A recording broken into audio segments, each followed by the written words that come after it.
hours, that means that it's going to be the maximum amount of points that's going to be on offer here for this championship, which is the leaders get 50 points. And currently, as it is mathematically, no leader in the championship has managed to garner a 50-point gap. So that means that no championship, as you mentioned, Joseph, is safe.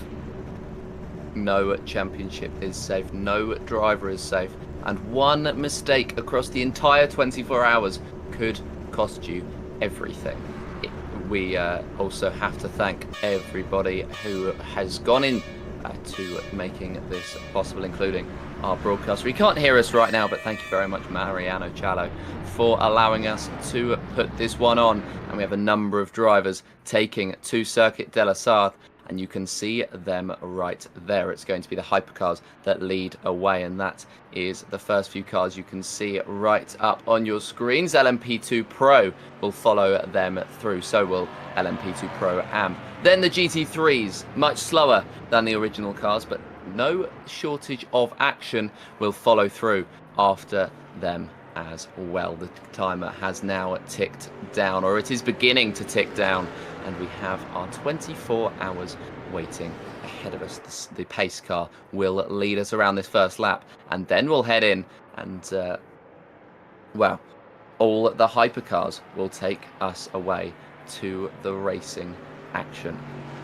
Not long to go then. We've had a minute of our race here at Circuit de la Sarthe, but the tension is certainly palpable. Sure is, and as you've said before, there's a different characteristic here at Le Mans, unlike any other, especially here on the calendar. There's not many tracks that come to mind that you can not only race at a permanent track, which is taken from the Bugatti circuit here, but also on public roads here, especially from this very long straight, which is only broken up by just 2 chicanes as the pace car goes through. And you can imagine the high speeds that these drivers and those cars must navigate through in order to conquer Le Mans. Yes, and it's going to be a very intriguing race potentially.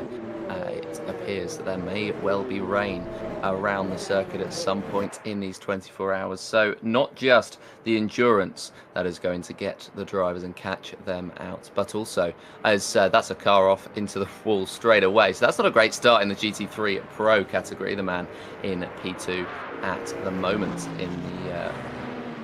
in the GT3 Pros, but we shall certainly see what is going to end up happening. It's a very long circuit, the Circuit de la Sarthe, as it's going to be around 4 minutes long, the circuit.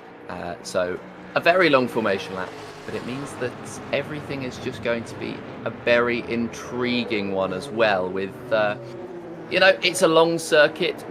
Even if they have practice, they'll have gotten less practice on each of the individual corners than they would at somewhere like, for example, Belgium, where they had just 2 minutes of track to contend with. It's double that here, so half the practice.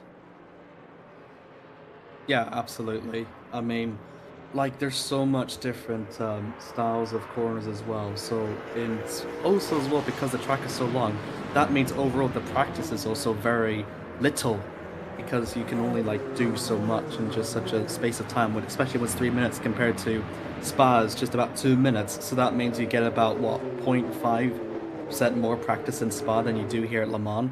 But I think because of how long it is as well, I think a lot of the drivers and teams are going to advocate for so much more practice time.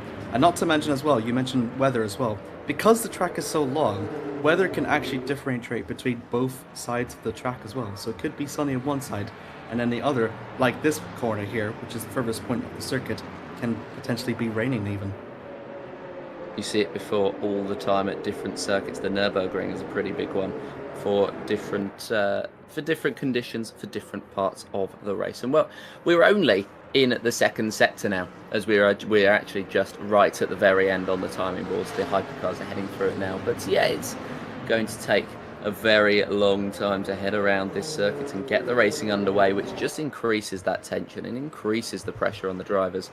It's going to be, by the way, just to run you through the grid order, Sander Kalash on the overall pole position in the ground effect ST, the team in the lead and the control of the hypercar standings. Andrea Turci in the Simframe number 1, who are P2 in the standings, and also P2 on the track. Then Lorenzo De Schutis in the Team Shiba 228 is...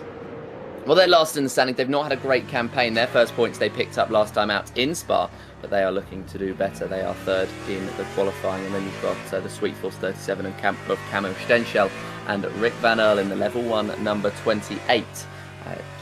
It's going to be an interesting one to see all of them. And no Team Iris, so only 5 hypercars in this race, which could increase an interesting dynamic to do with all the cars out on the circuit at one time. Tomasz Wash has taken the pole position in the Hyperion Esports 44. They are also the championship leaders in LMP2 Pro. Maximilian Pinter in the number 10 Team Shiba is the first pole position holder not to actually be at the top of the standings. They are 69 points behind the Simfream 47, which is currently sitting in P6 in their respective standings. GT3 Pro's pole position was taken by Meli Kakmali in the 75 Caspian Motorsport car in potentially the most interesting title battle of this lot, with only 26 points separating the top 5 and only 50 separating the top 7.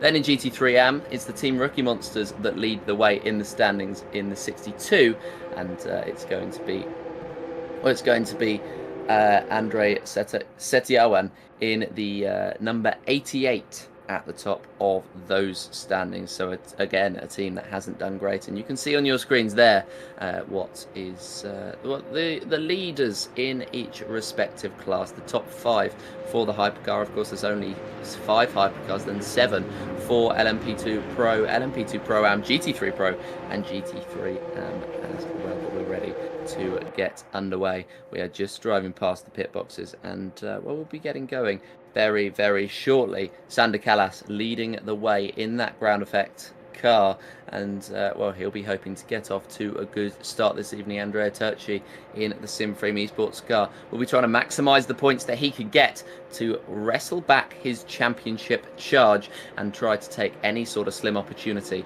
to get their championship ever closer. But as they come up to the line, we get ready to get going, and the green flag is ready to get waved. We're underway here, racing at the 24-hour of Le Mans. Lorenzo De Schutis already trying to pressure Andrea Turci, but he's gone too deep into that first corner, and he may well be under pressure from Kamil Stenschel at the top of these standings. But at the moment, it's Callas leading Turci, leading De Schutis at the top, and actually Rick Van Earl has been able to make his way past Kamil Stenschel as Tomasz Wash has built up a huge gap at the top of the LMP2 Pro class, and he's already got a gap of 1.2 seconds ahead of the rest of the field, so he's almost keeping with the hypercars at the top of those standings. But a very good start from Wash, a very good start from Callas, and our leaders in each class have stayed in the same place. Dream start for Watch though, because he's going to use the hypercar slipstream. That's going to make him pull even more further away from the Team Shiba car, and you can see there a challenge for position in the background. Yeah, challenge for position here. This could potentially be a swap for the lead in the GT3 Pro standings. You've got Meli Kakmali leading ahead of Marco Santoni, and they could be swapping as Santoni pulls out of that slipstream to that outside line. He pulls alongside. Does he pull ahead though? He's not got that benefit of the slipstream, but he may well just have that benefit of the outside line and the momentum to carry him through as he's around the outside. He's going to squeeze Kakmali all the way to the inside. It becomes the outside for the next corner. Kakmali off the circuit, but he's going to try and hold it there as there's brief contact between the two, and as they run down towards the next corner, they are still side by side. They continue on. Kakmali on that inside line still, and he is currently leading, but it is neck and neck as they head down. It's an incredibly long straight, so they will stay incredibly well side by side. And, the cars in the back as well, looking to try and pressure Shikula in the number 08 and Alessandro as well. Those two waiting in the wings as Kakmali does get outbroke even, and gets overtaken. We'll get a replay here of exactly what's happened between the two as Kakmali with the lights on in that Mercedes, the Caspian Motorsport car, and Santoni alongside him, pulling to that inside line, pulling ahead, a clean move, and one that I think he'll be pretty satisfied to have gotten done, at least, as Melly got a wobble on the exit, which confirmed the position. Yeah, Melee was just too eager on the throttle to try and get side by side further, but just couldn't hack it and just has to stay behind the McLaren, at least for now. Still applying the pressure, though. It is still early pickings here and still a very long time to go for the Mercedes driver. So that was a very close fight indeed. Yeah, the first, of course, this is the first 10 minutes of the 24 hours. We do have a very long time to go, but we already have a yellow flag out in Sector 3. Not sure what that is for, but I'm sure we'll get an update if it is anything dramatic. Sander Callas continuing to lead the way, and you can see how quick the hypercars are as it's Rick Van Earl off of the circuit. And, well, that's not ideal for the Level 1 eSports team as they try to finish off their season on a high. He rejoins the track, but he rejoins the track in P12. We're going to get a replay here of what happened. He lost a tire from the looks of things, so it must have been a collision with the wall. Have a look here. Ooh. Oh, he lost it. And there's nothing much you could do to control that car in the gravel, really. And there's the wheel that's left behind. So that's already going to be a pit stop for Level 1 eSports, and they're already on the back foot here. That's such a shame as well, because Rick Van Earl set the fastest lap on that first lap, so he clearly had the pace, but just pushed it a bit too far. And, well, he's going to be in and trying to recover his race any way possible. The fact that he's managed to keep going with that tyre missing as well is pretty impressive. But yeah, that is Rick Van Earl dropping down the order, which won't be great for his team. And, well, his teammates potentially asleep at this point. And, well, at the moment, that is very interesting to see. Rick Van Earl, of course, the son of Jon Paul Van Earl, and was drafted in for the last round at Spa. He did incredibly well, and he's going to have to do incredibly well again. Frans-Jan Rom, Dave De Bruyne, and Stan Vlietstra, they're other drivers in that team. I don't think any of them will be filling in. I think it will be Rick continuing on, and it's just going to be a simple change. This early on in the race, though, that could be massive. Yeah, absolutely. It's just, you know, not even just, you know, pitting earlier, but sometimes it can also pose to be an advantage if you're doing an alternate strategy, because there's so many ways that this race can go about. So it's not at all the complete end for Level 1 eSports. And, you know, it has been in positions like this before. We have seen races that altered in very different ways, which ended up another team benefiting from it. So for Rick Van Earl, it should be fine. Yeah, we will see what he's able to do as they get going again. William Snowden, this is in the LMP2 Pro-Am class. He is having a battle, and we'll see who comes out on top of that one. William, of course, in the red car and braking later, getting that move done and holds on to that position. That was against Chaim Kortov in the Fuel Savers number 23, and he does pull out ahead and stays ahead. Ricardo Corazari into the pit lane. So what has happened to this Simframe car? I'm not 100% sure. That may well have been a penalty at this early stage. I'm not sure, but he's certainly driven through the pits. He's come out the other end of it already, a lap down.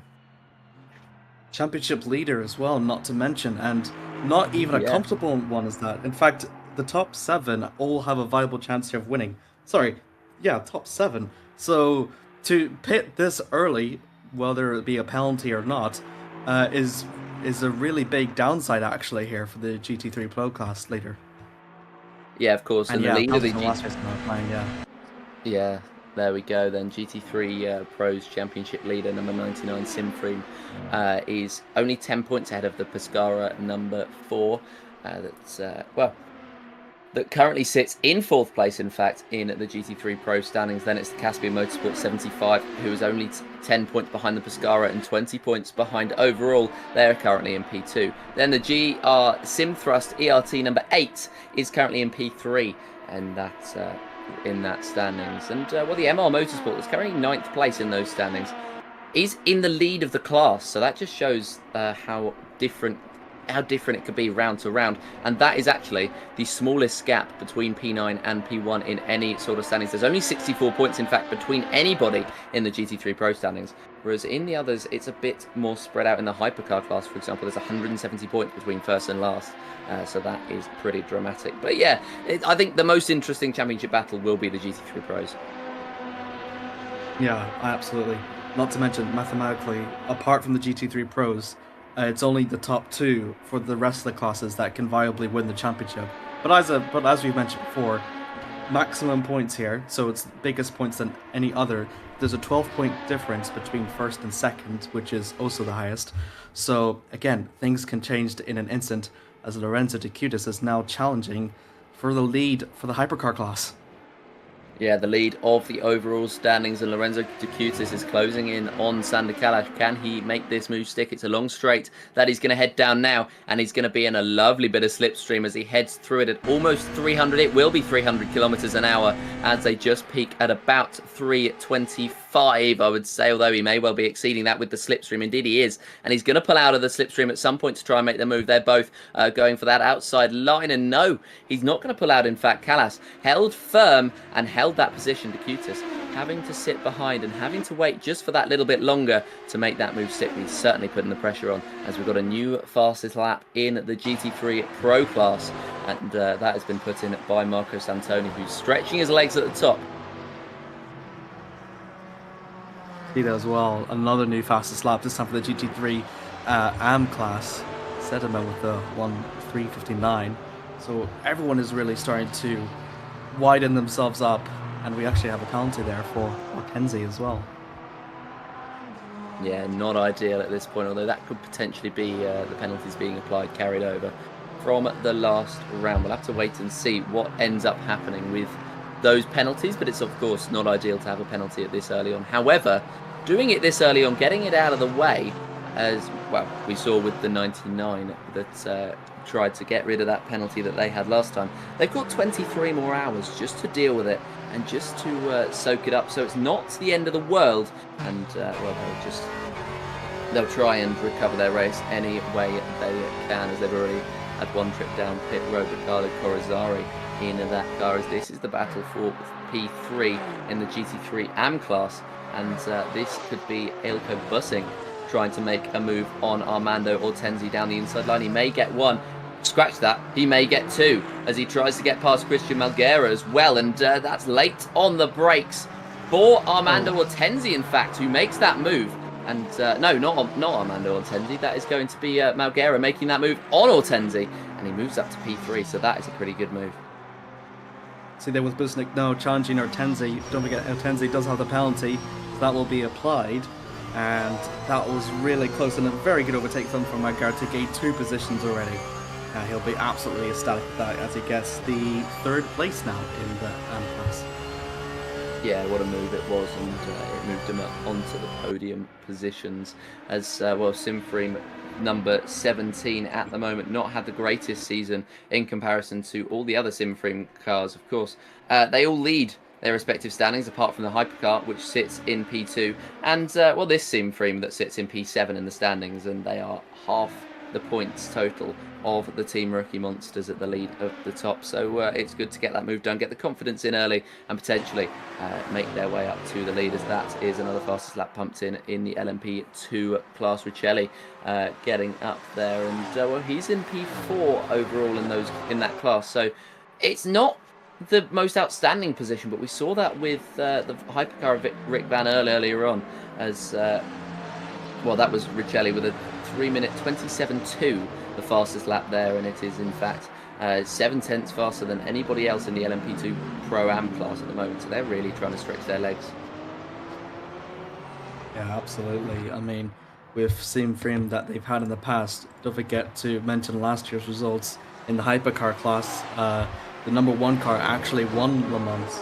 So, and also with their junior team in the GT3 class, they also won in their class as well. So not at all shy in terms of Le Mans victories, and it's absolutely possible, given that both of the positions that they're in now, they could possibly do a repeat of that feat as they did last year, and they definitely have the capabilities of doing that here with again, Simframe eSports still in second.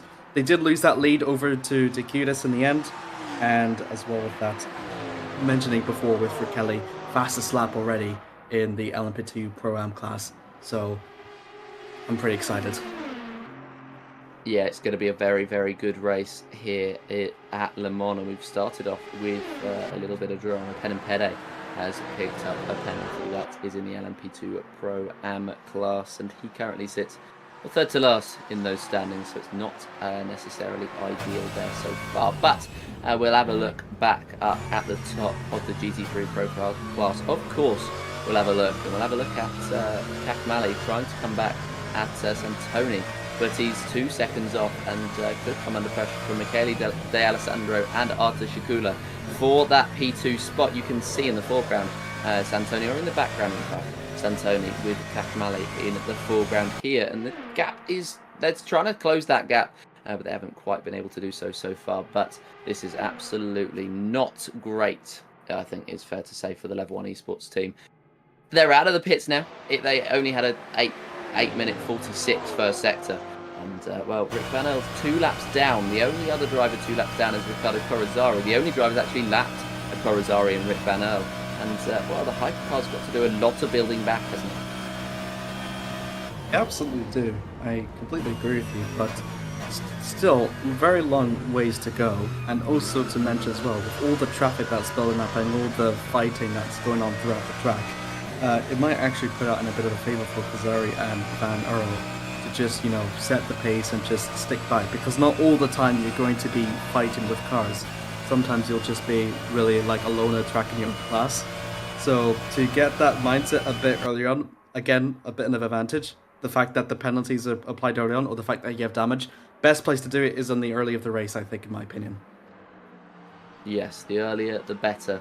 And, well, it just means that you can settle down throughout the race. The hypercar almost got lapped by the number 22. That was 22. Being one of the cars in a lower class, so that would not have been ideal. I'm trying to find exactly which class that would have been, but it doesn't matter. Oh, here's an overtake. Is well and truly side by side.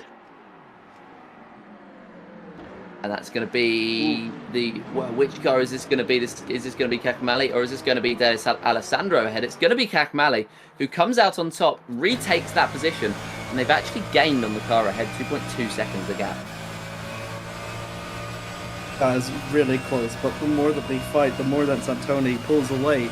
It's 2.2 seconds in the interval. It's now gone up by a 10th now, just because of that fight, and that's always going to continue to grow as they're going to go side by side once again.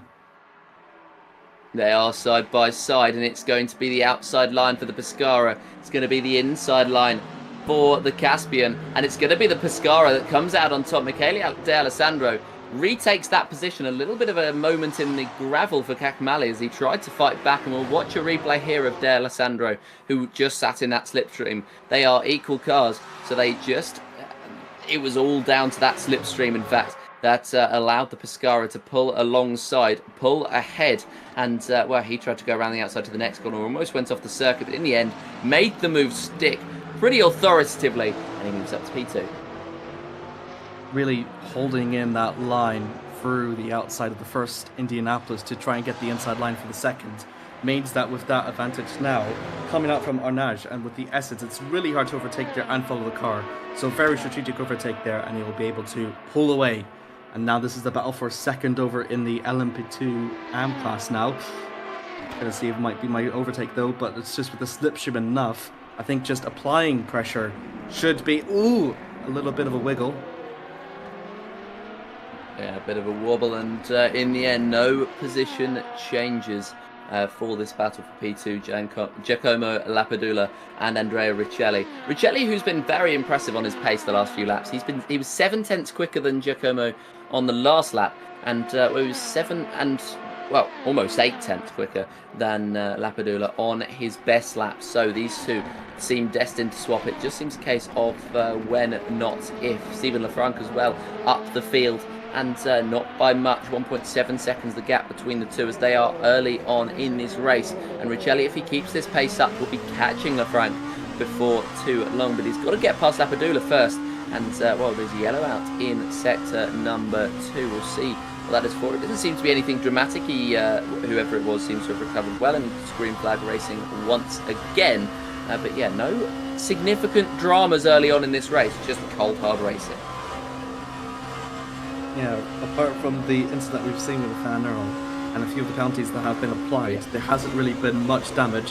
In fact, even for the first lap, there was no first lap carnage, which is very refreshing. So, gotta give credit to the drivers here.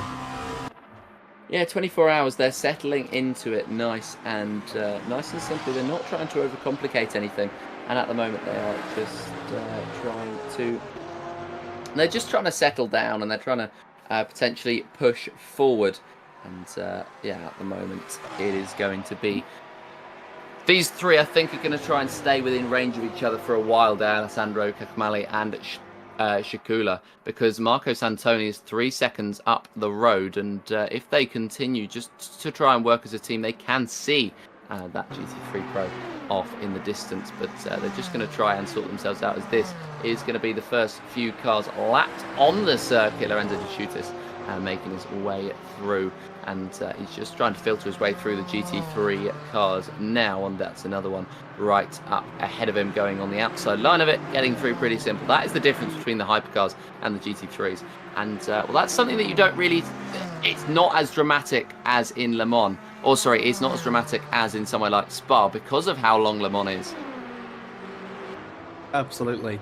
And also, with these lap traffic as well, it allows for strategic overtakes of all the classes, not just for the hypercars, because them being the faster ones, they have to navigate through the slower traffic. They can still go on the racing line, these GT3s. But the GT3s as well, they know that they're slow and they'll have a hypercar coming up. So again, can use that to your advantage to defend yourself if there's a hypercar oncoming. So it's all about the timing and whereabouts on the track you can make those overtakes. And we're gonna very fortunately gonna see that very soon. Yeah, we will, and well, we will see lots of lapping over the next 24 hours. So that's a big plume of smoke thrown up by Michele De Alessandro. Oh no, Meli Cecmeli in the red GT3 Pro car, and this is on board with the team Shiba 228, and it's just siphoning its way through the traffic at the moment. Lorenzo De Schutis, the leader of this race. In fact, Lorenzo De Schutis, the leader of this race, something happened that we didn't see to Sander Kalash. He's in P4. He's 21 seconds off of Kamil Stenshell. Oh no, he's 21 seconds off the lead, and he's 15.6 seconds off of Kamil Stenshell. So something's happened to the ground effect that means he's dropped off the podium. Yeah, it's really massive from being in contention for the podium to have fallen off that much. I think that happened just many laps back, I believe, because Simfred 1 Esports has been in P2 for quite a while, and now attention now draws back to the GT3 AM class. This is going to be for the lead. It's going to be between Nagara and Setawan. Nagara has been doing very well to navigate through the field to take third place and then second. So we could see a move there very shortly. We could see a move there very shortly, but not quite yet. And the team Shiba just tries to see a move now. Not one into the previous corner, not one there as well. And well, the number 10 chasing the number 67, like his life depends on it really. And this is the kind of battling that you do want to see. And well, he's made his way past now. And well, I mean, half an hour's flown by, I think it's fair to say. We are half an hour in to the 24 hours of Le Mans here on iRacing in the eSports Endurance Series. And well, we've got 23 and a half hours to go. So settle in, pull up a pew, and we will be we'll be bringing you the action all race long as well. Of course, it won't be me and Amir taking you through the entire 24 hours. That would be a significant challenge. And well, we've got confirmation, in fact. By the way, before I continue, we've got confirmation. Sander Kalash had a drive-through penalty from the last race, which is why he ended up coming into the pit lane. And did I say iRacing? I meant iFactor. Yes. rFactor 2. I did say iRacing. Whoops. Sorry, rFactor 2. Never said anything. rFactor 2. And yeah, that is. I mean, I've got lots to keep on top of this weekend, and of course the iRacing 24 hours as well. But this is the more exciting one. We have 5 different classes racing around the 24-hour Le Mans. The real life cars warmed us up for this week of racing and warmed us up for this day of racing. This battle is going on in for 8th place here in one of the lower classes, the GT3 AMs. And well, this is for the last few positions, as we are 4 wide with the hypercars trying to make their way through. But in the end, it looked dirty. It ends up being clean, but it might not be for long. Off the circuit goes the Boyd Transport racing car of Simon Kingsbury. And that is disappointing to see for him, especially as we'll get a replay here of exactly what happened to Kingsbury. As well, they were fighting here in the GT3 AM class, and they are just, well, it was just the cars trying to make their way through. Then Kingsbury pulled to that outside line, and well, what happened here? Oh, just avoided the contact in the end, and well, that one got a bit tetchy. Yeah, I think it was a change of line. Did not expect him to just last minute go to the inside quarter and had to take evasive action because of his braking potential being lesser than that. So, yeah, it was good avoidance.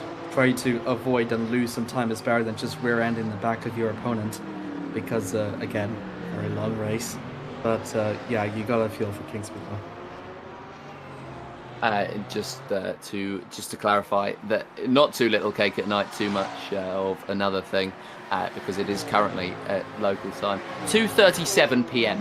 So we're not quite into the late stages of the evening. But yeah, to talk about those late stages of the evening, you'll be getting a broadcast all the way up to midnight Central Eastern Time, and well, you'll be hearing a lot of my co-commentator here, Amir, and then we'll be back with you at 10 a.m. Central Eastern Time all the way through to the end of the race.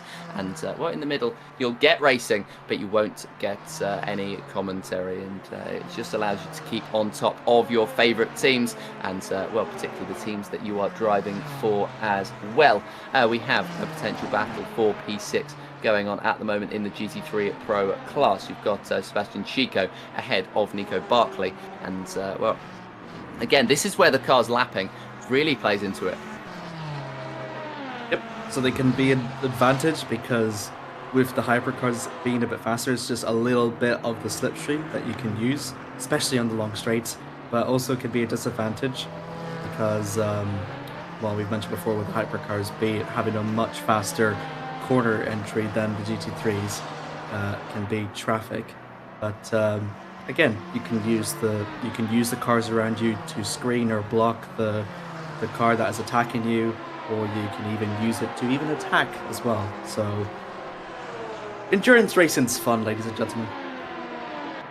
Endurance racing is fun. It is very fun just to see, as we have now had every single penalty applied from round number 7, and well, just to confirm then, that was why Sander Callas dropped off. He had a penalty applied, and he's now P4 in the hypercar class, 15.8 seconds off of Cameron Stenshell on a set of the medium tyres. So clearly he was trying to get the pace up early on while he just waited for that penalty to be applied, and then he came in to the pits, got the drive-through penalty done, and he came out of the end of it. So just to run you through the order, it's going to be Lorenzo De Schutters in the lead at the moment of the hypercar class, or Andrea Turci in P2, then it's Cameron Stenshell and Sander Callas. This is in the Team Shiba 228, the Sim Freem Esports number 1, the Sweet Force 37, and the Ground Effect number 27. And you've got the Hyperion Esports 44, the leader of the LMP2 Pros in P5 overall, and the Blackhawk Racing 30, and the CR Prototype number 15. Then you've got a couple of AMs, the LMP2 Pro-Ams, that is. And, well, speaking of LMP2 Pro-Ams, we've got a little bit of a battle going on here. This is Victor Brasselet and Giacomo Lapadula just trying to size their way through traffic at the same time as fighting each other. And this could get very, very spicy very, very quickly, as it's the two up ahead of Victor Brasselet and Giuseppe Sarancino. Sarancino, in fact, an LMP2 Pro driver, just caught up with the AMs, and then Giacomo Lapadula in there, and Kemal Katoglu trying to stay within range as well. It's going to be a very interesting fight that we'll see for that position. I mean, to be still that behind as well, just early in, it's fair enough, but Kelly's done, as we mentioned before, fairly well, and Franco's got his work cut out to defend that lead for the time being. Here with Marco Santoni, though, still leading in for the GT3 Pro class at 2.2 seconds ahead from Mitchell D'Alessandro. He's done fairly well, actually, for that 71 car to get a very good stint ahead in line for one of the first pit stops, I think, which is going to be very soon upcoming for the GT3 teams. Yes, the GT3 teams just Well, it's going to be interesting because they should be used to it by now, round 8 of the season, getting lapped. But, I mean, I didn't expect them to be lapped. Well, I did expect them to be lapped this early on. I didn't expect it to dramatically affect them, as that Sander Kalash into the pit lane and actually having a pit stop as well as Kalash and Denzel. What happened there? That was a spin in the background. I think that was a collision with traffic that happened there with the Porsche. I think they tried to save it, but couldn't possibly save it, and that's going to drop down quite a lot of positions there for Arthur. That is really not good at this point in time, and the drivers here just trying to recover Stukula, trying to recover there as we get a replay here of exactly what happened. And well, it was just the car in front weaved a little bit. It threw Shakula off, and well, quite literally threw Shakula off into the wall, and just got put off a little bit by that one. So that is really not what you'd want to see if you are part of that team. And well, surely the number 8 GR Simthrust ERT has gotten a significant chunk of damage from that one. It was a huge slam into the wall, and he's up on the jacks now, trying to repair his car. He was in P5. He's going to drop to most likely second to last in the GT3 Pro class, ahead of Riccardo Corazzari, depending on how much damage he has. I think it's a hefty damage, but I don't know how. It also depends on, yeah, as you mentioned before, the severity of the damage, but how much they want to repair the damage as well. If they find it might be better to just do a quick pit stop and go longer, then maybe so be it. But I think it should be fine. I think they'll be able to retain the second to last position here on the GT3 Pro, I believe. Yeah, we'll see what ends up happening with them, and we'll see how that one develops as well. Maximilian Pinter is chasing down here, and that is him chasing down Paolo Penim Pede. A couple of drivers that were hit with penalties from the last round, and Pinter chasing Pedim Pede and closing right in on the back as much as he can. There's currently a 1.2 second gap between the two, as it looked like Pinter may well have gotten caught up in traffic. He made his way through now and is trying to close right back in as soon as he possibly can. More traffic up ahead, the GT3s, and Pinter actually trying to pick up slipstream off of them like he did down the last straight, and just trying to get that little bit of a speed boost. Of course, we saw the hypercars went up to 330. The LMP2s not quite that speed, but Pinter going 310, 315 it will be in the slipstream. So there's not that much of a pace difference, but in the corners it's a little bit more dramatic. Absolutely. I think we were finishing off the hypercars in terms of pits. Takitas and Terzi also both entering into the pit. So that's all of the green flag pit stops for the hypercars effectively done, I believe, because Rick Van Earl has already done theirs many laps ago. So we expect the other ones to gently follow suit as Pinter navigates through the furthest part of the track in the Mulsanne, and then comes in through the final straight here on the circuit. Little bit of a curb in the I think it's called the Gulf curve, I believe, if not mistaken. And then just effectively flat out still using the slipstream as much as it possibly can. Of course, it being further back means that it's not going to use a lot to the Shiba's advantage, but a lot of the time can be gained here through the Indianapolis complex and Arnage. And I think we can see Maximilian trying to push every inch of the car as much as he can. Traffic also playing a bit to his advantage as he exits out. He's gained 2/10 in that last sector, which it doesn't look like much when the lap times you're pumping in at like 3:30 odd. But it is actually quite a lot when you consider the fact that they're both setting 3:30 odd lap times. Last time out for Pinter it was a 3:30.6, and for Penim Pede it was a 3:31.1. So it's a 5/10 difference, and Pinter is now only he's 1.4 seconds behind. So it just keeps jumping up and down whenever they get caught in traffic, and it's a very interesting one to keep tabs on as we head throughout this race. Yellows in sector 1 as Pinter gets passed by a hypercar, and it's difficult to navigate, isn't it, when they have GT3s and hypercars as an LMP2, because you are lapping and also at the same time getting lapped. Yeah, it is hard, but like, as long as you sort of know your footing, you should more or less be fine. But you know, it's not really much of a problem for the current endurance drivers anymore, but being that middle road means that you have to have like two different mindsets in terms of lapping the GT3s and then also getting lapped by the hypercars. So it's like you can take the race line, but not quite, because you know, you need to like what do you say, give way? No, not give way, but like no. Oh God, my head. It's already 40 minutes. It's And already I'm gone losing within it. 40 minutes. Yeah. It's already gone within 40 minutes. The pit stop slow for the LMP2 Pro-Ams is currently underway. We've had the leaders in the Pro-Ams pit as well as some in the pros. So the GT3s, that means they're going to be the next in line. Yes, and well, yeah, it's going to be. It was the LMP. It was the hypercars first. Even then, it's going to be followed in by the LMP2s, and then the GT3s can actually go pretty long in their stints, which means that they're going to unlap themselves just to be lapped again. So that will throw something interesting up as through goes one of the LMP2s on Sebastian Chico and makes his way up. And has one less car to overtake for the time being. Everybody 21st and up is unlapped. Chime Korthoff will be lapped in the 23 fuel savers as he heads through the next couple of laps. And yeah, it's going to be interesting. I mean, he came into the pits, so he will most likely be lapped by Namataj Micah. Will be the next one up in P20, but everybody else 22nd all the way down to 44th have been lapped, so it's entirely, well, it's almost off the grid, if not over the grid, if I'm doing my maths correctly.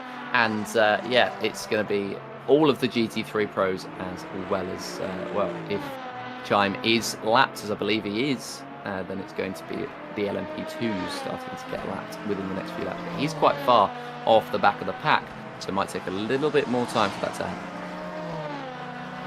Yeah, him, Pinter, and Rakelli are the only LMP2 Pro-Am drivers that are currently on the hards. Everyone else is on the mediums in that class. So we can expect to see maybe Pinter and Rakelli maybe lose a couple of positions if it ever comes around that way. But Pinter is still okay. He's about 12 seconds ahead of Rakelli for class position. And then Rakelli is about 5 seconds or so from Lafranc, who was at one point leading. So yeah, I can see a change of positions maybe coming up very soon. Yes, it could be very, very, very soon. Swap for positions as the racing has settled down. The cars have settled in, and the first pit stops have happened. Rick Van Earl, by the way, is I believe he may well have come into the pits again. It says he's on his outlap, but it says he's also only been into the pits once, so not sure how much I believe that. But yeah, Rick Van Earl currently he's 42nd out of everybody. Artur Shakula, who did pit because of that damage earlier on, has come back out. He is second to last in the GT3 Pros, ahead of Riccardo Corazzari, like we said he was going to be. And the gap is about 60 seconds between the two. So it's about a minute and about a quarter of the track. It's roughly for them about 4 minutes a lap time. Riccardo Corazzari's best lap time is a 3:58, whereas Artur Shakula's is a 3 minute 57. And so is Riccardo Corazzari's, excuse me. That was the last laps that I was reading at. And so it's going to be interesting. And well, we are having a couple of people in the chat saying how to destroy one race with one person, but report it. That's all you can do. Report it as quickly as you can. That is what you were encouraged to do, and so that is what I suggest you do to make sure that they get their repercussions, even if it's not an ideal scenario for yourself. Also, it's an early race. Relax. Your race is not ruined. Relax. That's true. You're going to be fine. You're going to be fine. Wise words then, and well, when they come out last overall, then maybe not. But yeah, it's gonna be an interesting race, of course, a very long one, as we are 3/4 of the way through the first hour of racing, and well, we are 5/8 through the way of this first commentary stint. We have a number of very talented commentators taking you through the action today. So it's myself and Amir for the first couple of hours. Then you will be seeing at 5 p.m. Central Eastern Time. You'll have Ewan O'Leary and Ed Hunter, two people who are very talented in the commentary side as well, and Ed, who's been very helpful in setting everything up as well. After that, then you will have a switch to the Italian commentary for 2 hours. It's whenever we can fit the wonderful Matteo. It's whenever we can fit the wonderful Matteo in as much as we possibly can. Of course, we're going to try and do that. And, well, after that, it is going to be back to English commentary for the remainder of the time or so. Well, that is the plan at the moment. It'll be Ed alongside Ryan Ferris at 8 to 9 Central Eastern Time. And, well, Amir, you'll be back alongside Ed at 9 to 11 Central Eastern Time. After that, then it'll be Amir squared to finish us off for the day. And then in the morning, it'll be... Oh, no, it won't be you alongside Ed. It'll be the other Amir. But as Victor Brasselet makes his way up and moves into the position ahead of Maximilian Pinter. So that was clearly a swap that had happened before. And, well, they have swapped back. Then it'll be the other Amir again. There's two Amirs, it's very confusing. The other Amir back in the morning alongside you, and then you'll get this Amir and Ewan for myself and Ryan Ferris. Then myself and Ed Hunter will round us off. So a very talented commentary team to take you through all of the action here today. Of course, as I mentioned, not all of the action will have commentary, but it will all be broadcasted. So make sure to keep an eye out for everything that's all the action rFactor 2 as we head through the day. And well, the day, the night, and then the day again. 24 hours is a full day, but of course we started at the middle of this day. We started at 3 p.m. at Central Eastern Time, so a lot of action to go then. Almost the first hour finished, and well, we have a very interesting development. Lorenzo De Schutis up at the top in the Shiba, in the Team Shiba car. They are last in the hypercar standings, but they could be taking first home today. They can't. First in the race, not first in the championship, first in the race. Oh, right, sorry. I thought you were talking about the standings. My apologies. I was like, no, they can't. What are you talking about? My map, not that. No, I mean, they absolutely can. I mean, that's the benefit of Le Mans. Again, long races, sometimes which seems to be unlucky in the short spell, can produce something incredible in the long spell. And, you know, for Team Shiba, that has been fairly close and hasn't really gotten the points that has shown their efforts. I mean, I have seen races in Spa, they came second, which is phenomenal.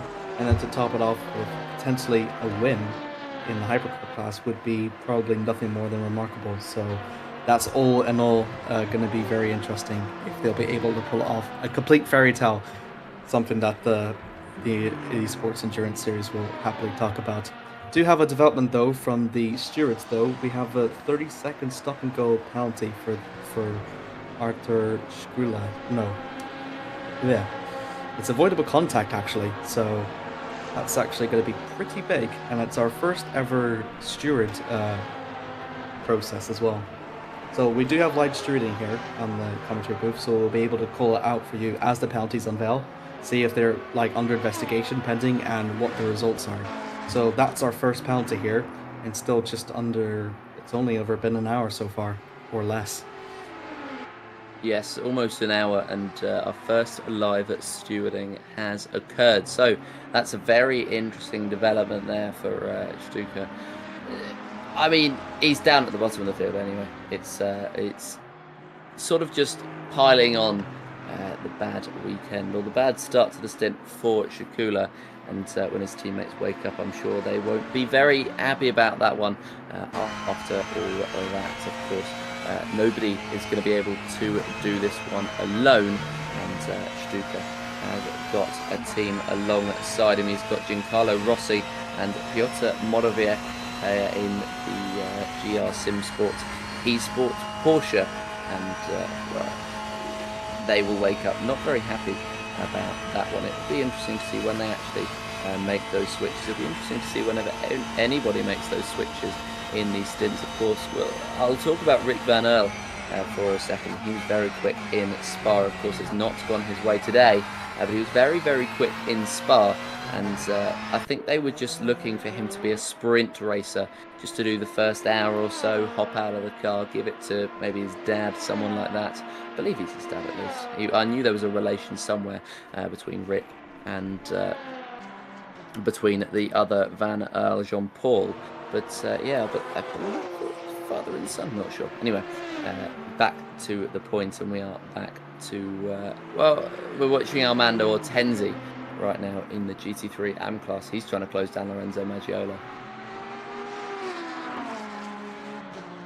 Still, just about 50 minutes have gone past here in Le Mans, and still a lot of racing up to play for. It's going to be interesting to see how the developments continue to unravel here. As you mentioned, Joseph, you and I are still going to be here for another hour before we switch up. And also, big thanks to Joseph as well for providing the commentary schedule here for the rotations. That's why I'm paired up with another Amir, for goodness sake. Amir squared, as I said, it's I thought it was really funny. I thought I had to get you two at some point to commentate together, just so you can be like, oh yes, Amir, how are you, Amir? Wonderful, Amir. As you can see, because there was a couple of iterations of the schedule, you and Amir were together on both. Very befitting we're doing the night schedule, which is where all haywire breaks loose. Oh yeah. Are you going to sing the song though? Are you going to sing the Spanish commentary? Le Mans. Is that not yet? Although to be fair, that's within the first hour that I've sung that, so, but not the full rendition. Oh, you've already done it now. I've used it up. You can't do it. No, I can't. I could sing, but I think that'll be offensive to Spanish people, and I know there's Spaniards watching this commentary, so for the sake of their sanity, I won't. That's. Oh, we have a replay. Yeah, we. What's happened here? What's going on here? Andrea Turchi getting through the lapped traffic, and well, there's another overtake. Andrea Turchi is going to attempt on lap traffic. Is this one going to go well around the outside? Nope. Oh no, my word! That's a penalty if I've ever seen one. I don't think. I know it's like a courtesy to just stick to your race and line, but he sort of squeezed Turtzi out, and that's going to cost, again, the defending Le Mans champions valuable time to the Team Shiba. So they're not going to be very happy. It's down to 7.8 seconds as well. So have to see if there's going to be any developments there for Chico's defending from a hypercar. I mean, yeah, I guess that's what you can call it. We'll see what the stewards say about it, but that is... Chat, help me out here. Why would you defend a hypercar?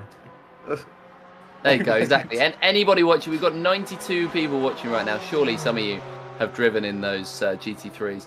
Why would you defend in a GT3 against a hypercar? Just I cannot understand it for a single second. Why you would defend from a hypercar. But maybe I'm wrong. Maybe there's a reason. Maybe, I don't know, glory. Who knows? And it's actually cost him time as well, because he's now 1.4 seconds off of Nico Barclay. And surely there's got to be a penalty heading his way. Either a penalty or maybe like a warning. Yeah, I guess he's not. Because... I guess he doesn't have to let them through, but really. Yeah. I mean, he's already gotten past, but I think to do a mistake like earlier on, it's fine just as long as you don't do it again, but to use up a warning like this so early on, especially when you've got nighttime as well. Nighttime, you're going to be more prone to mistakes because you won't be able to see the track. So it's a little bit iffy for Sebastian to make him move like that, but whatever the stewards may do or think, it'll just be like a precedent to the rest of the field, like, you know, be careful of faster traffic behind you. Yes, you can have the racing line, but please, for the love of God, don't squeeze them off. You're not racing them. So Francesco Bernardi's come into the chat, and he said that maybe he was leaving room to let him pass. But I mean, it makes sense. It does look like that's what he might have been doing. But at the same time, it's not like the hypercar was moving unpredictably. He was on the outside, and he remained on that outside even when it became an inside. So it just... while I can see why that would be an argument, I don't necessarily think that was the case, unless he was just being a bit selfish. It makes sense, I guess. And Arco Hollisdale coming in saying he's just playing 4D chess, which I like that explanation. Not a lot more. It makes a lot more sense. Have you seen 8D chess, by the way?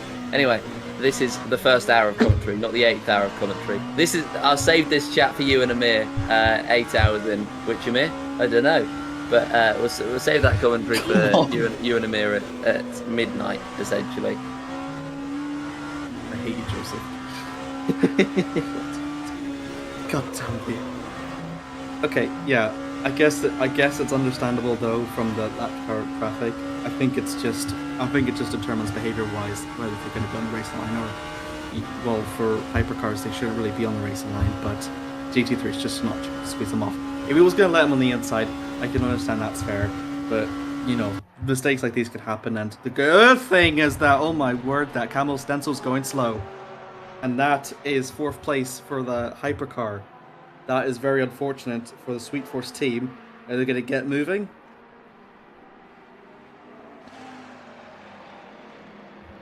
Let's have a look here for the replay. Oh, off onto the gravel. Is he going to avoid the barriers? He doesn't avoid the barriers. Ooh! And that is a tire gone. Is he going to be able to keep that car on track? Or is he going to keep it moving? He didn't keep it moving because he did slow down. Did he just park it? That is a slam. Surely he didn't keep it going, because with what happened with Rick Van Earl earlier on, I was surprised that he could even keep it going. Kamosh Denzel, this looks like it might be the end of the Sweet Force 37's race and championship as well. This would be huge if it is, and surely. Oh, he's moving a bit. He's going one kilometre an hour. This could be a very slow and painful crawl back to the pits. Like even if it's just a percentage from the leaders, it'll still be very, very valuable points for a Stencil. They can't really afford to give it up because, as it stands, it's less than 50% of the class leaders' laps. Imagining that it continues on for the full distance, so they'll be awarded 0 points if they retire here. So they have to try and keep it going, because currently it's Sweet Force and Team Iris that's not going to score points, but Team Sheba's going to score points though, so they're going to lose a position. I can't tell what he's doing because he seemed to want to get going, but now he's in neutral. And he's been in neutral for a while. He was moving a bit, but this is Stencil, I think, out of the race. Because surely he's not going to be able to make it back with one tyre. Unless he's trying to do the stop to reset yourself to pit strategy, which, by the way, doesn't work in rFactor. But I think, I don't know. That's weird. Anyway, Andrea Turchi. Not to mention as well, Sweet Force has the least amount of ballast applied in the balance of performance rules that we have in the eSports Endurance Series. So that means that, I think, with the remaining cars that we have left, I think everyone's now on equal ballast. I think.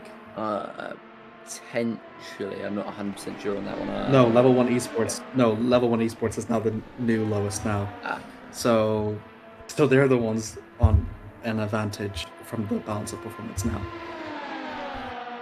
Yeah, that's endurance.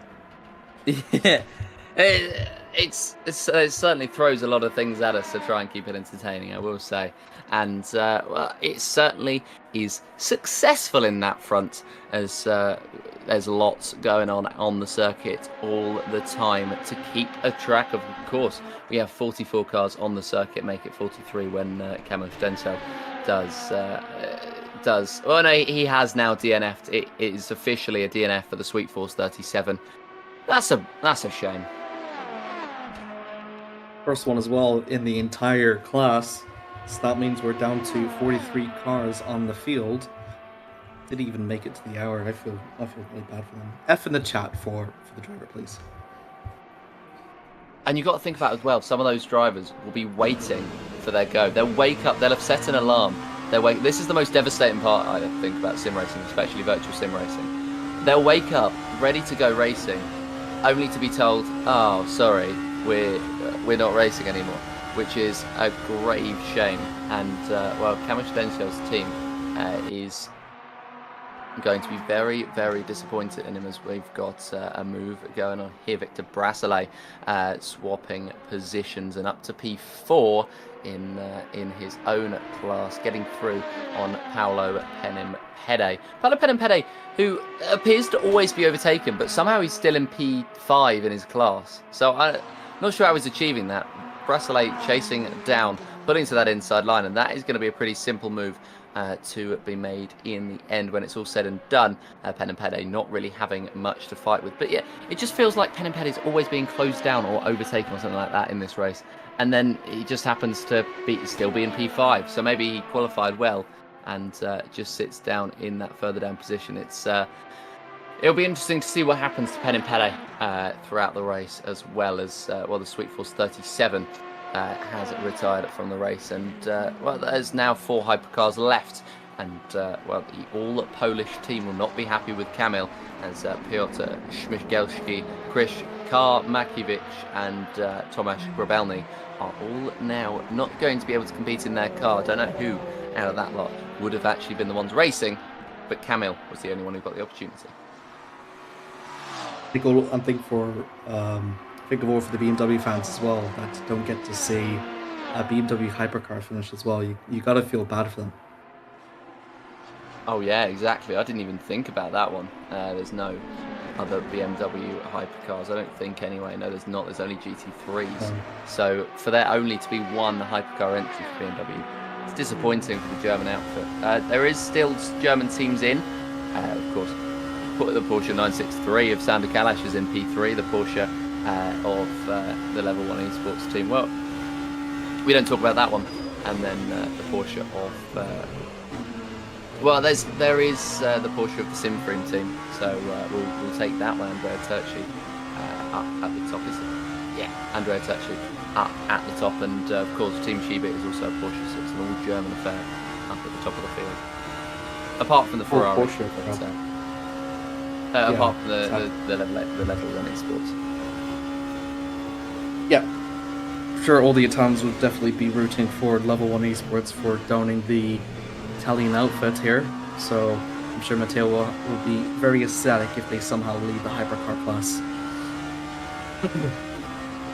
Yeah, we will see what ends up happening with the lead of each of the classes, but at the moment Lorenzo De Schutter is doing pretty well at the top of those hypercar standings, and Sander Kalash is not showing the pace he had earlier, so maybe those mediums not quite having that advantage over the soft or over the hard compound tyres even. As he is now, his last lap was a personal best of a 3:17.2, to prove me completely wrong, but Andrea Turchi ahead, set of 17.8, and the lap before from Sander Kalash, I believe it was an 18.1, so he's not closing in by that much, and he's got a lot to close in by, as this is Roland Stuch in P9 here, trying to go for a move on Giuseppe Sarancino. Of course, whilst he is in P9, he is in P4 in the LMP2 Pro class, and he's made that move stick, and now he's flashing his front lights to try and get Andrea Riccielli to move on. Ooh, Sarancino maybe trying to have a look here, but with that GT3 traffic in the way, can't really make a move. Still going to try and use the slipstream. See how much he can get out of it, but quite slow heading the first entry into Indianapolis now, so Sarancino still just behind Roland Stuch. Pretty good battle though before. It is a pretty good battle at the moment. It's pretty clean. Of course, they're going to try and keep it clean as much as possible at this point.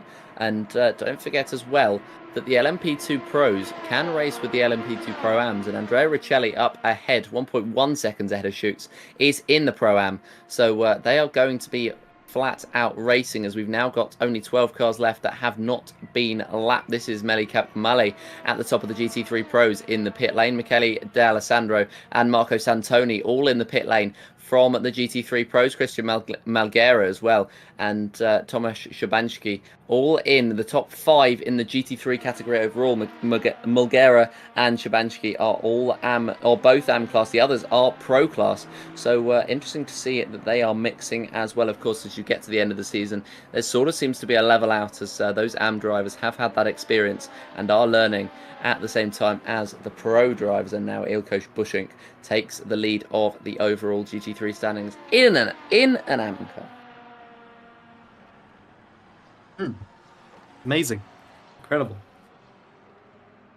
Yeah, it's interesting to see the switches up of the orders, of course, and yeah, we'll continue throughout this race, and I'm sure we'll be seeing a completely flipped order as now Rick Van Earl has gone up ahead of Ilko Bussink as well, and ahead of all the GT3 cars.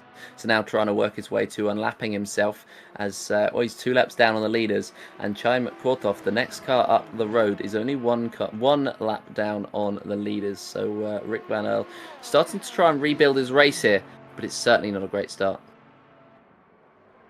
You can see here, like, Saracino's still trying to catch up to Roland, but not quite. Rick Kelly has got his work cut out. The Pro-Am class leader having to defend from the 2 pro drivers behind as well. So, wonder how much they're going to let him fight, because if they do let him fight, that's going to put his current class at risk, and will also put their pro drivers also at risk from challenging the lead of Vac and Velt and Polly.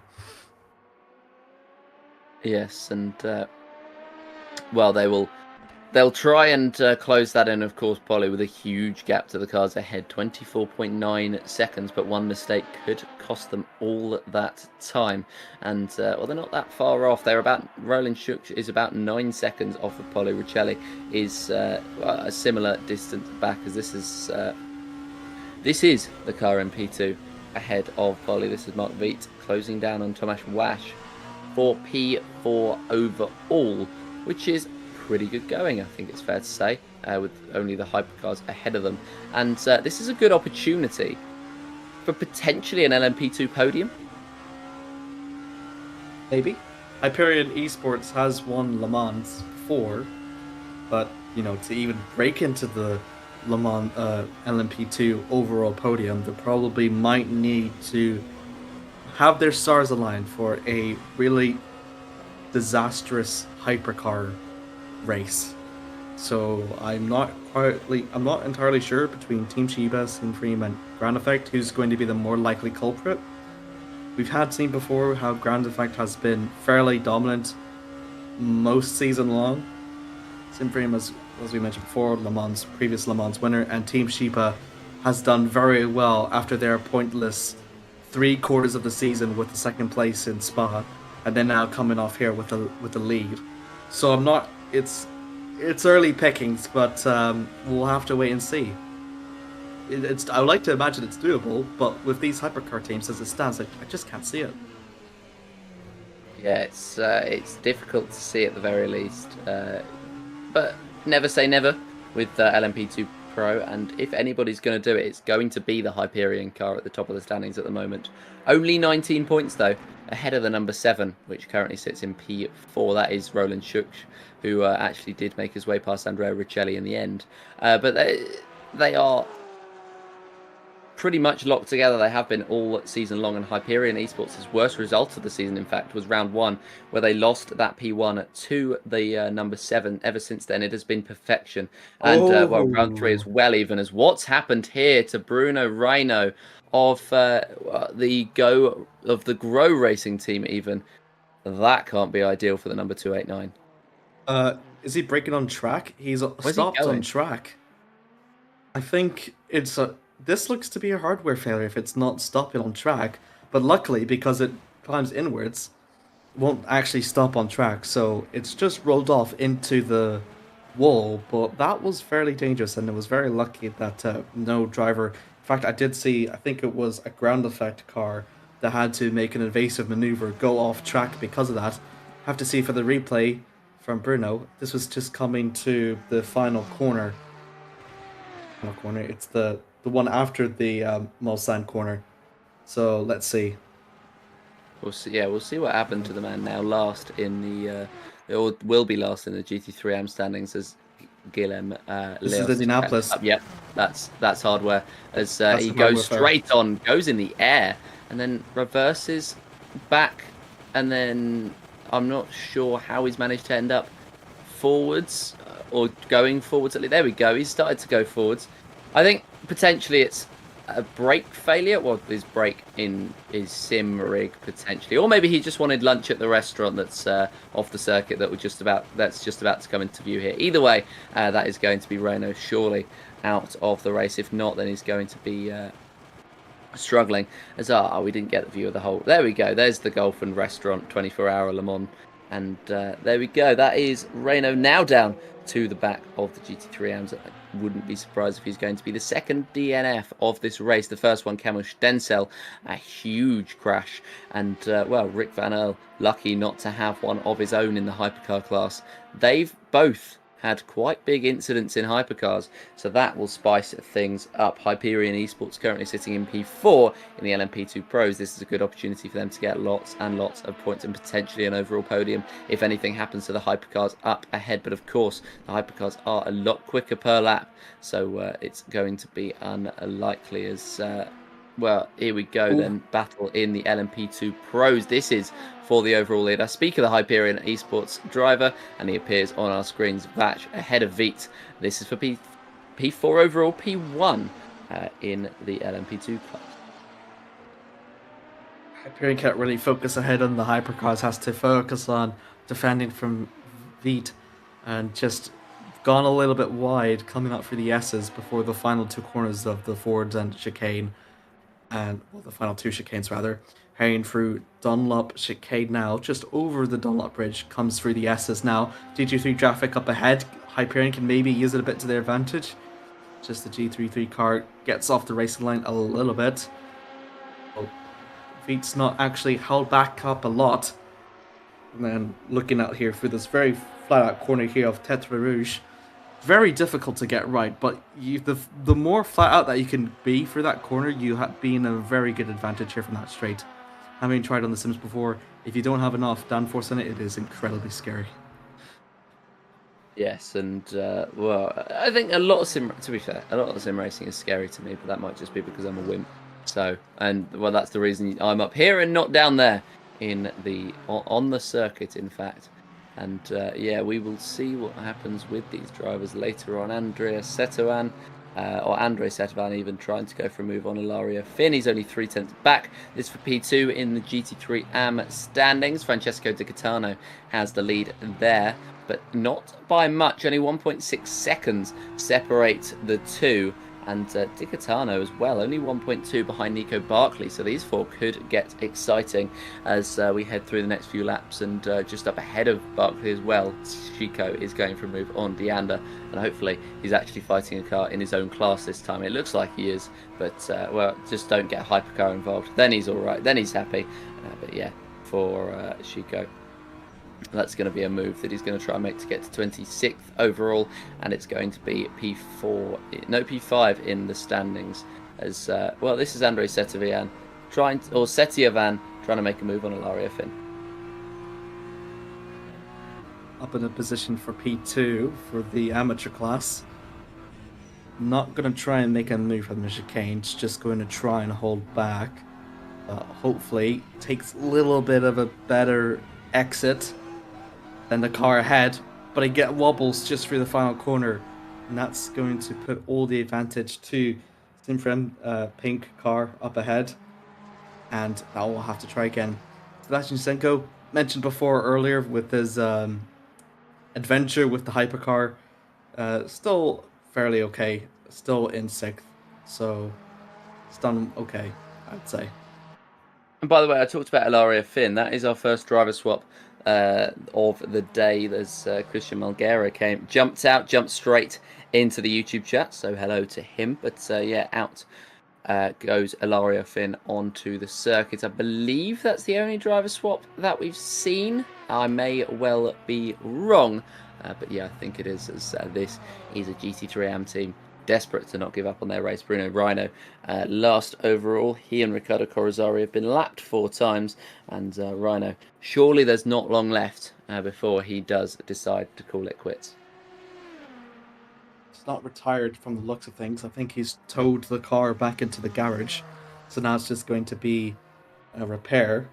So see from the time screens, there's for Stencil it was an immediate DNF, but for Rhino the time screens is just saying 4 laps down. So it is it does looking to be a tow and repair. So Grow Racing Team is just going to hope to get back out on track. But with the damage that they had, though, without those brakes from that hardware failure, it's going to be quite a while, though. It's going to be a while. It's going to be a very long time, I think, until we see the Grow Racing 289 out on the circuit once again. But of course, they're going to do their best to try and get one out back on the racetrack, even though they may well now be 170 seconds off of Artishikula in P41 overall, and a further 14 seconds back to the leader of the class. And a further 23 even. As there we go, out he comes. Bruno Rino is going to come out of the pits, and we'll see what he ends, or where he ends up towards the end of this race. But one thing's for sure, he did not want to let his team down. Nelson Inacio, Marco Pereira, Alexis Diaz, and Pedro Barbosa are all going to, or the majority of them are going to try and take part in this race today. Pedro Barbosa almost definitely, because he signed up this week, and he is ready to race whenever Rhino doesn't, or whenever Rhino decides that he doesn't want to be in the car anymore and swaps over. But he certainly didn't want to take away a debut appearance from his teammate Barbosa. Absolutely. Can we just mention, though, for Grow Racing Team to fix what was a catastrophic brake failure, probably the front completely smashed, and they still got the car out with only just a 5-lap deficit to the hypercars. That is quite remarkable, if you ask me. It is. I think it can't have been that bad of damage then. It must have just been a hardware issue, as he didn't seem to have that much contact with the wall, so that explains that. But yeah, it's a surprise, but a pleasant surprise that Rhino has been able to come back out 5 laps down, but still racing nonetheless. Riccielli going for the move. This is in the LMP2 Pro class, and the Simframe trying to get past Maximilian Pinter in the team Shiba, trying to go around the outside line, trying to hold it. Huge late braking moment from Maximilian Pinter, which allows him to stay ahead, to be fair, and this battle could wage on. Kelly having to turn more through the second turn of that chicane allowed for Raquel, who taken a wider exit, go through more straight, and that put Pinter much to an advantage now. And Raquel has just got another bit of work to cut through. See you there with Mark Vitt trying to cut for the traffic, still trying to get to Thomas Wack. Wack has pulled away. Kozari is going a bit slow. And that's not very ideal. Already a lap down from the next car ahead. Seems to be a suspension issue as well. So he's looking fine here. So this is coming off through the furthest Mulsanne, and now it's just going to be, is it an overtake? Overtake, cut for the grass, and he simply loses it. It's just trying to make an overtake that was not going to happen on that inside line. That's very unfortunate. And that puts the junior team at a rather even bigger disadvantage.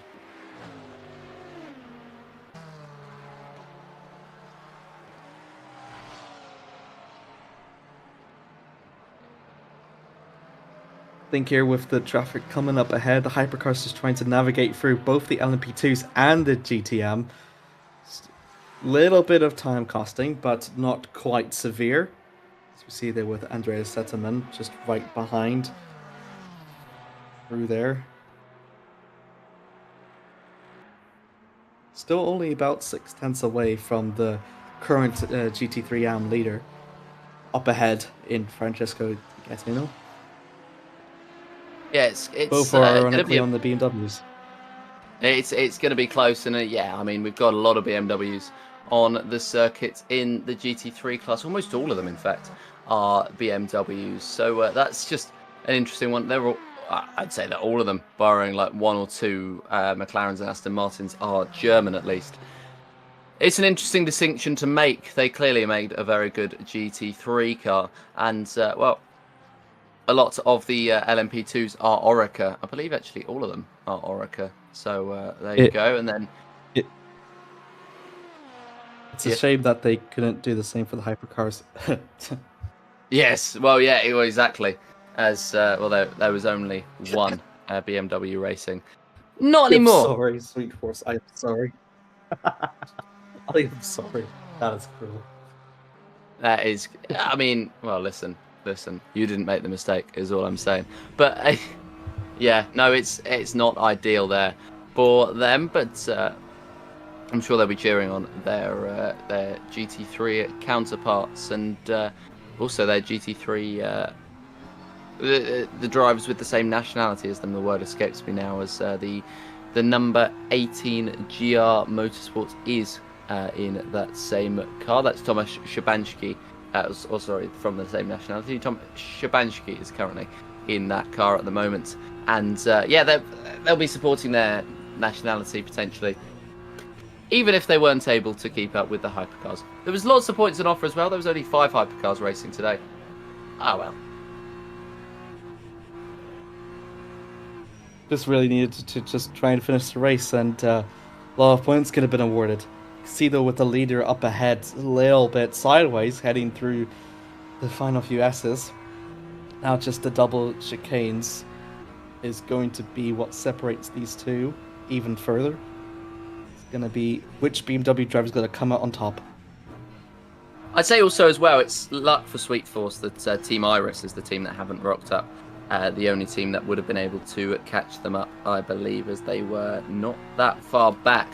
They were only 24 points back as Andrei Setiavan, or Setiavan, I keep saying it wrong. Andrea Setiavan is chasing down now. Saw a gap into turn 1, but it wasn't enough of a gap for long enough to take that GT3 AM lead, and he has to stay in behind. He's trying to take the turn out of the chicane to try and close right back in, and he is closing right in, but is he going to be closed in enough? The answer is no, and well, they both just try and hit the apexes as much as they can. The Francesco Di Gaetano is going to try and pretend that BMW is not waiting in behind, although with that distinctive livery, it's difficult to ignore. Setavian is now closing down at a rate of knots at the back. He's only going to be 3/10 behind at the last timing tower, and well, make that 2 as he passes the next one. He's closing and closing and closing, going up to the peak of what the GT3s are capable of, around 280 miles an hour, which is 50 miles an hour slower than the hypercars, but is still an incredibly quick speed. But no inside line for Setiavan, and he has to stay behind. Through the Daytona chicane, they go a little bit wide for Andre, but still trying to keep it a bit, and at least still has the slipstream a bit to the advantage. If he can continue to hold it in, might have a look for it Michelin, although it's not quite close to what he would like. So I think he'll just have to stay behind for a bit for the time being, or actually maybe I'll be eating my words, and maybe we'll make a move. He's having a look. He is really having a look, trying to look down for the inside now of Michelin. Not quite close enough. Still ahead. Yeah, he's still ahead at the moment, and he's holding firm ahead of Andrei Setiavan. But there's only a certain amount that he can hold ahead until the BMW makes his way through the number 88 KSR.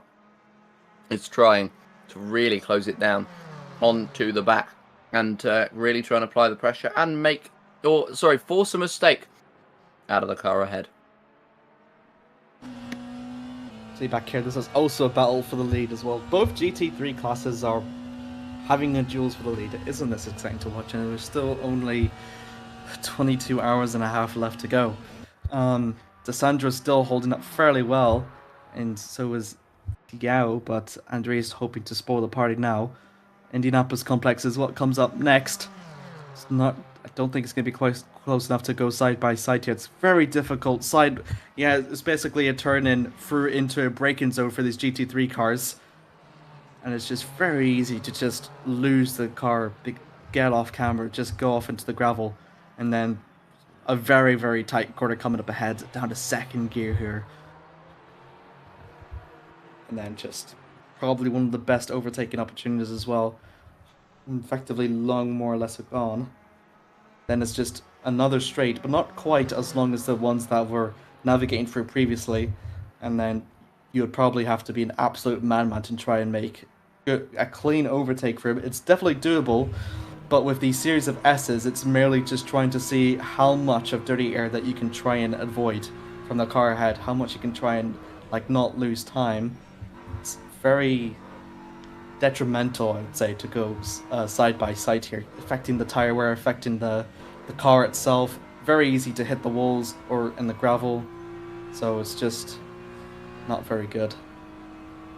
It's not necessarily as difficult as well, but to sit in behind in the dirty air is also detrimental to the tyres, and Setiavan has done that for the last few laps, and just has to keep following through in that slipstream, keep trying to find an opportunity to make his way through, but it's still not an opportunity that has opened up just yet, and it's still an opportunity that he's going to have to force soon to try and get past the car in front, the MR Motorsport. You feel as though he's faster, but he's not quite showing enough overspeed to get past Gaetano.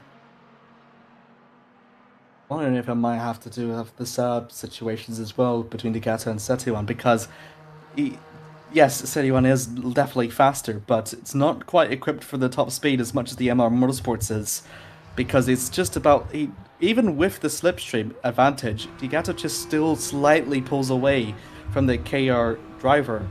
So I'm wondering if it might be a difference in the setup that is putting that advantage to the BMW up in front rather than the BMW in behind. Because see, look, he is just pulling away ever so slightly, even with the slipstream.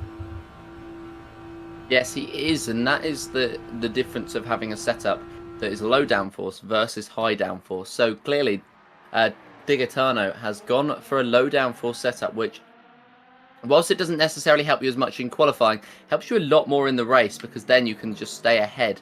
And it's the opposite as well for when you are racing with a higher downforce setup. You will be much quicker in qualifying, but in the race you will not be able to make those overtakes stick. And you'll actually be quicker on a hot lap, but in terms of making actual overtakes stick, it's going to be difficult. However, this could be a move right up here. This isn't between those two that we were talking about, but Marco Santoni and Michele De Alessandro are side by side. Michele on the left of your screens and Marco on the right. And currently ahead, makes that move. De Alessandro backs out of it. He looks to the inside, doesn't make it. And so Marco Santoni, he's up to P1 in his own class, the GT3 Pros, and so that means that he's up to the lead of the GT3s overall.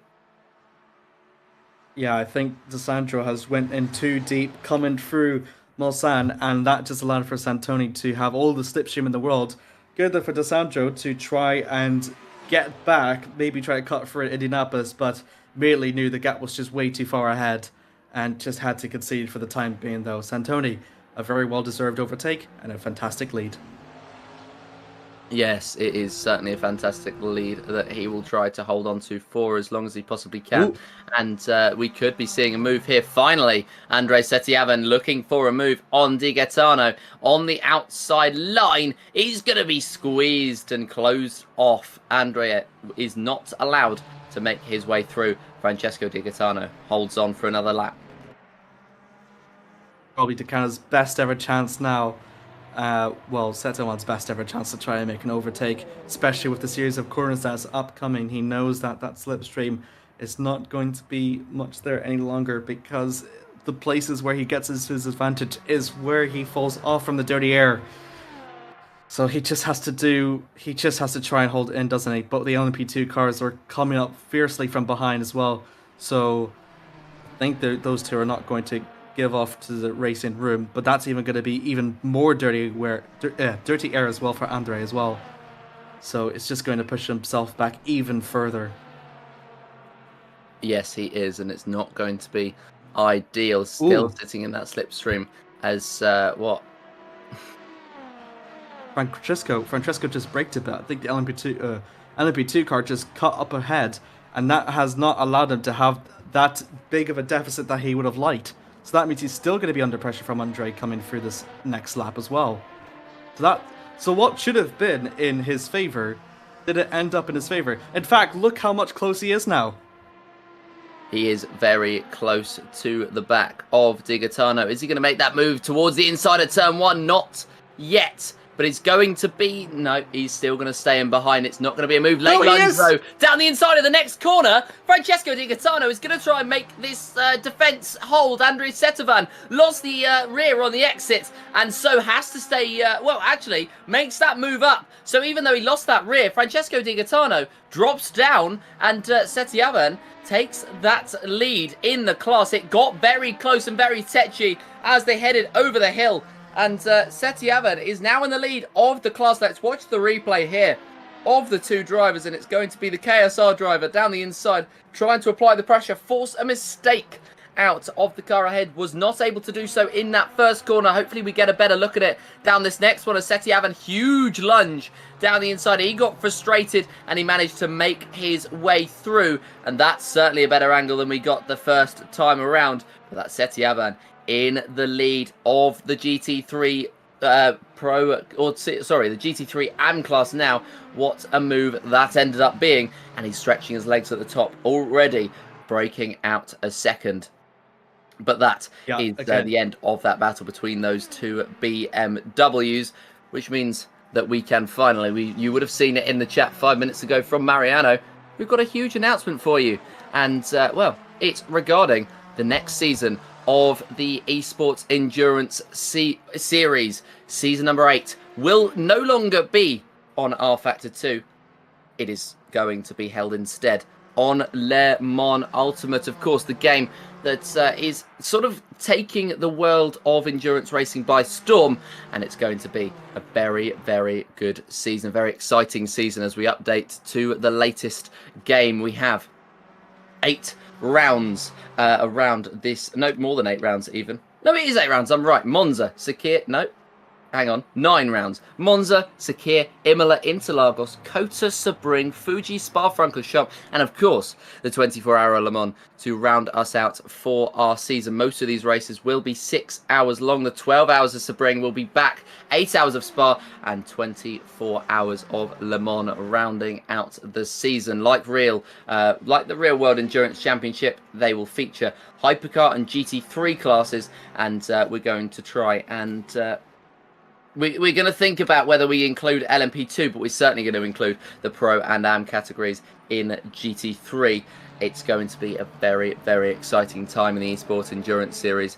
And, well, this is the final round on rFactor. We wave goodbye to it for the time being. Our plans are to start with season sign-ups in August with an invitational phase and then an open sign-up afterwards. The first pre-season event will be held in October. And Le Mans Ultimate, with the progress it's making, is most likely to be ready by around then. If not, then we'll delay it a couple of months. It will be down to the devs, of course. It's only in beta at the moment, but it could be coming out very soon. But goodbye rFactor. It is very difficult to say. There is, of course, emotions in this one. We, as you can see on the top left, we loved you even when we hated you. And that is rFactor 2. Or it will be rFactor 2 by the end of this race. Done and dusted. So a disappointing end, but an exciting start for us as we head to Le Mans Ultimate. And, well, don't forget, we will be seeing some rFactor 2 on, but not for the Esports Endurance Championship. We look like we may well be doing Formula Pro, Class 1 and IndyCar in September. We love sim racing and we love to host competition, and we need you to continue making what we love. So if you have rFactor 2, think about getting involved, keeping that game alive for us, as well as for you, as well as entering the whole new era with us on Le Mans Ultimate. A very exciting time in the history of the Esports Endurance Series, and a whole new era is set to get underway. But we've still got 22 hours left of our final eSport Endurance race on rFactor 2. And we've got a good battle on here. This is for the lead of the LMGTs. Or not LMGTs, LMPs even. A battle surely worthy to showcase rFactor's 2's endurance racing at its finest. As it's mentioned before, 7 whole seasons here of this championship that has been on the rFactor 2 platform, and Well, I'm sure a lot of drivers will definitely miss it, but a bit of a refresh as well for the championship to move to a very new, exciting platform. I think as well for the commentators and for the drivers are fairly excited to move across to this new platform, and with all the bells and whistles that it's had, and with all the praise that has been given, it surely looks to be a new, exciting season upcoming very shortly. It's going to be potentially the most exciting start on of an eSport endurance series. So stick around for it, but also stick around for the rest of this race. A number of you still watching. We appreciate all of your support. And well, there's 86 of you watching the final round of season number 7 of the eSport endurance series, the final one here on rFactor 2. Nico Barkley looking for a move on Sebastian Chico, but there's lots of lapping traffic that could get in the way of this battle, and Sebastian Chico may well come under pressure from Nico Barkley even more, as the Team Sheba driver tried to get in the slipstream, was not able to, and now he tries to pull to that outside line. Chico covering it off, so Barkley is forced to go to that inside. He's going to try and go through. That is a car trying to lap through. That's not going to end well. Somehow they've all managed to get out of that unscathed, and that was very, very close, but it's still side by side, 0.02 of a second splitting the two as they headed into the braking zone. Barkley came out ahead. Barkley just really close, almost lost it from Senko's defending at the very last minute, changing in. I think trying to both going to look for the same area of the track, but Barkley finally tries to makes the move onto Checo. It's dropping off just a little bit, dropped 2 positions in the last few laps, but a very good overtake for Barkley.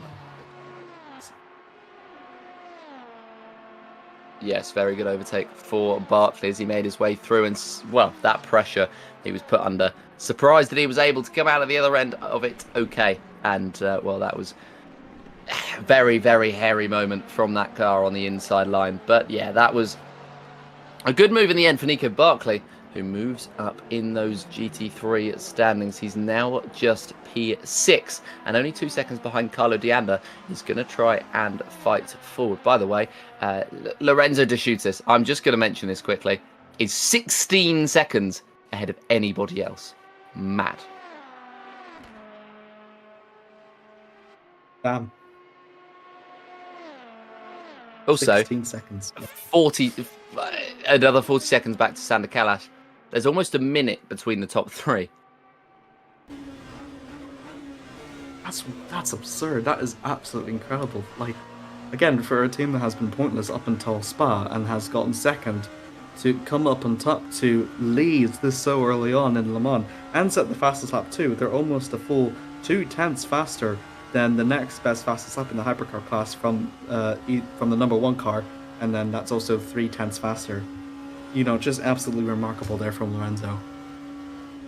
It's just this is going to be a very, very good occasion. This has been some very good racing over the first hour and a half here at the Circuit de la Sarthe for the 24 hours of Le Mans, the final race as we've just discovered on rFactor 2. No, I won't stop going on about it because it's a very sad time. rFactor 2 is an iconic game. I think it's fair to say it was a trailblazer in the esports space, and it's sad to see it go for now, at the very least. Of course, don't forget, it could always come back. It may well come back if there are delays in the development of Le Mans Ultimate, like for example the driver swaps. If there is no driver swaps allowed, then there is no esports endurance series, of course. So we will be back to rFactor 2 for the next season. But barring that, then we are very excited for the next start of the next start, a new era of everything that could be going on. But yeah, the esports endurance series has been going on for an incredibly long time. COVID didn't exist when the esports endurance series began. That's how long that we've been racing on iRacing, and while it's sad to see it go, it's great to see a whole new era of racing, and it was an incredibly different game back then, and it's gone through so many developments. Now we are looking at a very polished game, and one that we've had a lot of fun on, and well, we'll come to the end of it now with a happy ending. Hopefully we've had a very good start to our finish. 22 hours left 21 minutes left and 30 seconds as well, as this is going to be close. This battle still wages on between Mark Vietz and Thomas Vash. This is for P4 overall, P1 in the LMP2 Pro class. This battle has been waging on for a very long time, as is this one, Snowden and Stephen Lafranc. There's some battles on the circuit that I wouldn't have expected at this point. I'd have expected it to die down a bit more. Yeah, me too. But again, the joys of endurance races is that you'll never know which battles you'll be able to see.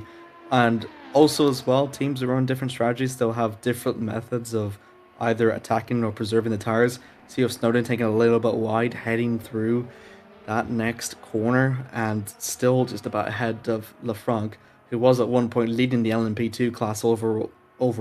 Not overall. Is overall? Or the Pro-Am class? I forgot. Words. Who is this? Yeah. Stephen Lafranc. He did lead the LMP2 Pro-Am class, I think, momentarily in the early stages of the race, but now is out here battling William Snowden, who's been effectively the midfield for collectively the entire race. And again, the fun thing about endurance races is that you get to see battles that you'd never imagine to see, whether it be between, either within the pro classes or even within inter classes, so like Pro-Am and Pros, and in the LMP2s and the GT3s with the AMs and the Pros. It's very exciting and it's very enjoyable to watch. Of course, that battle was for P number 6 overall in the LMP2 Pro-Am standings, and Went slow. It's roughly where they are right now. As what was that? Loister's going slow. It does appear to be, so I'm not sure what's happened here. We're working out what's happened to the 215, but he is certainly going slow, and he's about to be lapped, it looks like. But I think he may well be okay, just an issue momentarily. There is a yellow insect one, so that may well be for him, but we will find out what that is for. His note is for that. Who's that? That is going to be Andrei Setyavan. That's not great. He was the leader at one point. And this is from the Dunlop curve. So let's have a look for the replay. I think that was the LMP2 car just behind that was going slow.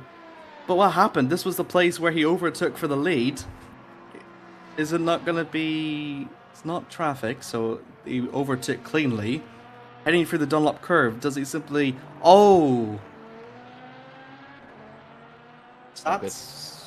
That's quite weird to rear end the... Was it a... I'm not sure if it was a brake failure or not, or just didn't anticipate the LMP2 car going so slowly. That will definitely be an investigation to see how that happened because of the nature of the incident, especially with the damage that has been collected as well. So not only is it going to affect his race, but also affects the prototype ahead. And that's bad for his lead as well, because he was doing so well to finally make an overtake, and then this happens as now dropped all the way down to third, and even more with the damage as well for repairs. It's not ideal. We'll drop down the order, and that battling that he did, all that hard work to make that move up, is going to be essentially pointless, as one mistake, as I said, will cost you so much. But yes, it's not an ideal scenario for him, and he's going to try and work back from minute 1, as this is now the battle back on for the lead of the class. Francesco Di Gaetano does not get any time off, because now Tomasz Szczepanski is on his right, on his rear. Yeah, I'm not sure he's been demoralised a bit ever since being overtaken by Andrei, but it's been lucky to hold on to the lead now after what's happened to his opponent, and now has got another driver now to worry about for his AM class lead in Tomasz Szczepanski. Coming up from Milsane. Got the Indianapolis complex to worry about, but I think with about the slipstream, again, that BMW setup is very good on the straights, but it's not quite very good on the corners, and it's that little bit of the slipstream that's a little bit to his advantage through this area, but then it's for the second and the third sectors that's puts himself in jeopardy per se.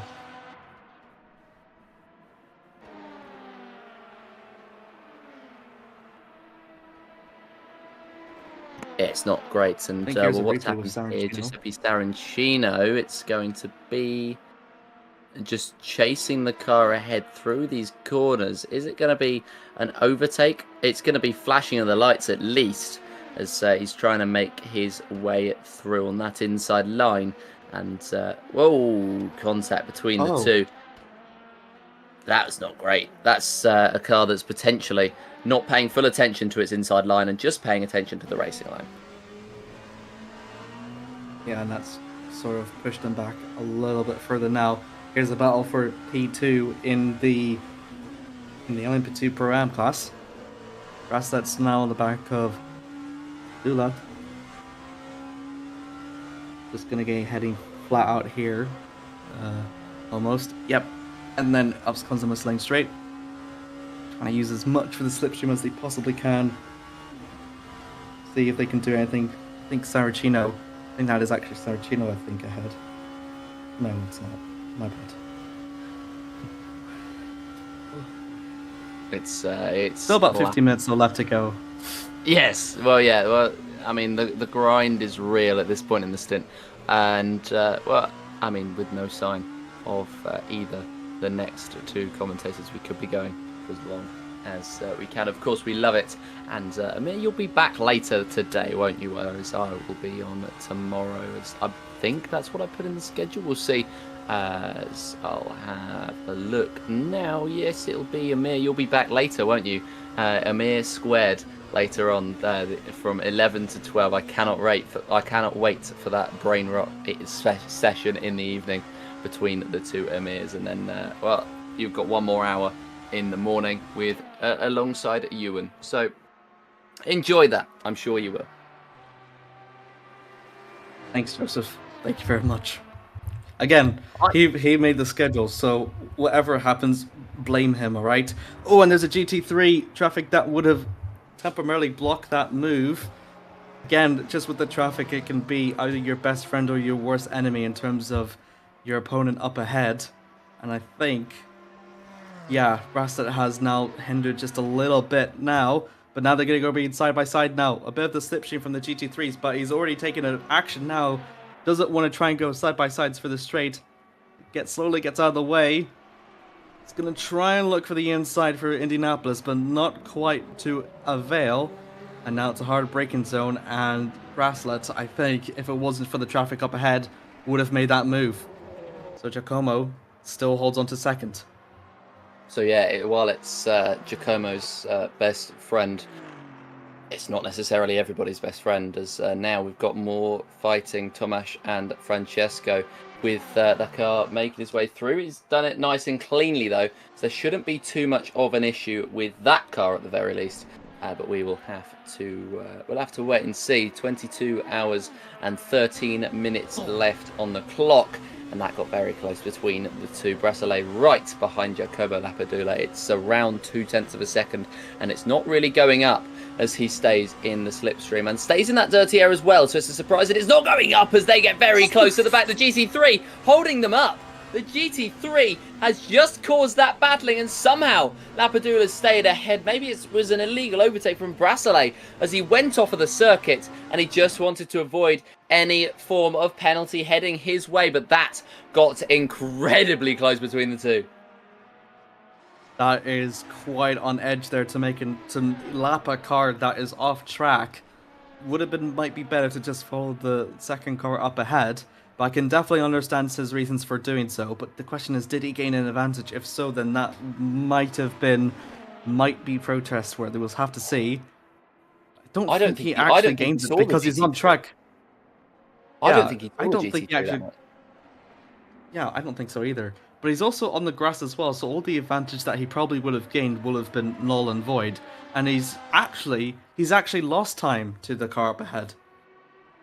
I don't think he allowed that move back. I think he only moved or let them go back past because of the fact that it was because of the fact that he was on the grass, so he didn't want to lose the rear, which is why he went back behind. But that got very spicy very, very quickly as this is a replay. No, this is the live feed. It was the replay, but we're now back to the live feed of Francesco Di Gaetano and Tomasz Szymanski. Huge slide out of the final corner for Szymanski. A moment in the gravel, which is going to cost him some time, but it's not actually cost him as much time as I thought it was going to. And he's starting to reel in Di Gaetano, but it's not going to be enough. I think they're going to be on similar straight line speed setups.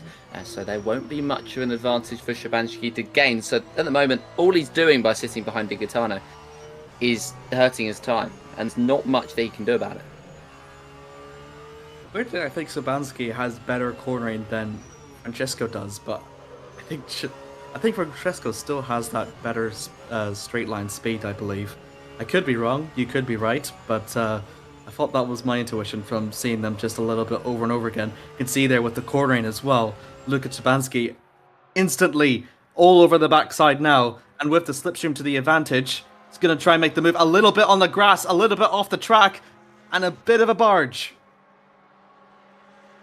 But it's going to be the move nonetheless. Szymanski has made his way through, but it's down to who has the greatest straight line speed. We identified that it was going to be very similar, and I think it's going to just be Szymanski who seals that move and moves up ahead of Francesco Di Gaetano. Indeed it is, and it takes the lead of the class. He's in the Porsche ahead of the BMW now, and while there was battling between the two BMWs for that lead in the AM class, with Setia now further down the field. You can see him in the background, in fact, as he's done a very good job to keep that car going with the little damage that he had.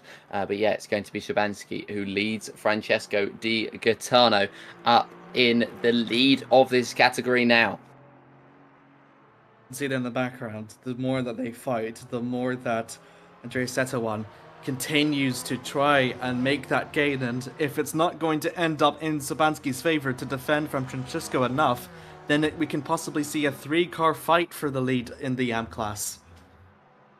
A 3-way fight for the lead already 2 hours in is impressive stuff, and that may well just be what we're getting if Andrei Setiovan can make his way into that slipstream. Here's a replay of the move. Szymanski onto the grass, squeezed right to that outside line. He did so well to keep it going, but to be fair, not much else he could have done, because if he'd have backed out of that one, Di Gaetano would have potentially made contact with him, and he also would have lost a lot of time to Andrei Setiovan. So Szymanski, balls of steel there, and it's paid off. He's in the lead.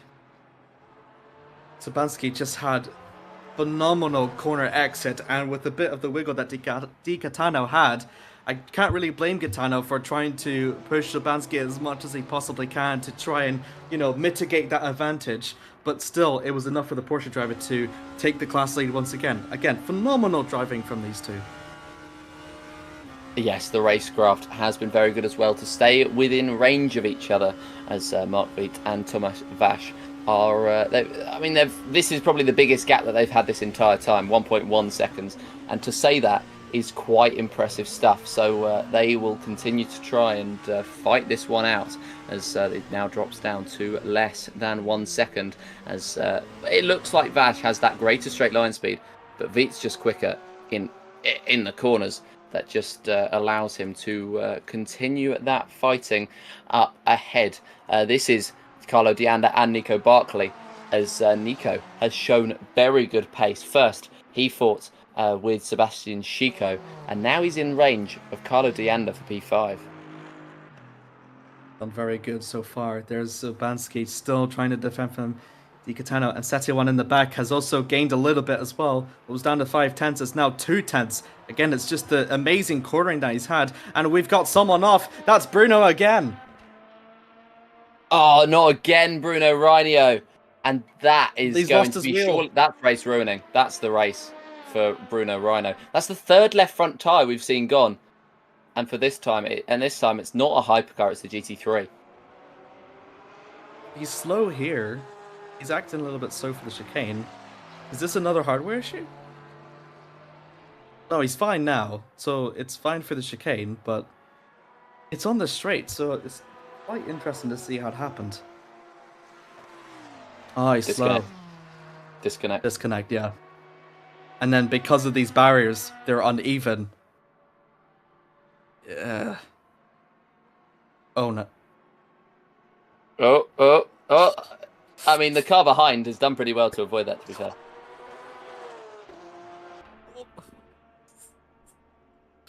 Well, I mean, Oh. surely that's Renault out of the race now, you'd think. Surely. We'll have to see. No. He's in the garage now for return for repairs. Fair play. I'll give him that.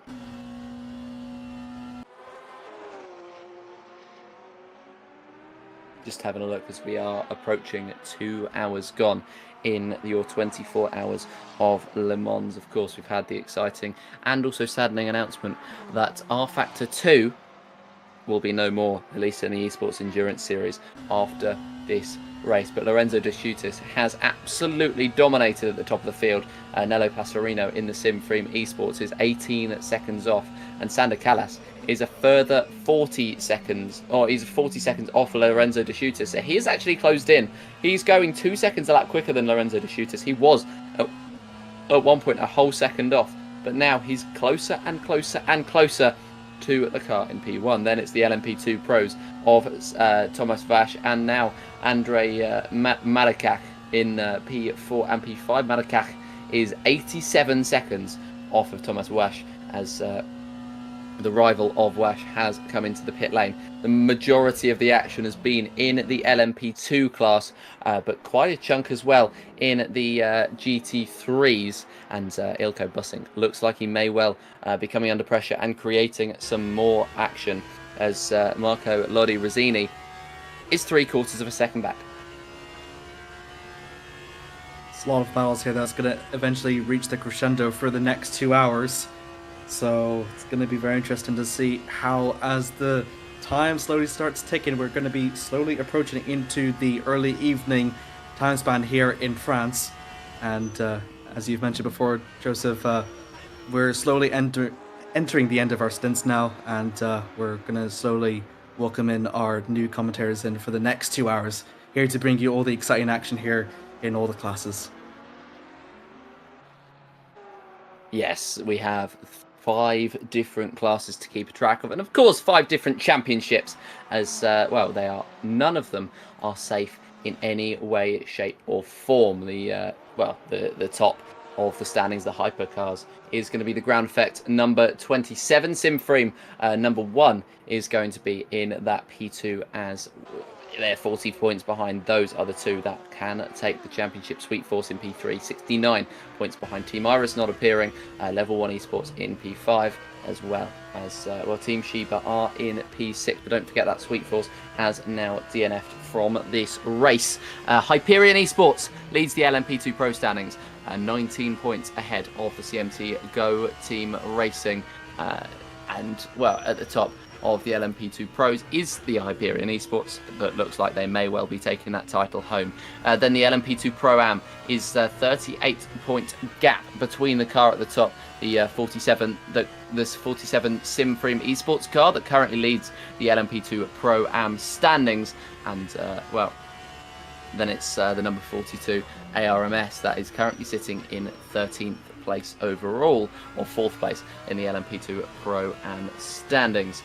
Then the GT3 Pro standings, the closest of them all. SimFrame, the number 99, is currently in the lead of that one. However, a drive-through penalty, and, it's just been nowhere near the pace of the rest of the GT3 Pros.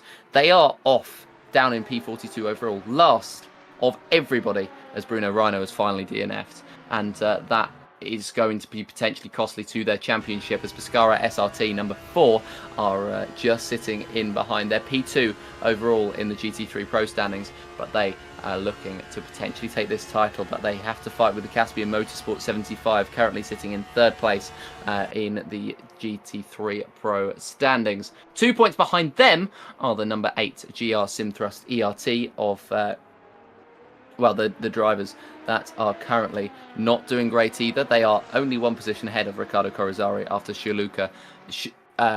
Shikula even made a huge mistake earlier on and lost a lot of time behind one of the cars trying to lap through. And then you've got the number 41 ARMS Serba that currently sits further down the field, Francesco Geniale, in sixth to last in the GT3 Pro standings, which is P5, so in the mid-pack there.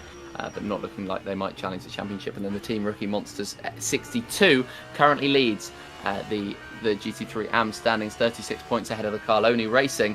They are currently in that same formation, but instead of 1-2, they are 2-3 in the 24-hour Le Mans. The leaders of the GT3 AMs is a team that is P12 in the GT3 AM overall standings, the number 18 at GR Motorsports. So there's lots of interesting action going on, as well as back up the top in Hypercar. The last in the standings, the team that only picked up points last round with a P2, Team Shiba 288, currently lead the way and look like they may well take a dominant victory, as we've got a replay here what has happened to Chaimat Kortov in the green and white with the red car in behind. Can't identify who that is just yet. That could be a little bit of a flicker of a disconnect for Kortov.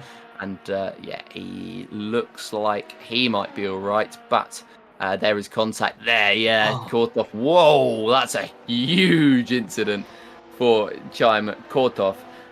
That's a DNF. That is a DNF if I've ever seen one. And yes, he's out of the session. Contact with Kemal Katoglu, and our live stewards may well see something happening later on in this race. We've only had one report of ignoring blue flags. That happened about 15 minutes ago, and it was only a warning for the number 23. So nothing has happened of note there. Amir, have you got any final thoughts before we hand over? Very exciting 2 hours. That means that what leads to be like the start of an endurance race, it always sets off the tone for the rest of the events. But it's been absolutely incredible so far, and as such, we're going to expect to see another great 22 hours left to go here on this event here. As you mentioned before, the last of the rFactor 2 era is upon us, and these drivers here are absolutely putting their all in a very great display here of endurance racing here. It's been an absolute honor here to commentate with you, Joseph. I'll be happy to return back here later on during the night, but then yeah, thank you very much. All good as always. And just a final correction, that wasn't Katoglu who took out Kortov there. That was Rick Van Earl, whose day is getting, well, it's going from bad to worse. You'll see Amir later alongside, well, the Amir Squared partnership at 23 Central Eastern Time and 24, so 11 and 12 p.m. But from myself and from Amir, it is goodbye. Thank you very much, Joseph, and welcome everyone back to the 24 Hours of Le Mans, the final race of Season 7 of the eSports Endurance Series. My name is Edward Hunter. Joining me alongside for the next 2 hours or so, I believe should be Mr. Ewan O'Leary. Ewan, of course, we're jumping into the race 2 hours in. All titles still yet to be decided, some looking a little bit more close. I think GT3 Pro easily the closest, with quite a lot of cars in reasonable sort of contention, and our championship leader well down the field, as Amir and Joe quite rightly pointed out. Elsewhere, gaps a little bit larger, I think, in the prototype and in the GT3 AM class.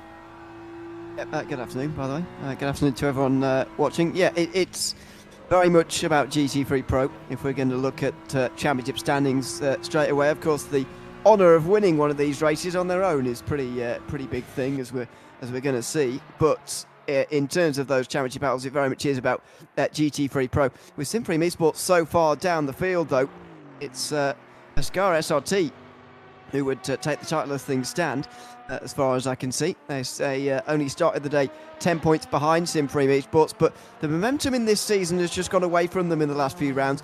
They finished second to Supreme last round at Spa. They were both down the field actually at round 6, but they lost a couple of points that day as well, and they were 1 and 2 again the round before that. So that's 3 rounds in a row where Pascar SRT have lost points to Supreme eSports. They started that 3-race run at 2 points in front. They've ended it 10 points behind, but as it stands, they would overturn that advantage on the very last race.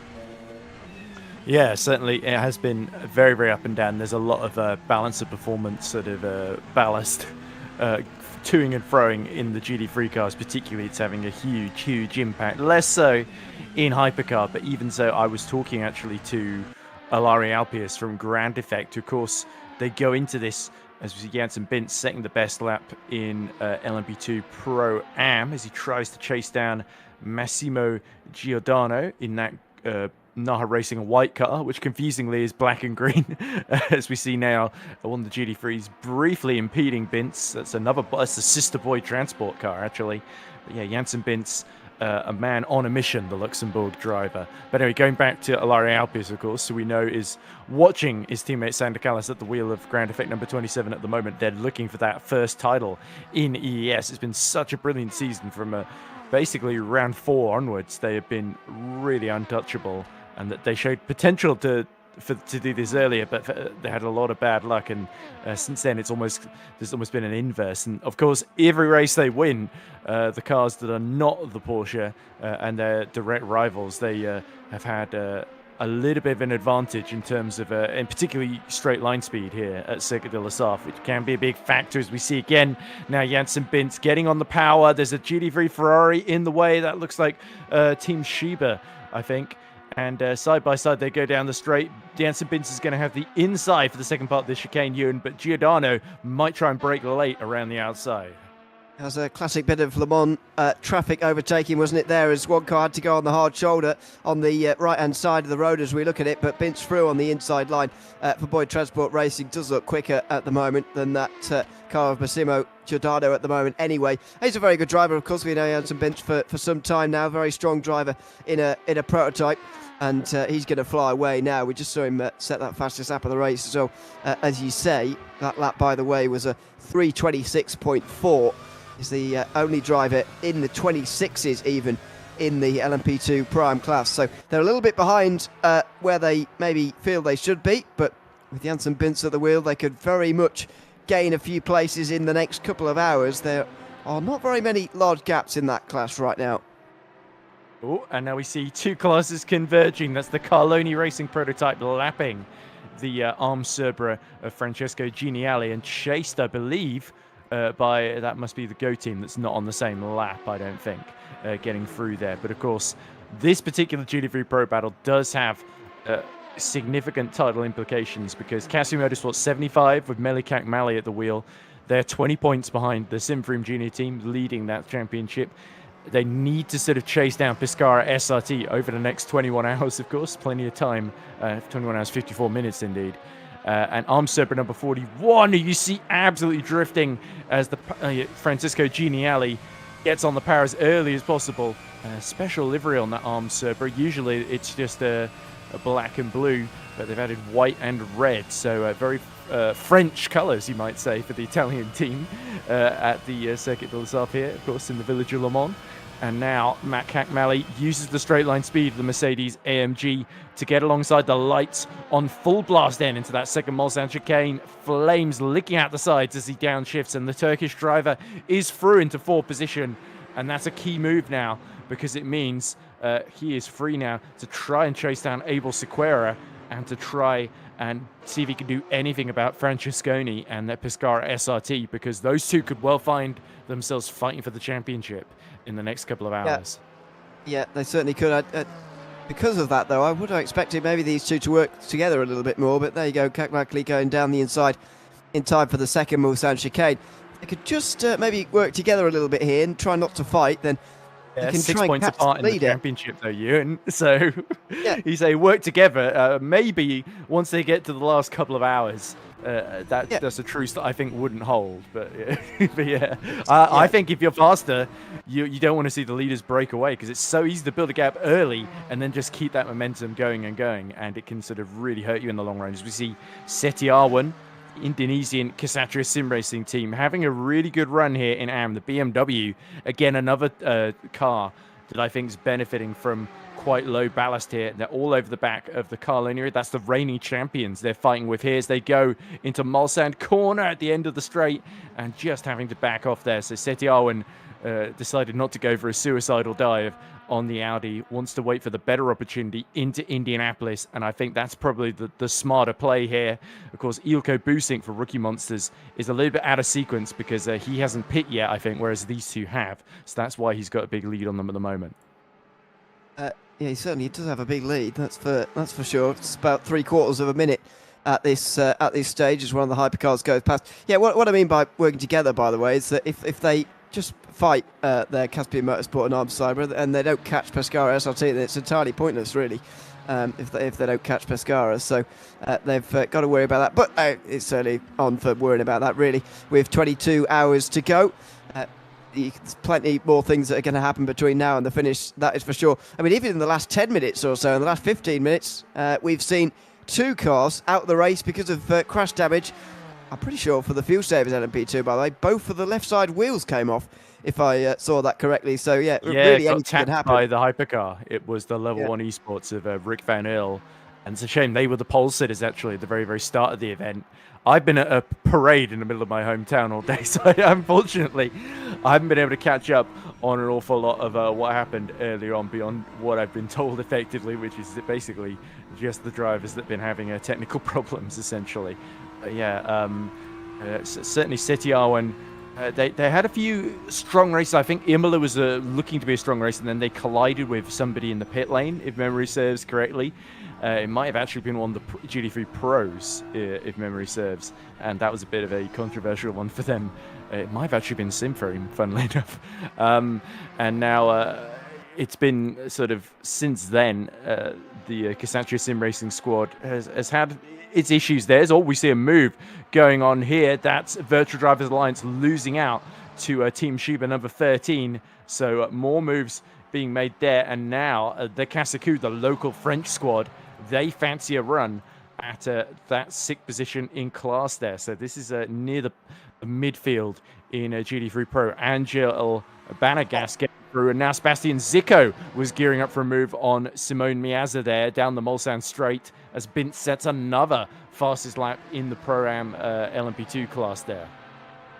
They're very much using that hard shoulder on the right-hand side there. Just before we came to air again, there was a side-by-side pass in GT3 where somebody had got onto the tarmac on the right-hand side there. It's extremely dangerous, extremely bumpy down there, and you wouldn't want to crash at that kind of speed. So surprised to see so many drivers, teams so willing to do that, really, at that corner. But anyway, this is the battle for first again in the out class. Carloni Racing will hold on again here.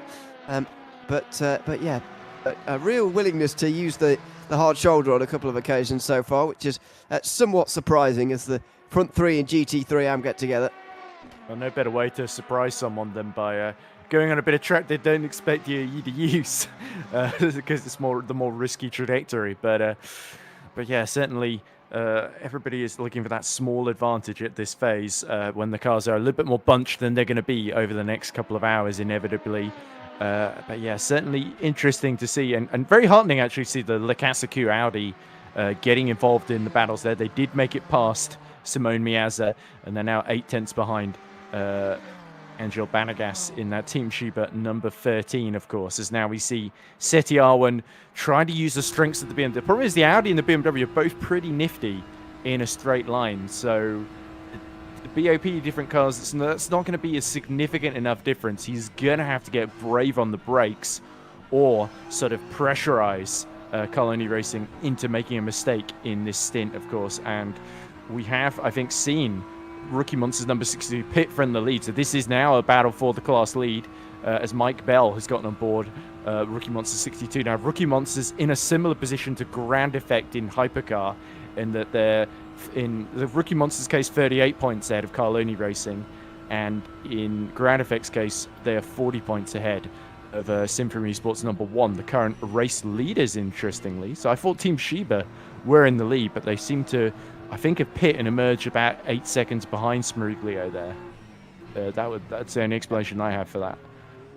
Yeah, oh dear, that's quite late on the brakes for Arnage. Oh, there's an LP2 there. That would explain a lot. Yeah, 8 seconds only the gap between the front two, and it's just going to change around periodically throughout this race. That's for sure at the very front of the field in terms of who's on what strategy and when. But the top 3 are all well in contention at the moment after this amount of racing, just over 2 hours. You know, we could be quite a good percentage through one of our shorter events this season. He would be a long way further through one of these events. He's still very close to have 3 covered by 22 seconds. That was all very close again through Maison Blanche as they come towards the end of the lap. That's exactly how the Fuel Savers LMP2 Pro-Am car got into the wall and got out of this race. So it's a good job these drivers probably haven't seen that, because they'd be very, very nervous about 2 prototypes coming through on them quite like that. Yeah, and I believe that might actually be the Hyperion number 45 of Gazowski that's trying to... it might actually be Thomas Vack, come to think of it. It's one of the 3 Hyperions in LMP2 Pro, the 44 of which is leading the championship. And while they're 4.9 seconds behind Andre Mersak, they're still looking good because they're 19 points ahead of Go Team, number 7, who are the only ones that can realistically beat them, as we now look at... the MR Motorsport number 66, which in turn has started to sneak up on the back of Seti Arwen. Seti Arwen being stuck behind Carloni Racing has opened things up a bit for Di Gaetano now at the wheel of that number 66 machine. And it is going to be BMW versus Audi then. So this should be really, really interesting, of course. And these are 3 cars all fighting for the class lead in GD3 AM. Yeah, and so far, in terms of manufacture, what we're seeing right now, unless this is to do with the actual setup for Setuan, the BMW not really getting close to making a move on the Audi just for the moment, even with Slipstream involved. We go on board with the MR Motorsport BMW now just in behind as well, not really making any inroads here. So be interesting to see how they try and manage this and the strengths and weaknesses of these 2 manufacturers right now, because so far Carloni Racing have looked comfortable towing them around. Having said that, maybe the BMWs are sitting there purposefully at the moment, biding their time on purpose more than anything else. We'll find out, but it's 2 BMWs queuing up behind the Audis, and they're going to fight amongst themselves. Yeah, and you can tell Di Gaetano, he's been part of that 66 as a race-winning lineup in that machine, whereas Kasatri's Sim Racing a little bit more experience, and it shows as they collide into each other at that second Mulsanne chicane, and Di Gaetano gets going as the Seti Arwen. But that is going to give a huge lead now to Marco Lodi-Ruzzini, and that was a needless collision there. And you saw Di Gaetano had the overlap. Seti Arwen tried to sort of dive in like he wasn't even there, and the consequence was absolute disaster for both of them. I kind of think the MR Motorsport driver Di Gaetano was just expecting him to let him have that place, because it was, this stage in the race, and no real need to fight that hard at this stage. It just didn't happen though. And they make contact down into the second chicane, and Carloni Racing are able to make a steal and go a few seconds further up the road. That was a bizarre one. You don't normally see that kind of thing happen at this stage, this early stage in a 24-hour race, but that was that was strange. You again expect a bit of coordination between each other to make that move, but in the end they end up making contact, both of them thinking the other was going to back out of it. Yeah, Mariano Callo in the YouTube chat says synchronized swimming. I think that should be synchronized spinning, in my opinion. And he even gives judges scores, but from 3 different judges, all of which I think are him. 10, 10, and 10. And then Francesco Bernardi from Team Schuber says coordinated 80-degree 10 plus, and then he's put an emoji of a guy trying to cover his eyes. And Keenan Lee Wang from Kasatri Sim Racing seems to find that quite funny, I think. Which I'm not sure why, because that seemed to cost their team more than any other. But nonetheless, of course, if you are Carloni Racing, that is good news, because it sort of keeps your Finn Championship hopes alive. And also, if you're Mike Bell and the Rookie Monsters, now he's about 12 seconds by Michael Favreau, who is caught right up to that Seti Arwen Di Gaetano battle. And Di Gaetano is not going to be particularly thrilled with that contact there, and I think he's going to be just as aggressive next time around if he gets half a chance. As we now look at the this is Angel Banergas trying to fight with Sebastian Zico for that 5th position in class there, as they let the Fuel Savers car in LMP2 just trying to breeze past both of them as they go towards Tetra Rouge once again. And you can tell here the Team Sheba Ferrari, which a car that also is another one of those ones that they tend to set it up very, very well for Le Mans, so it's very nifty down the straights, especially in terms of top speed. So it used to be when we last year's race here, I remember everybody wanted to be in either a Porsche 911 or a Ferrari, because those were the two cars that were just really, really good in a straight line and that could make moves the easiest essentially at Le Mans, whereas those in the BMWs and McLarens, for example, struggle. And it is actually McLaren, not the Ferrari. I seem to have completely misremembered that from Team Sheba, unless they change models when I wasn't looking. But yeah, certainly that is a McLaren, and that is a McLaren that's bearing down on Sebastian Zicko. So Zicko, we saw make that move earlier, is going to have to fight now to keep Banegas behind. Yeah, absolutely. That's sort of a battle almost completely on their own in GT3 Pro, by the way. There's a very, very big gap in front and behind them. So they've got plenty of time to figure that one out between themselves. This is going to be super exciting, though, in GT3 AM again, as Andrea Setuan and Francesco Di Gaetano get back together again. They've actually got Michael Favreau not that far behind now as well for GR Motorsport. So it could be a three-car battle again. But what are these two going to do when they go side by side again? It's surely going to happen again. How are they going to interact with each other? Is it going to be even more aggressive maybe than it was first time round? Yeah, I guess we'll have to wait and see. The other thing that's happening, by the way, right now is that Lorenzo Di Cutis is catching Danilo Smeriglio for the lead of the race in hypercar to the tune of nearly 4 seconds per lap. So Smeriglio is really, really struggling. And not only is Di Cutis catching him, but Sander Callas, of course, had to serve that drive-through. There was a hangover from Spa. He's having to serve that drive-through, and I've had several DMs from the Grand Effect team arguing that the penalty they got was unfair. I feel like they seem to, even when they win, despite getting a penalty, they seem to moan about some other incident that didn't go their way, essentially. So, yeah, the standards at Ground Effect are super, super high. But, yeah, he is lapping Sander Callas nearly about 8 tenths quicker than Di Cutis at the moment. And there you can see the Team Sheba catching Smeriglio for the lead here. So, Danilo Smeriglio, who's sort of run a little bit longer on the tyres, potentially, he could be in a lot of trouble here, and Di Cutis, I think, just driving an absolutely spectacular first stint here as we cut back to Banegas, who's flashing his lights, does not want that purple and red, almost Emperor Zurg liveried BMW in the way there. He managed to get through just in time for the Porsche curves, but yeah, that change for the lead surely is going to happen quite soon. Smeriglio definitely struggling here at the end of lap 40. 6 tenths the gap. Yeah, so it's continuing to come down now through the final part of the lap. They'll just come over the line here in a moment. 18 seconds, by the way, 17 seconds only. Back to Sander Callas as well. It's all very close for the top three, but yeah, those front two will be nose to tail now. There is Sander Callas. He's actually just picked off the GT3 battle that we're watching at the moment, as Di Cutis is within 2.5 tenths now, and that means he's right tucked up behind the rear wing of the reigning champions, who, it seems, as long as the Ground Effect finish this race, essentially, then mathematically it's going to be very, very difficult, if not impossible, for Symphony Number 1 to win this, to be back-to-back champions today.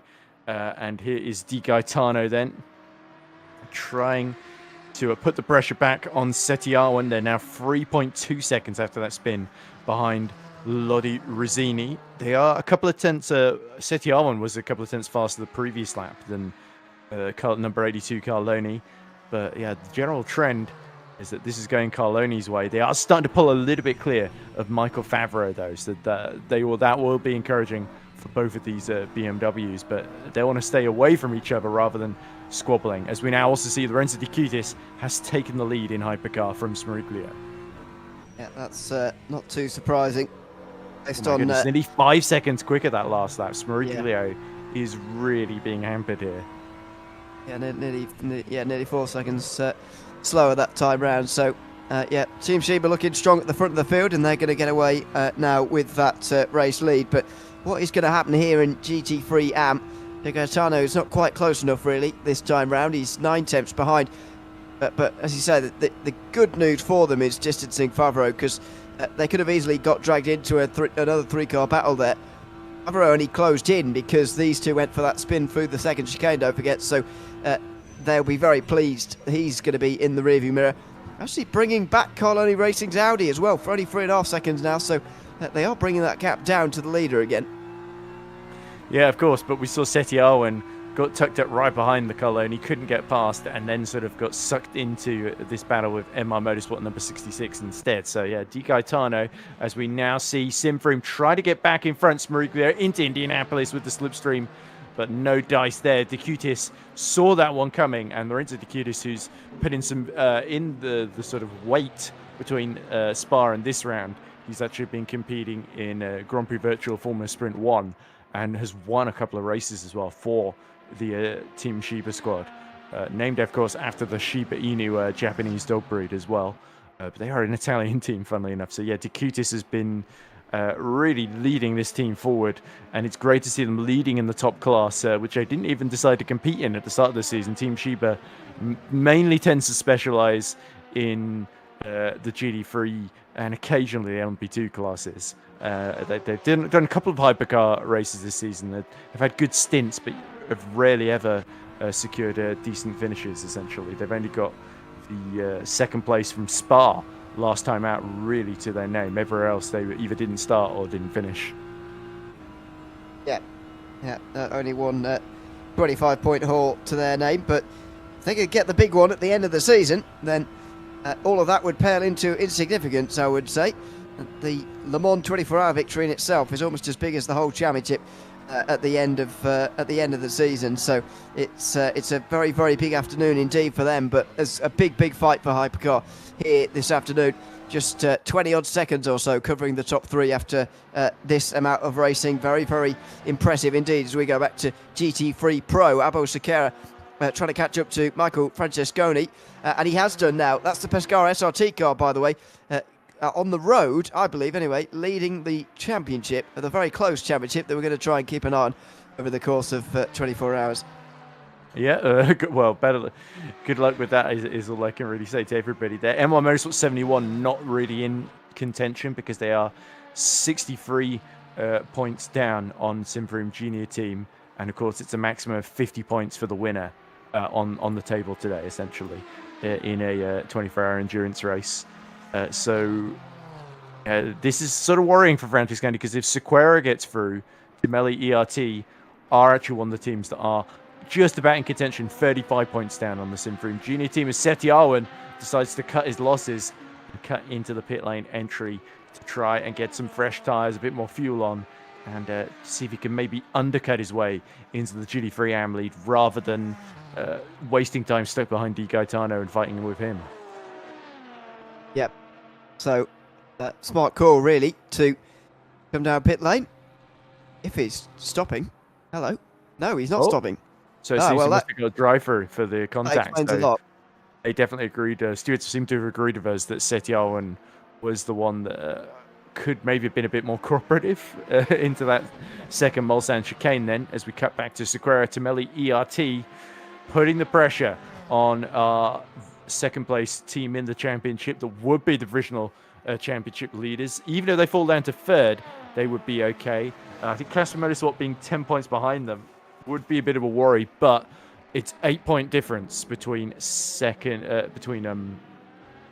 and fourth, if I'm not mistaken. Yes, 50 points to win, 38 for second, 30 for third, and then 27 for fourth. Oh, that'd be only 3 points difference. It's second and third is where the 8-point difference is, and even that wouldn't be enough. So it would need to be Casper Motorsport ahead by 2 positions, not just the 1, to steal the championship away from Francesconi, unless we're looking at a scenario where they are first and second and it's Caspian Motorsport in the lead. So that could be potentially a winner-takes-all scenario. But at the moment, Santoni for MI Motorsport 71 doing a superb job, 24 seconds to the good, and pulling a very healthy-looking gap to Francesconi at this early phase. But of course, it's still early doors. A 24-second gap could disappear rapidly in the blink of an eye almost if a misfortune strikes, as Bintz lowers the fastest lap record in LMP2 Pro-Am yet again with a 3 minutes 25.725. That is nearly 2 seconds quicker than anybody else's fastest lap, by the way, in LMP2 Pro-Am, which is remarkable, really. We've got lots of pit stops, so you can see, or you just caught a brief glimpse of there in LMP2 Pro-Am at the moment. So Janssen Mintz now actually does get to the lead of that class, but but what a lap that is on the last time round. 25.7 from him is very, very strong indeed. In fact, it's only slower than one of the LMP2 Pro teams as well. CMC Go Team number 7 are the only team driving an LMP2 in this whole race who have gone faster than Jansen Mintz in the Prime class. Yep, and of course they need to, don't they? Roland Zux, Zoltan Varconi and co, all part of that, the reigning champions in LMP2 Pro, part of that title effort. They've been beaten the last 4 races in a row by Hyperion 44, their eternal, implacable rivals in that Hyperion Esports number 44 squad. So they need to stop Thomas Vack from getting the jump on them, and there's no better way to do that than by setting fastest laps. Last time around, there was only a cigarette paper to choose really between Mersak and Vack, but of course it's 15 seconds between Roland Zux and Vack. Although, having said that, Mersak in the black court number 30 pits from the lead in LB2 Pro, so he is first to pull the trigger in this pit cycle once again, as we now see Pescara SRT under pressure here, well and truly in their quest to steal the GT3 Pro title. And for the sake of the Simfree number 99 junior team, they need to hope that Tameli Yurti can get through here, and Sequeira is going to try and go the long way round in that BMW into the first Mulsanne chicane. I think he's going to be full car ahead when they get to the braking zone, and there we go. That was quite sensible, actually. Francesconi didn't decide to be a do-or-die here on the brakes, and is deciding to play it quite sensibly instead. Yeah, that's probably the sensible thing to do at this stage, really, when you consider just how far we've got to go. And Pescara SRT on the brink of maybe a championship in 21 and a half hours' time. So you've got to be careful with that as we go to a replay here. Just saw a flash of yellow flag in Sector 3, by the way, just as we went to replay, so hopefully that's nothing too bad. This is the move, though. Sequeira on the outside line, using the slipstream nicely of that BMW. He had his nose in front, even by the braking zone, and so you'd think in that situation for Francesconi, well, no point diving on the brakes up the inside like that. You can very much easily make side-to-side contact, and not only maybe spin yourself out, but actually get a drive-through penalty, as we saw earlier on as well. Yeah, there's another battle going on at the present moment between Christian Malguera from Simfree Esports Pink in GT3 AM and our GT3 AM Championship leaders with Mike Bell at the wheel of Rookie Monster 62. They're about 6/10 apart. I think Malguera is actually just past Mike Bell. So yeah, interestingly, Mike Bell is struggling to dip below the 4-minute barrier at the moment, and it looks like a lot of Rookie Monster's rivals are taking advantage in this stint of Malguera in the 357s, and then although having said that, a lot of the rest of the AM field, apart from maybe Michael Loderozzini and Michael Favreau, are both all struggling to keep it under 4 minutes at the moment. Yeah, it's oh hello, that was quite sideways through Indianapolis for the BMW, but dirt kicked up as well through that left-hander, but yes, we are. Yeah, Francesconi is going to be staying behind here for the next few moments, you would imagine, behind Davo Sequeira in that BMW. And just got a message from Francesco Bernardi. He says Pescara are going to save fuel using Tameli ERT's slipstream. So that's Francesco Bernardi from Team Shiba, if I'm not mistaken. So he's sort of a neutral party in all of this. But that's an interesting play, because we know the Mercedes can occasionally be a little more thirsty on its fuel, and it's bitten Pescara in the past, earlier in the season. Bahrain, I think, is a key example. Well, it was more the crash they had that bit them there, but they were pitting a lot earlier than their direct rivals, and it was, in the long haul, costing them just a little bit of time, and meaning they had just that little bit more work to do in each stint. As we now see, the 63 splits them up, and Francesconi decides not to take a big risk here, and that could absolutely play into the hands of Tameli ERT.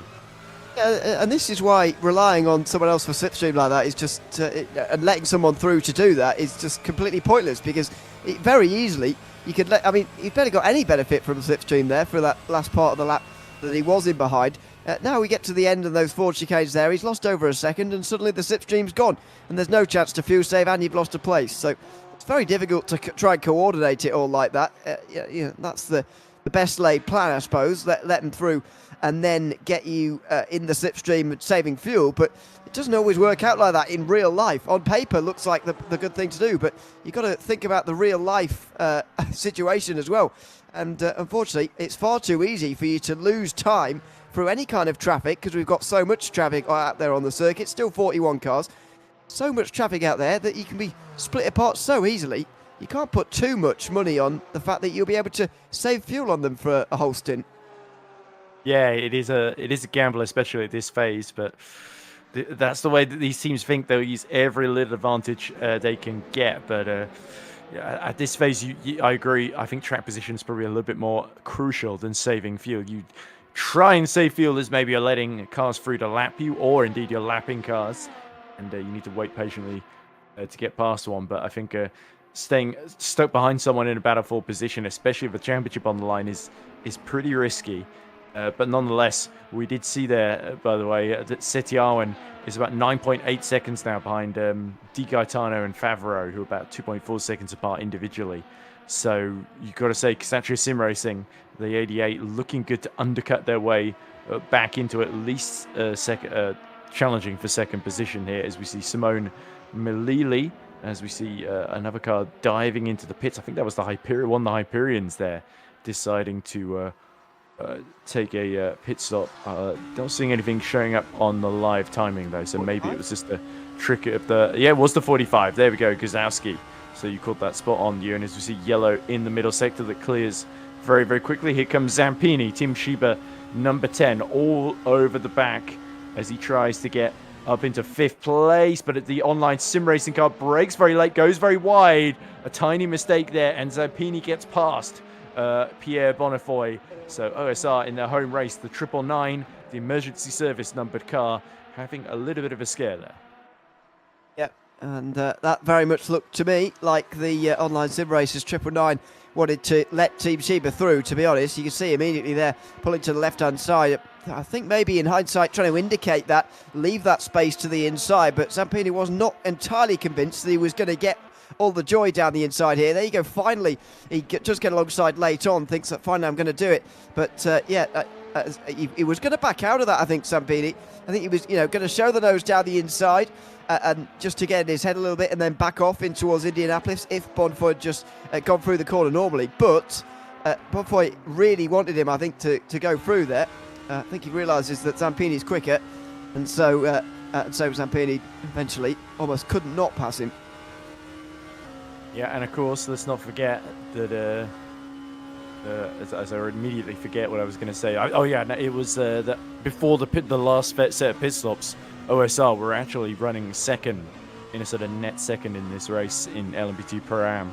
So being passed by Team Shiba could have a bit of a knock-on effect, and it suggests that Bonifoy's pace is not really been as good as they would have hoped, as of course Zampini has literally just pit and is probably on slightly fresher tyres too, as we watch Davide Lupi trying to chase down Simone Melili in the Carloni Racing prototype black, but that's way too deep into Mulsanne corner for Lupi as he tries just to brake as late as he dares. So difficult sometimes, even with the braking markers, to judge the braking distance into Mulsanne corner, because you're slowing down from such a high speed all the way down to sort of second or third gear, and then you've sort of got to turn into this tight 90-degree right-hander. So it's one of those ones where, as we see a marker board being flipped up out of the way there, as I think somebody was just trying to get out of the way of the prototypes and decided to take a drastic evading action.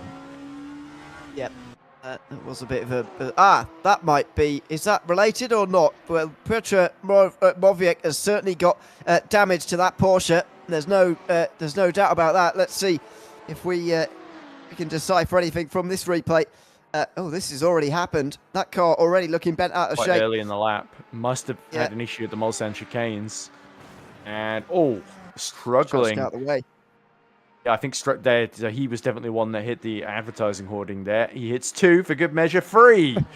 Oh dear. And that's certainly for the team that finished second in the 12 hours of Daytona. The usual long distance races they tend to excel in, but Moravec, Peter just really not having good luck. So there must have been some collision earlier on that damaged the steering, I think, because that car just does not want to turn to the left. It's constantly veering to the right. Yep, that is a very, very damaged Porsche, unfortunately. Looks like it is only front-end damage, which is a lot easier to deal with than rear-end suspension damage, but it's so bent out of shape that he is going to have to come in straight away. Luckily, it's a big earlier on setback the race, as well, because they're a Didn't title think. contender, Ewan. They're fourth in the standings, 22 points down on Simfrim Junior team. So if you're Piscara and Caspian, that's a sigh of relief, because that's another car you don't have to worry about making a comeback. I think they were a little bit behind already, but now definitely with those lengthy repairs, they're probably going to drop behind Simfrim Junior team. Yeah, I think they probably needed a near perfect day, to be honest. Did the GR Simfrost DLT team, but they're certainly not going to get that now. It's just slipped away from them in the last round at Spa. They finished a lot lower than they really could have afforded.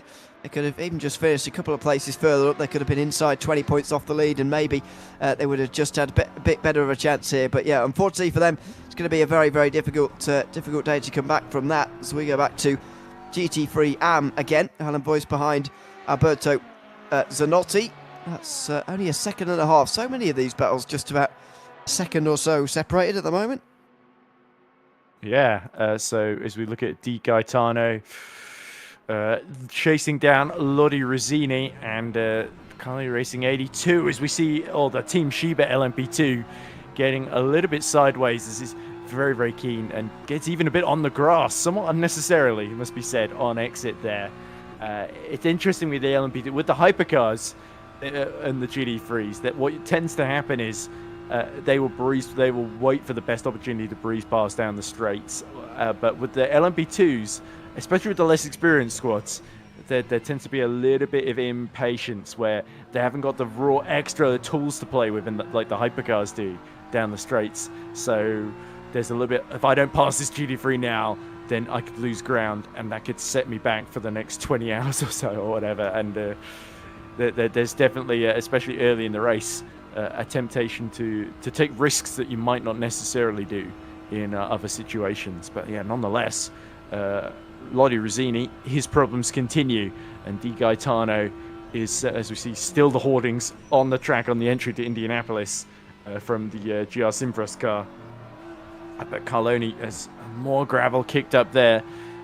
Defensive shapes are surely going to have to be thrown, because Seti Arwin is still trying to do that undercut. He's gained a second on Favreau, but it does look a little bit like we are sort of in a little bit of a stalemate in terms of the undercut. So I wonder, maybe Xanthi Sim Racing pitted so early compared to their rivals is going to hurt them in the long run, and it might turn into basically a freeway fight between Carloni, MO Motorsport, and GR Motorsport in this battle for the win in GT3 AM. It's so early to say in GT3 AM, especially at the moment. I'd say it's probably the closest class overall in this race at the moment, because you've got this leading battle that we're seeing on our screens. But Favreau is only 4.5 seconds back. Setuan only another 7. Then Christian Margera, who we haven't spoken about in the last hour, Simfrim eSports Pink, is only another 3 seconds back. He's a very quick driver to have in that car. And then you get a few bigger gaps, 14 seconds back to Mike Bell for Team Rookie Monsters. But yeah, it's a top 5 or so who are really, really close together, especially if these two actually fight it out rather than work together or race single file. Then yeah, they could invite a lot of others to the front end of the GT3 AM field, which is very impressive to see. Nearly 3 hours gone, don't forget. No, it looks like we haven't had very long because there's so long to go, and all that is true, I suppose. But nearly 3 hours in for it to be so close is pretty good going.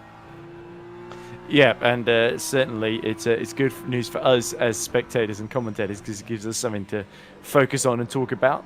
As we now see, that looks like the race leaders, just threading the needle there, coming out of the Dunlop chicane as they go down through Tetra Rouge and back onto the back straight then. So the big question is here is if Gaetano is going to try and move, where would be the best place to do it? Because you would think Indianapolis with the long run, if you can get good run out of Virage du Mulsanne corner, of course, down the Courbe du Golf, that would probably be the biggest opportunity, but he could try and force Lodi Rizzini into a mistake here, because Kalani Racing as well, I think it's worth pointing out, they were actually ahead, looking to actually cut into the championship lead of Rookie Monsters number 62 in Spa, and then they crashed out with something like less than an hour to go in a race that they were looking like they might have had a very good chance of winning, actually. So they're definitely going to be fired up not to repeat that error, as we see Di Gaetano almost getting alongside, but eSport 66 much more patient after their earlier contact with Seti Arwen, and their pace really has just been so much stronger than Kalani. But now they've got to use it to find a way through, and that could be a very, very different story. Yeah, it was very close on the way to the second chicane. That time actually was Di Gaetano, and I'm somewhat surprised not to see him make the move, but I can see why there might be some flashbacks going into that chicane. What about Mulsanne corner itself? Not quite this time either. Definitely getting into the mirrors of the Audi though, and that was a noticeably different line actually from Rizzini there, who just went a bit narrower, a bit shallower on the inside there, just almost to protect the inside, but didn't need to in the end. Again, Di Gaetano is going to be into the slipstream here, but again, I don't think quite close enough to make a move this time. He's certainly not wanting to sit there and wait, though. He is going to try and make this move, but just not for the moment. Yep, and of course, when you're up against the reigning champions, you really need to be on your A game, because they are not just going to get out of the way for you, unless there's a very, very particular set of circumstances, like they overtook you off track and need to get the position back, or they're playing a sort of strategic game, like we saw Bernardi claim was the plan of Pescara SRT. So, and in fact, Francisco Bernardi said immediately after that, flash fuel saving sales ended. So that seems to be the justification there. But anyway, Ewan, then, so as we nearly get to the end of the third hour now, just another 15 minutes to go on that one, as the Boyd Transport does a lapping attempt through the Porsche curves relatively cleanly, but of course you've got to make quick, decisive movements, and in fact, off track goes Lodi Rizzini, and now Di Gaetano will be licking his lips if it wasn't for another LMP2. That looks like the NAR Racing Italia car getting through there, the green and black livery, number 33, I think, and now Di Gaetano has got the Kalani Racing Audi R8 in his sights well and truly, and it's just a matter of picking the right moment here to challenge and keep upping the pressure so that Lodi Rizzini either cracks or is forced to use a bit more of his fuel and tyres than he'd ideally want to at this phase of the race. That was a battle, by the way, in LMP2 Pro-Am that has just resolved itself. Boyd Transport Racing getting ahead of number 33. So they go through, but Rizzini really got away with one there. It was pretty overly aggressive stuff, actually, for the Boyd Transport Racing LMP2 as it got down the inside. You know, it's not a no-passing zone, the Porsche curves, by any means, but I think that corner in particular, when you're not side by side the left-hander before, the second of that double left-hander, I don't think you should really be making a late move in an LMP2. I know you can change your line quite late on in that car, but it's these cars you've got to worry about, the GT3s, who really aren't that movable late on in that sequence, and so that's the real problem there, I think. So there you go. They've done it now, and Rizzini got away with it because there was some runoff there on the exit of that corner now. But anyway, Di Gaetano's closer than ever, and maybe looking for a move into the first chicane. Oh, and here comes the level 1 eSports free wide briefly as he speeds out of the way. Di Gaetano's got the inside. Is he going to be able to just get enough overlap to cover off the Audi R8? Yes, he is. And Lodi Rizzini knows he wouldn't have to tuck in behind, but can the Audi R8 use its straight line speed to get back on song? It didn't look like an amazing exit. I think Di Gaetano may have done enough to snatch the GT3 AM lead, which is good news for MR Motorsport 66, but bad news, of course, for their immediate rivals. We also see Andre Setiawan going into the pits again quite soon after that previous stop. So Kasetria Sim Racing maybe have got a fair bit of... They did set the drive-through penalty earlier on, of course, so maybe this is now the scheduled stop as Keenan Li Wang gets on board that car. So yeah, Kasetria Sim Racing, plenty of work for them to do to get back in the mix in GT3 AM. This is a replay of that free wide moment. That's good reaction there for the Level 1 Esports hypercar, just to move a little bit further to the right and facilitate that, but a good move in the end from Francesco Tigatano, who gets through into that first Mulsanne chicane. By Mulsanne corner, Rosini is no closer to getting that place back again, but even despite all of this, they're extending their lead over Michael Favreau to 6 seconds now is the gap. Is Tigatano going to keep the lead though? Rosini's going to get right into the slipstream in that Audi. As we go further down the field, this is back for the battle for 6th place again in GT3 AM, but we'll just keep an eye on the Rosini gap down there for the lead in GT3 AM. Gets ever closer in towards Indianapolis, but doesn't get through again. Yep, the gap just starting to go slightly back up again now as we watch Hallam Voice in the Boyd Transport 206 trying to get on terms with Alberto Zanotti in that Virtual Drivers Alliance 115. But yeah, Marco Lodi Rosini, you can tell the Audi R8, that's their big strength, is that straight line speed. That's why they've been able to get up into this strong position.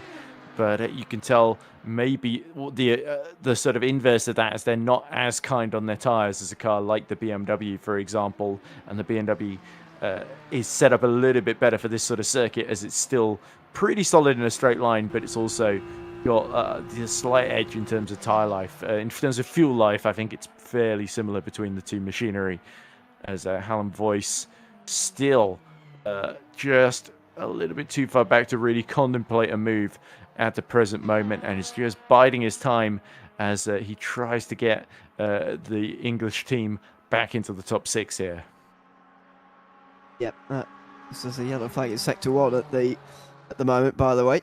That's cleared relatively quickly, but yeah, BMW just not quite as close to the Ferrari down this next section, the Virtual Drivers Alliance, quite than it needs to be.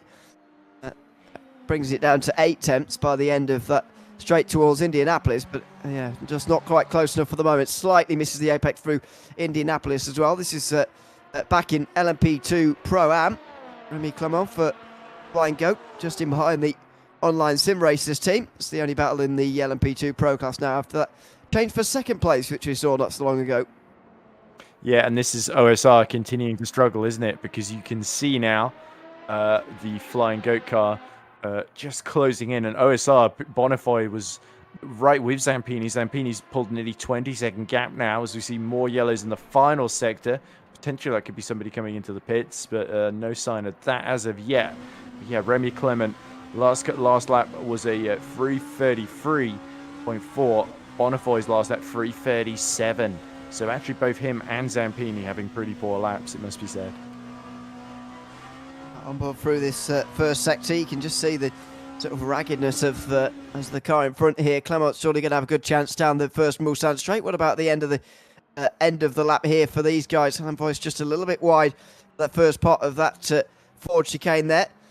Very different lines being taken by the two drivers, actually, all the way through. But come out the other side pretty much as they were at the end of another lap. But yeah, rapidly approaching the end of the 3rd hour of this race. They're flying by early on in this one, but still a very, very long way to go.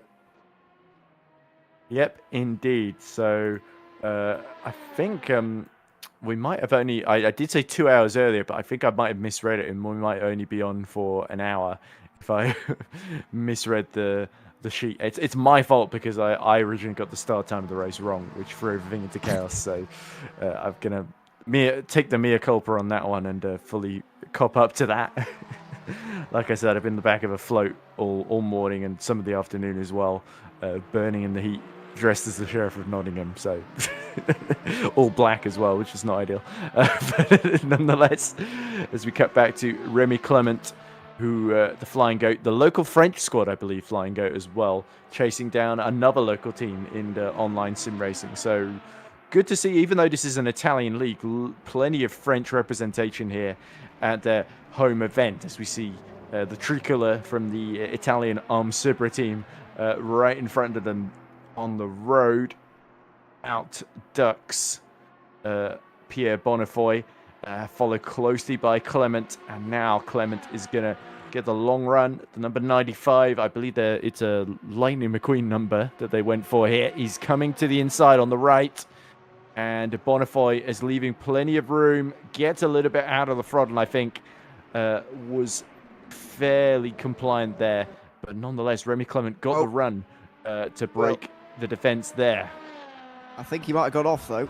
Did he keep on the road? Well, he must have done if he keeps the place as well. But I felt sure when I saw him hit the brakes there, actually, on that line, I thought he's going off for sure. At the very least into the gravel. If not into the wall, but he got away with that. Yeah, fair play. Got it pulled up just in time. So he does keep 6th place after all. But yeah, he was very deep on the brakes there in time for Indianapolis. Oh, big snap for Bonnefoy as well.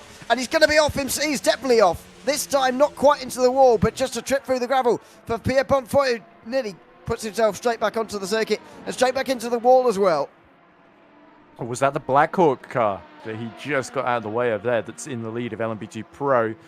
You can see Bonnefoy almost pushing that a little bit too hard to catch back up to the Flying Goat. Has that snap on turn-in, and then he knows he's going to understeer off, and it's all about avoiding the wall, as you rightly say, Ian, at that point. So yeah, Bonnefoy had the presence of mind, realizing that he made a huge mistake there to not just press on and think that he could still save it, because through the Porsche curves, it's very rarely that you have small accidents through there. So yeah, but it continues the worrying lack of pace and worrying lack of grip for Pierre Bonnefoy out there, and the 999 continues its descent down the LMP2 Pro-Am order.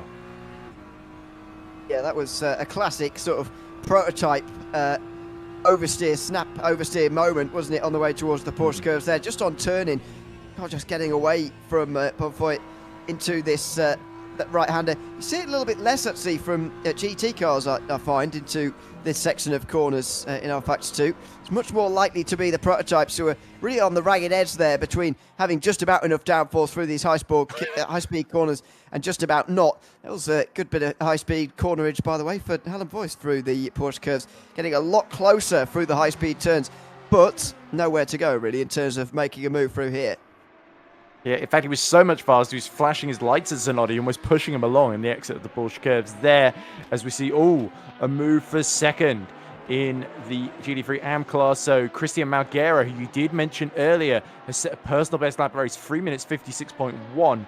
He is flying out there and easily passed Michael Favreau in that GR Motorsports number 18. So the Polish squad overcome by the Italian junior team with their pink entry here. So yeah, Malguera sized him up well. The Aston Martin, not necessarily the fastest car in the straight, but he pulled that at exactly the right moment. Knew he just about had the overspeed, had the line, had the confidence to get the move done on the brakes, and nothing in the end that Michael Favreau could do to halt his progress. And now Malguera less than 6 seconds behind class leader Lodi Rizzini.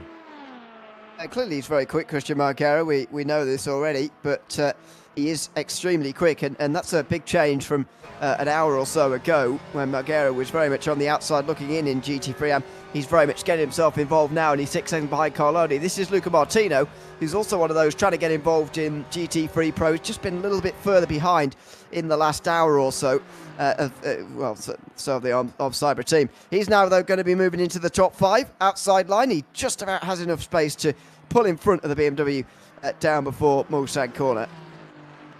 Yeah, solid move here. Set up quite early on by Martino. Good run out of Mulsanne chicane number 2. Pulls to the outside, as you say, and then it's just a matter of... It's almost a game of chicken before you get to the braking zone, isn't it? Where it's like, who is going to be the first to concede defeat and back out? And he saw that the Armstrong had the overlap, and Sebastian Zicco realized, live to fight another day and come back stronger later on would be the best strategy there. But that was crucial, of course, for Martino, trying to keep his title hopes alive, because, of course, he is about 26 points down on the championship lead. So he is one of those drivers that could potentially, if Pescara SRT and Castrian Motorsport both hit trouble, get himself into the box seats. So you never know what could happen with such a long way to go, of course. But you don't want to make a mistake pushing too hard in these early phases, but you also don't want to just lose so much ground that you're playing catch up continuously for the next couple of stints. Yeah, exactly. It's very important at this stage in the race that you don't fall too far behind. The famous phrase, the cliche, you can't lose a 24-hour race in the first few moments, but you certainly can just say it the right way around. You can't win it in the first few moments, but you can lose it. It's the way around I meant to say it. But anyway, that very much applies here. And it still applies right now. You know, you can still say this is very much still the early portion of the race. It very much is.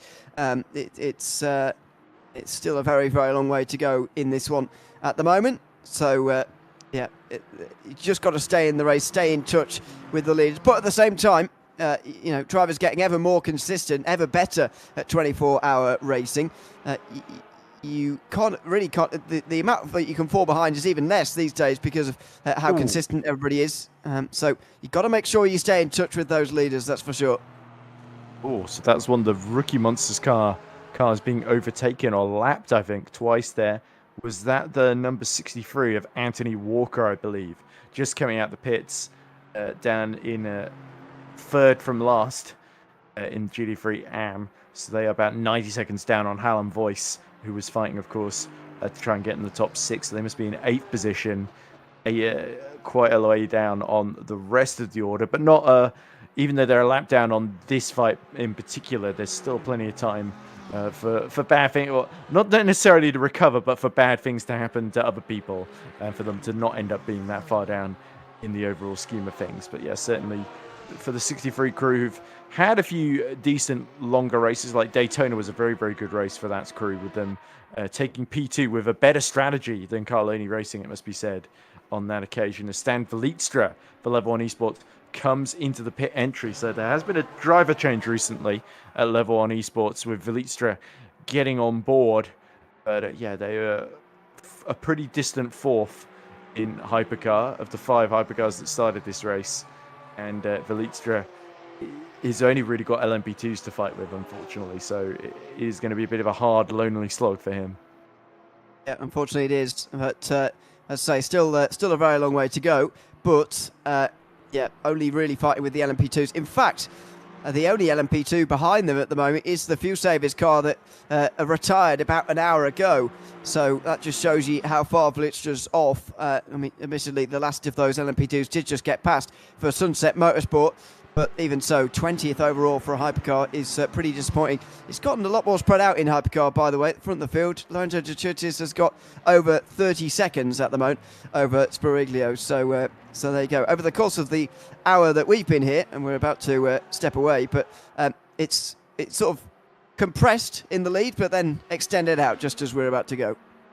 Yep, there we go. And as you say, Ian, it's been a fun first day of commentating on the race, but we have got to relinquish the commentary box, I think, to hand it over to our Italian commentary team of Matteo Petaccio and Renato Vigliotti. So let's recap then the order and sort of how that will affect the championship. So Hypercar, our top 3, is Lorenzo De Cutis for Team Chiba, 35 seconds to the good head of Dinalo Smeriglio. Smeriglio, in turn, pace not looking stellar. He's been caught several seconds a lap by Sander Callas in that grand effect that is looking good at the moment to seal what would be a historic championship in Hypercar for the Chilean squad that are having a breakthrough season.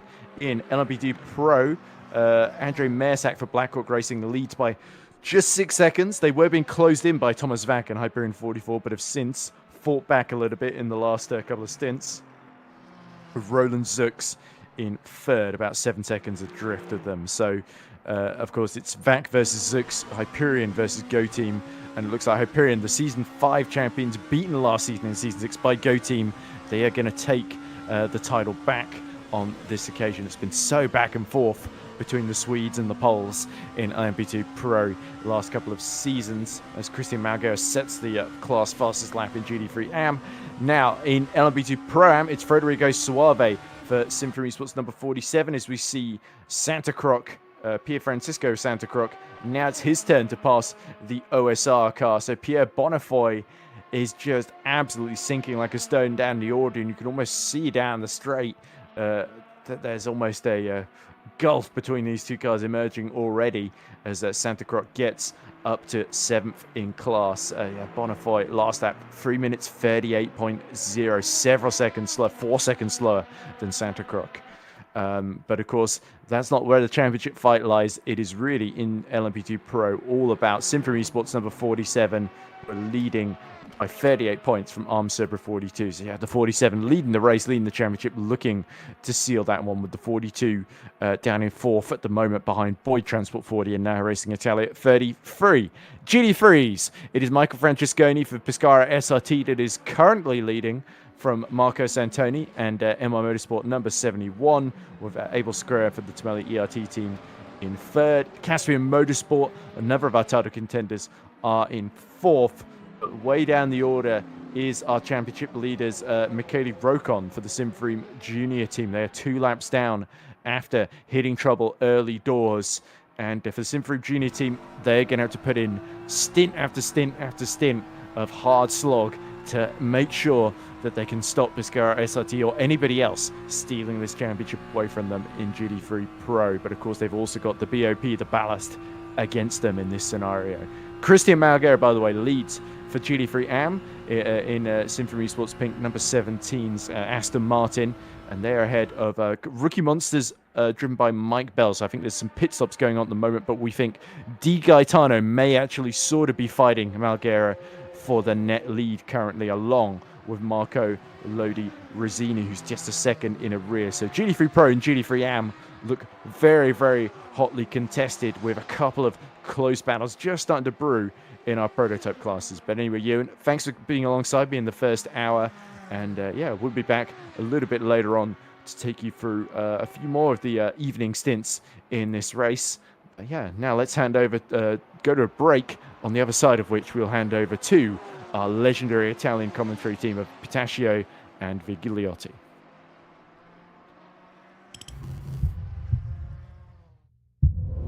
Freedom brand is a component of many things. We have around 5,000 customers that choose the Freedom overall. The successful of our brand is good work of team. 2018 we have concentrated our activity on the next level. The attention that we have on the prints and embroidering that we do on our apparel, to be able to keep 100% production in Italy. This, I think, is a mix that creates the successful of the brand. My goal is never stop innovation.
Freedom brand is a component of many things.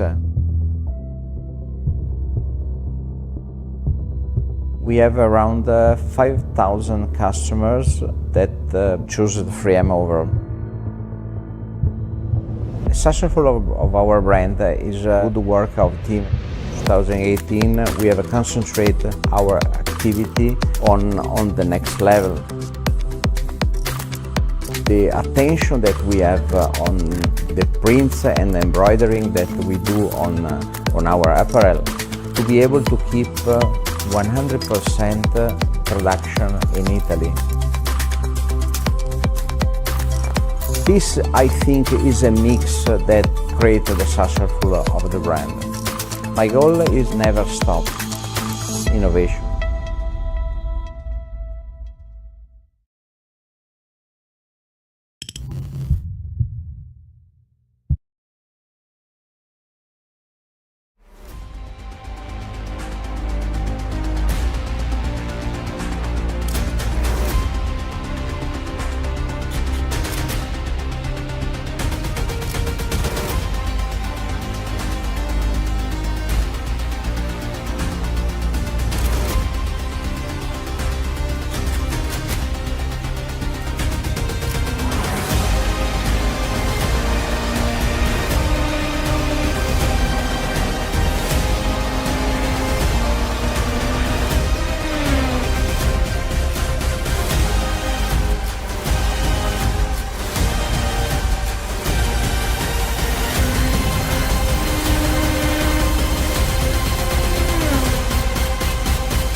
Buonasera amiche e amici del sim racing, appassionati di motorsport, benvenuti alle Man, tappa delle 24 ore, l'ottavo appuntamento dell'eSport Endurance Series. Buonasera da Matteo Pittaccio, al mio fianco Renato Vigliotti. Ciao Renato. Motorsport e Endurance. È un appuntamento imperdibile, siamo ormai nella quarta ora di gara, un cielo che peraltro non promette nulla di buono, ma per ora la pioggia è rimasta lontana dal circuito della Sart. Lorenzo De Sciutis con la Shiba, la numero 228, è in prima posizione e questa inquadratura ci porta proprio a intravedere il lunghissimo rettino dell'Unadier, che è uno dei simboli del circuito di Le Mans. Avete attraverso il commento inglese, il commento internazionale, chiamiamolo così, su Pitlane TV, un po' scoperto come sono andate queste prime 3 ore di gara. Purtroppo sembra che invece la situazione si complichi quando siamo nella quarta ora per Ilaria Fene e per il Team Pink di Sinfree Sports, perché la sua Aston Martin Vantage GT3 è completamente priva di ala, Renato, e siamo in uscita dal punto forse più adrenalinico della pista, tante curve veloci, le Porsche, le Corvette, e infatti per Ilaria Fene sembra che questo problema sia abbastanza grave. Deve ritornare ai box per riparare la macchina, non è il miglior modo per avvicinarsi alla fase serale. Ricordiamo comunque il circuito è davvero lunghissimo, 13 km nella sua conformazione, nella sua configurazione più lunga. Mi sembra oramai pronta la ragazza, la nostra Veneta, a entrare al box, e così fa. Pericoloso soprattutto se si fosse trovato in fasi come appunto i lunghi rettilini dell'NDR, così come la staccata dell'Indianapolis. Forse quella ancora sarebbe stata più pericolosa, perché comunque è una curva finita, perché si arriva in pieno con quella piega verso destra. Lì arrivare senza ala vuol dire rischiare la chiusura anticipata della gara, Matteo. Allora, siamo, come dicevi tu, entrati oramai nella quarta ora, una gara che per ora è andata abbastanza liscia, non ci sono stati particolari penalità, c'è stato qualche richiamo qui, solo un drive-thru commissionato fermato durante nel corso, adesso vado un attimo a recuperarlo, c'è stato c'è stato anche uno stop and go, scusate, nel corso del 32esimo giro, ma Matteo parte quello, questo warning qua, ma niente di così eclatante, quindi ottimo anche il comportamento in pista dei ragazzi. Intanto siamo con immagini su Davide Lupi, team Shiba. Invece guardavo Matteo che questa sera, quest'oggi, questo sabato, le Porsche sembrano dettare un po' legge nella classe hypercar quando le avevamo viste lottare con le Ferrari. Sembrano allarmanti questa sera. Di fare un recap perché siamo entrati in una fase cruciale della corsa, come detto si avvicina la sera, una nottata che sarà molto molto lunga, una fase che come molti sanno rischia di diventare assolutamente critica per tutti gli equipaggi coinvolti nella 24 ore di Le Mans della eSport Endurance Series organizzato da iRacingSeries.com. Farei un recap veloce perché in Hypercar sono anche state completate le soste al giro 56 con De Sciutis che è sempre davanti con il team Shiba, seconda posizione per Sinfrimi Sports con la numero 1 che ha un Danilo Smeriglio in abitacolo. Intanto attenzione, no? Che peccato per Davide Lupi che si è trovato davanti la LMP2 di Carloni, un contatto, la Carloni stava modificando la traiettoria dopo una sbavatura e Lupi non ha fatto nulla, non poteva fare altro, anzi per evitare Simone Melilli. Che peccato, peraltro adesso dovrà fare un giro intero con la macchina danneggiata perché la pit lane è stata appena passata e quindi era già alle spalle per Simone Melilli. Saranno 13 km e 6 molto molto lunghi, aspettiamo eventualmente un replay. Peraltro la macchina mi sembra anche un po' disallineata, asimmetrica, vediamo che va storta e sarà drammatico questo giro per Simone Melilli e per il team Carloni Prototype Black che compete in LMP2 e c'è anche la Code IT, quindi arriva la full course yellow proprio per permettere a Simone Melilli di magari percorrere questi primi chilometri con la macchina danneggiata in totale sicurezza e allo stesso tempo anche per gli altri. Vediamo intanto il replay di quello che è successo. Questo è il rientro in carreggiata, ma in realtà tutto è nato da mi sembra di aver visto una traiettoria sbagliata da parte di Melilli alle chicane Ford, ha tagliato proprio nel momento in cui stava arrivando Davide Lupi che poi non è riuscito a rallentare in tempo. Insomma, questa incomprensione fa male soprattutto a Melilli mentre Davide Lupi è riuscito a proseguire se non all'anteriore, se non agli splitter o magari appunto all'avantreno. Dicevo, mentre la gara è neutralizzata, De Sciutis comanda Team Shiba davanti al ground effect con un vantaggio di 69 secondi, poi a 4 secondi dalla seconda posizione c'è Nelo Pastorino con la numero 1 di Sinframe eSports, la Porsche 963 che è la macchina appunto più utilizzata in classe Hypercar, passando alla LMP2 Pro che vedete indicata con la tabella portanumero in blu. Hyperion comanda davanti a Black Hawk, un vantaggio che si aggira sui 50-55 secondi per la precisione, e CMT Go Team in terza posizione con al volante Roland Zook. LMP2 Pro AM, quindi equipaggi ibridi tra i professionisti e i piloti cosiddetti amatori, perché c'è un ranking ufficiale nella eSport Endurance Series di iRacingSeries.com, come ad esempio il ranking FIA che si vede nelle serie vere e proprie, nelle serie reali, e in LMP2 Pro M Boy Transport Racing è in prima posizione con un vantaggio di bene o male 24 secondi su Federico Soave che corre in questo momento sulla LMP2 numero 47 di Sinframe Sports. Terza piazza per Giacomo Lapadula, questo è il podio provvisorio con Naya Racing Italia a chiudere il podio momentaneamente per la classe LMP2 Pro AM. Passando invece alle GT3, sappiamo che in questo campionato siano divise in equipaggi Pro e equipaggi AM. Tra i Pro, quindi riferimenti a livello prestazionale, è Marco Santoni di Emar Motorsport a precedere Abel Sequeira di Tomelli RT e poi Michael Francesconi, sono tutti e tre racchiusi in un fazzoletto di circa 45 secondi. In GT3M invece il leader, il capoclassifica, troviamo sempre Emar Motorsport, questa volta però c'è Francesco Di Gaetano con la numero 66 che non ha un vantaggio così rassicurante nei confronti di Marco Lodi Rizzini, anzi tutt'altro, perché la Carloni numero 82 è lì vicina solamente a 1 secondo e 8. Se Carloni in LMP2 Renato soffre questa defiance, questo danneggiamento, questo danno pesante della LMP2 del Team Black, in GT3M Rizzini proverà ad andare all'attacco appena si ripartirà, appena ritornerà in green flag in bandiera verde la gara di Francesco Di Gaetano per la leadership della GT3M stessa. Sì, intanto chiedo una sorta di check-out Ho qualche problema stasera col microfono, quindi spero che mi si senta bene. Matteo, ti chiedo una conferma. È così così, così così, Eh, purtroppo. Scusate, sistema ufficiale.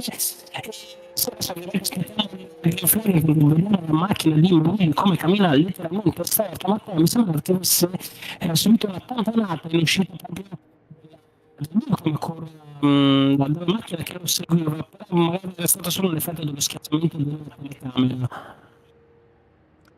E ora tocca capire quanto ci metterà a tornare in pista. Sicuramente, quanto ci tornerà, scusate, a rientrare in box. Sicuramente la full course yellow, la code 80, aiuta un po' Simone e tutto il team Carloni a non perdere tempo, perché sono tutti obbligati ad andare a velocità limitata, come dice il nome stesso della neutralizzazione a livello regolamentare, si deve andare a 80 km/h, quindi è come andare più o meno al limitatore e per questo motivo non c'è una perdita di tempo, ne perderà nell'istante in cui entrerà in box e dovrà riparare la macchina. Sicuramente sarà un pit stop di emergenza non previsto, per di più in quel caso dovrà anche perdere ulteriore terreno, ulteriori minuti per sistemare la sua Oreca 07, che sappiamo essere l'unica macchina utilizzata in LMP2. È un evento comunque speciale. Renato, poi magari appena sistemi il microfono fammi sapere in modo tale che possa interpellarti in cabina di commento. Dicevo, Le Mans è una gara speciale, la 24 ore è la gara che tutti aspettano, la gara che tutti attendono, mentre qui c'è Marek ai box con la Blackhawk Racing. Non è l'unico, perché anche in Go Team si sono fermati Roland Zook. Tutti puntano a vincere questa gara, tutti puntano a vincere questa gara per il prestigio della stessa, una gara che è nata nel 1923 e che 2 anni fa ha festeggiato l'edizione del centenario nella realtà, ma che, lo sappiamo, è la parte integrante, rappresenta il nucleo, il cuore della eSports Endurance Series e di RacingSeries.com, è il culmine di un campionato, quindi la punta dell'iceberg, tutto quello che potrebbe rappresentare magari l'obiettivo prefissato dalle squadre, dai team di tutte le categorie, e vale sia per la gloria, perché vincere Le Mans è vincere Le Mans, ma anche per i punti in classifica e per la conquista del titolo, o dei titoli, anzi utilizziamo il plurale siccome ci sono ben 5 categorie presenti e ognuna di esse ha un bel premio alla fine della stagione, alla fine del campionato. 24 ore di Le Mans, che è sempre molto difficile da interpretare, immagino che la preparazione sia molto lunga, infatti tra la gara precedente e appunto l'appuntamento della maratona francese passa tanto tempo per dare spazio, per dare modo alle squadre di trovare un po' il bilanciamento giusto per la messa a punto, per gli equipaggi, avere una sorta di lettura anticipata delle situazioni e degli scenari. Tuttavia poi è sempre molto difficile trasportare e trasferire la preparazione in risultato e convertirla in risultato, siccome è Le Mans a conti fatti che sceglie il vincitore e che decide chi sale sul gradino più alto del podio. È così nella realtà, ma sappiamo che sia così anche nel mondo del sim racing. Poi ci saranno anche delle novità, quindi io vi invito a rimanere collegati per tutto il primo collegamento, tutta la prima parte della diretta, ma nello specifico attenzione alle ore 7:30 circa, perché io vi dico, rimanete collegati soprattutto lì, perché potrebbe esserci qualche interessante novità. Guardando invece a qualche info che potrebbe essere utile a livello tecnico, è una pista che, nonostante si avvicini la fase serale, misura comunque ancora 49 gradi, sono veramente tanti, sono veramente tantissimi.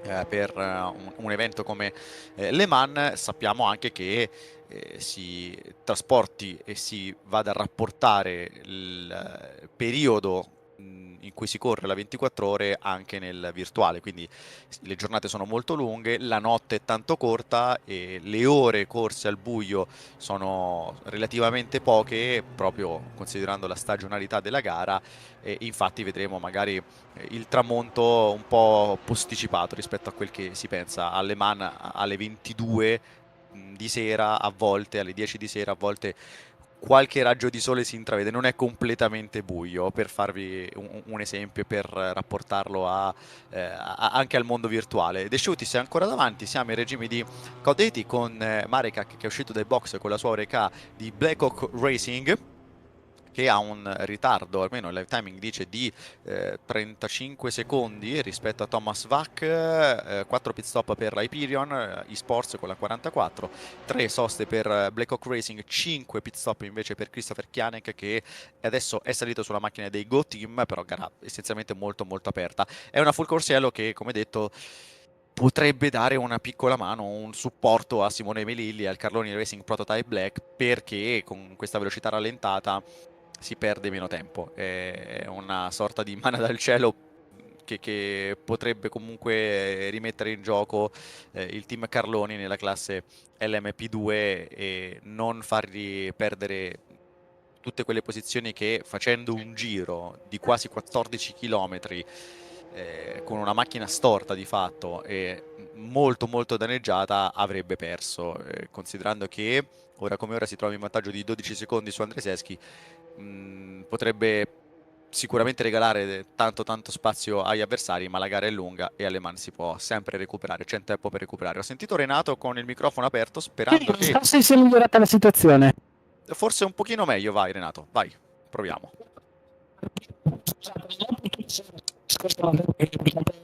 Niente. No, è ancora peggio. Proprio sì. Porca miseria. Chiedo scusa veramente, stasera sono accroccato. Riprovo. Non demordiamo. Intanto siamo ancora in crociera, non la facciamo andare via finché non impari. Sì, assolutamente. Volevo salutare anche tutti coloro che ci stanno seguendo, siete in tantissimi, in questa 24 ore di Le Mans della eSports Endurance Series, sono veramente in tanti da tutto il mondo, è una chat internazionale come al solito, su Pitlane TV, e Renato ha pure scritto in chat prima queste manie di protagonismo di Renato, io non le capisco, poi no, gli vogliamo bene, lo sappiamo tutti che vogliamo bene a zio Renato, Francesco Bonardi, Paolo Pennimpede, Michele Rizzo, Ryan Mazunder, poi William Snowden, diciamo che interagiscono in chat e poi guidano anche, mentre la gara ritorna in bandiera verde con Lorenzo De Sciutis e la sua Porsche 963 LMDH del team Shiba, che riprende velocità, auto che sono veramente molto veloci. Pensate che adesso che la gara riprende vedremo dei tempi più competitivi, decisamente più competitivi rispetto, e chi sta seguendo questa gara dall'inizio lo sa, rispetto a ciò che abbiamo visto nella realtà, dove il passo era sul 3,30, 3,29, 3,28 al massimo, giri veloci sul 3,27. Qui invece il giro record della gara è stato proprio registrato dal team Shiba con un 3,15 889, questo perché me l'ha spiegato proprio lo stesso Mariano, che saluto dalla regia, le potenze sono simili, il punto è che non sono le hypercar, le LMDH in questo caso, e poi c'è anche una LMH se non vado errato, non sono così pesanti e zavorrate come accade per via del BOP, che viene definito nel mondo reale, nel WEC, da ACO, l'Automobile Club dell'Ouest, che organizza la 24 ore di Le Mans, e il WEC insieme alla Federazione Internazionale, quindi alla FIA, e per questo motivo i tempi sono così veloci, sono tempi quasi da LMP1. E poi mettiamoci sempre il fatto che essendo nel virtuale ci sia sempre un po' di... essendo virtuale c'è sempre un po' di margine, e in più le squadre sono di altissimo livello perché sono tempi molto veloci in tutte le categorie, non solo in hypercar. Qui invece siamo on board con Marco Lodi Rizzini, abbiamo parlato della battaglia, della bagarre per la prima posizione, 1 secondo e 2 tra l'Audi R8 LMS GT3 di Carloni guidata da Rizzini e la BMW M4 GT3 di Emar Motorsport, la 66, che sta comandando la classe GT3M con un Francesco Di Gaetano che deve stare molto attento alla GT3 di Ingolstadt, che si sta facendo sempre più grande negli specchietti. Renato. Situazione? Negativo. Io non so veramente più cosa.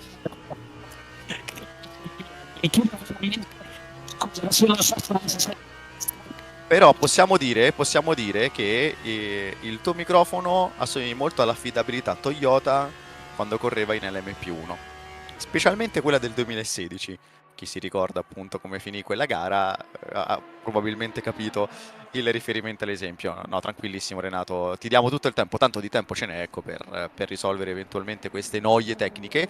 E ci sono anche delle battaglie come quella di Giacomo Lapadula, che a Mulsanne con la sua Naia Racing Italia arriva alle calcagna di Federico Soave, che sta cercando di difendere con le unghie e con i denti la seconda posizione con la sua Oreca 07 del team Sinfrimi Sports. Un lungo, dopo Mulsanne si entra in questo tratto molto scenografico circondato dalla foresta, che di notte notte non è assolutamente illuminata se non dalle postazioni dei commissari, e poi si intravede questa piega con un pizzico di banking, Indianapolis e poi successivamente Arnage, una delle curve più lente del tracciato. Questo è un punto molto molto tecnico dove prevale soprattutto ad Arnage la trazione, quindi il grip meccanico, perché si scende sotto i 100 km/h, si affronta in prima marcia se non vado errato, ma magari sono curioso di vedere un po' i vari metodi di approccio, e poi si ritorna ad alte velocità nel momento in cui si intraprende il rettilineo. Prima, una volta qui si entrava nella zona di Maison Blanche, poi negli anni è stato modificato questo tratto, ci sono le curve Porsche,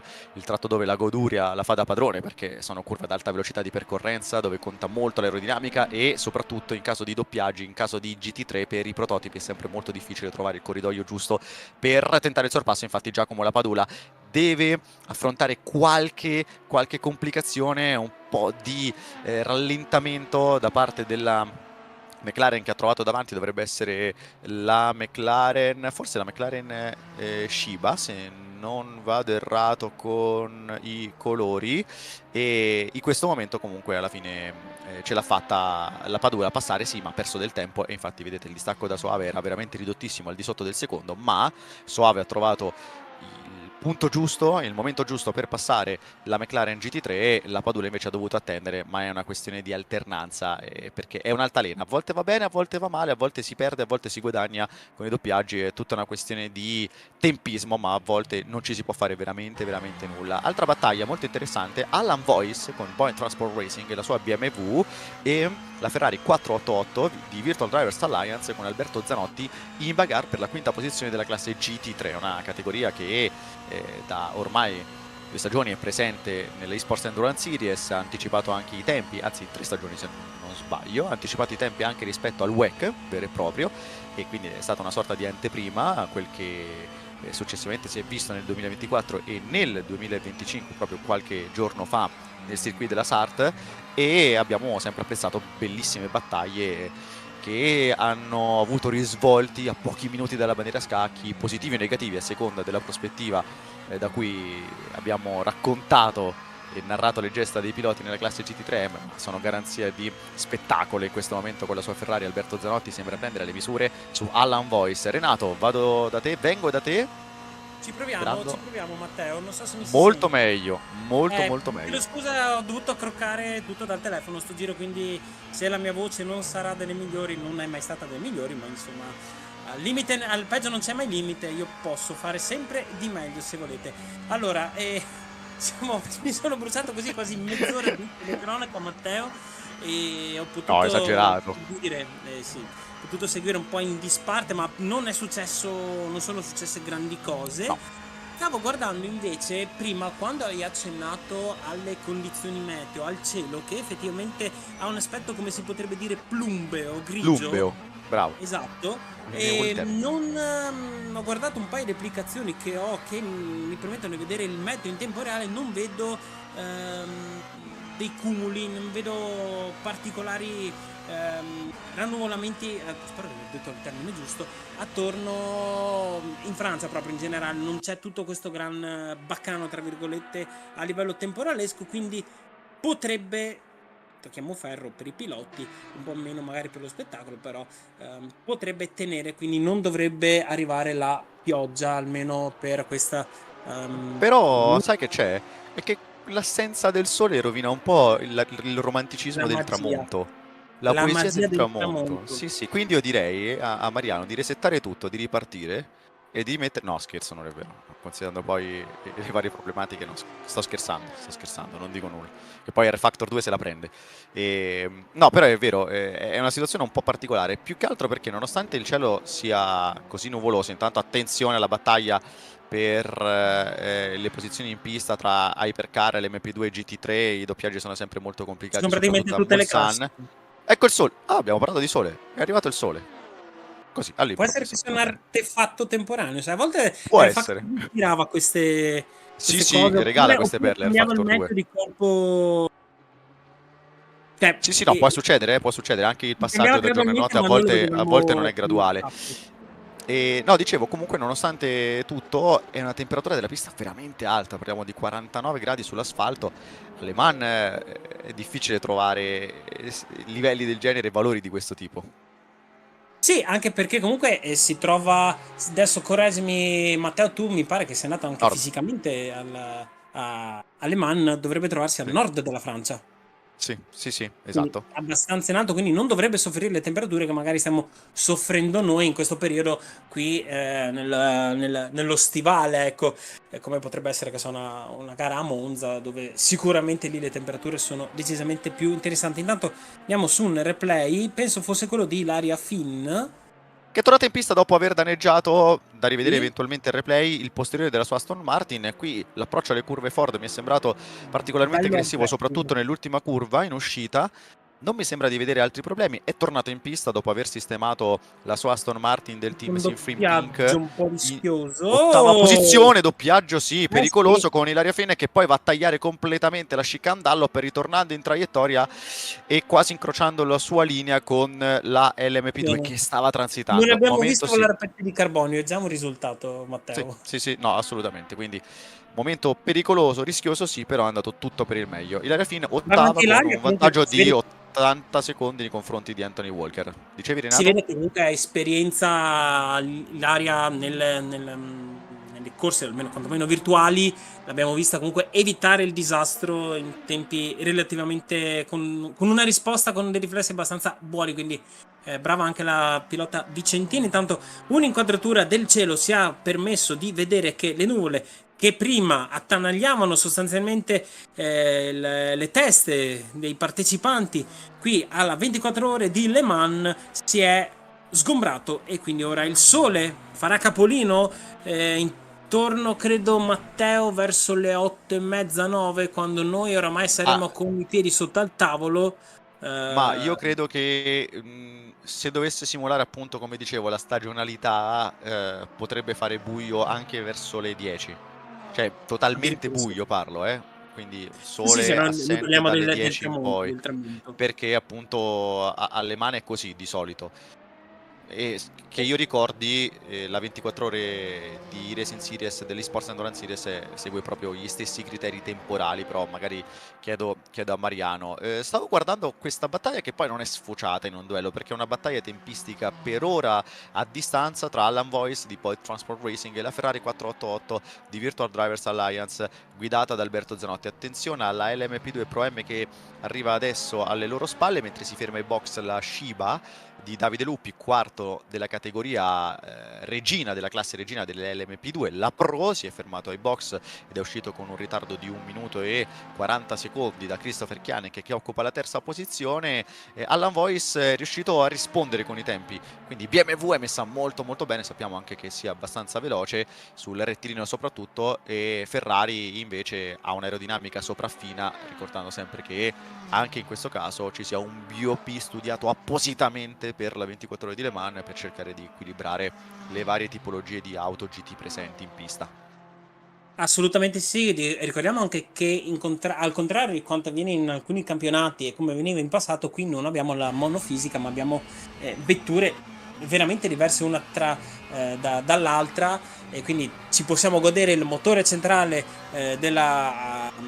aspirato di una Porsche 911, così come il motore turbo della 488, anche se in posizione centrale, ma comunque con un altro carattere ancora. Vetture veramente agli antipodi, le due cavalline, una Aristocada, una di Maranello.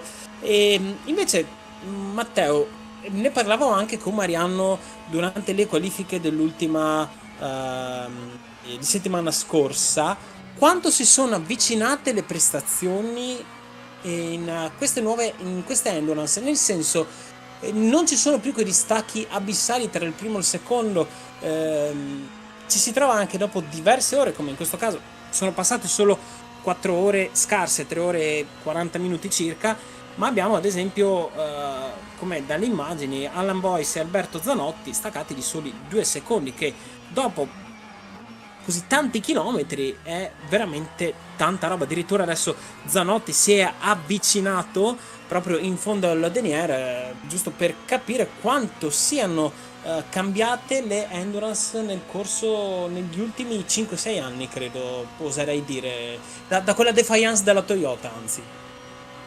Sì, no, ti direi.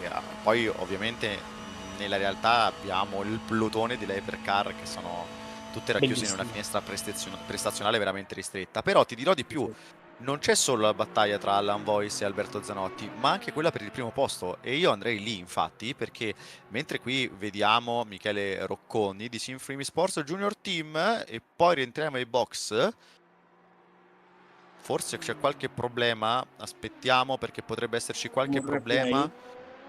Vediamo il replay per Remy Clement, esatto, di Flying Goat. Immagino una disconnessione, rischia di perderla in uscita dalle curve. Ford, poi prosegue, tanti lag, quindi qualche problema effettivamente lo ha afflitto. Vediamo se è stato teletrasportato ai box, settima posizione di classe LMP2 Pro M, direi proprio di sì. Sì. Direi anche proprio perché di sì. diventa pericoloso per chi non conoscesse magari questa problematica che avviene sostanzialmente in tutti i videogiochi, ma nel sim racing è particolarmente pericolosa. L'input lag, ovvero spero di non dire sciocchezze, magari tu Matteo correggimi, il lag o quello che abbiamo visto sostanzialmente non è altro che un ritardo di comunicazione tra l'utente e il server, per cui sostanzialmente, che si misura solitamente in millisecondi, in cui si vedono questi sfarfallamenti in cui praticamente io comunico di essere in una posizione ma in realtà sono in un'altra perché arriva troppo tardi. Cosa succede in questo caso? Che se sono in pista con altre persone c'è il rischio che li vada a colpire proprio per questi micro colpi.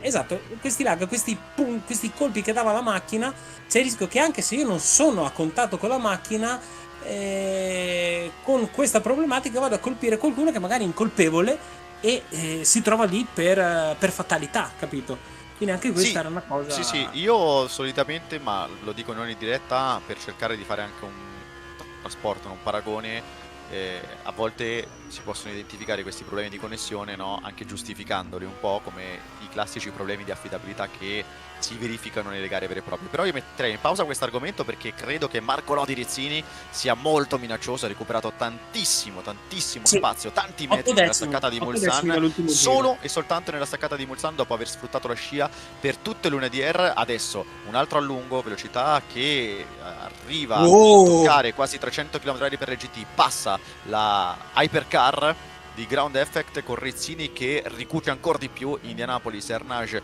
sull'Audi R8 del team Carloni e un Francesco Di Gaetano che deve guardare con insistenza gli specchietti o la sua telecamera posteriore posta all'interno dell'abitacolo. Abbiamo visto come Di Gaetano stia faticando anche molto con il retrotreno, sembra un po' più instabile rispetto all'Audi di Rizzini, e qui vediamo il confronto che potrebbe divampare per il primo posto della classe GT3M a 20 ore e 20 minuti dalla fine di questo appuntamento cruciale dell'eSports Endurance Series, la 24 ore di Le Mans. Rizzini sembra ancora più pressante, vedete come stia pungendo il retrotreno, ma alle curve Porsche è impossibile passare, alle curve Porsche la traiettoria è unica, però guarda quanto stringe, quanto riesca a stringere le linee Rizzini nei confronti di Di Gaetano, che invece ha una macchina più sbilanciata, almeno mi pare così.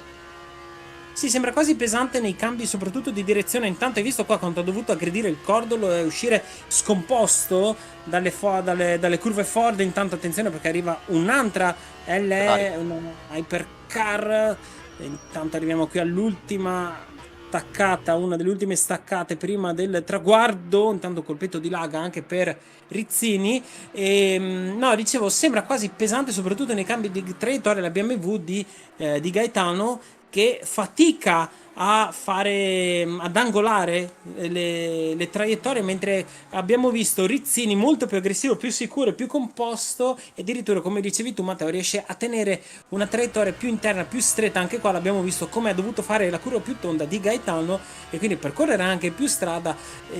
Questo permette al pilota dell'Audi di restare attaccato al suo diretto avversario, pur avendo meno motore, perché l'abbiamo visto anche prima all'Indianapolis, ma lo vedremo anche adesso qua lungo il lunghissimo rettifilo di Le Mans, quanto faccia fatica l'Audi a restare in scia e nonostante tutto a non superare la BMW, che si rifà in un certo senso, respira un pochino sui lunghi appunto rettifili del circuito francese, mentre fa Ma tanta fatica. guarda che a Tetra Rouge non è uscito benissimo Di Gaetano. Nel No, curvone di no, Tetra è vero. Rouge ha perso lo spunto necessario. Adesso Rizzini cerca l'esterno, si Però avvicina guarda, sempre di più. La chicane dell'Unadier, la prima, la chicane Daytona, frena lì Rizzini, Marco Lodi Rizzini sulla traiettoria più gommata con Di Gaetano che imbolla e quindi perde il primo posto, che va mamma all'Audi mia. del team Carloni. Cerca l'incrocio di traiettoria, allora ha la risposta a disposizione. Il contrattacco da parte di Francesco Di Gaetano, che ha appunto mollato in staccata, tanto lì è inutile battagliare, a volte in due si rischia solo il patatrack, Sì. e allora conviene posticipare la controffensiva. E adesso infatti Di Gaetano, sfruttando la potenza e la velocità della BMW M4, cerca di nuovo l'esterno con Rizzini che Va in invece protezione chiude Rizzini. l'interno, chiude a sinistra. Vediamo se alla seconda variante è Di Gaetano ad avere la meglio, rimane centrale Rizzini e addirittura un Di Gaetano che deve modificare in corso la traiettoria. Si è scomposta la sua M4 e alla fine deve mollare, deve desistere. E Quindi qui Renato, non ha commentiamo il replay. non ha posto particolare resistenza. Guarda qui come è passato, tra virgolette, facilmente Rizzini, perché probabilmente Di Gaetano aveva valutato l'idea. Guarda qua intanto che Di Gaetano come è arrivato su come un caccia, come l'ha fatta bene. L'unica curva che ho visto fare bene in questo giro, è riuscito veramente forte qua, ma gli ha chiuso la porta in faccia a Rizzini e quindi probabilmente contava sull'allungo della sua BMW. Però poi dopo è arrivato lungo e qui mi sa che l'Audi avrà l'opportunità sicuramente di scappare. Sì, ha già preso un secondo 8 di vantaggio. La sbavatura di Gaetano ha un po' compromesso anche l'uscita, e poi c'è un allungo importante perché dopo la seconda chicane ci sono, se non sbaglio, almeno 2 km e passa di rettilineo prima di Mulsanne, prima della staccata di Mulsanne. Quindi sai, perdere accelerazione vuol dire che anche far lievitare questo distacco. Rizzini, Marco Lodi Rizzini, ha portato l'Audi del team Carloni in testa e ora sono loro a comandare nella classe GT3M. Attenzione anche a GR Motorsport, perché Michael Favero è in terza posizione, non è troppo lontano, potremmo vederlo addirittura sullo sfondo tra qualche istante. Eccolo lì, Michael Favero, che è a solamente 10 secondi dalla vetta, quindi la GT3M è la categoria in questo momento più aperta in pista. Non è una sorpresa perché sappiamo che la GT sia sempre tanto equilibrata, però è giusto farlo notare perché i distacchi sono veramente tanto compatti. Esattamente, Matteo, ma andiamo anche un attimino, addirittura io quasi quasi, se sei d'accordo, io farei un altro recap per quanto riguarda tutte e quattro le classi, per dare un attimino anche un'idea di quelli che sono, dopo il sorpasso soprattutto di Rizzini, le situazioni in pista. Quindi andrei con le hypercar, con Lorenzo Di Ciutis che in questo momento con 63 giri all'attivo guida con ben 1 minuto e 8 secondi circa di vantaggio sul diretto inseguitore Alari Alpeus. Ricordiamo comunque anche la danza di pit va molto a scombussolare quelli che sono i distacchi. Poi abbiamo Nello Pastorino della Sinfree Sport, una conoscenza, oramai una vecchia conoscenza da più di 10 anni nei portali di iRacing Series, in terza posizione a soli 20 secondi, anzi a meno di 20 secondi dalla seconda piazza. Per quanto riguarda invece la categoria LMP2 Pro, intanto mi sembra di aver rivisto rientrare in pista Rémi Clement, Matteo, quindi riprende la sua gara. Sì, andiamo con la Thomas riprende Bach, e esatto, con ritorna in Thomas pista. Bach. Esatto, una buona notizia anche per lui, sono riusciti quindi a ripristinare la loro vettura, come dicevi tu, come viene con un problema tecnico. Intanto qui vediamo una battaglia tra due LMP2, ti lascio la parola Matteo. Eh sì, battaglia per il settimo posto con Kurtoglu di Sunset Motorsport che mette le sue ruote davanti alla LMP2 che in classe Pro AM occupa l'8ª posizione, Pierre Bonfoy di Online Sim Racers, che quindi perde lo spunto. Però come detto, il fatto che ci siano queste due chicane, di conseguenza anche altrettanti punti di sorpasso nell'1DR, chicane che sono state inserite alla fine degli anni 80, nel 1989 se non sbaglio, dopo il famoso record della Peugeot, della WM Peugeot 88. E insomma, ecco, offre anche la possibilità di rispondere, perché chi ha la scia nella prima parte, chi è all'attacco poi deve difendersi, e viceversa, stessa cosa fino a Mulsanne. Insomma, è anche una battaglia molto molto strategica e altrettanto interessante. E invece poi le telecamere si posano su Andrej Marekak di Black Hawk Racing, un team che sta lottando per la vittoria di questa gara, a 5 secondi e 6 di ritardo da Christopher Kianek, con Hyperion che invece è in totale controllo della situazione. Kianek che peraltro ha registrato anche uno dei migliori tempi in gara nell'ultimo giro per lui in questi stint, 3.24 e 3 è il miglior tempo dell'equipaggio, però non è stato male l'ultimo giro, soprattutto nel settore finale dove è riuscito a spingere. Marekak 1.33, scusate, 30 e 545, ha perso un po' di terreno, vedremo se riuscirà a riappropriarsi della seconda posizione. Sì, guardando l'ultimo settore potrebbe esserci stato o un doppiaggio o un errorino. Intanto attenzione a Bonfoy che dopo aver perso la posizione da Sunset Motorsport rischia tantissimo a Indianapolis, è andato con tutte e 4 le ruote fuori dalla pista e ha sfiorato Renato, il muro di gomme. Sì, muro di gomma che era pronto ad abbracciarlo in un punto abbastanza critico, anche perché lì poi bisogna attraversare un punto estremamente veloce, che è praticamente dopo l'Arnage, che porta poi alle curve Porsche. Lo vediamo qua, gli è finita un po' larga, mamma mia. Che pelo che gli ha fatto a quel muro di gomme, si è portato via un cartello. No, dicevo, qui finire contro le barriere potrebbe essere problematico, perché poi dopo affrontare le curve Porsche, le curvette e poi ovviamente entrare in box per riparare potrebbe essere molto rischioso. Dicevi appunto anche per quanto riguarda le modifiche fatte dalla fine degli anni 80 sul tracciato, appunto perché comunque si arrivava a velocità siderali. Si parlava di medie sopra i 300 sul rettifilo, sopra i 370-380 km/h, con punte che superavano anche i 400 km/h. Tra l'altro, questo portava, se ricordo bene, Matteo, anche a un surriscaldamento dell'abitacolo, perché comunque motori sì, viaggiano forte, ma pompano calore come non ci fossero domani. Si arrivava veramente a temperature impossibili, vuoi per la tecnologia dell'epoca, dei materiali, vuoi perché comunque a quelle velocità le temperature erano davvero alte, ha portato poi comunque anche a un miglioramento della sicurezza. E secondo me, per quanto mi manchi vedere sfrecciare una vettura da corsa a 400 km/h, ha reso più spettacolare questo tracciato con quei due piccole interruzioni, Matteo, che danno, come hai detto tu, la possibilità di attaccare e di difendersi, e quindi regalare, soprattutto a noi che guardiamo, un ulteriore spettacolo, come se ne avesse bisogno la mitica terra francese di Le Mans.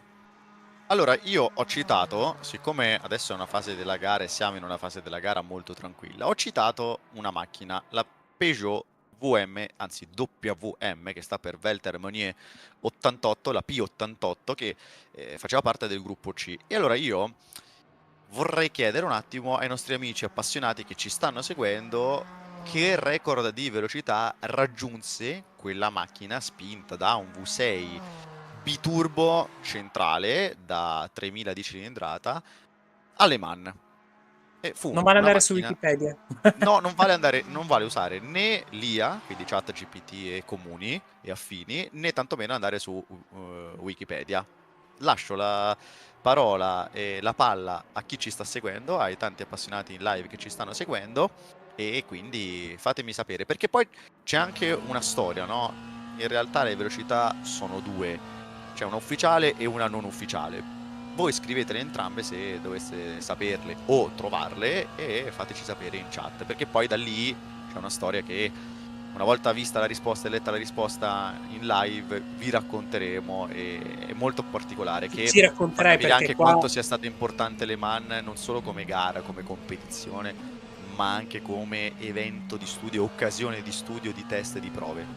Ma credo che lo sia ancora, sai Matteo, Le Mans, sì, non un po' solo meno, un po' meno, perché Garage 56 ad esempio Sì, è stato utilizzato dalla NASCAR, da Hendrick Motorsport, con quella Camaro paurosa che andava più forte sul dritto anche dei prototipi, ma che ovviamente poi in curva perdeva, però è una macchina che nel 2023 è arrivata davanti alle GT3. Intanto attenzione alla battaglia per la quinta posizione, ritorniamo in diretta perché il team Shiba con la McLaren va ad insidiare la quinta posizione di Sebastian Zico. È delicatissimo questo momento perché sono insieme alle curve Porsche e sembra difendersi egregiamente Zico. Che difesa magistrale di Lecascu, che difesa eccezionale di Sebastian Zico con la BMW che resta davanti, e Banegas deve per ora posticipare l'attacco ai giri o alle curve successive. Fantastico!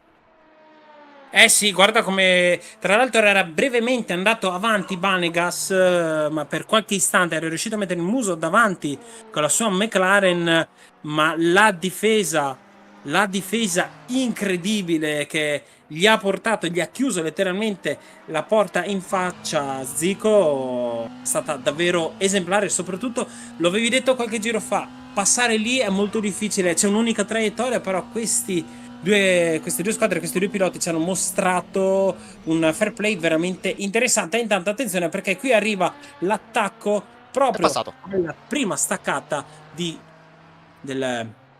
scusatemi, con la prima Dunlop. staccata alle Dunlop. Sì. Dunlop.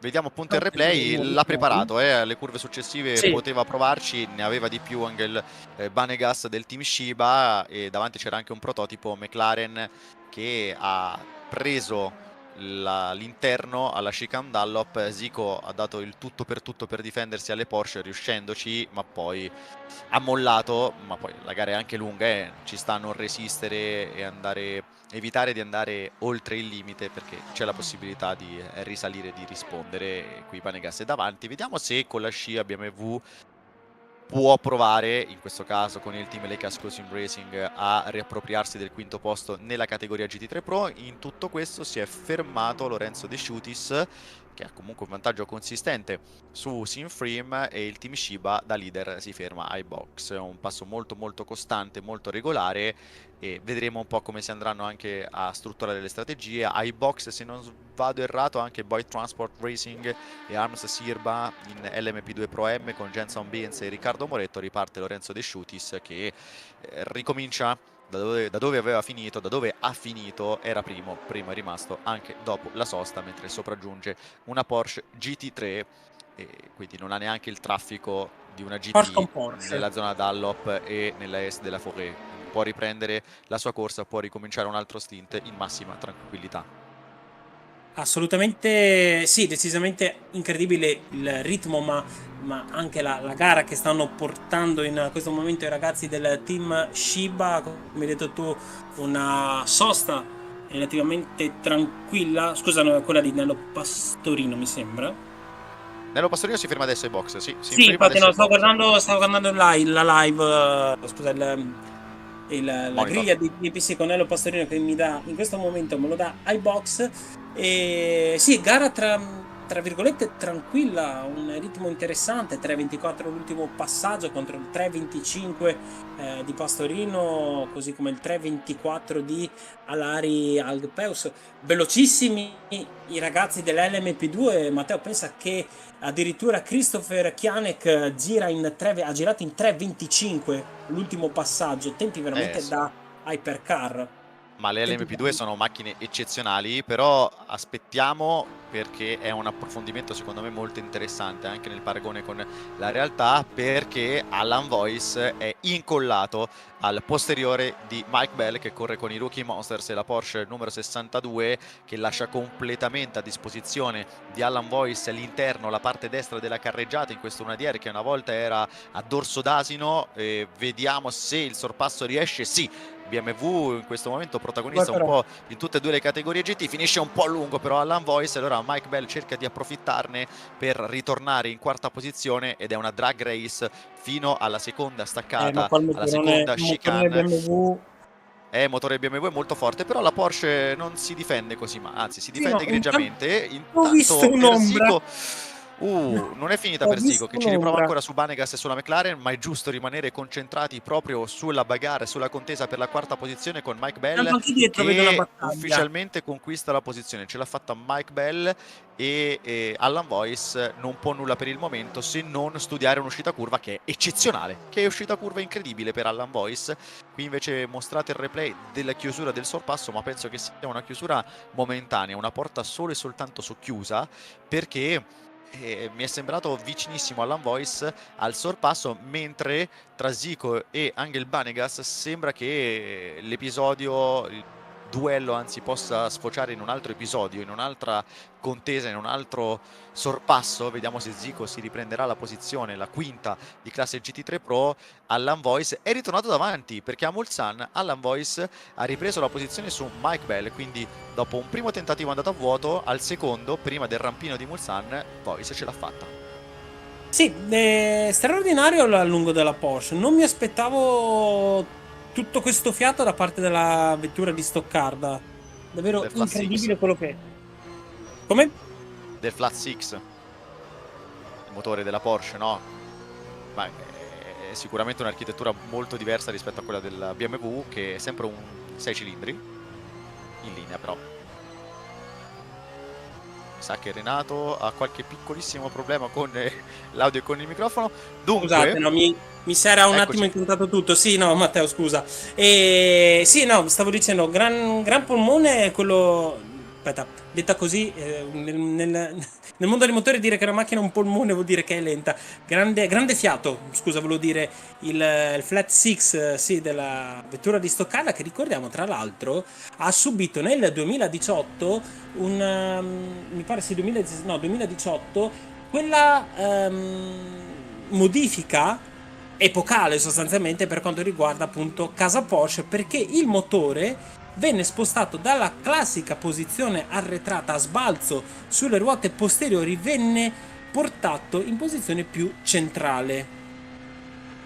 Eh sì, esatto, è una modifica molto molto importante, che però non minò assolutamente la competitività della RSR all'epoca della GTE e poi della GT3R per quanto riguarda le GT3, anzi rappresentò un'ulteriore evoluzione. Sound che Un era sound pazzesco, che cambiato ma in meglio, perché io pensavo che già il 6 cilindri in posizione perché non sembra, ma probabilmente anche, adesso magari dico una cavolata, però probabilmente la lunghezza anche degli scarichi, la differente lunghezza degli scarichi ha cambiato la voce proprio di questo motore, che già urlava di suo, già dava già aveva un canto meraviglioso, ma con l'arrivo del appunto di quel cambio in posizione centrale del motore aveva acquistato un'acutezza da cavare le orecchie. In cambiata sembrava tira di quelle cannonate, e vi invitiamo ad andare, se avete occasione, a vedere una gara dal vivo, che sia un prologo, che sia una qualunque evento, anche Imola per esempio. Andate a vedervi anche una Porsche Cup per esempio, non per forza il VEC, perché meritano davvero tantissimo di essere viste, ascoltate. E poi ora magari Matteo, tu hai avuto modo di frequentare sicuramente più di me l'ambiente delle endurance, ma che io ricordi l'ambiente, proprio il paddock, era molto più adesso no user friendly, ma a favore del pubblico, nel senso che oltre appunto a correre poi c'era anche la famosa pit walk, dove i fan, gli spettatori potevano accedere sostanzialmente alla pit lane e parlare, magari farsi fare gli autografi dai piloti, vedere più da vicino le vetture che partecipavano alle competizioni. Questo è un altro aspetto che viene tanto sottovalutato in questo ambiente, ma che secondo me fa un'enorme differenza rispetto a tante altre categorie del motorsport. No, assolutamente, credo che l'accessibilità del WEC, nonostante giustamente anche i prezzi dei biglietti siano aumentati per la popolarità che è aumentata, però è sicuramente innegabile. Ancora di più l'IMSA, oltreoceano, perché a Road Atlanta io personalmente ci ho lasciato il cuore per la gara, la Petit Le Mans, l'ultimo appuntamento dell'IMSA 2024. Lì veramente c'è un rapporto strettissimo e direttissimo. Credo di averne parlato anche qui in diretta in qualche gara insieme ai vari commentatori con cui ho avuto il piacere di passare il tempo. Però sì, direi che l'esperienza per lo spettatore sia comunque di altissimo livello. Anzi, con l'evoluzione e la diffusione maggiore grazie alla crescita dell'hypercar, all'arrivo dell'hypercar, la crescita con tanti costruttori che sono entrati in pista, insomma, mediaticamente il WEC è diventato molto più potente, molto più importante. Ecco, il WEC stesso, il campionato, l'organizzatore insieme agli autodromi ha lavorato molto anche sulle fan zone, per dire. Una cosa che mi dispiace molto e che è una delle esperienze che credo un appassionato di gare ricerchi e intanto che rischio Mamma mia! per la Ferrari di Level 1 eSports che si è trovata davanti 2 GT E non è ancora finita, e poi Ferrari di Virtual Drivers Alliance e anche la McLaren del team Shiba. Pericolosissima questa situazione, con l'Estra che ha cercato di andare all'esterno ma si è trovato le 2 GT3 proprio davanti e fortunatamente è andata nel migliore dei modi e né Hypercar né GT ne hanno risentito in maniera E ricordiamo che tra l'altro le grave. GT non sono obbligate a dar strada, loro No, sono, no. anzi sarebbe più pericoloso fare il contrario, loro devono fare la loro traiettoria da regolamento e sta appunto nei piloti più veloci, in questo caso avrebbe potuto forse aspettare qualche metro in più.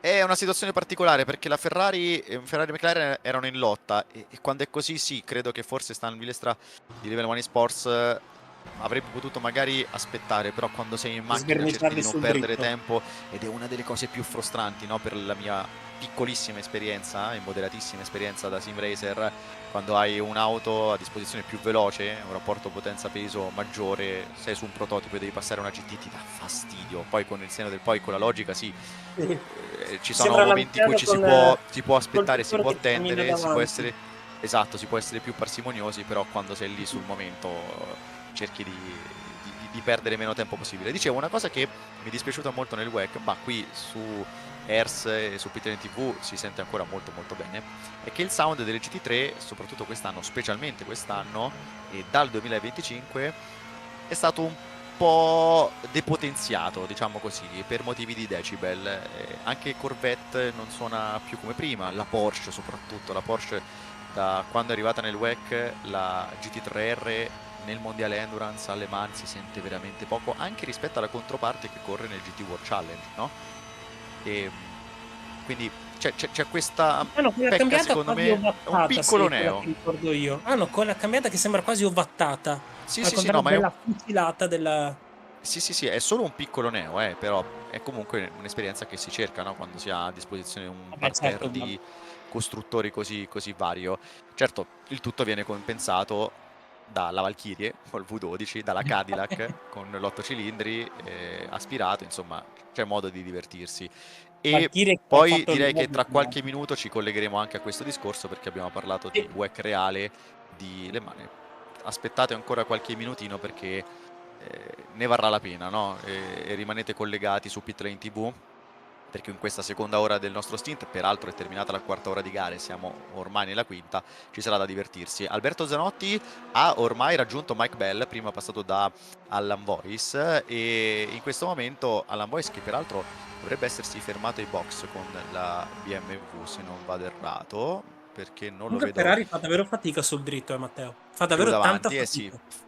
Ferrari è un po' in affanno il rettilineo, però in curva dovrebbe e potrebbe dire la sua. La Virtual Drivers Alliance guidata da Alberto Zanotti in questo momento con un distacco veramente risicato, 393 millesimi di svantaggio. Facciamo un po' un raffronto, no? Proprio basandosi sulla scia, quanto riesce a guadagnare? In questo momento non guadagna assolutamente nulla, anzi forse 2 centesimi guadagnati con la scia, ma non riesce proprio ad avvicinarsi Guarda, alla guarda come Ferrari di deve Alberto Zanotti, tagliare sul anzi cordolo addirittura. la Porsche allunga molto. Poi è importante, credo, anche fare un po' di fuel saving, di lift and coast. Che cos'è il lift and coast? È quando si è in scia e in ingresso curva si ha la possibilità di farsi trainare dalla macchina che si ha davanti per decelerare e Alzi un po' il recuperare un piede, po' di, diciamo. esatto, recuperare un po' di carburante, alzando il piede, facendo veleggiare la macchina e facendolo andare per inerzia. Si usa molto con l'ibrido, ma anche tra le GT3 è una pratica utilizzata spesso e volentieri, e alle mani il consumo carburante è veramente tutto.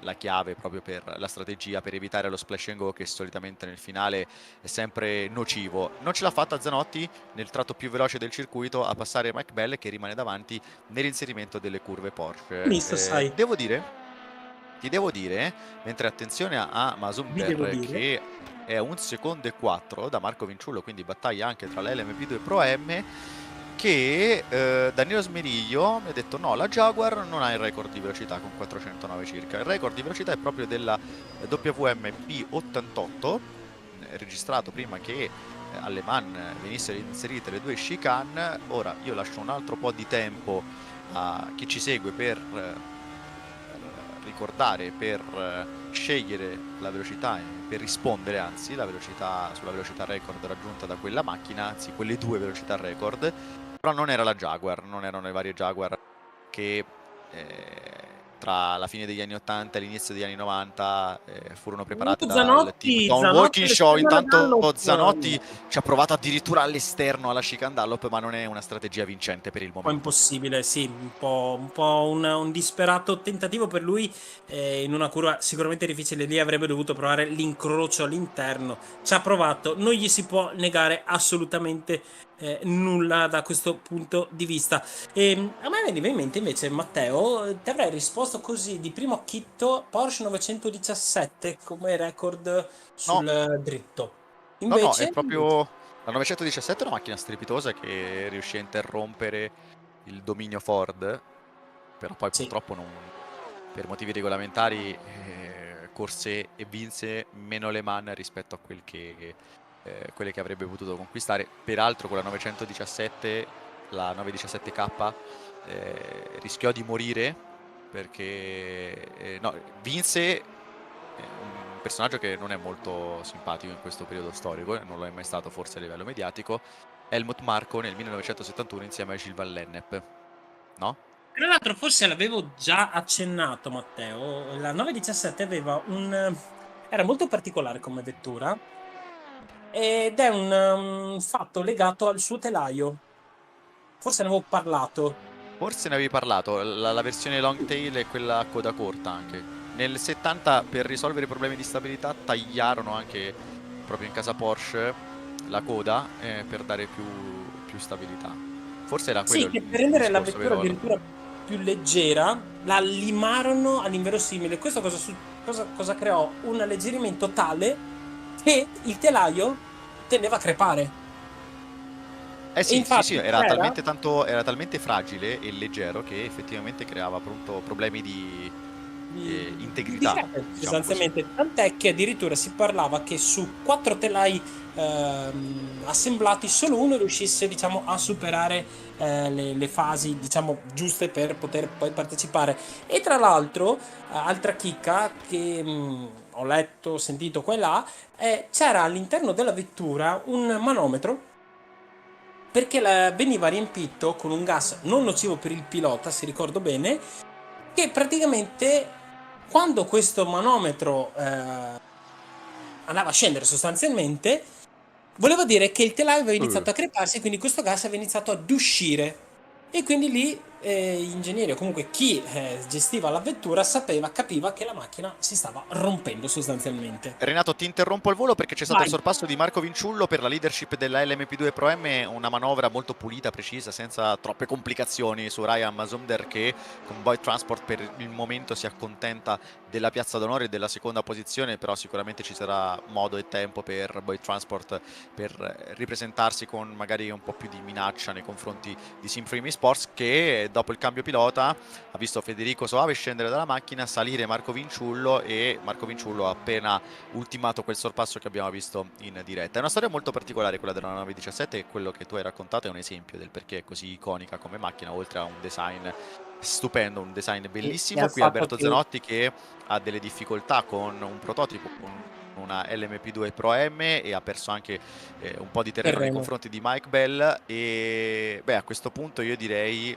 siccome non vedo altre risposte che citano la velocità massima, di raccontare la storia della WM P88, perché quella macchina nella 24 ore di Le Mans che si corse nel 1988, prima dell'inserimento delle chicane, raggiunse la velocità massima di, almeno registrata, 407 km orari, con Roger Dorchy al volante una macchina strepitosa, progettata proprio e soltanto solo per quello, tant'è che poi in gara ebbe tantissimi problemi sin dall'inizio e alla fine non ci fu molto da fare, non era studiata per resistere, fu un test vero e proprio anche a livello marketing per dimostrare la velocità delle Peugeot con una resistenza aerodinamica eccezionale e una linea appunto che andava a limitare il drag nella maniera più studiata possibile e che veniva esaltata come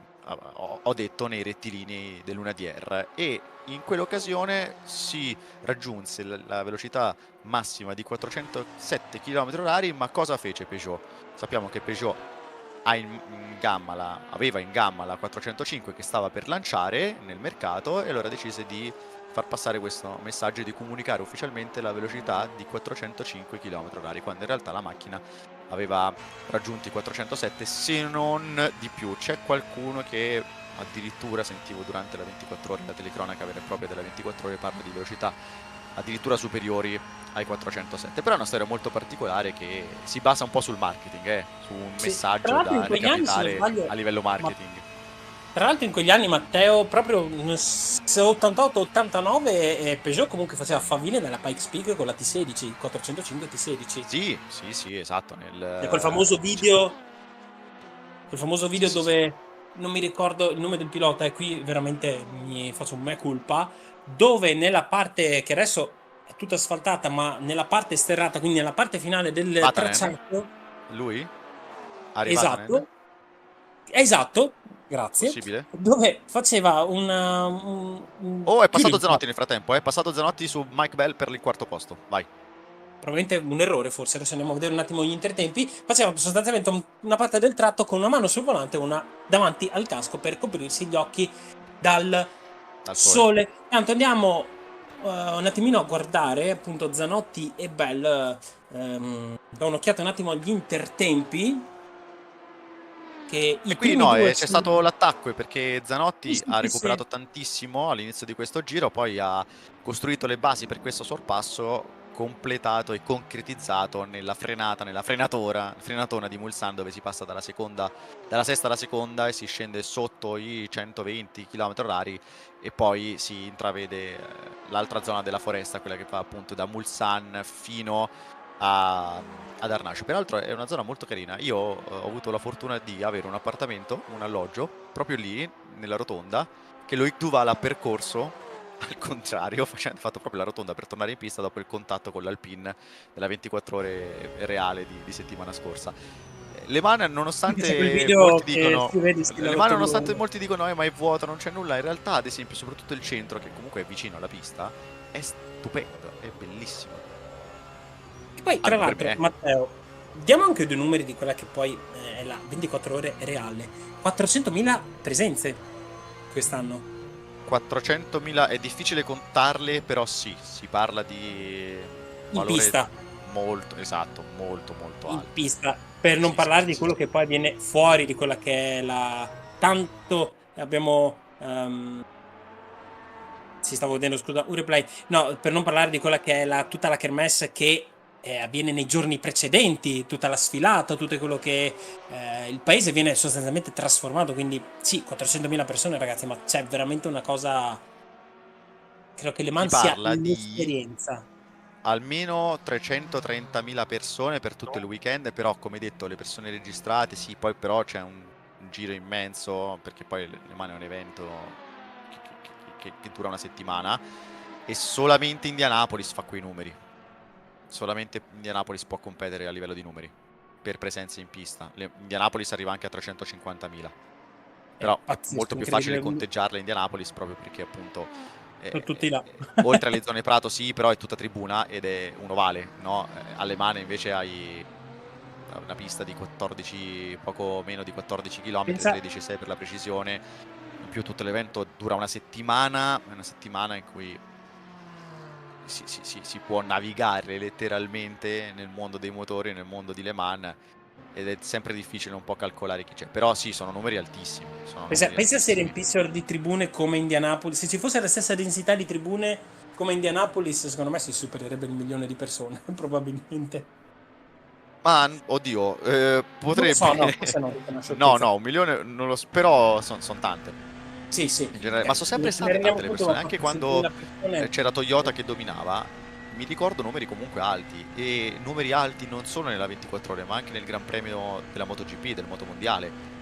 È pazzesca la passione che hanno i francesi per il motorsport, si vede proprio Sì, sì, si da, dice al da Mugello quello. non si dorme, ma ragazzi, Le Mans credo che... No, anzi, cioè, viene sottovalutata questa cosa. O ad esempio anche nella 24 ore motociclistica di Le Mans.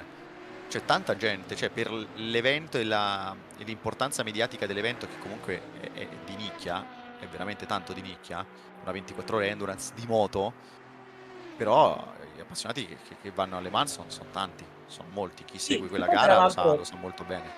Che poi tra l'altro credo che qui forse possiamo tirarci un po' le orecchie noi italiani.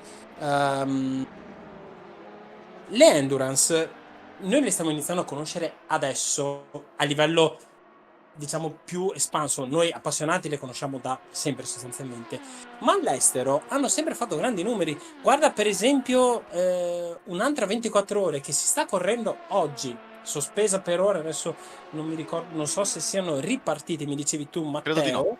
credo di no.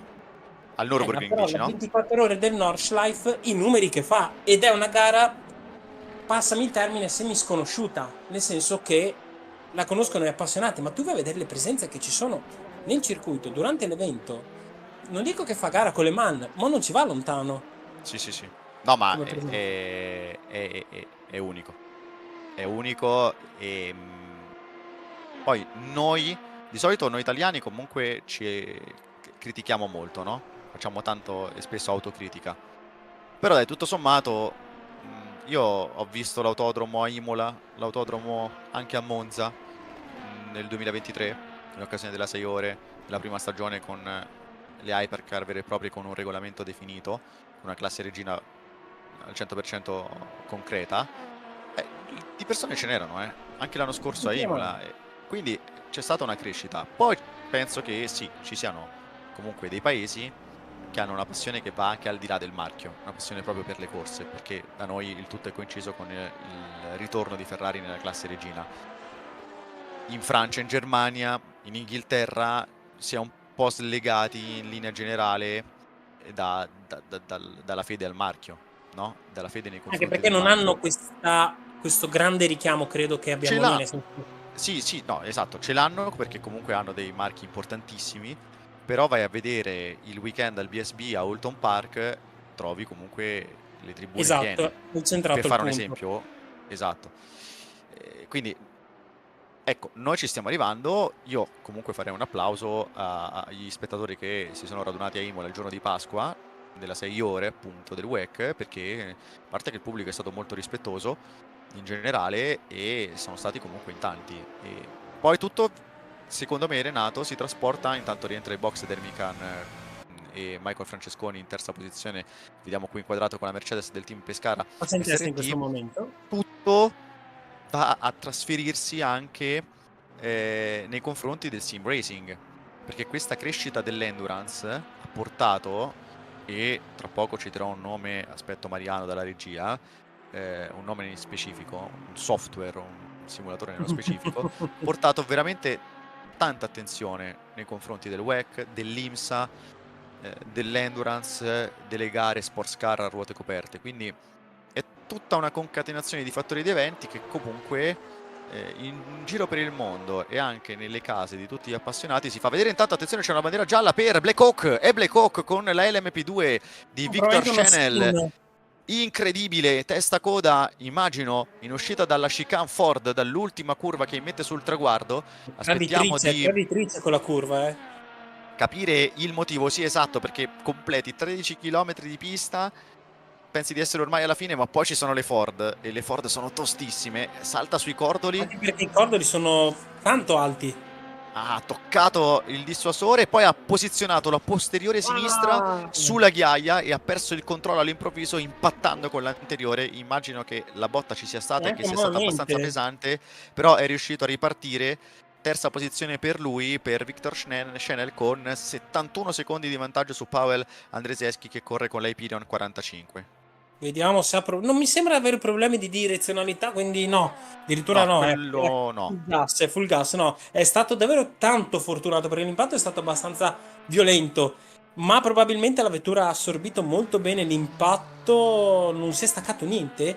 Avevo paura che avesse avuto ripercussioni sulle sospensioni, ma non vedo strani movimenti da parte della vettura, quindi probabilmente adesso Schnell, spero di averlo pronunciato giusto il nome del pilota della Black Hawk, sta facendo anche questo giro per testare un attimino le reazioni della macchina e vedere se rientrare ed effettuare una riparazione o proseguire. Lo vedremo tra pochi chilometri. Matteo, se vuoi, adesso io non so se Mariano ti ha dato il via libera, era No, interessante. ancora no, sto aspettando lui. Sto Che proprio poi, tra aspettando lui. l'altro, quello che tu andrai a dire si andrà a ricollegare un po' con quello che sarà il futuro. Quello che sarà il Sì, futuro del. esatto, quello che sarà il futuro, perché appunto, come dicevo, è un po' una conseguenza la crescita dell'endurance del WEC negli ultimi tempi in Italia, non solo però in Italia, a quello che avverrà nel prossimo futuro, perché parliamo di un futuro veramente molto molto prossimo. E intanto è arrivata una penalità per la 71 di Aimar Motorsport al giro 56 curva 10 e è stata combinata una penalità, anzi no, per la 115, giusto?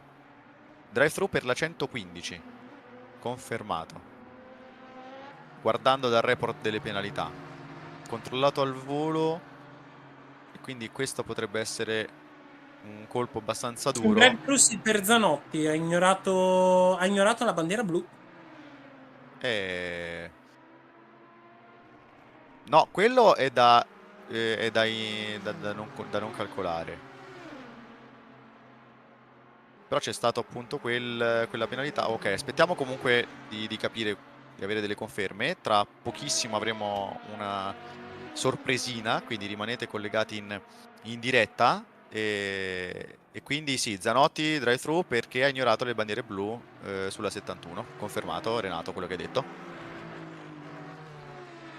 Quindi è importante, ecco, anche evidenziare le sanzioni che potrebbero rappresentare un elemento un po' di selezione in questa gara. Attenzione a Lorenzo Maggiolo che si trova ancora alle spalle della BMW e riparte questo confronto tra Aimar Motorsport e Carloni Racing.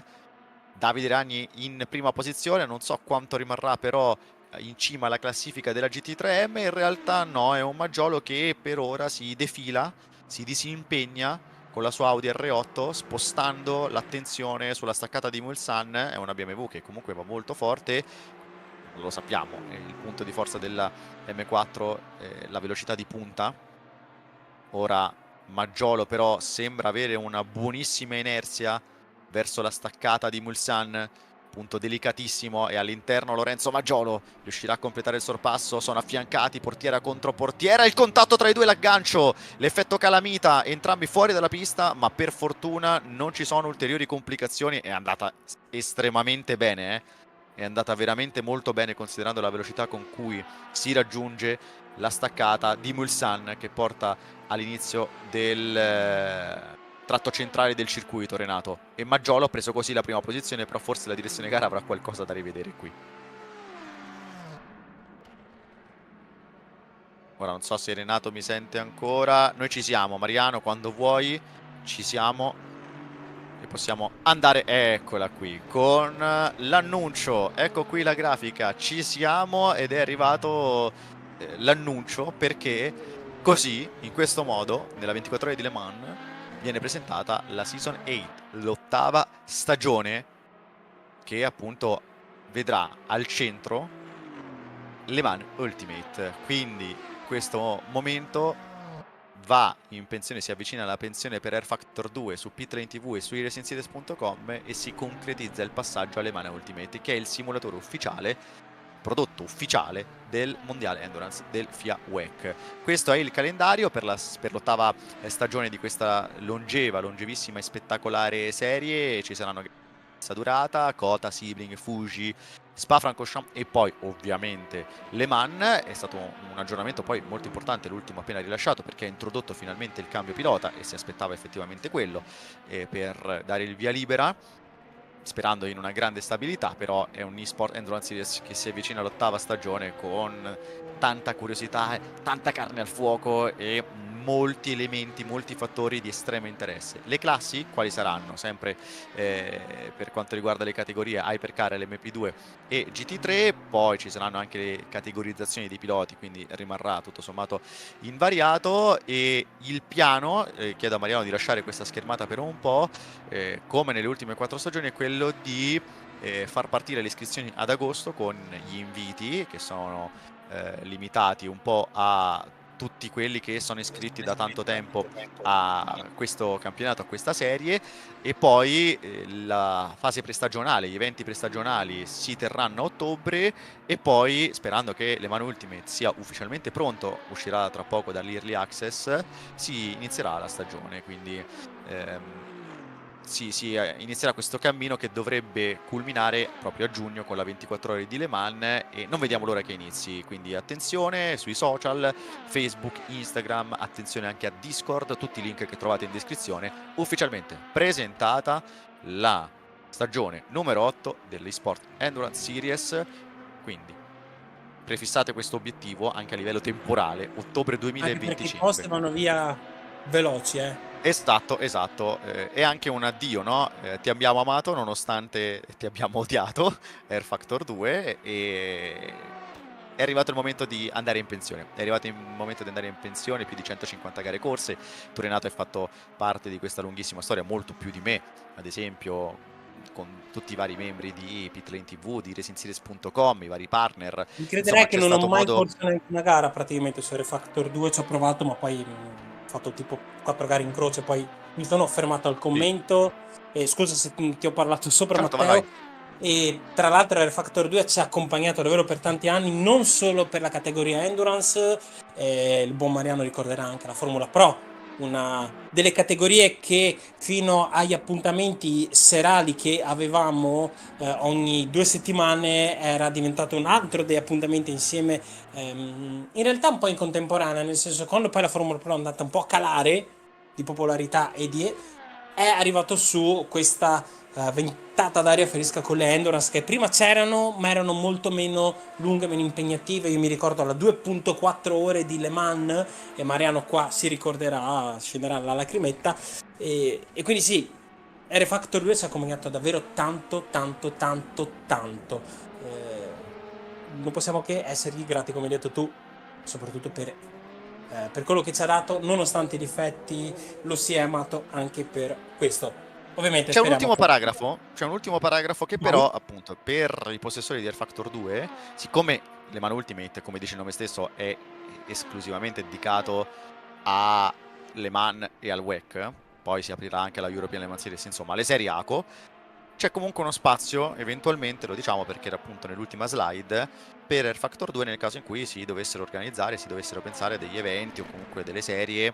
In passato tu hai citato la Formula Pro, il Class 1, il DTM, poi anche la IndyCar, Una bella il idea, Circuito Napolis. si è corsa da poco.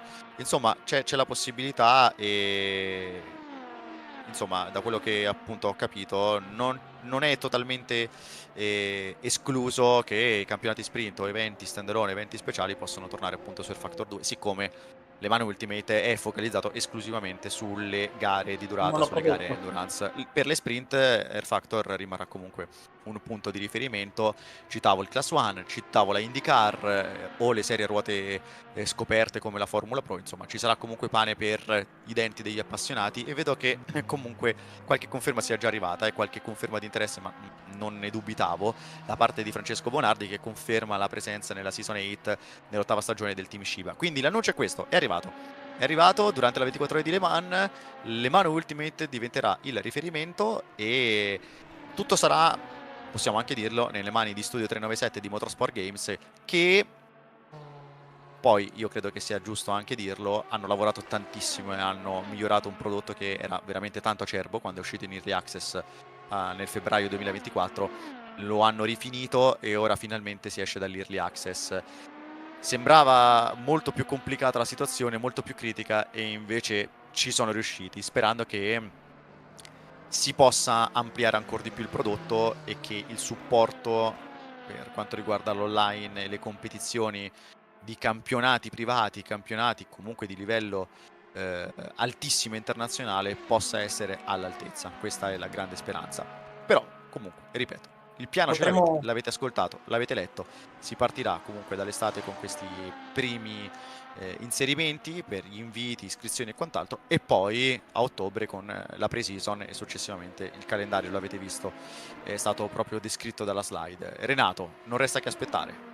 Esatto, e per citare una frase che si è sempre sentita dire e che si può, secondo me, si sposa benissimo con rFactor, il re è morto, lunga vita al re.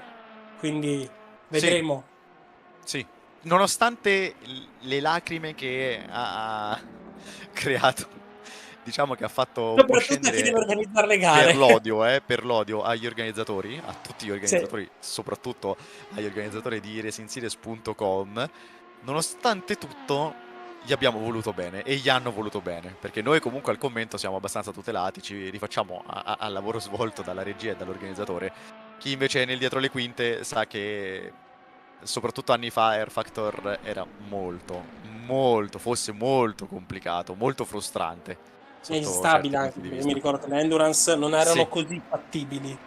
No, esatto, c'erano spesso cali a livello server, insomma. Però poi si è stabilizzato, perché Studio 397 ha fatto comunque un lavoro di adattamento, siccome poi, Renato, l'abbiamo visto, il WEC si è affidato proprio a Studio 397 anche per correre la Le Mans Virtual Series e le gare ufficiali, cioè la trasposizione virtuale della 24 ore di Le Mans, che comunque non è stata priva di problemi, ma si è conclusa, e anche lì è stato un grande passo in avanti in epoca, in periodo Covid, per il mondo virtuale. Eh sì, aspettiamo adesso. L'unica cosa che possiamo fare, Matteo, è aspettare. Anche se vorremmo già essere piombati nella Season 8, già vedere cosa ci può dare le Man Ultimate.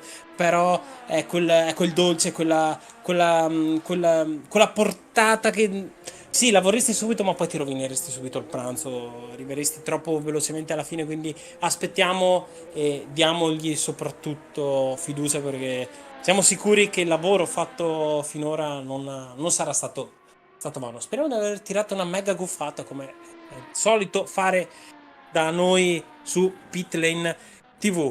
Allora, Matteo, piccolo recap, sono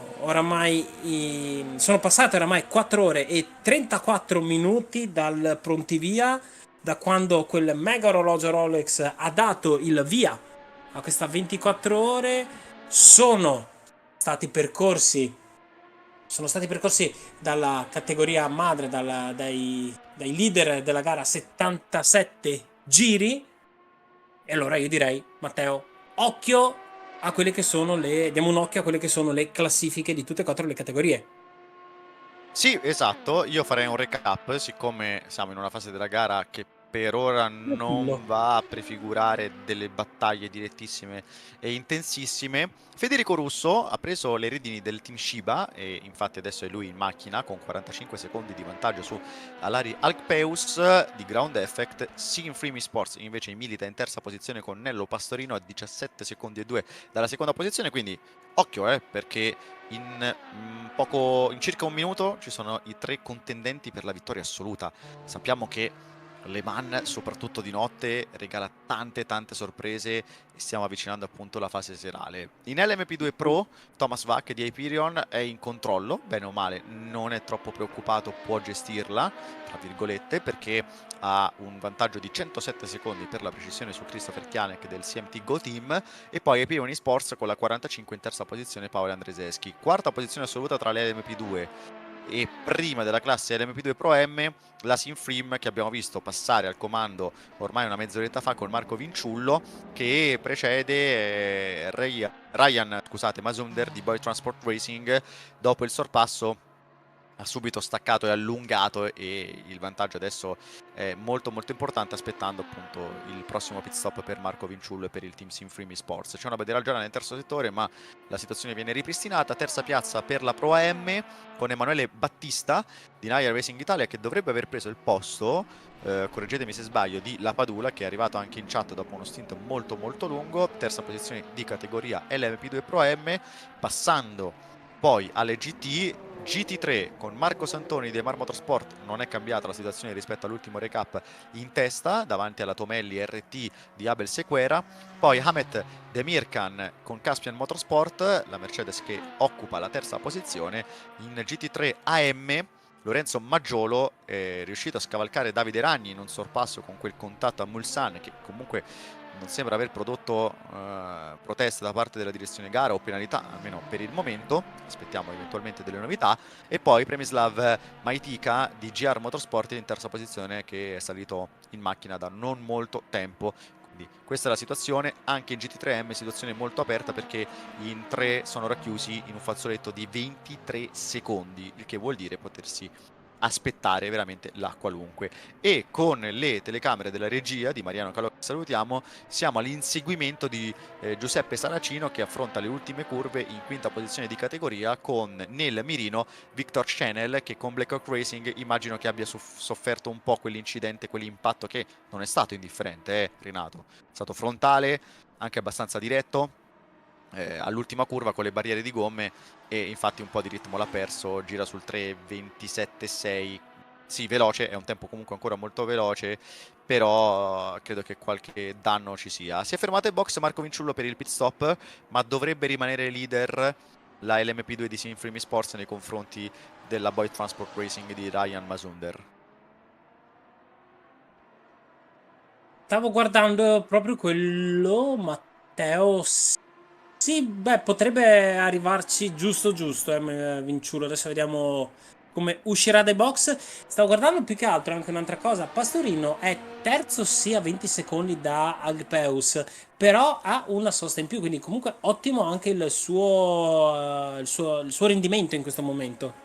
Quindi Sì, davvero bravo. decisamente ottimo. E volevo sottolineare anche lo stint di Lorenzo De Sciutis, che è stato in macchina per non so quanto tempo, nello specifico, però con Federico Russo che adesso è al volante della Shiba. Ecco che Lorenzo De Sciutis arriva in chat e dice: sono devastato, sono distrutto. Purtroppo invece da segnalare il problema tecnico che ha colpito Arms Sirba in classe GT, perché purtroppo un problema al maltempo ha messo KO per ora il team Arms Sirba, che dove è andato a finire? Aspettate che cerco. Arms Sirba è in 41esima posizione assoluta, ultima tra le GT3 Pro, con 3 giri di ritardo purtroppo. 4 giri di ritardo. Peccato, perché stavano combattendo e stavano lottando duramente. C'era Luca Martino in macchina, però non è andato benissimo. Intanto che traverso Initial D momento per Thomas Vac con la 44 di Hyperion, che ha il Una bella comando. virgola disegnata. Sì, ha gommato di fatto la traiettoria della pista fino al 2072 con quel traverso. Sì, probabilmente sì.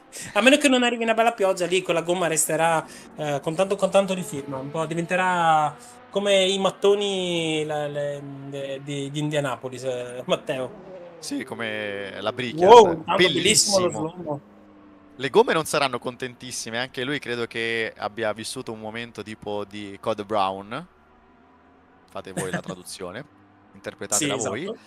esatto. Però ecco, e poi è ripartito e alla fine tutto risolto. Però, sai, quando mancano così tante ore, sei leader della categoria con un vantaggio tutto sommato rassicurante, sono quei E infatti momenti sto 6 box.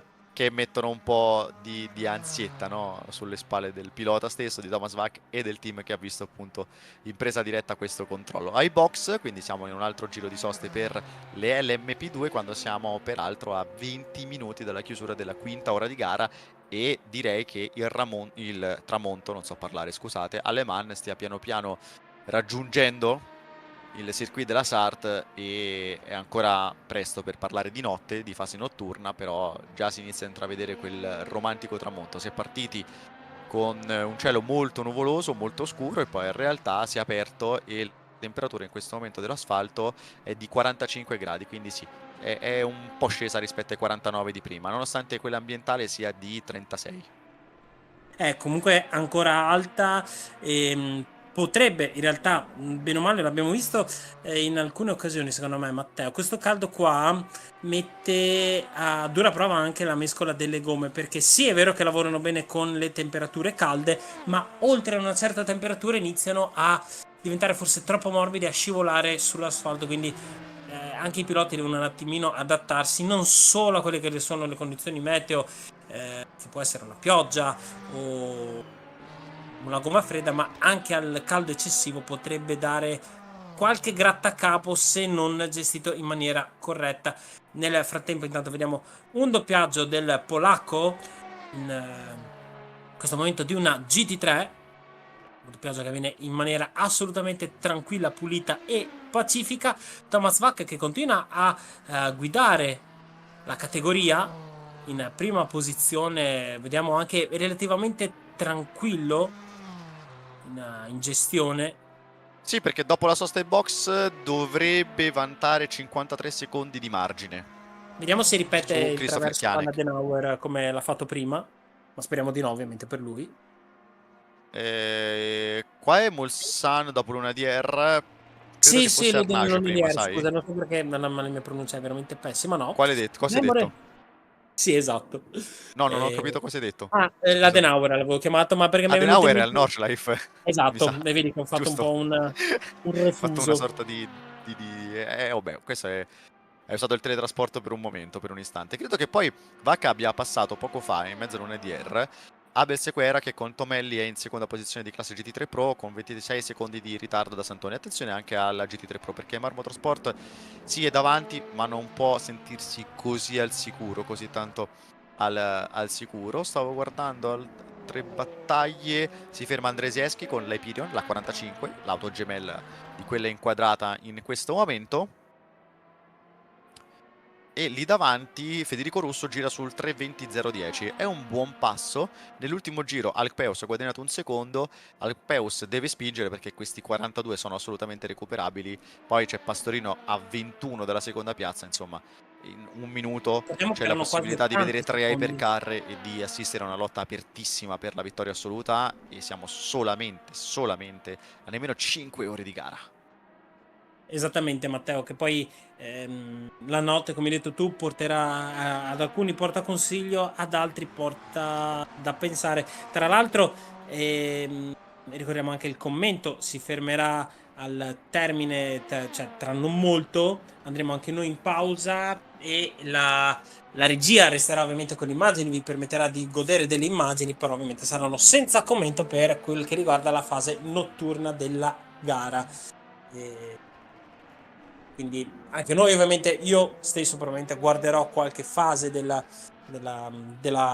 notturna sostanzialmente di questa gara meravigliosa.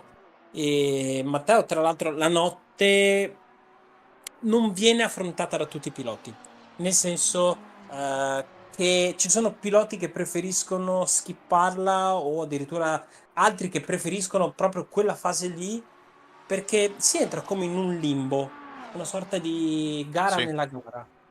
Sì, no, la fase notturna è sempre mistica e solitamente accadono poche cose ma tutte concentrate in pochissimi minuti, no? E che vanno a destabilizzare un po' la linearità della gara nella fase notturna, perché è tutto una sopravvivenza, è una questione di sopravvivenza.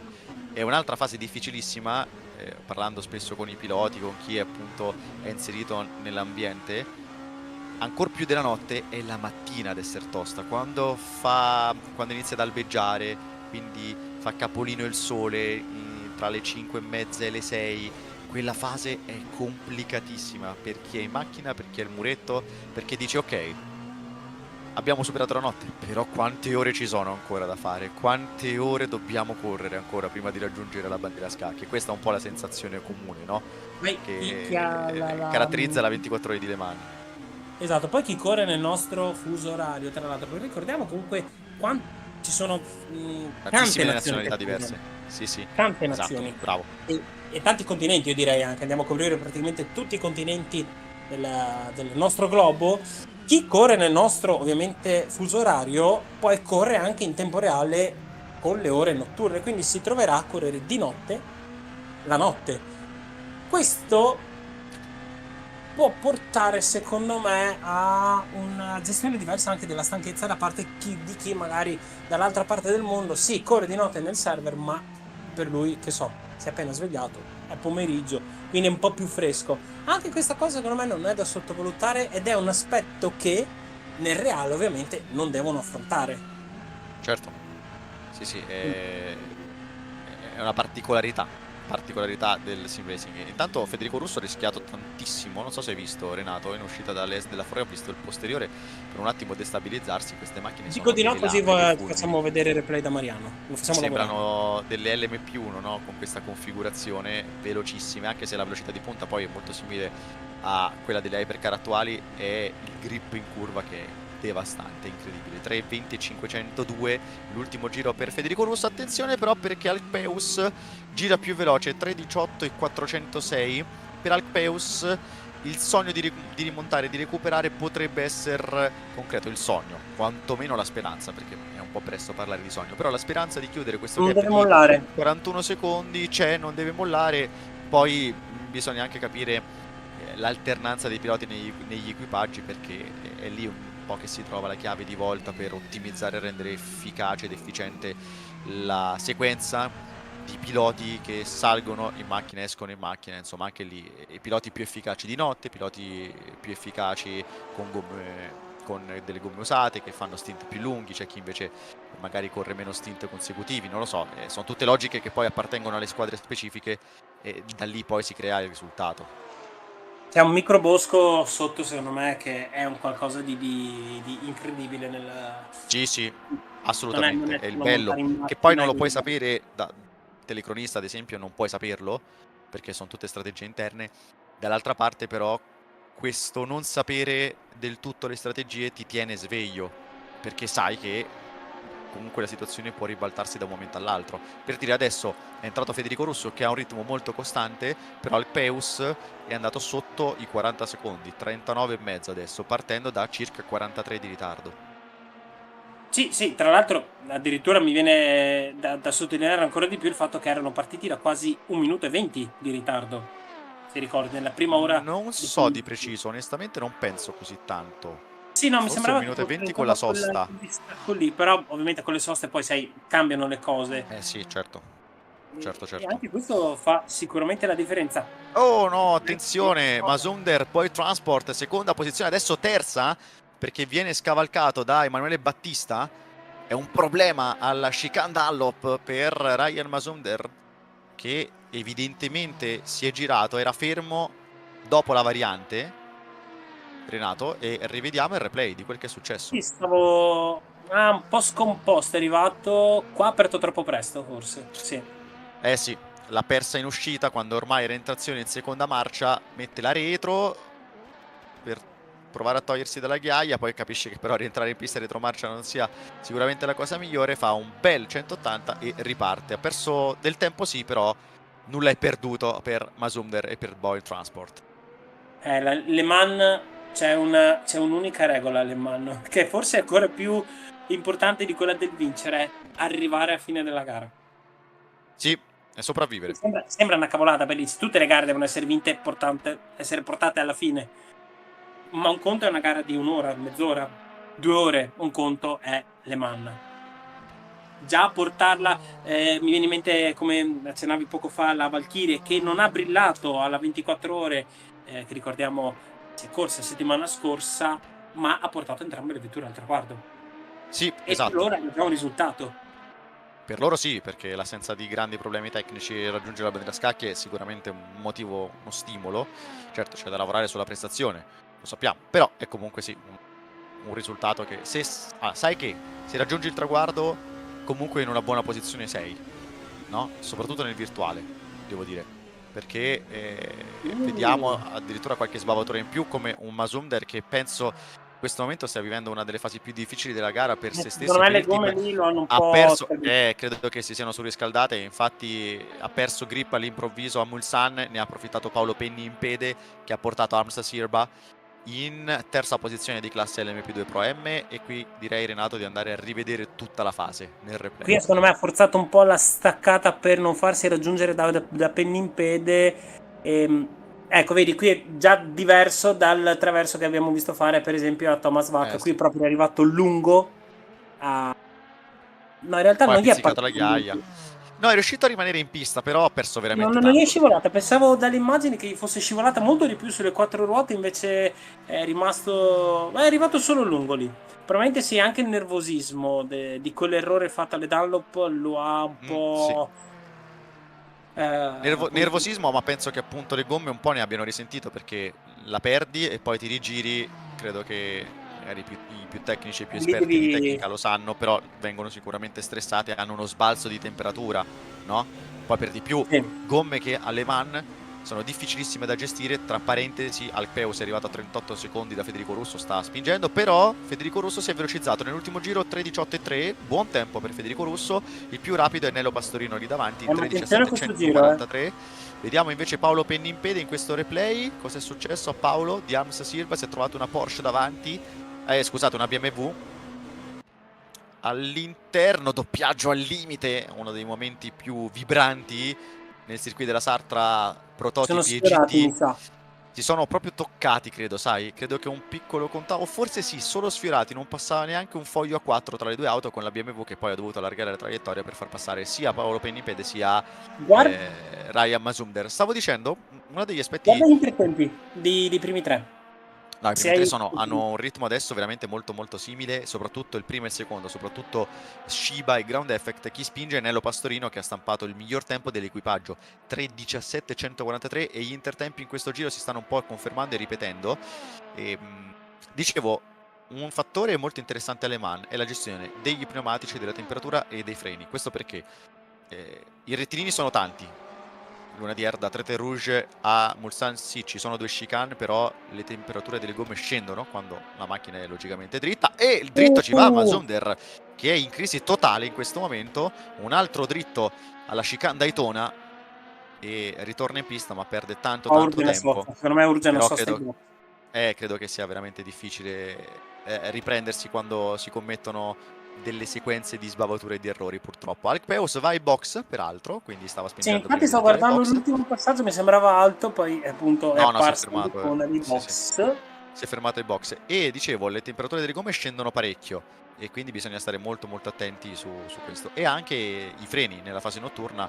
Certo, poi non fa così caldo in questa 24 ore di Le Mans degli Sport Endurance Series, perché come detto la temperatura ambientale è di 35, 44 quella dell'asfalto. Bisognerà vedere lo sbalzo di temperatura a che livelli arriverà, però tra i freni, che sicuramente sono freddi, e le temperature delle gomme che scendono quando si è in direzione Mulsanne, questo è un aspetto da considerare, su cui bisogna lavorare anche per il feeling e per il bilanciamento. Pensa che mi diceva Lello Marcello, loro con BMW nel 2024 hanno sofferto un problema nelle fasi notturne molto importante, perché i freni di notte specialmente soffrivano di vetrificazione, quindi i freni vetrificati, sai, è pericolosissimo, perché al primo approccio, al primo morso sul freno, la macchina è come se non rispondesse, no? Pietra contro pietra praticamente. Esatto, e quindi quando c'erano questi grandi sbalzi di temperatura si verificava questo effetto di vetrificazione, e lì il pilota doveva ogni volta cambiare settaggi, a volte anche, mi diceva Marcello,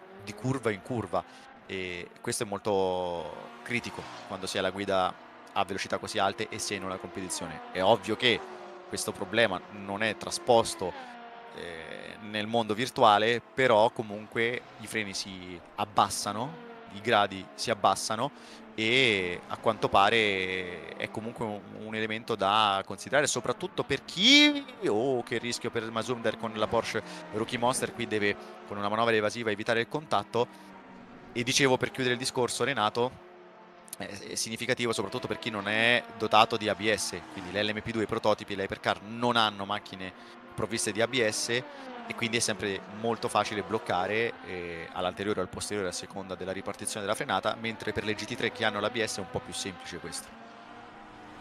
Sì, anche perché comunque si parla di pesi decisamente diversi, Matteo, perché comunque una GT3, se ricordo bene, ora non mi ricordo se viaggiano nell'ordine dei 1230 kg o dei 1460, non so perché ho questi due dati in testa, mentre Hypercar e l'MP2 addirittura viaggiano su cifre intorno ai 1000 kg. E allora, sì, siamo sui... Ora non so nello specifico, mentre si ferma in box Federico Russo, leader della gara, con la Porsche del team Shiba. Non so nello specifico i dati del BOP di queste auto, però nella realtà sicuramente siamo sui 1030-1080, questo è il range del BOP. Quindi sì, l'assenza dell'ABS non è così sentita probabilmente da vetture così potenti, leggere tra l'altro. Sì, può essere che comunque sono dei pesi importanti per un prototipo, perché vai Sì, a sì, guardare il sì. peso di una LMP2 ed è decisamente più basso, parliamo di tanti chili in meno. Le Sì, ma hypercar attuali come sono Formula 1, molto quanto sono pesanti. ingrassate anche quelle nel corso degli ultimi anni? Ma per regolamento, è una questione di regolamento, perché potenzialmente le hypercar potrebbero pesare, immagino, molto meno, però con BOP e tutto, con i pesi minimi imposti dal regolamento stesso, che è di 1030, peso minimo a 1030 kg. Altrimenti si potrebbe scendere di molto. Cioè, la Senza ombra di 499P dubbio. modificata è un esempio, immagino, no? È una Sì, hypercar estremizzata. sì, che tra l'altro addirittura va più forte della 499P da gara, proprio perché è un po' come se ti ricordi qualche anno fa, come fecero con la Porsche, la 96, no, la 963, La non so perché. 919 Evo, 91, grazie mille, non mi veniva. assurda. Ha Eh, una macchina spaziale di una già spaziale 919. Esatto, che lì fecero sostanzialmente una semplice prova di forza, dissero guardate quanto possiamo andare forte con una vettura che non sia una Formula 1, abbattendo quello che era, anche lì fu criticato tantissimo, ma ragazzi fece al ring un tempo che io definire spaventoso credo sia dire poco, con punte di 360-370 km orari in più punti del tracciato, cose che non si erano mai viste su quel tracciato, quindi anche lì diedero veramente la dimostrazione di cosa può fare un prototipo come questo. E tra l'altro la 963, se tu hai seguito l'evento, sicuramente l'hai seguito Matteo, hanno Sì. presentato quella stradale che io credo sia qualcosa di La allucinante. 963 stradale RSP dedicata a Roger Penske. Roger Esemplare unico tra Sir l'altro, ma Penske, sì, io perché credo sia. appunto Porsche collabora a livello ufficiale proprio con Penske. E a me questa cosa fa un po' paura onestamente, perché quando dedichi qualcosa a qualcuno vuol dire che magari hai l'idea di mettere da parte un progetto, però è una mia supposizione. Però ecco, insomma, quella è bellissima, con gli interni così, con quello stile classico Sì, quel mix Porsche, di e vettura da gara, un'estetica. Sì, perché poi pulsante. la Porsche 963 RSP è targata, tra virgolette, no? La Come fecero con 499P la modificata 917, invece è se ti solo e ricordi? soltanto per i track days. Come fecero con la 917, se ti ricordi c'è un esemplare circolante in Giappone, tra l'altro, se ricordo bene, targato. Di Scusami Porsche, Renato che ti ho perso di un attimo. Porsche 917. Sì, no, 917, sì, esatto. E infatti hanno fatto il confronto nella presentazione della 963 proprio con la 917, con quel grigio A noi spettacolare. questi colpi di matto piacciono davvero, davvero tanto. Allora, intanto Russo è rientrato in pista. Stavo guardando un attimo i rilievi cronometrici. È ancora presto perché ovviamente siamo ancora nei giri di riscaldamento. Matteo, vogliamo dire qualcosa anche prima di lasciare ovviamente la telecronaca, dare comunque anche qualche indicazione di quando si tornerà live, poi domani. Sì, allora, se confermato, ma chiedo appunto eventualmente di rivedere quel che ho detto e quello che sto per dire, anzi, da Mariano. Allora, tra poco torneranno i commentatori inglesi, perché è una gara internazionale, quindi è giusto dare spazio a loro, e fino alle 22 ci sarà la telecronaca. Poi inizierà la fase notturna e si ripartirà con la nuova fase del commento, la nuova fase della telecronaca. Sto riprendendo, sto un po' aspettando perché avevo perso il programma. Domani mattina comunque, adesso vi comunico l'orario specifico del programma di commento, quindi fino alle 22 con la telecronaca, dalle 22 alle 8 senza telecronaca, commento che riprenderà dalle 8 fino alle 13. Poi dopo con la bandiera a scacchi. Esatto. Che arriverà poi Esatto. nel primo pomeriggio. Siamo on board con Alaria Alpeus che è in seconda posizione, 25 secondi di vantaggio su Nello Pastorino, e direi di alzare un attimo il volume per goderci e gustarci il sound e poi di lasciare la palla agli inglesi, almeno fino a Tetre Rouge, fino alla prima chicane, fino alla chicane Daytona, sul volume con Alaria Alpeus e la Porsche del Ground Effect.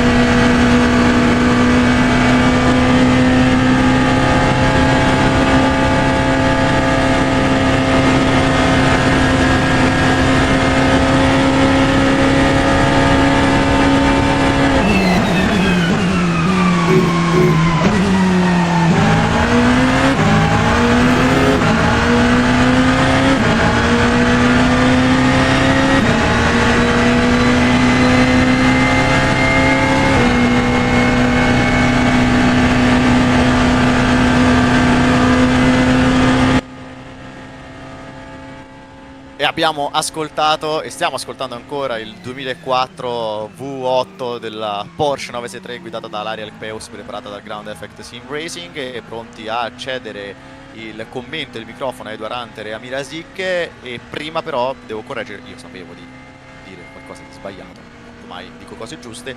Gli orari che ho detto prima sono GMT, quindi bisogna aggiungere 2 ore in sostanza, fino a mezzanotte ci sarà il commento, poi pausa fino alle 10 di domani, dalle 10 di domani invece riprenderà il servizio della telecronaca. Io direi, Renato, di salutare tutti quanti. Mi scuso, purtroppo avrei voluto passare molte più ore al commento, però purtroppo per quest'anno e per questa edizione non riesco e mi dispiace tantissimo, e proverò magari in extremis domani a inserirmi così per un saluto al volo, però sarà molto molto complicato. Ringrazio per la disponibilità, siccome so che anche tu sei veramente al limite con i tempi, Renato Vigliotti, che mi ha tenuto compagnia in queste 2 ore, quindi grazie Renato. Grazie a te Matteo, grazie anche a Mariano che silenziosamente comunque è rimasto dietro le quinte ad assisterci e ad ascoltare anche le nostre richieste in real time. E ribadisco i complimenti e i ringraziamenti a Mariano Calò. Grazie mille Mariano per la regia, per l'organizzazione insieme a ERS e tutto quanto, e non resta altro che lasciare il commento a 2 grandi esperti, Edward Hunter, che vi terrà compagnia insieme ad Amir Aziz e a tutto il team inglese al commento. Un abbraccio e un saluto, buon proseguimento con la 24 ore di Le Mans 2025 di eRacing Series e delle eSports Endurance Series live su Pitlane TV.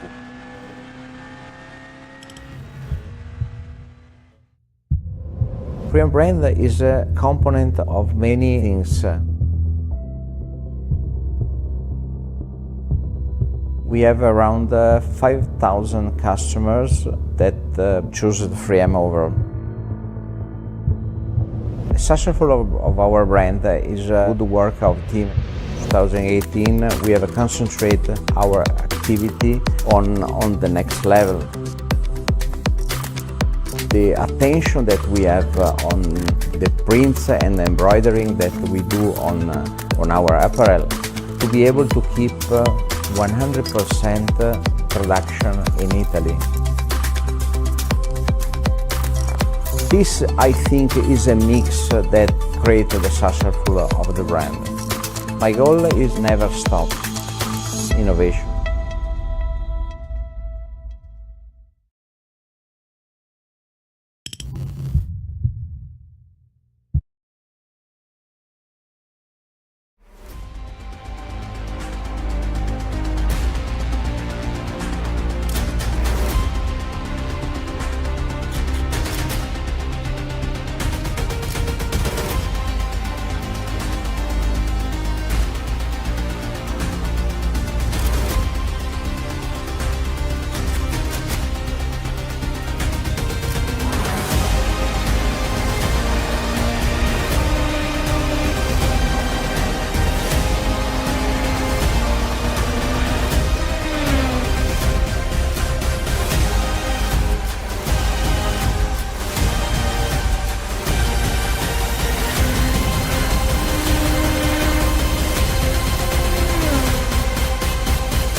Freedom brand is a component of many things.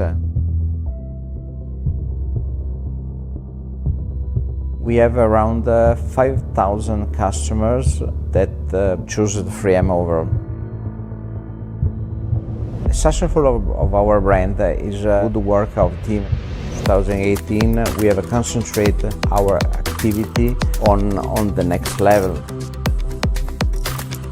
The attention that we have on the prints and embroidering that we do on our apparel, to be able to keep 100% production in Italy. This, I think, is a mix that creates the successful of the brand. My goal is never stop innovation.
Freedom brand is a component of many things.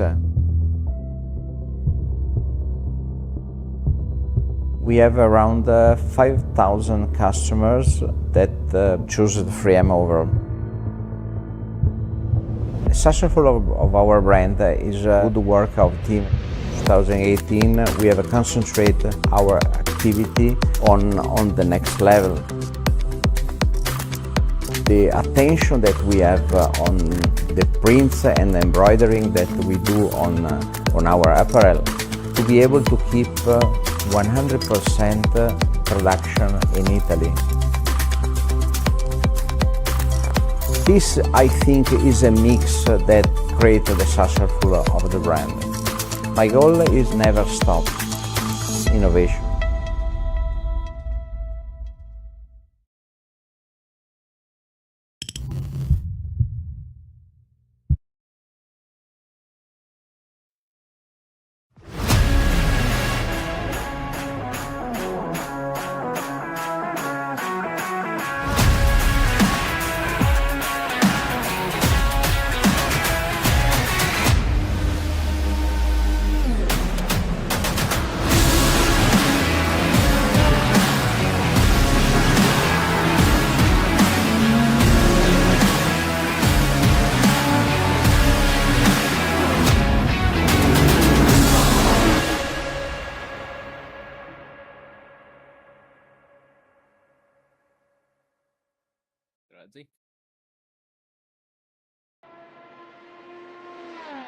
Hello and welcome back to Circuit de la Sarthe for the 8th and final round of Season 7, the 2025 edition of the 24 Hours of Le Mans.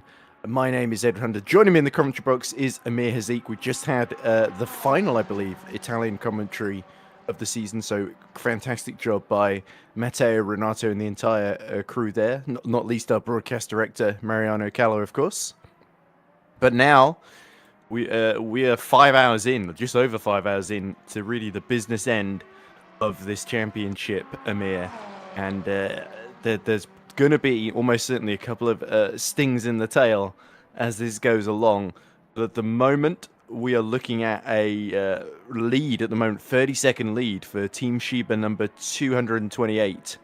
driven by Federico Russa, the Italian, over are the team that almost certainly is the favourites to be the new hypercar champions at the end of the 24 hours in about 18 hours 49 minutes time, and that is Grand Effect Sim Racing number 27, of course, who have driven a pretty immaculate season, have won the last 4 or 5 races in a row, if memory serves, and now the big test really is that Team Sheba have got a lot of drivers at their disposal. Grand Effect Sim Racing team number 27, despite recovering from an early drive-through from the previous race and passing Nello Pastorino and Symphony Sports number 1, they find themselves sort of in a bit of kind of no man's land, and in terms of the championship they really just have to finish.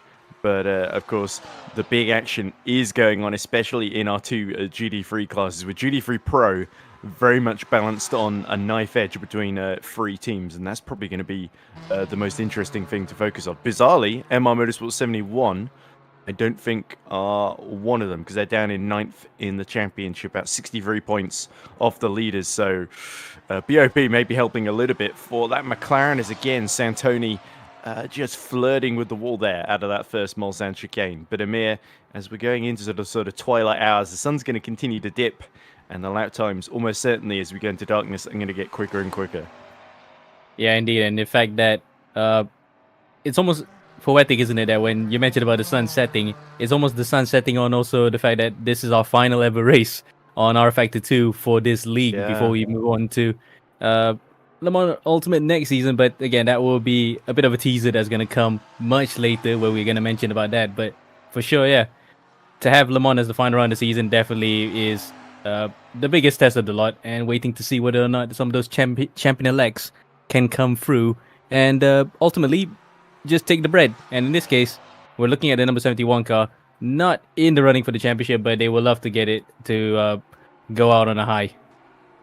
Yeah, they've certainly not had much rub of the green so far this season. Round 6 at Sebring, they did get 25 points for being the runners-up to Caspian in that particular event. But other than that, it's been a pretty tough season. Not a whole lot of highlights for them. I think maybe a 4th or 5th place here and there is the other next best result, really. And of course, they didn't even finish at Spa either. So that really signaled mathematically the end of their title hopes. But of course, it's been so up and down in GD3 Pro, particularly with so many teams. At one point, like midway through the season, we had about 6 or 7 teams within 8 points or something crazy like that of each other.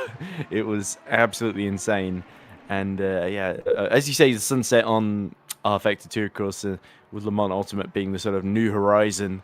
But there's another Le Mans Ultimate Championship that I commentate on that sort of decided to postpone a couple of races that they were going to do a race tomorrow, and they've postponed it because the latest update has a small issue with like the tires at the pit stop, essentially, and they're worried it would favour some cars and teams more than others. So it seems even with the new version, there are sort of game-breaking bugs, essentially. So, but I guess we've sort of become used to that in sim racing over the years, that especially a product in early access is not going to be perfect first time out. But nonetheless, no need to really worry about that until later, as Santoni hits from the lead, which should hand it to Abel Sequeira and Tamelli ERT, at least temporarily. Yeah, 38 seconds behind on the road, so that's definitely going to be, as you said, a change of hands for the lead. But whether or not the Caspian car might be able to do it as well, I think so. They're about a minute behind as well from the number 71 MR Motorsports car, but nonetheless, it looks as though it is a full service stop. So yeah, pit stop's definitely going to be long. Definitely going to see them tumble a bit out of the top 3 by some metric, but nonetheless, they're in a good position right now. So that's a very close call there. Yeah, that was just the Porsche of Giancarlo Rossi coming out of the pits right as I think that was Virtual Drivers Alliance 74 of Carlo D'Anda coming in. So yeah, that was a bit of a lucky escape there for the Porsche, as we see the BMW coming in, and that's actually Tamelli ERT and Marco Santoni, as we see for the BMW just squeezing its way out behind Santoni there. Yeah, that was Sequeira. In fact, Sequeira has also come in, so the lead only changes hands for a while. And in fact, the Caspian car is coming in. So these guys are actually running on the same strategy right now. It looks as though that we haven't had that many code ATs just yet to have caused a bit of a diversion in the strategies. But nonetheless, the MR car has been taken over by Filippo La Paglia, sorry. He comes out of pits and still maintains the lead of GTT Pro for the time being. Yeah, there's a brief yellow in Sector 3 and it pops up again, perhaps for a different incident. But no major action on the timing screen that I can tell. So, as you can see, La Paglia out on track, still in the class lead. And it's actually Opposini who decides to stay out at least one extra lap. And that puts Pescara SRT back up to second, which, just a reminder, that would be a title-winning position at the moment. It, like I said, there are 3 teams in GT3 Pro. It is between Sim from eSports junior team, who had loads of issues at the start of the race, where they had a steering issue and they had to sort of hit the wall in the process of trying to fix it, and they ended up having to pit for 5 minutes, I think, for repairs. And then they had another issue later on as well. So that's why they are basically 2 laps down on the GT3 Pro leaders at the moment. But they, with 8th in class, if once these pit slots filter out, as long as Pescara SRT are 4 below, then they will not gain those 10 points that they need to win the championship. And similarly, for, as we see, Bonifoy having a bit of issues there through Maison Blanche as he goes towards the Bushkers. I think he's heading for the pit lane here. No, he's carrying on, but yeah, he's really struggled in his stints in that OSR car that early in the race was looking to challenge for second in LMP2 Pro-Am, and they've since sort of slipped to second last ahead of only Martin Brault in the Flying Goat 95 that's also had a bit of a even tougher day, it must be said, with another 3 laps down on them. So no reason to give up just yet, as they're still on the same lap as NAR Racing Italia White ahead of them, the number 58 of Lapadula at the wheel at the moment. But you sense Bonifoy is going backwards in this race rather than forwards. I don't know what's going on with that car, or the driver's having some issues, and in fact, it's gone even worse, and they're out of it already. They're fritzing in out of reality, went 88 miles per hour and came back to the present day, but somehow Bonifoy has just escaped with pretty much all of his 9 lives. Yeah, there you go. The problem with all these French teams and French drivers is they may be based in France, but that doesn't mean they get stable connection to this Italian surfer, essentially. I believe it's in Italy, but it's certainly an Italian championship, if nothing else. As we cut back to a driver that is on the LMP2 Pro podium, that's Emmanuel M. Battista for NAR Racing Italia 33, the sister squad of the 58 team. And they have been quietly getting on with things. They're about 1.5 seconds behind Arm Super 42 as Bonifoy has to take to the escape road and do the slalom to rejoin the track after that first Mulsanne chicane. So, yeah, things are not going well for Bonifoy right now, as you say. Yeah, the way that he's driving a bit too erratically, if actual stewards are watching this, they will call the car in the pit lane and ask them to have a timeout or swap drivers. But it looks as though it might either be a factor of the driver himself, or there might be a problem with his equipment that is forcing him to drive that erratically. Whatever it is, we'll probably keep an eye out whether or not if there's something up there with that car. Yep, and meanwhile, there's also another battle going on for 4th in LMP2 Pro between Giuseppe Saracino and the team Shiba that you can see on screen now, and just ahead of him, Victor Chenel. Blackwell Racing 30, they were actually leading the first few hours in this race, quite convincingly as well, from Hyperion and Go Team. They had a 6-second margin over Hyperion before I went off and let the Italian commentary team have their 2-hour stint. So it's interesting that BlackRock have dropped down a bit further back, and you can tell Saracino, who has had a couple of starring drives this season for the number 320 team in both Pro-Am and then more recently in Pro. You can tell this will raise his spirits a little bit, because he's been driving a bit of a lonely race in the sort of ahead of all the Pro-Ams, but not really with too much else to fight for. And now suddenly Victor Chenel, going a bit slower, has fallen into his lap, which is ironic because Schnell is actually German for fast. I thought I remember it was Schnell as in it's Sky, but yeah, whatever it is. Okay. Yeah, but whatever it is, it's I think really nice Chanel thing to probably have. means something else, but anyway. Or Go Haste, yeah, Go Haste.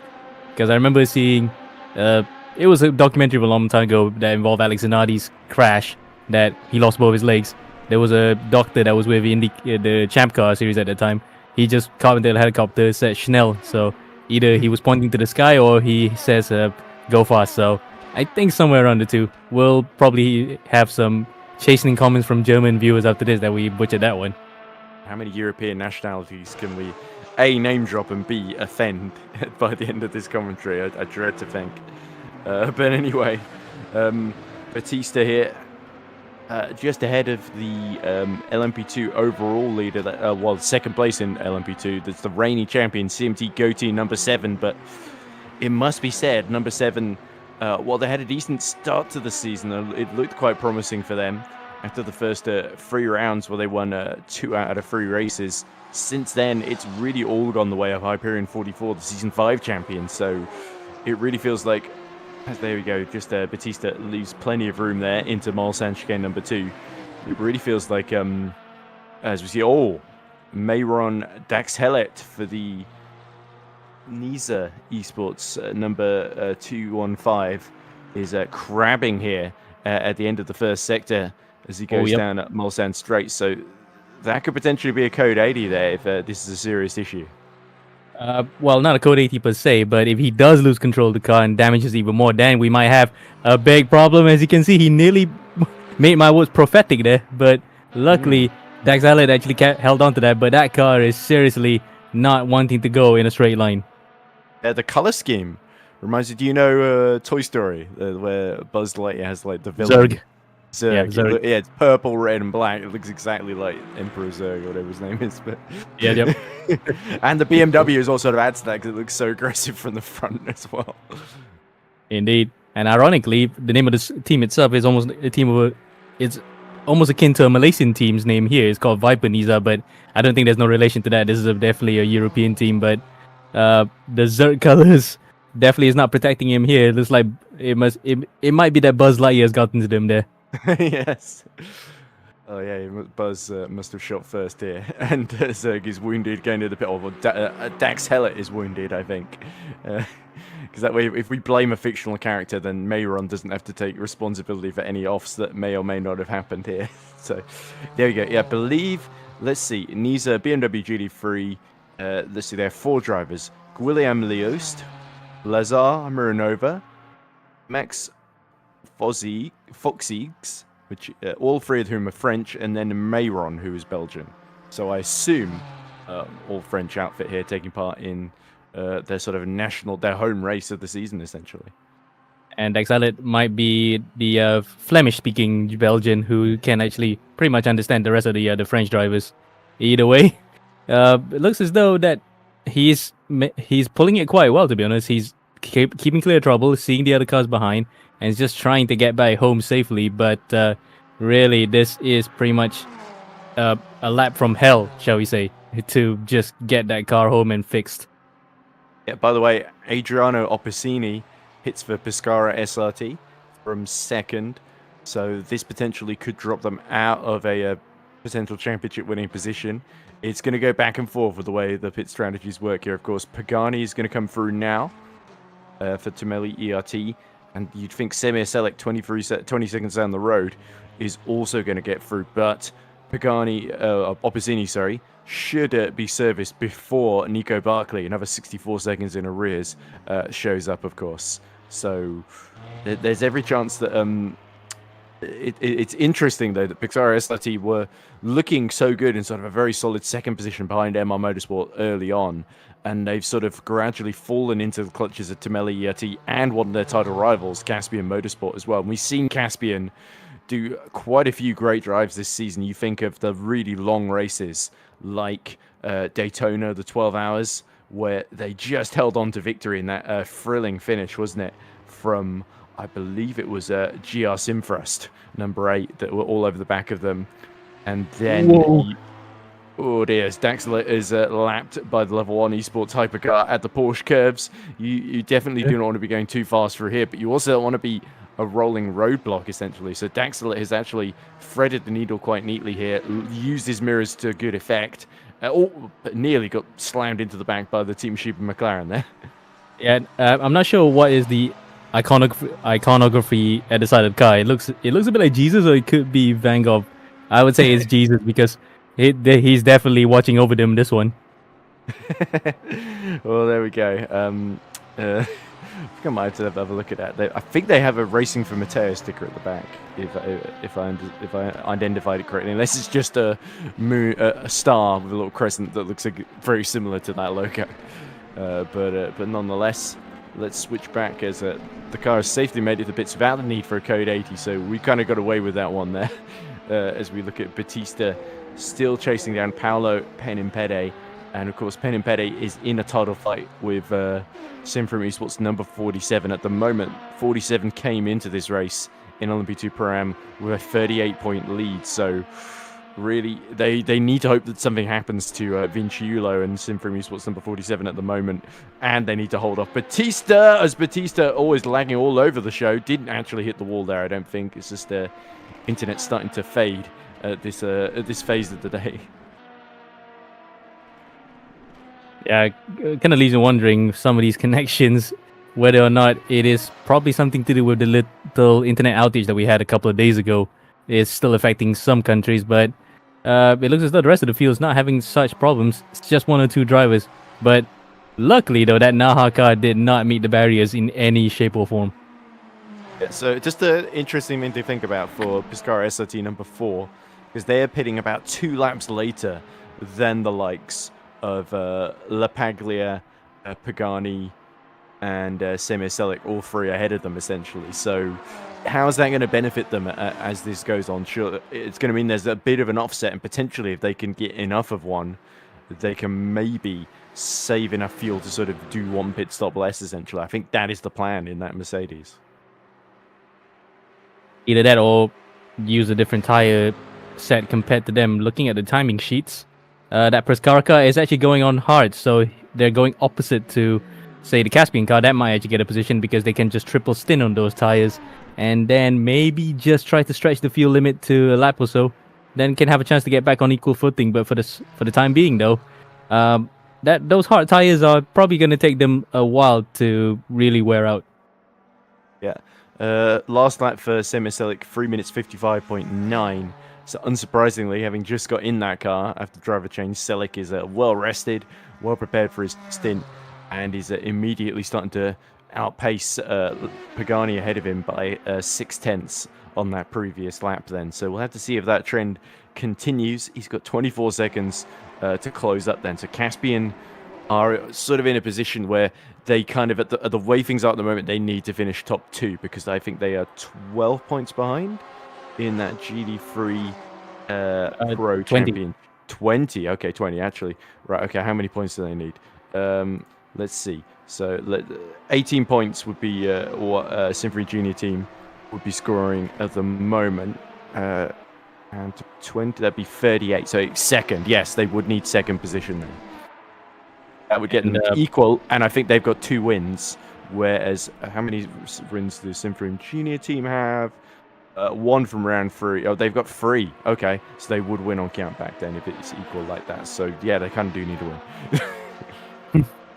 Indeed. So, regardless of that, Caspian, if they were to win and say the number 99 finishes third, by hook or by crook, it will be equal on points either way. But I don't see that happening, not for the time being at least, because we still are about only a quarter of the way through. So, but the number 99 only needs it would only need a sort of 8th or 7th in class really to sort of fend off.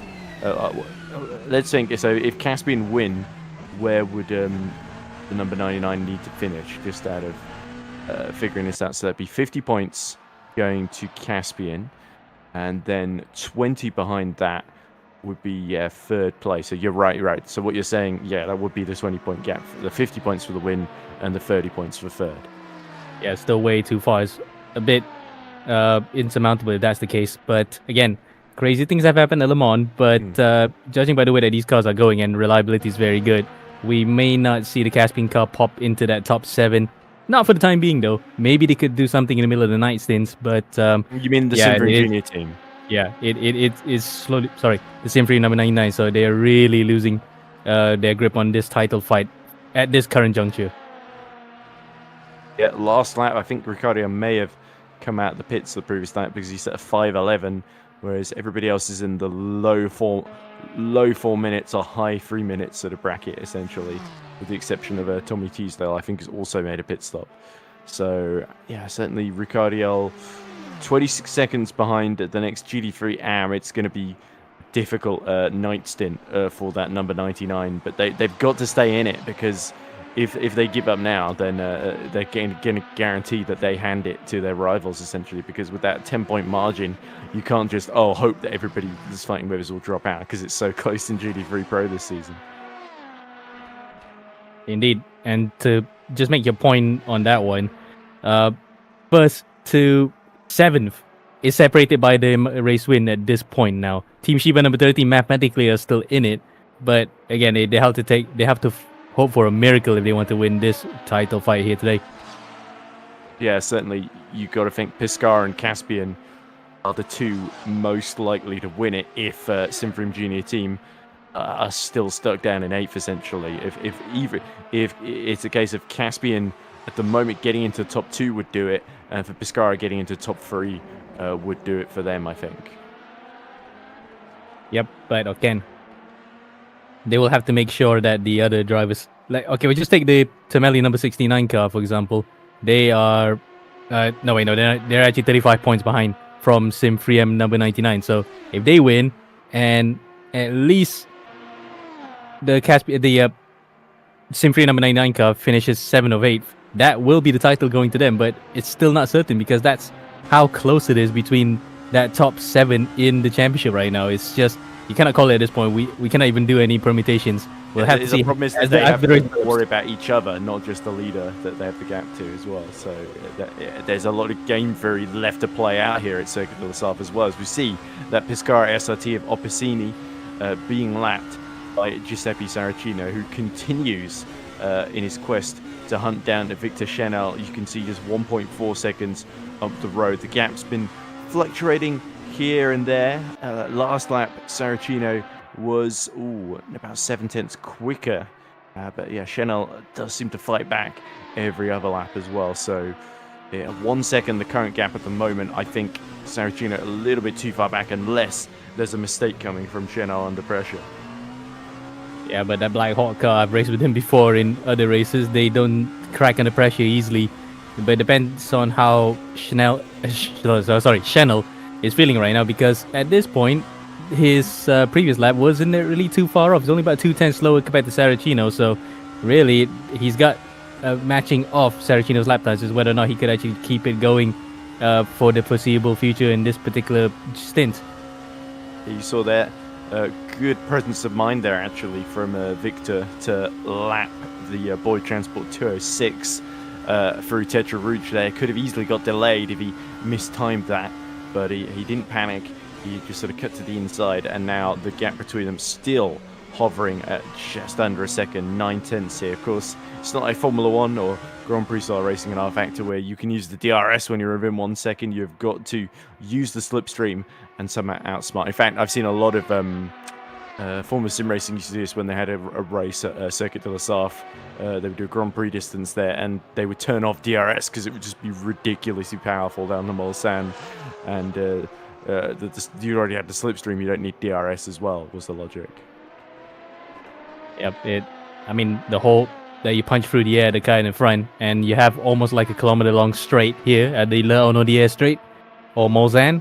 You can just literally fly past somebody with those kind of cars, but it's a bit of a different story when it comes to prototypes. You just don't see that unless you're really close to within about 2 to 3 tenths of a second. So if we have DRS, would have seen moves made hours ago, but again, it's just up to the grid of the drivers to get out to the back of somebody and then try to pull that move off. Absolutely. So let's see, we are nearly at the 18 hours, 24 minutes then mark, and racing very much continuing. So Interestingly, Alpius is actually pit earlier than the other two hypercars he's fighting with. So in terms of the net order, he should still be running second. But at the moment, of course, he's showing us 20 seconds behind Smariglio's. Nearly contact made there with the 63. That's the sister team of the GD3 AM championship leaders, who I mistakenly called as champions at the end of Spa, when it turned out that actually Carlini Racing did get a couple of points despite retiring with, I think, just under an hour left to go in that race. So a race that they were leading quite comfortably as well. So that was absolutely gutting for them. Did hand, of course, Team Shiba a very, very popular victory. So the Italians wouldn't have minded that one little bit.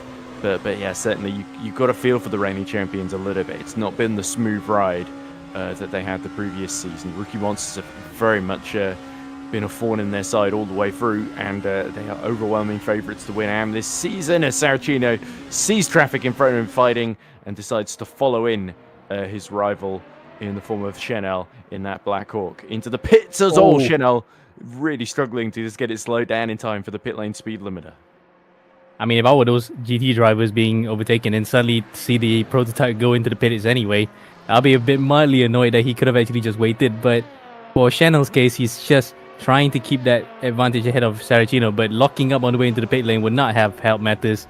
His tires are definitely going to be shot. As you can see there, Saracino's going for a full service. We're not sure if Chanel's doing the same thing, if they're mirroring each other's strategies, but by looks of it, it was probably just a good time to get rid of those tires anyway, if Chanel's going for a full service. Yeah, we'll have to see. Could be very, very close on exit if they're both doing the full service. But you would think under pressure, Chanel might be tempted to cut a few corners here. But let's see. We roll on board with the nose cone right at the end of the pit lane, Black Hawk, actually. So they have a very short route out. And indeed, there we go. It is Chanel that decides to, especially cones going flying on the exit of the pit lane there, decides to, I think, definitely no driver change. Probably a tire change. And you would expect a similar amount of fuel being put in. So yeah, definitely, maybe Team Shiba are trying to get the jump on getting their new driver in. Is there's a yellow in the final sector somewhere? Yeah, but looks as though I think Chanel did not change tires at all. It was just fuel only. So you can see the Shiba car still in there. That's what a full service would look like. So we can see why we have the yellow flags earlier, I think. Is because of, well, again, it's the Ksatria psychopath car having some form of kerfuffle that actually gives it a time on screen, and you can see there Li Wang. Wow. Mercifully though, he kept it at the wall and did not do the same thing that Michael Fassbender did a couple of years ago, where he damaged the car completely. That's also roughly where Chaim Kortov's race came to a traumatic end in the Fuel Savers car. But yeah, I don't think he avoided the wall, but they certainly had slowed down enough that by the time it came to a rest with a gentle bump there wouldn't have been a whole lot of damage. But considering how great their race started, the Li Wang's teammate, I forget who it was, that was in the car in the first stint, but was it Setiawan? Yes, Andreas Setiawan. He did a really, really good first stint up until he sort of collided with who was it? It was one of the BMWs, if memory serves, that he was fighting with for second position behind Carloni Racing. They both spun at that second Mulsanne chicane, and it felt like Setiawan was sort of not willing to back down, even though it was only 2 hours into the race or something, in that defensive second position there. And yeah, certainly maybe there's a bit of frustration being stuck behind Carloni Racing for several laps as well. But nonetheless, this is how things look at the present moment then. And yeah, Li Wang continues on his way, but now Vilaria Finn in the Sim from eSports pink number 17 within about 16 seconds of them, so they can't afford to do that too many times, that's for sure. Yeah, again, it goes without saying, just keep your nose clear and let the chips fall where it may. But then again, sorry, are we talking about gambling here? Or? I mean, yes, partly gambling analogy, which is a bit of a lottery sometimes when it comes to racing Le Mans anyway, because as they say, Le Mans doesn't choose a winner, you have to make your own luck. And for Li Wang, he's thankful that at least the car just got away with just a tap on the wall. But certainly he wouldn't, as you said before as well, wouldn't want to have that too often. Yeah, as you see yellow in the final sector. Could this be someone going into the pit entry as well? Whoa, certainly not. It's Penimpede, and he is spun coming out of Arnage there. So clearly, it looks like he may have done that on his own. Is this going to lose him ground? It certainly is going to lose him ground to Marco Vinciulli, his championship rival. That's exactly what Arm Serber did not need to do there in that number 42. And if you're Ryan Mazunda in the Boyd Transport number 40, you're now almost within 26 seconds there, as we see the very, very end of it, of him trying to right the car on the grass. There could possible he might have hit. I think I did see a GT3 disappearing in the background. Was it this Team Shiba then? Let's see how this started. For Indianapolis they go. Penimpede goes right to the outside. The Team Shiba car is on the inside. There's a swing in. Oh, and it is just all on his own. He does at least slow it down before it hits the barrier, but yeah, that is a costly mistake there. And that is going to destroy his confidence as well as into the pit lane he comes. And I wonder if he actually had a very ignominious spin, shall we say, the second time around when he was trying to cover. Yes, he did, actually. I'm looking at the stream replay right now. He actually spun it a second time, which was the one that we saw at the end of the first incident. So it was a double whammy in essence. Oh dear, that's so frustrating when you spin to try and correct the first spin and then you end up in a worse position than before, if anything. It's there's an old video, and it's pretty harsh because he's actually a very, very good driver and in prototypes and endurance racing, but a Portuguese driver called Pedro Lamy had a reputation in Formula 1 as something of a paid driver. There's a video of him, I think he's in a Minardi, like a Australian Grand Prix at Adelaide in 1995 or something, and he spins in the first sector somewhere, and a bunch of 9-degree corners in the runoff, tries to get back on track by doing a spin turn, and then ends up in the middle of the racing line facing the wrong way, and everybody has to avoid him. And then I think he does it a second or third time as well before he actually gets going again. But that became a sort of worst F1 driver in history, look at this idiot sort of video, which I thought was a bit harsh on Pedro Lamy, who's, you know, had success at Le Mans in his career. Because how many times has he... I mean, he was the first F1 driver to score a point in that very race, the Australian Grand Prix, admittedly through attrition. And I try and remember if he's won. Whoa! Oh dear, Daxler is head over heels, and he's in the middle of the track with no rear wing. That was a huge crash there for the Nisa eSport, and he's almost on the racing line. They're going to have to get rid of that car there. And I think that's terminal because look at that. There's nothing in the pedal trace. The car is completely gone. That might have been curtains for this particular cruise race.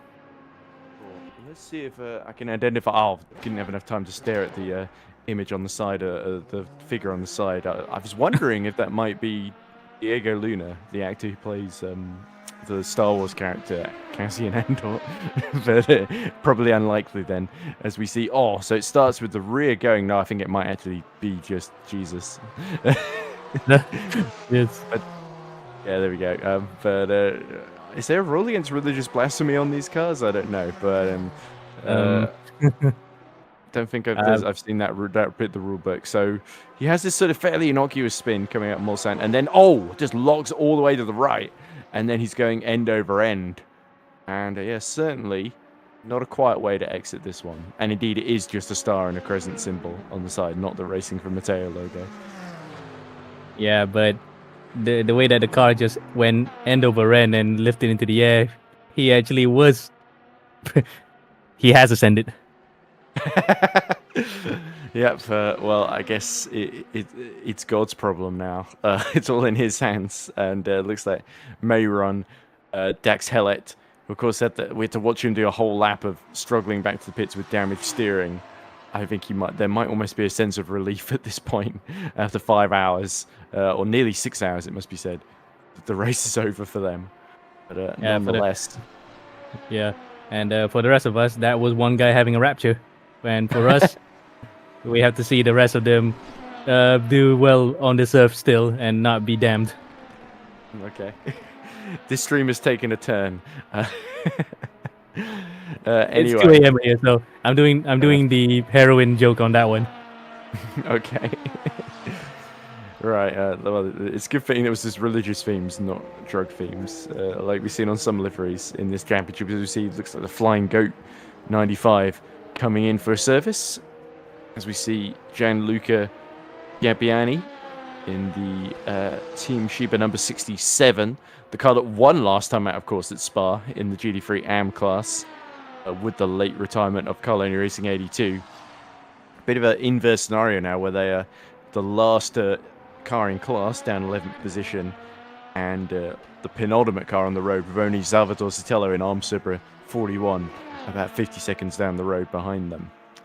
Anyway, much better fortunes though for Pagani, within 10 seconds now of MR Motorsport, and he actually gained about nearly 3 seconds on Filippo Lapaglia the previous lap here. So Pagani's been pretty impressive. Tamelli ERT not had too much rub of the green, yet to take a victory so far this season. Their best result, second place in round 3. What do you think of their chances? Pagani really seems like a man on a mission, determined to put right the wrongs that they've suffered throughout this season. Well, again, we did say earlier when we were viewing them on camera, along with the MR Motorsports guys, they want to finish this on a high, but they're still within mathematical chance of winning this. Again, 35 points behind the number 99 car and running second. It still would be good, but they would love to really give them much more assurance if they could be up to first. And as we can see that Pagani, he's actually closing in by a rate of knots. It was 13 seconds, now it's under 13. So something about this car at this point is really going on strong. Yes, indeed.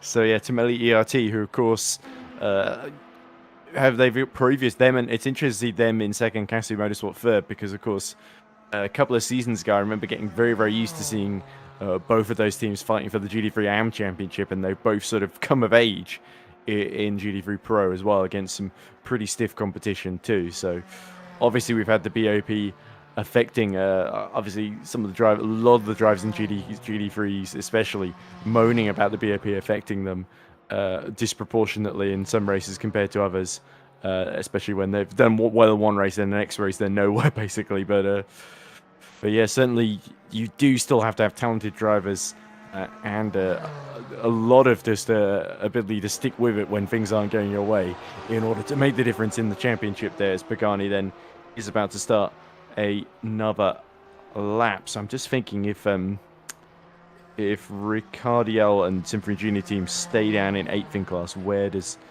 Pagani need to finish? Because he is 35 points down, if memory serves.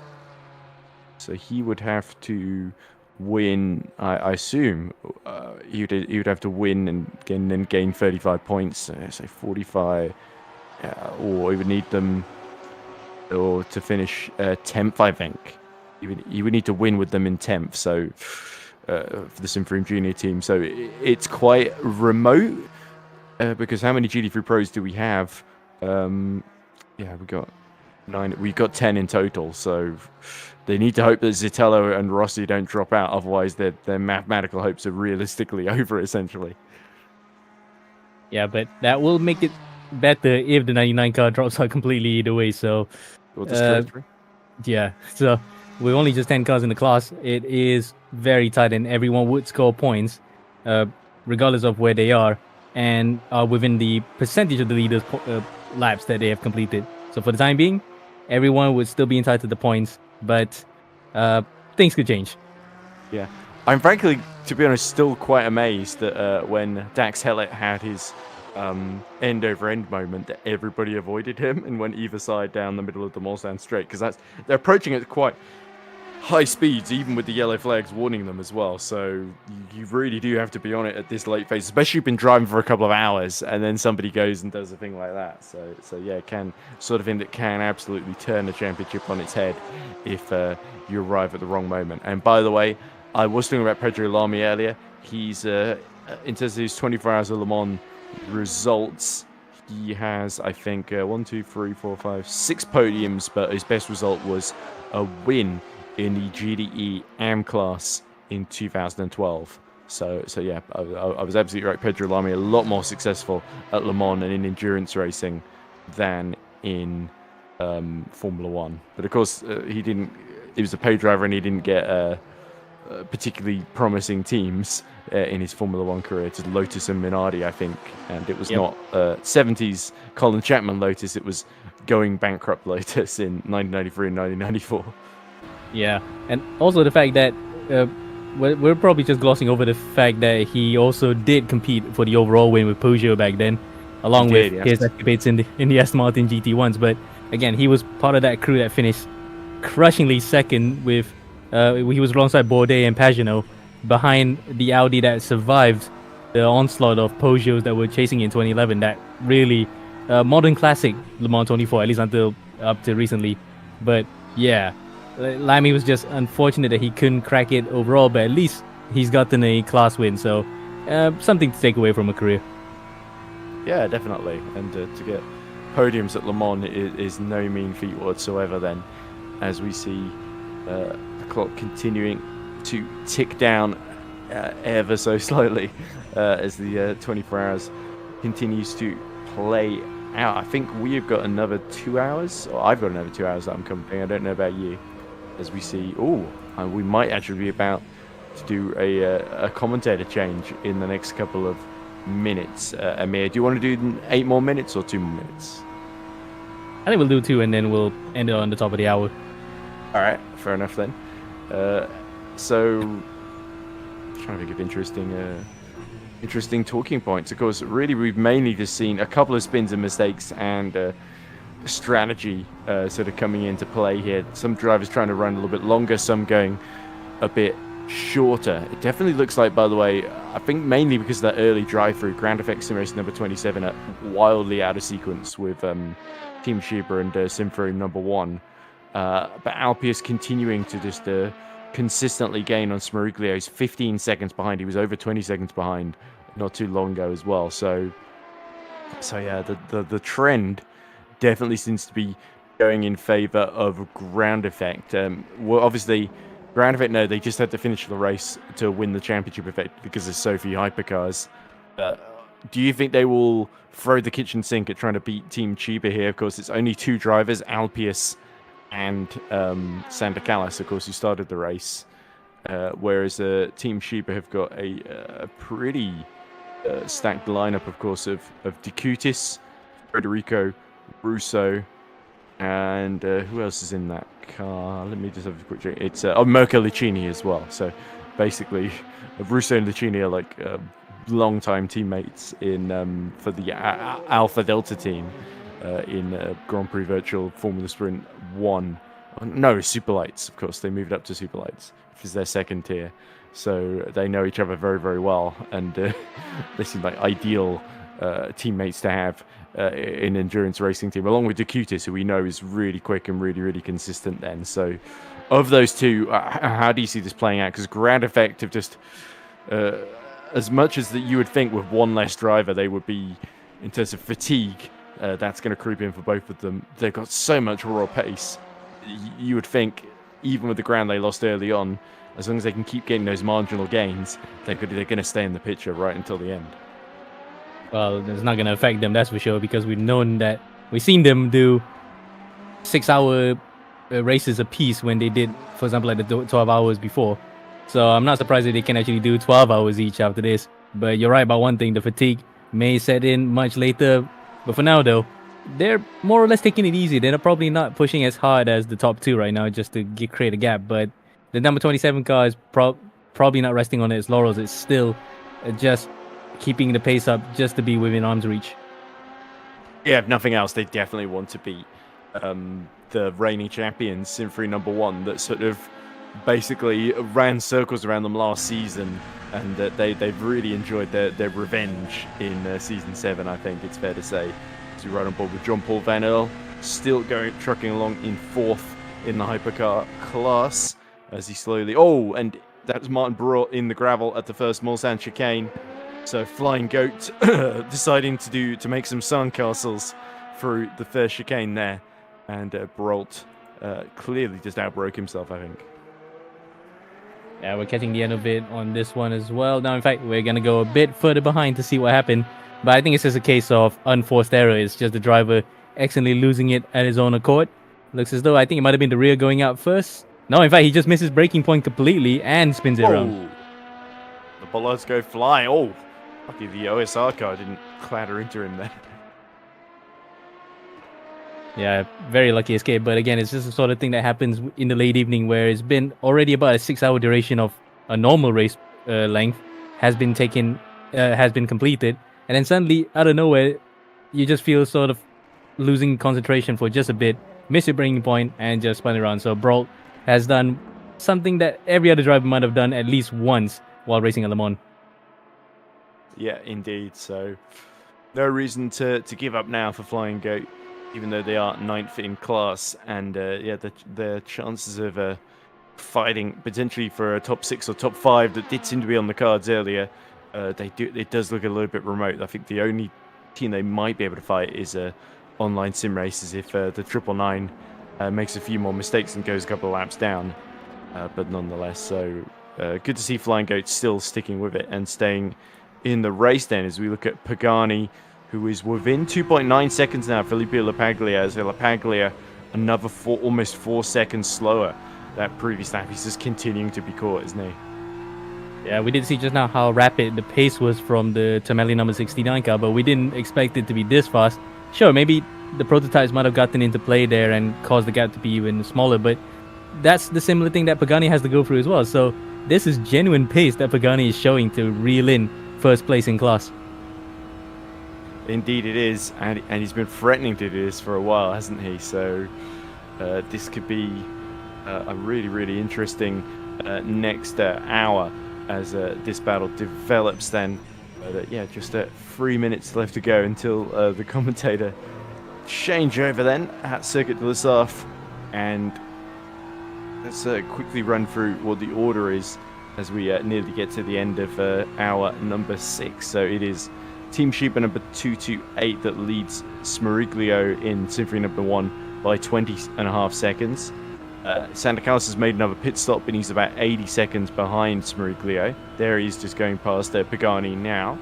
Patrick Swakowski leads for Hyperion number 44. They're going to pits at the moment with Go Team almost a lap down before the pit stop there, but I think it should filter back out at around about 25-30 seconds or so between those two in their sort of fight for the title against each other. Andrea Riccelli leads LMP2 Pro-Am for Symphony eSports number 47 from Ciro Idiasico for Naha Racing Italia 33, who are now 12 seconds ahead of Arm Sober 42 after that clumsy sort of double spin they did on their own at Arnage. Then a bit lower down, Felipe Lapaglia is still leading GT3 Pro, but only by 2 seconds as Pagani continues to eat up the road between himself and that MR Motorsport number 71 at the moment. It would still just about be the Symphony Esports junior team stealing the title, but if Pescara SRT can get up to third or Caspian Motorsport can get up to second, they would be doing enough right now to steal the title away. So it is on a knife razor sharp margin there. Finally, GT3 Am, Colonia Racing 82 lead from MR Motorsport 66 by a pretty big margin now. And then at GR Motorsport 18 with our looking to be new GT3 Am champions, Team Rookie Monsters number 62 in a pretty comfortable 4th position. They, of course, came in about 38 points ahead of Carloni Racing, so the odds are very much in their favour if they can just keep it clean.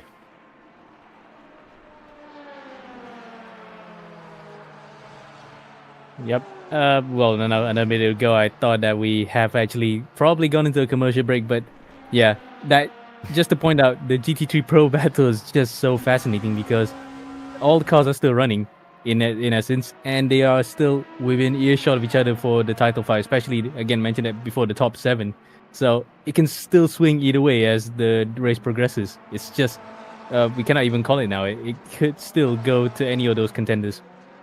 Almost having two people who are not realistically in the title fight at the front in first and second, just the second and a half apart from each other, kind of increases the uncertainty of how it's all going to play out, because it really, really depends which of them makes it through and also what the pace of Caspian Motorsport and Pescara looks like as these stints go on relative to them as well. So I think it's less about, because Ricardiel has got so much ground to make up, it's more about what sort of happens just in between rather and what happens up front rather than whether Simfree Esports can sort of retake control of their own destiny, because at the moment it's kind of a little bit out of their hands. Yep. Again, they had to let fate decide and let the chips fall as they may, as putting out the casino reference again, shall we say. Exactly, yeah. So I think as we've just gone past the 6 hour mark, I think it might be time, Amir, to give you a rest until a couple of hours later. I think you're coming back at, is it 10 p.m. UK time, if memory serves? I think so. It might be 9 p.m. Either way. Yes. Wait, just checking it. Yeah, about... Oh, wait, going to BST just to see on the conversion in the sheets that we have in our table. Yeah, about 8 a.m. Yeah. Yeah, you can stay if you want. I'm a bit confused by what's written down, but Ryan has clearly come trying to looking to take over. Yep. But I don't mind having a three-person commentary. Can make it slightly more lively, but yeah, either way, I think I'm gonna stay, so that doesn't really change things too much. As we now see Sunset Motorsport, Kotoglu trying to make a move for 6th position in the pro class. This is on Antonello Lapadula for Naha Racing Italia White, who have been significantly slow by about 5 seconds or so, if what I'm looking at is to be believed. Then so Kotoglu, this is just a point of view, just picking his moment. You can see Donald Duck on the side of that Naha Racing White car, but let's see who is going to get into Indianapolis. It's Kotoglu. It's got the inside. They get very, very close as they go towards the racing line, but it's the Sunset car that's through into the top 6 after a tough season for the reigning Pro-Am champions. It's good to see them starting to make some progress back up the order.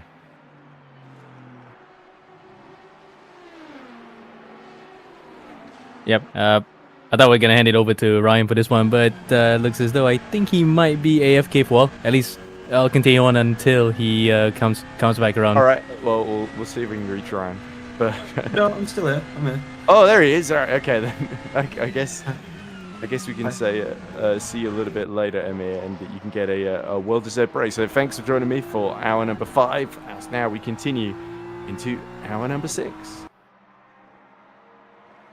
So then, Ryan Ferris joins us now. And interesting time you've joined us, Ryan, because we have got a battle for the lead in GD3 Pro, although not necessarily between two title contenders, Yellow and Sector 1. We've also got battle for second in Hypercar between Santa Callis and Mirko Lucchini. Interestingly, Lucchini and Team Chiba have done a driver change, or a Smeriglio, continuing to run very, very long for Simfree Esports number 1. So the Hypercars are a little bit mixed up then. They basically all sort of swap positions, as we see now Pagani closing on LaPaglia, and LaPaglia I think might be motioning towards going in the pits. No, just a bad run out of Maison Blanche then, and you can see the BMW now bearing down on him like a ton of bricks as they go through the forward curves and forward chicane, and Pagani senses the opportunity to take the class lead here, and surely the best chance will be into one of the Mulsanne chicanes or the Mulsanne corner itself. Yeah, I think LaPaglia there was a bit wrong-footed by the LMP2 car coming through there, so he wasn't able to take the optimal line that he wanted, and so that allowed Pagani to get a bit of a run, but you got to be really committed to make a move into the forward chicane, and he just wasn't quite close enough at that point. I remember commentating on VEC 24 Hours of Le Mans a couple of weeks back, and somebody did try that move, and it did not work out as well as they'd hoped. It relied on someone having to cut across the chicane. As here we go, Pagani knows this could be his moment. Then he gets close as they go down the Mulsanne straight side by side, the McLaren and the BMW. And LaPaglia, I think, is going to lose not only the inside but also the lead. There we go. Pagani is through, and through also goes the Armsebra LMP2 that's third in the Pro-Am class there. That's Ricardo Moretto getting past there as well then. So now as we see Lapaglia laid on the brakes. Oh, is he going to stop that one? No, he's lost it completely. There we go. And now he's facing the wrong way in his eagerness to rejoin there. And that was just ambition over adhesion, wasn't it? As Martin Brundle likes to say. Lapaglia way too late in the brakes, steaming in, did not want to lose the lead, but unfortunately needed to recognize the battle was lost. And in the end, he's lost more time.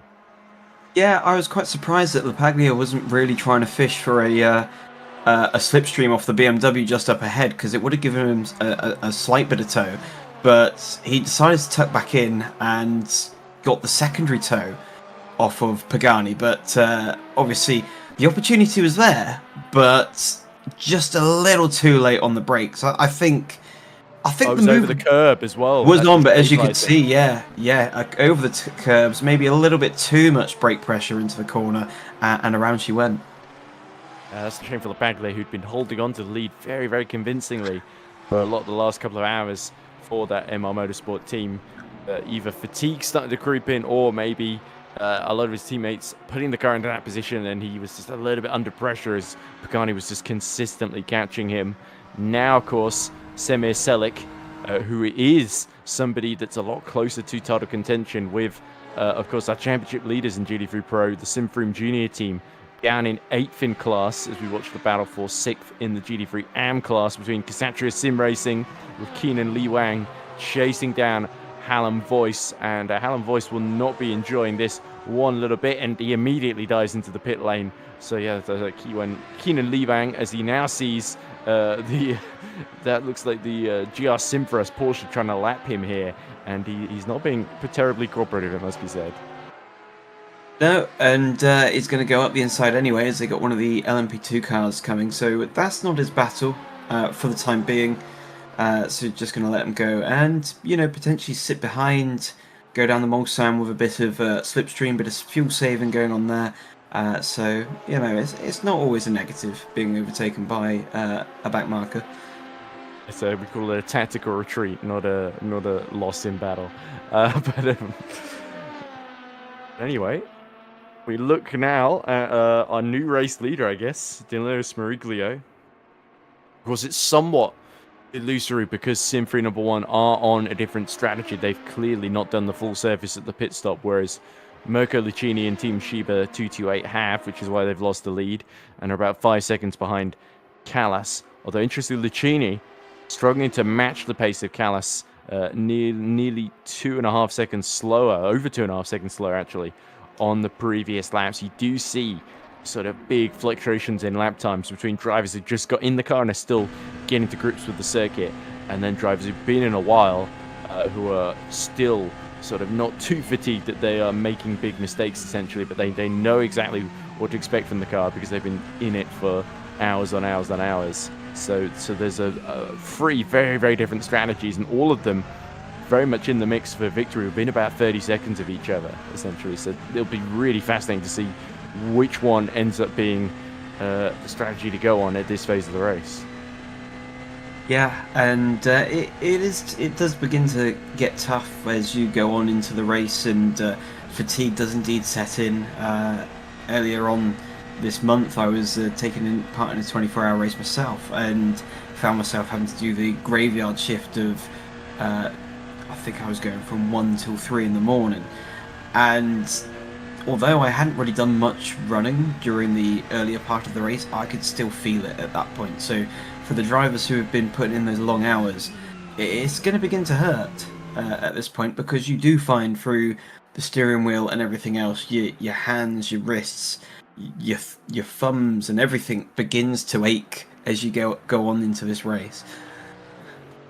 There we go. So Lapaglia, after having that massive moment, is now pitted for some fresh tyres there. So that actually not only puts Caspian Motorsport up to second, but even more crucially, it puts Pescara SRT up to third. So at the moment now, this would be a title-winning position for Pescara SRT. But of course, we have to see now if Caspian and Pescara can essentially overcut their way and stay ahead, of course. Lapaglia's got going about 12.2 seconds behind Opicini, we see on screen at the moment. So very, very important that they take advantage now, while Lepaglia's ego is a little bruised from losing the lead to Pagani there.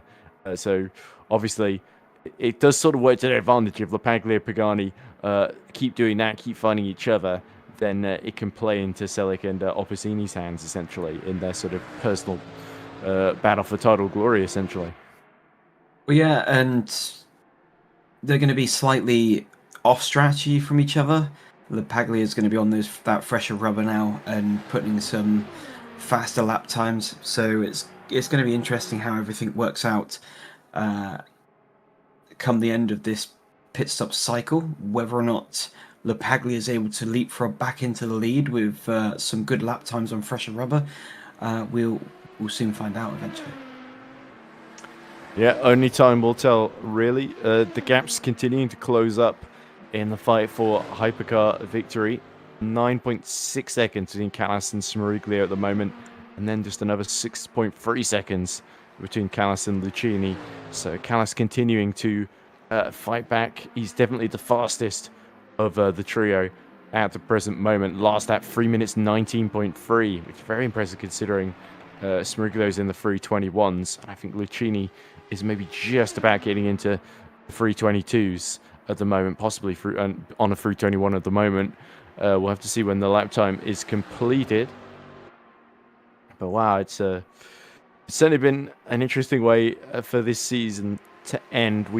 It really is GT3 Pro that's the most wide open, but there's still quite a lot of tension on the leaders in the rest of our 4 championships just to make it home in this 24-hour race, because I think as we see, a mistake actually from Opposini as he touches the gravel at Indianapolis there, which will not help his cause at all.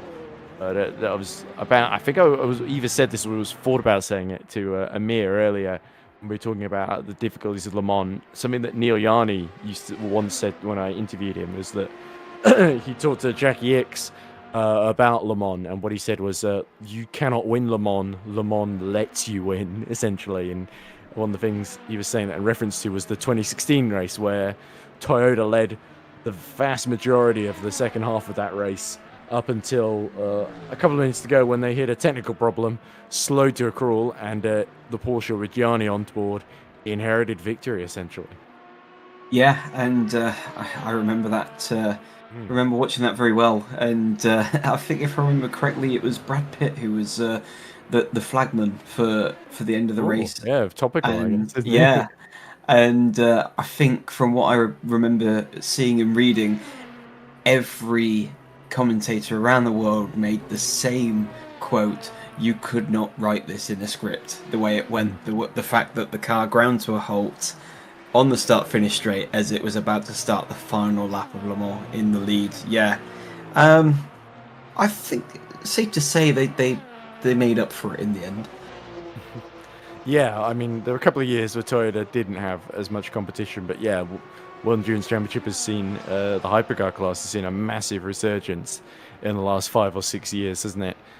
Which is really transformed the competitiveness of that part of the championship as well, made World Endurance Championship a much more attractive and interesting place, and so much so to the point that Le Mans Ultimate probably would not exist without the hypercar class being such a success. I think it's fair to say. Yeah, and well, I believe we're in a golden age for endurance racing, not only in real life but in sim racing at the moment. The main sort of popularity is now endurance racing, particularly in the likes of GT3. So we're in a pretty good zone now at the moment. Yeah, it certainly is very, very encouraging, and you're interested to see even the future. People talking about McLaren, they're making a hypercar project. I think they announced what the sort of testing livery would look like today or something like that. They sort of did a first reveal of that car today, which I haven't seen a whole lot of it, Ryan, because I've got to be honest, this morning and a little bit of the afternoon I was basically on a parade float in the middle of town, so I wasn't really keeping up a whole lot with either this race or just motorsport in general because it was a Robin Hood themed thing, so I didn't have any green stuff, so I went as the Sheriff of Nottingham, just in all black, my granddad's old like jacket or something that I found, and tried to make it work. But yeah, well, our float won best of the sort of juniors for like Cub Scouts and Beaver Scouts. So That's that was a good achievement, because I think we were runners up last season, which really annoyed everybody. So we were quite fortunate, I think, to win this time. Mainly because not that many other floats in our age category showed up. But nonetheless, if 3 people show up and you beat them, then yeah, it's still a good achievement. And speaking of which, that's basically how Hypercar is playing out at the moment. Although 3 of them, as I say, are very, very close together at the moment, as Callas has cut the gap to 7.3 seconds to Smariglio's Rowan Lucchini, who's fallen to about 11 seconds behind Callas in turn. So yeah, he is in the low 321s, but he's sort of just matching Smariglio's times, whereas Callas is just absolutely flying right now. Yeah, and interesting to see that. As Lucchini goes off. Big crash at the Porsche curves. And that's surely Team Sheba out of the race, and that is a horrific way for it to end after such a strong start. One tiny mistake on the entrance of the Porsche curves from Lucchini, and all 4 wheels literally fell off the wagon there. Yeah. So where was it? This was coming. This is a bit further on. So this is coming into Indianapolis, and it was, from what I saw, through Indianapolis, through Onage, and it was just getting it all wrong. He did look a little cagey and uncertain there through the exit of Indianapolis. Yeah, I just feel like he potentially ran offline a little bit into Porsche curve and onto the dust a bit, a la what Paul di Resta did in the Peugeot in the actual Le Mans race last weekend. And you can just see here, just looks as though he kind of carried a bit too much speed and carried a little bit too much of the apron of the corner, and it just carried him off. And that looks to be Team Sheba out of the race now. And that's the shame. You could tell Lucchini had been in 6 or 7 laps or so, hadn't he? You could tell he knew he was losing ground to Callas and was just pushing that a little bit too hard on his entry speed. And by the time he'd realised that, unfortunately, with the speed that the hypercar was going through that corner, that he was sort of a passenger at a certain point there. So, you gotta say, gutting for Lucchini, gutting for Team Sheba, who had set the fastest lap in this race. The Cutest drove an absolutely amazing first stint, and Federico Russo also drove a really, really strong stint. And this is maybe a grand effect strategy of having 2 drivers rather than a third that maybe doesn't quite have the confidence of the first 2 potentially can come in handy.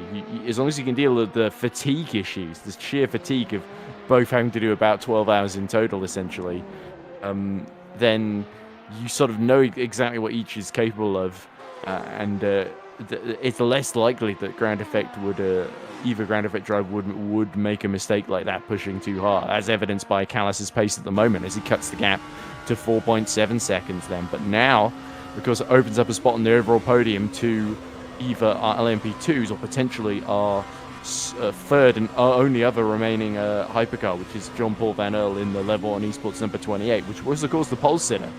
Let's not forget. Yeah, and obviously, like you said, running 2 drivers, that is what they used to do back in the day, and I still can't believe that they did, because it's tough enough if you got 3 or 4 drivers on the team and you have to share out a bit of time throughout the race, but to do essentially 12 hours of the race, it's very, very grueling stuff, and to be able to keep your wits about you for that amount of time, it's going to be very taxing. We did see them pull it off in their defense at Daytona, didn't they? The 12 hours where they both did 6-hour stints, and they won by something like 9 laps or something ridiculous, wasn't it? Yeah, I mean, that's the thing. 6 hours, it's doable. 6 hours is still tough, but it's doable. But to go the full 24 hours with just 2 drivers, it's a big ask. The only other thing is maybe they've got because Grand Effect do have some other drivers, but of course the only problem is there's a certain other championship that I run that's also happening tomorrow. So they might not. They only have a few hours sort of rest before it starts. Then, and they might want to have, say, George Zalagianis ready for that, rather than dumping him into this and having put him in a sort of Mirko Lucchini sort of situation. There, as we see, there is Callas. As you can see, only 3.5 seconds now, or so behind Danilo Smariglio, and Callas and Smariglio have crossed swords on track before several times actually this season, and I think we're about to see that play out. And with Ground Effect being on the fresher tyres, you would think this is a move that's happening sooner rather than later. Yeah, and obviously Callas can see his prey up ahead. On the road, there's no car in between them, it's just clear space between them, so all he has to do is just go into a flow state and just keep going, pounding those lap times out, and eventually, without really taking much notice of it, you end up on the back end of your competitor that you're going up against.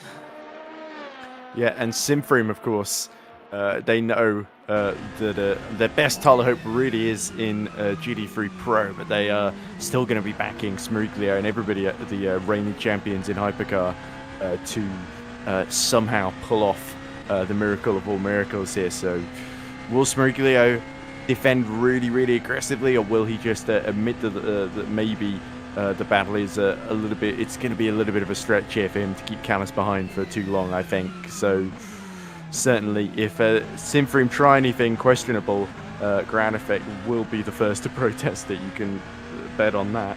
So Callas, while there might be a little bit of caution here with the stakes being so high, the momentum that they've built up the last couple of rounds, winning 4 in a row, how deep it would just be the perfect end to their season if they could win 5 in a row, and it would be perhaps the biggest win of the Ground Effect Sim Racing team's career for Callas and Alpius to win 24 Hours of Le Mans. It would be such a huge feat of endurance, like you say, very old school with just 2 drivers. I think of like Pierre Levert in the early 1950s, 1952 I think it was, where he tried to do the whole race just himself, and he let like some Prussian aristocrat or prince or something do like 20 minutes of the race before going back in and then collapsing from exhaustion in the final hour while leading, I think. Yeah, I think I can't remember if it was son or his brother. It would jump in for a couple of laps whilst he went and. I'm pretty sure it was like Prince of Sweden or something. Yeah, something like that, and that takes some doing. But as it all ended up, it didn't go too well with him collapsing towards the end. Well, of course, very sadly, of course, he did then lose his life at Le Mans in the infamous 1955 disaster, which of course had a huge effect on sort of motorsport safety, and also sort of manufacturers like Mercedes that left for several years and then came back a long time later. Okay, so there we go, 1952, driving for Talbot. Driving single-handedly, his car suffered an engine failure in the last hour of the race with a 4-lap lead. The failure was due to a bolt in the central crankshaft bearing having come loose many hours earlier in that race. However, many fans placed the blame on driver fatigue. Levert refused to let his co-driver take over because he felt only he could nurse the car home. Okay. So, yeah, I forget who his teammate was in that particular event though, so I would have to look that one up. And well, with the at the moment as it stands for Simframe, you got to think we still just over 17.5 hours left to go. You're not really going to be fighting tooth and nail for that position, as much as you will be if it was, say, the last hour. Because as it goes with different drivers, some drivers are faster than others, and towards the end of the race it tends to work itself out. So at this stage in the race, if Ground Effects do coast up to the back of Simframe and take the lead, I wouldn't be too worried, as long as you believe that you have the game plan and the drivers in your arsenal to still take the fight and stay within touching distance for the rest of the race. That's actually true, and of course Simframe have got the advantage as well that they're on.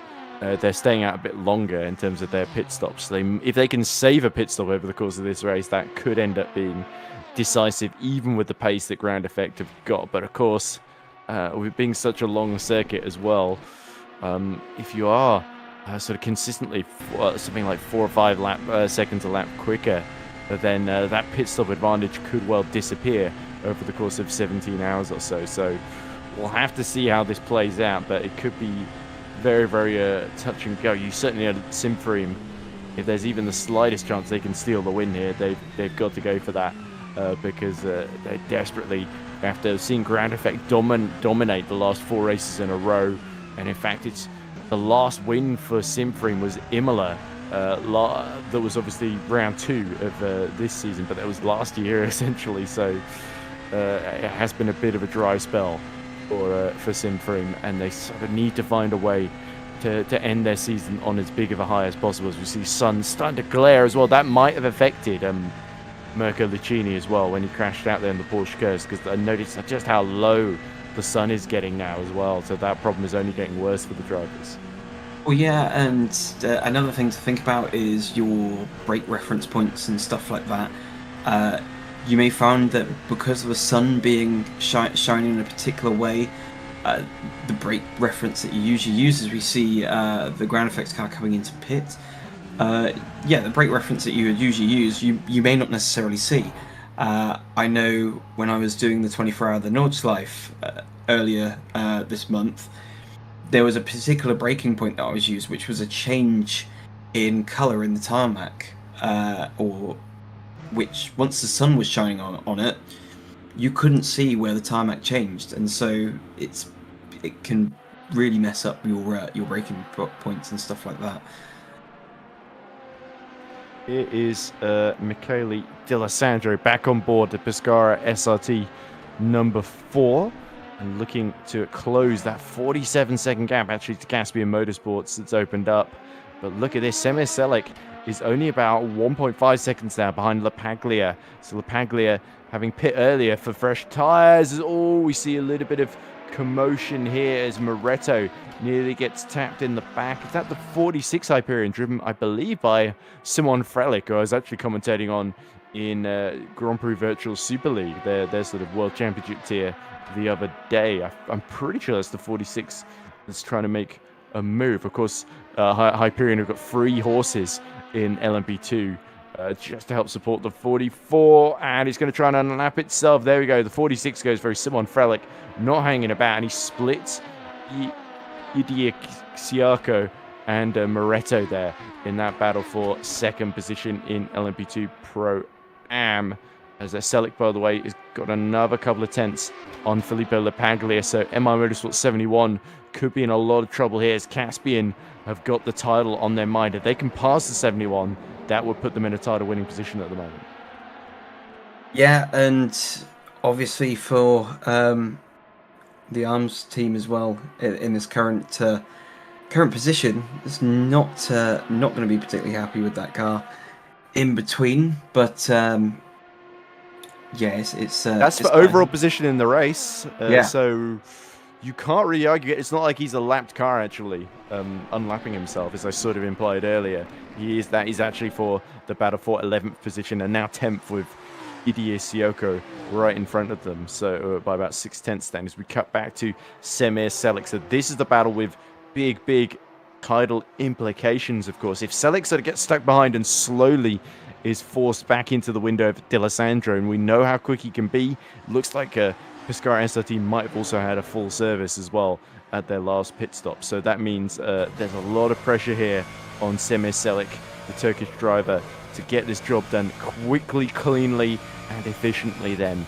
And who knows if anything happens in between now and in the next 17 and a half hours, they might actually even need to win the race to win the title rather than just take second position. So they cannot let Pagani get out of their sight 15 seconds up the road.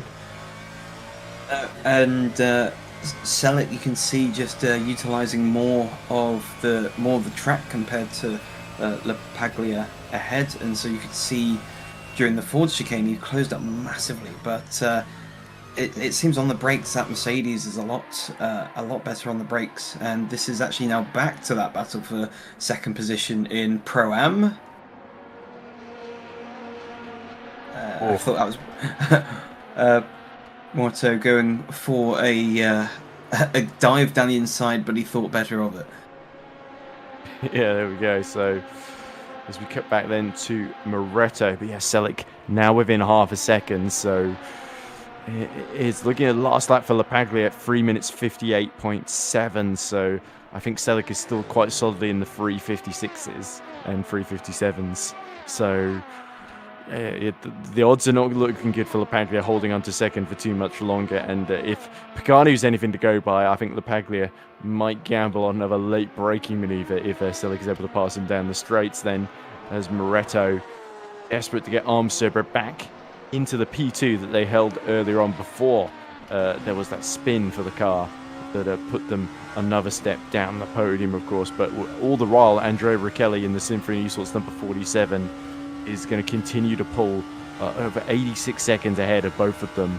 A very, very sizable gap, which is ideal news for the LMP2 Pro-Am Championship leaders.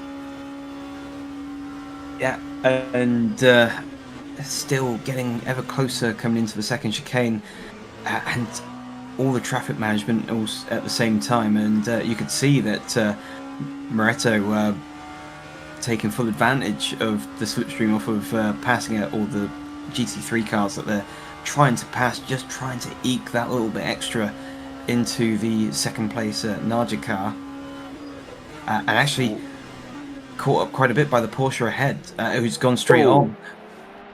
The Porsche in the gravel then, didn't quite see who that was. As they rejoin the track, whoa, just sort of arriving sideways there. That might be the GR Simfrest ERT number 8 of Rossi. No, it would have to be one of the white ones. I forget.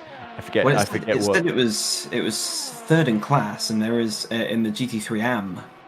There's the GR. Oh, that would be GR Motorsport 18 then of Primislaw Maicia, whose last name I'm almost certainly just pronouncing very, very badly, and as I attempt to anglicize it. But yeah, I think he was just very, very keen to get out of the way there. He's got a 104 second gap to the next car, so there wasn't a big threat from behind. Selic, by the way, still 7 tenths behind Filippo Lapaglia as Moretto is gearing up for a move on Ciro Yes. What's all these Italian names in this Italian championship?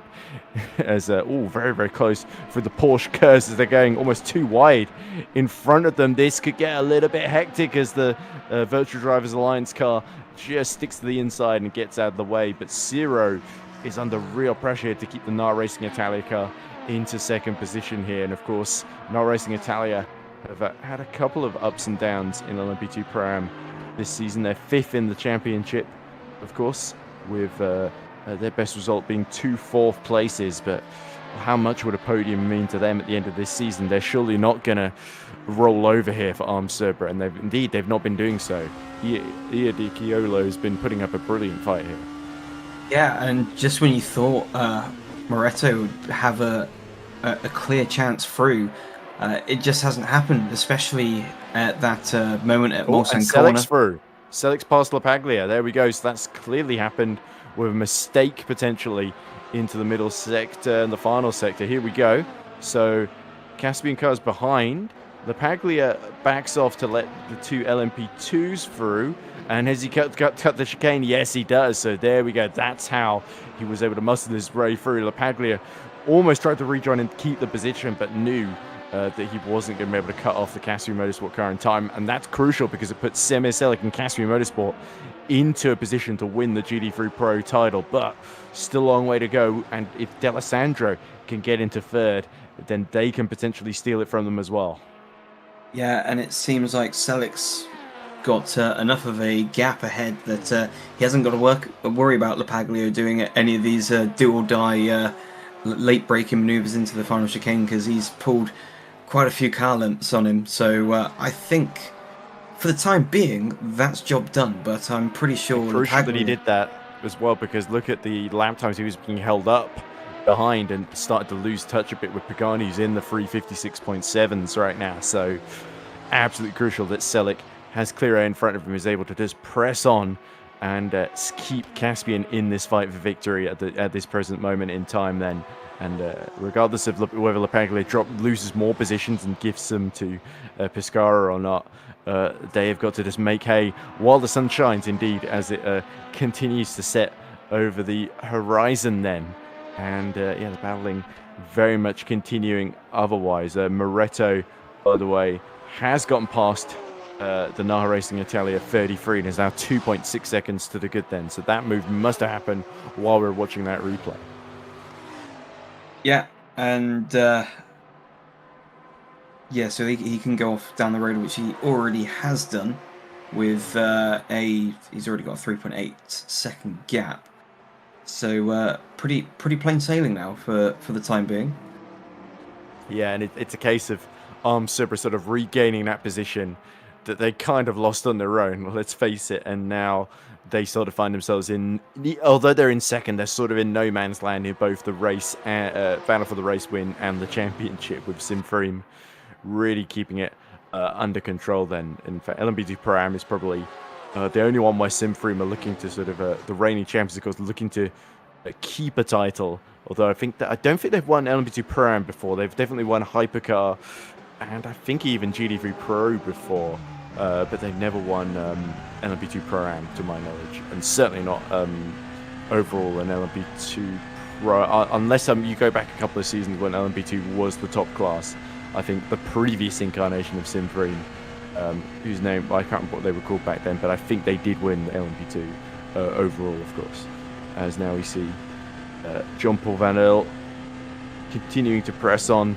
As by the way, we've not talked about this much, but Smariglio did have a much longer pit stop and has come out about 42 seconds behind Callas then. So yeah, the pace of that ground effect really starting to show and make itself evident then. And if ground effect can pull a big gap in the ninth stint, it could well be that they're setting themselves up brilliantly for a shot at their 5th win in a row.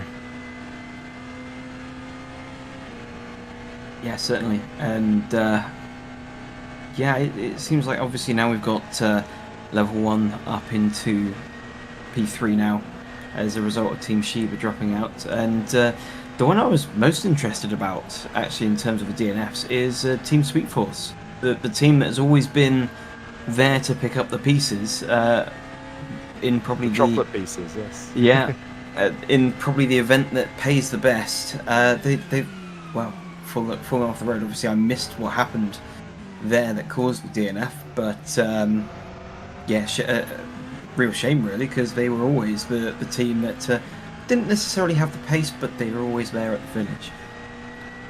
That's very, very true. I did get some notes earlier on from previous commentators on some of the retirements. It was Camille Stencel. He said, what Joseph Black said, skill issue, lost his wheel. So I assume there was a crash and he lost one of his wheels, similar to what we saw from the poor, unfortunate Mirko Lucchini in the Team Shiba 320. We also know Rick Van Earl made a huge mistake and lost his wheel, but did get back to the pits, crucially. And then we also lost Bruno Reinho earlier on with hardware issues where he just kept going in a straight line down the Molson Straight and bouncing off the barriers to the point that he did end up having to retire because the damage became a little bit too great there. As we now see Selleck trying to chase down Pagani. Last lap was a lot better. 3 minutes 56.4 from Simo Selleck, 3 minutes 58.5 for Pagani. So if you can keep taking a couple of seconds out, then Caspian Motorsport could well be on for their 3rd win of the season. It'd be interesting if it does end with a tie break between them and Pescara SRT, because if it ends that way, they would both have 3 wins, and I think Pescara would just about sneak it, I think, due to having more second places, if memory serves. Yeah, let's see. So Simfreem Junior Team, yeah, 3 wins. They were 3rd, I think. No, 4th actually in Daytona. 4th in the opener because they got 20 points. So, and then if I go to Caspian, they won Daytona, won round 6 at Sebring. But I don't think they've really finished in the top 4. But I think it would come down. It would logically have to come down to 4th places in that scenario, in which case the Simfree Junior team would win on countback then. Yeah, so it's well, pretty tight. Yeah, it's certainly I didn't either of them have won it, and certainly if Simfree Junior team are down in 8th with Simone Rabiti at the wheel at the moment, they would feel particularly hard done by after all the work to get them into this position with so many brilliant performances late in the season, of course, winning in round 3, winning in round 5, and then winning last time out at Spa. We could end up in a situation with our top 3 teams all having 3 wins each, essentially, and being very, very close, if not identical, in terms of the points they've scored over the course of the season. And that shows the BOP working as intended, I guess. Yeah, and it's, well, to be honest, a lot of people have got their fours and against on the BOP, but when it's done just right, it does produce some brilliant racing.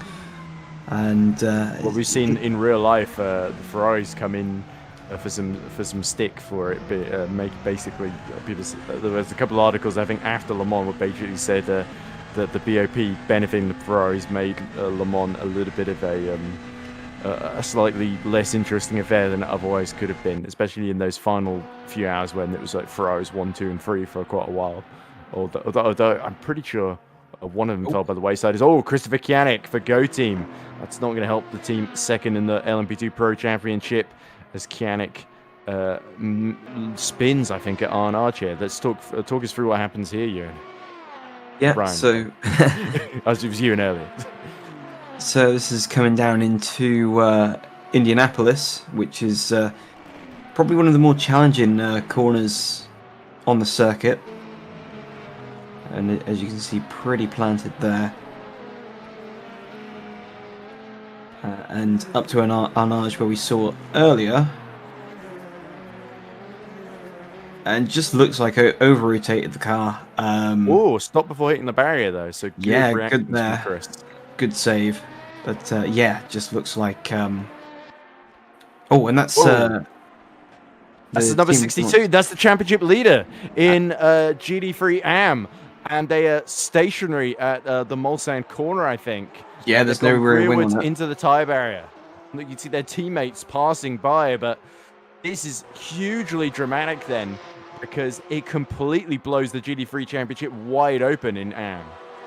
Yeah, it'd be interesting to see as they're on the replay here, just coming up to the Mulsanne corner. Yeah, I believe, just coming in now. So he tips it in and just loses it under the brakes. Doesn't even make it to the apex at all. Just completely drops it. And not quite sure there, because there is... I think he was on an outlap as well. They must have just done the driver change at Rookie Monsters for the 62. So Letalic was settling in for potentially doing quite a fair bit of the night stint there.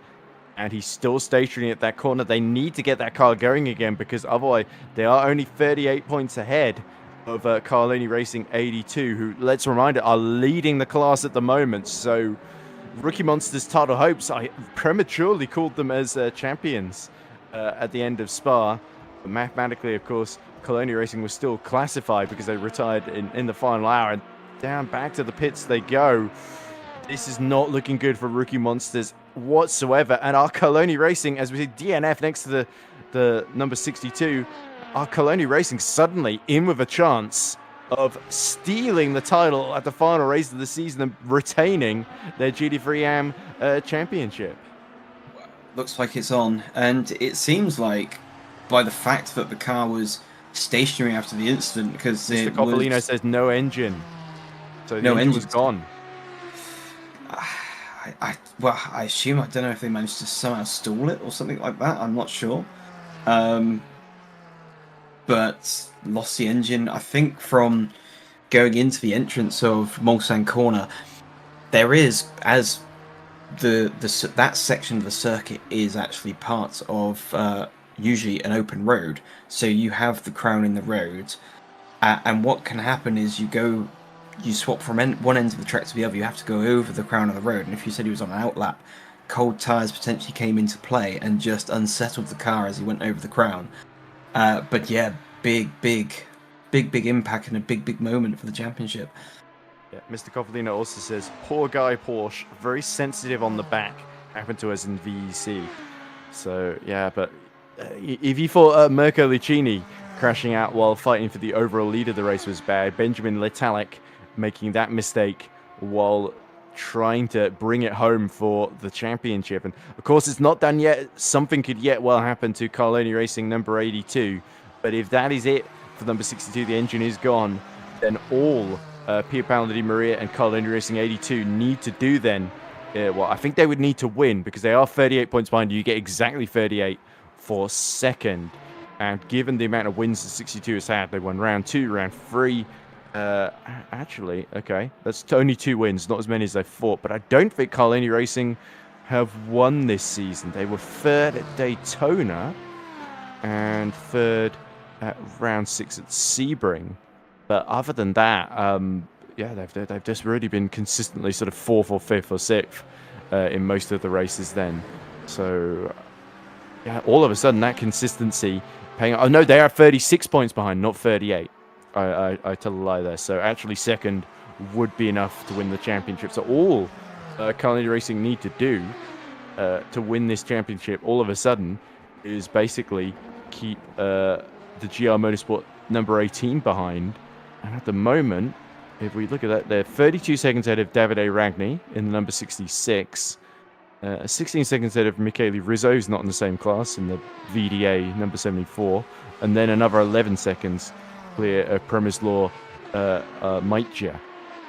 So let's add that all up. That is 27 seconds plus 32. That would be 39, yeah, 59 seconds essentially, buffer that they have from a title losing position then. So all of a sudden, Pier Paolo Di Maria is going to be grinning from ear to ear, and rookie monsters are going to be in absolute abject despair. You've got to feel for them, especially for Benjamin, because there's no way that he would have wanted them to lose the championship like that. Indeed, but as we sort of alluded to earlier, there is still just over 17 hours left of this race to go, and anything can pretty much happen in those 17 hours, and it doesn't take much for that 1 minute lead over the championship winning position to suddenly be eaten away. Yeah, we said all the drama would be in GD3, and so it's proved, doesn't it? So still plenty of potential stings in the tail left in reserve, potentially. Le Mans, as we said earlier, it can be brutal. It can bite you when you least expect it. And there is Semir Selic currently in a title winning position. But look, by the way, at the gap between D'Alessandro and Lapaglia. D'Alessandro has been lapping consistently quicker, cut the gap to 34 seconds. It was over 40, wasn't it, a few laps ago? And yeah, Lapaglia continued to drop off the back of Selic in the 3:59s, but Selic continued. Actually, Pagani started to respond to Selic's pace. He's lapping in the 3:56 freeze. So that's really, really impressive then that Pagani's got that in reserve. So yeah, Selic is going to have to keep pressing on. As he can stay in the pit window, he could keep being a factor here. As we see 3 wide there as the Simfream number 47 laps both Semir Selic and the Flying Goat car, and then decides to lap the other Simfream car as well for good measure. That must be the 99. Yeah, and we see Selic drifting. This could be interesting. This is the team they're fighting for the championship with, essentially, so don't want to hit them. And this is, well, Ragni in second position in the GT3 AM, and pretty comfortable in that position at the moment. Obviously, the corner, the Carloni car up ahead, the car that we've been talking about all this time. Yeah, exactly. It's Pier Paolo Di Maria still at the wheel there, but 31 seconds up the road. So I think there's 2 hopes really for rookie monsters at this point. One, Pier Paolo Di Maria and Carloni Racing 82 hit trouble, as we saw in the very end of Spa as well. Let's not forget, and drop out of the top 2. the other hope is they've still got the second car, the number 63, still in the race, albeit quite a way down now, behind Keenan Lee Wang. They are 19 laps down the lead, whereas Pierre Paul is 7th. They're 2 laps down on Carloni Racing 82. So the only positive is that anybody who I think didn't participate and do a stint in the 62. So Mike Bell that is ruled out, obviously. I think Ilka Busink is ruled out, and so is Benjamin Letalik. But anybody else from that team could potentially leap on board the 63 and try and make a difference that way. So if I just remind myself who else is on board that Rookie Monsters number 62 team, and just have a look. Who could they use? Here we go. Vote de Bruyne. Very good. Tommy Teasdale. And that's it. So, yeah, it's a shame as well. But for Vote de Bruyne and Tommy Teasdale, we're both probably expecting a chance to get in that 62 and sort of be in a position where they'd do the night stints and do the work that would secure the title. But they're already out at this point. So... yeah, and you got to feel especially bad for Busink and Bell, who were also doing a very, very credible job as well. But yeah, we could still see De Bruyne and Teasdale get a go in the 63. I think that's within the EES rules. I have seen it happen before.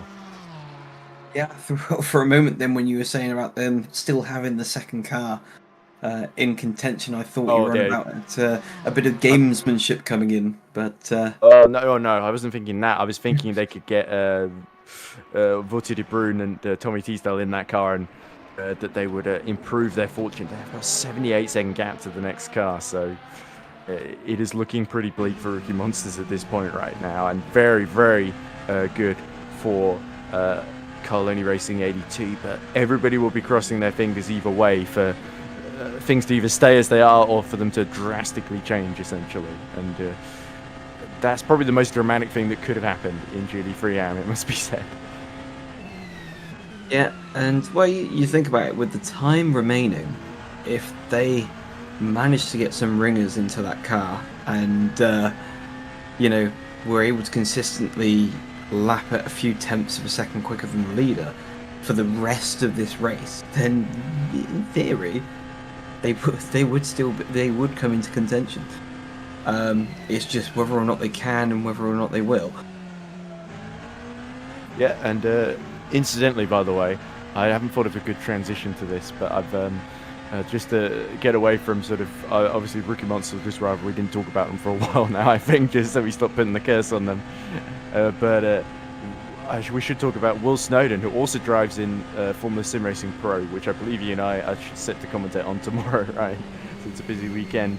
But yeah, Will Snowden is currently running in third in class for Boyd Transport, so he's also gotten past Ciro Iedisioko in that NA Racing Italia 33. Iedisioko, whose last name I've pronounced differently each time I've said it, in the hope that one of them might be somewhat correct. But yeah, Will Snowden, of course, who definitely an up-and-coming young driver, was very, very impressive at Spa. Had a really good stint there, fighting for second position before. I think Roy Tunn made a little mistake, I think misjudgment, while trying to get through some GD3 cars that ended with that car being damaged and having to retire quite late on in that race. But yeah, Will Snowden having a good showing here at sort of equivalent phase, because we are, of course, I say almost exactly 7 hours in, and Spa was, of course, an 8-hour race in memory. Or was it 6 hours? Oh, I think it was 6, you're right. Except you didn't say anything, but you're right, Ryan. I was going to say what? There we go. It's this far into the race that Ed is starting to have conversations with himself. Yeah, you can tell I've done a lot of solo commentary, can't you? But I just thought I should praise the progress of Will Snowden there, and definitely Boyd Transport number 40 will be very, very keen, because they started off the season quite well with a couple of podiums. And they've had a little bit of a dry spell since and sort of fallen out of contention in the LMP2 Pro-Am Championship, although they're still third, 59 points down, so out of mathematical contention. But yeah, that would be one of their best seasons to date if they can finish a strong third, and in third here as well, at one of the toughest races on the calendar, the toughest probably. that would be a big boon to Roy Tunn and the entire Boyd Transport racing team. Yeah, and obviously as well, being the longest race on the calendar as well, it's going to definitely test the drivers because Daytona is the second longest, isn't it, with a 12-hour race? There's no other race longer than that. So it's I think Daytona used to be the 24 one as well, but they thought, well, Daytona, we could just about get through 12 hours. Le Mans should be a bit more special and be the sole 24-hour one. Yeah, because at one point I remember from previous championships of commentating on. I think we did ERC that had like a 24 hours of Daytona. Well, I think they tried the 24 hours, but oh, that's true. you know, rFactor servers and everything. But the less we talk about that, the better. But yeah, so 24 hours for Le Mans.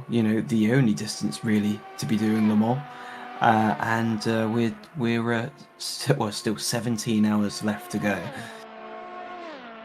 Although I should point out that in the other championship I commentate on Le Mans Ultimate, basically the longest distance they can do without the drivers getting like way too tired is like 2.4 hours. So we were going to do a 2.4 hours of Le Mans, and then there were these game-breaking bugs that were discovered with the latest update in the game in terms of like the tire changes at the pit stops. Basically, for some particular cars, it was bugged horribly. It wouldn't put the right tires on. Or it was really slow or something, and they thought rather than disadvantaging one particular driver or for picking a particular car or whatever, we thought we'd just postpone it until another patch comes out that fixes it. So, and that was after one patch already. So, it's, yeah, it's a little bit of. You do get the sense sometimes Studio 397 is like two people and a monkey in terms of the workforce that they've got there. That are just desperately trying to type code in at high speed.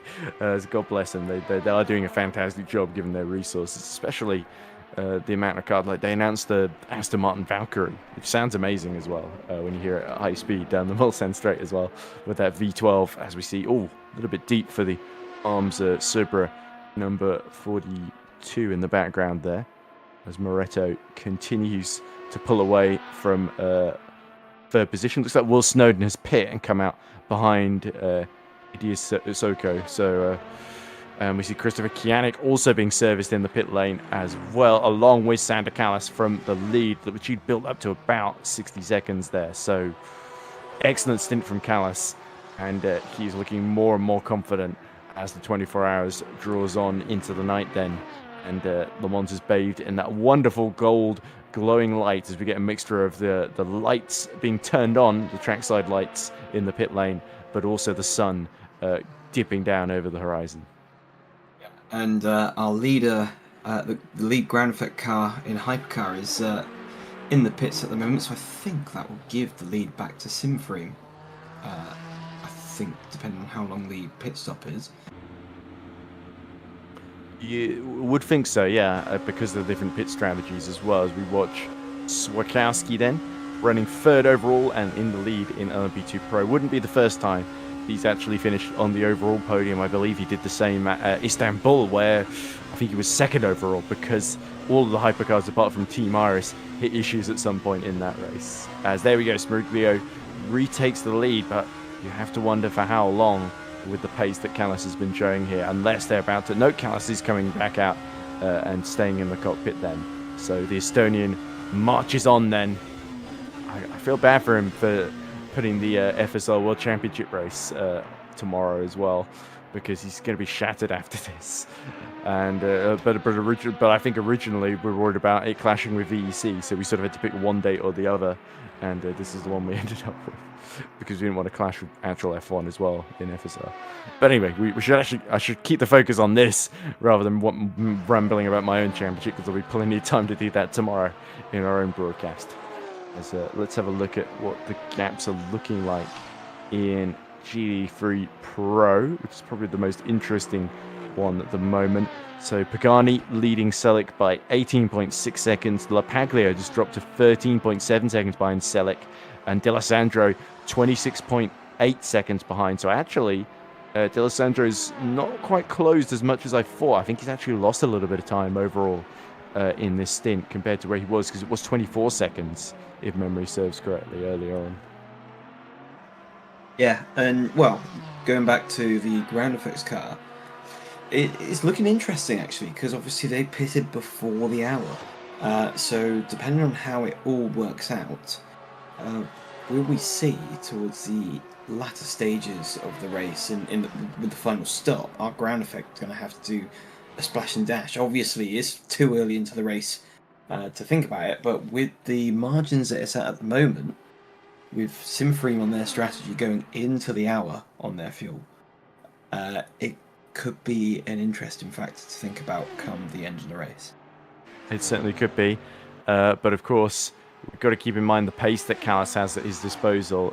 It says 10-second gap on stream, but I think it's more like 8 seconds in reality then. So you would think we hit the 17 hours remaining mark, so that's 7 hours elapsed then of the 24 hours of Le Mans. We are getting closer and closer then to half distance essentially in another few hours, as we now see Losandro briefly halting the progress of Callis. But yeah, Santa Callis isn't going to be too intimidated by that, as he and the thing is as well, even if he's pitting just before the hour, if he can pull, if it's sort of a situation where he has to do a splash and dash at the end, of course at the moment he would be 8 seconds behind, but if he can close that gap and sort of even with the pit stop still come out ahead, then basically you've got Simframe number 1 snookered on strategy, unless there's maybe like a code 80 or something that helps them out at some point.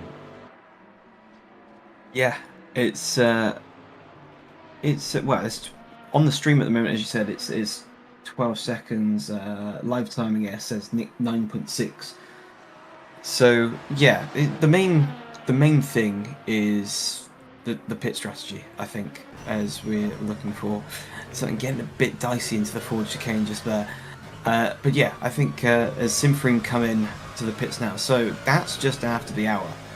And depending on how the strategies go for the hypercars, that is going to be the main thing. Oh, and it's Idiotico is in pit lane, yeah. So the Naja cars, what's happened to that? And that was the car that was running second only about an hour and a half ago, wasn't it? So let's see what happens here. Do they get disconnected? I don't know. They're approaching Porsche curves, so... And there's Cassandra Sim Racing right in front of them. Gets pretty well out of the way. Sioko is a little bit offline, but collects it up. First part of the Porsche curve is fine. High speed, then he gets disconnected.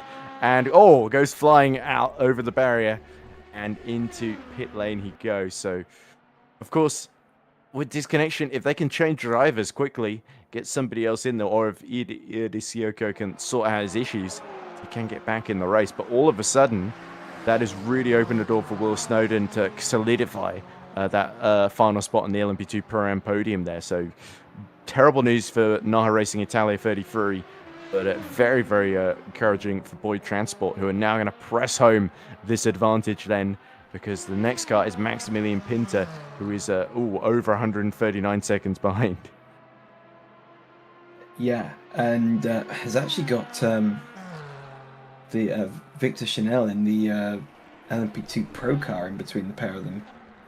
Yeah, Chanel has really been struggling because that car was actually leading earlier in the race.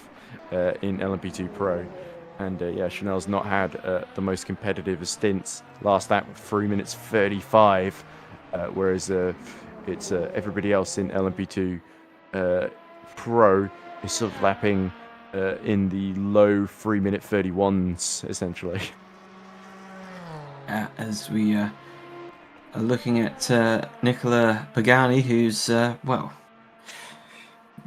really turned on the heat in the last two stints. He's got it to with that 24 second. Is it 24 second? No, 7 to 18 second advantage. Yeah, he's impressively eked out those few tenths over Selleck. Selleck tries he might, he cannot keep up with Pagani at this point. If he can just about keep in sight, limit the damage that Tamaliati can do in this stint, then maybe they've got to hope that when Pagani hands over to one of his teammates that it's not quite as strong.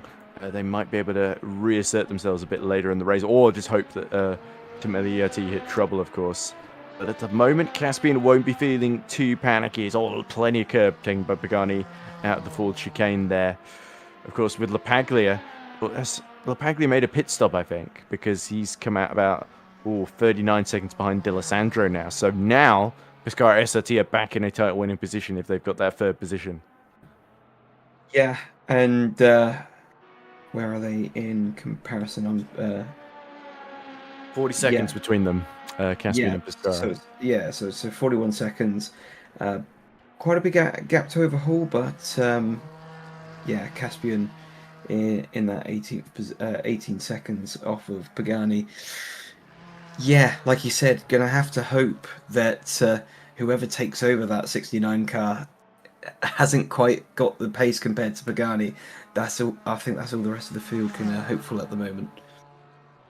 Yeah, I think that is their best hope in terms of taking the race win. But certainly they could also hope that MR Motorsport hand over to a faster driver that is able to pass D'Alessandro, but not quite able to catch them. So you can sort of see it from either angle here. But as we see Pagani just pushing the rears, they're starting to complain a little bit in the middle near the end of this stint, really, aren't they?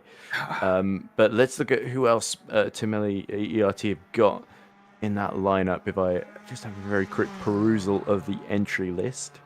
Here we go. They've got Nicola Pagani, Andrea Gandosi, and Abel Sequeira. And it was Sequeira who actually drove a pretty solid first stint as well. So yeah, Gandosi is the one that's yet to be in the car then. And I think from previous experience, I remember Gandosi was also really, really solid. So I think if the hope is that Gandosi is going to be the weak link in that lineup, it might be a misplaced one. As strong as the Caspian Motorsport lineup is, I think Temeli ERT, at least in terms of the way they're performing at Le Mans here, they can match it. And I'm also just noticing above that the sort of looking at like all the Sweet Force drivers that didn't get to go because Stenzel binned it in the first stint and things like that in the hypercar class. As we see, is that Ciro trying to get going again because he's unretired the car. There we go.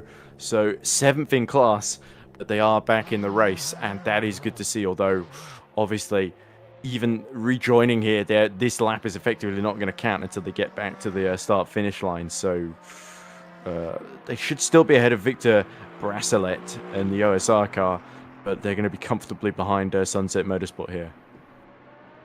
Yeah, and interesting to see that they still have CO behind the car. As you said about earlier, you would assume that they would have tried to do a driver change if there was some sort of connection issue going on, but obviously they've maybe it's sort of thing where they haven't got anybody else around that wants to do this stint, and they've sort of got to make the best of it. And sort of he's been like, "Well, I fixed my internet. It seems to be okay now. Let's hope it doesn't happen again."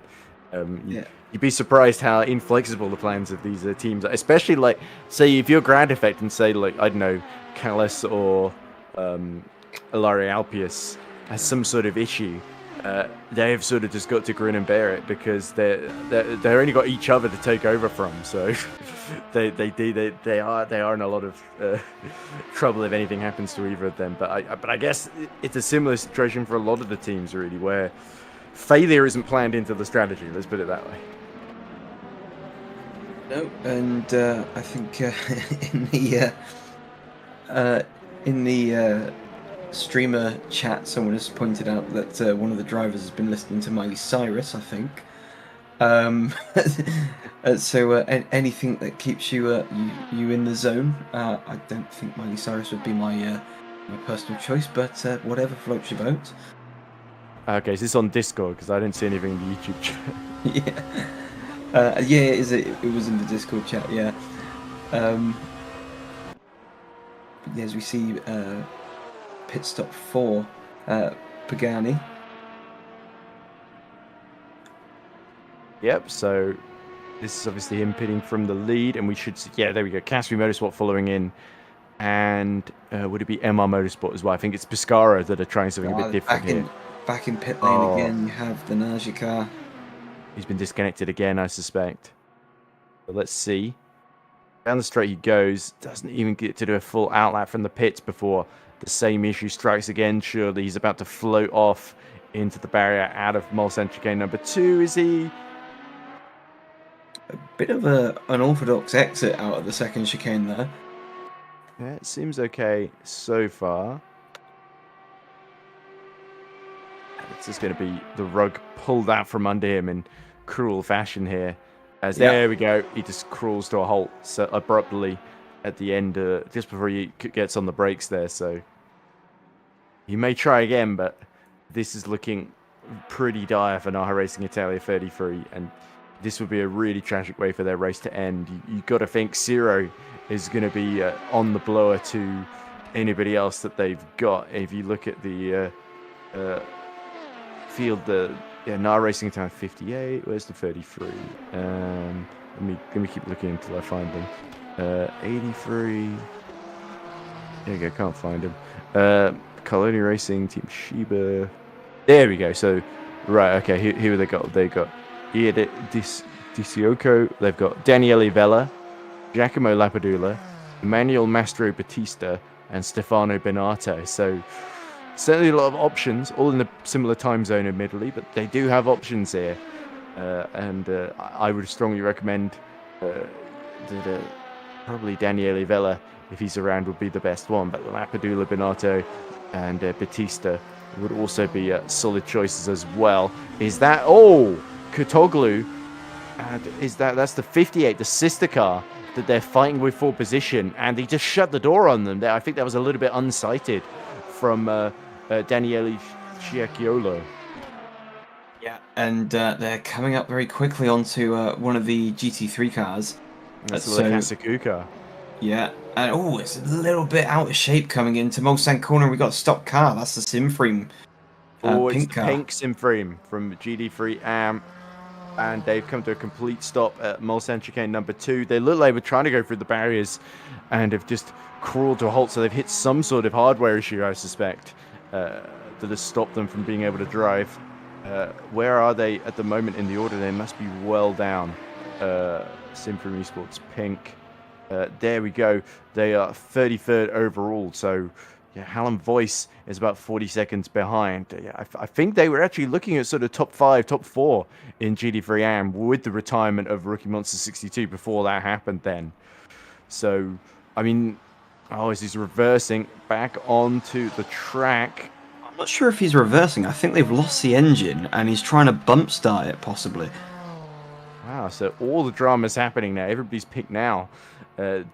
Just to have the 9:20, nearly at 9:20 p.m. in the UK, for all the drama to happen. We've got a fight between Kutoglu and Siakiolo for 5th in LMP2 Pro Am, and now Ilaria Finn, Simframe Esports pink. Not for the first time this season, they will not see the checkered flag, and that is pretty gutting, considering in GD3, Simframe have not had a great day so far.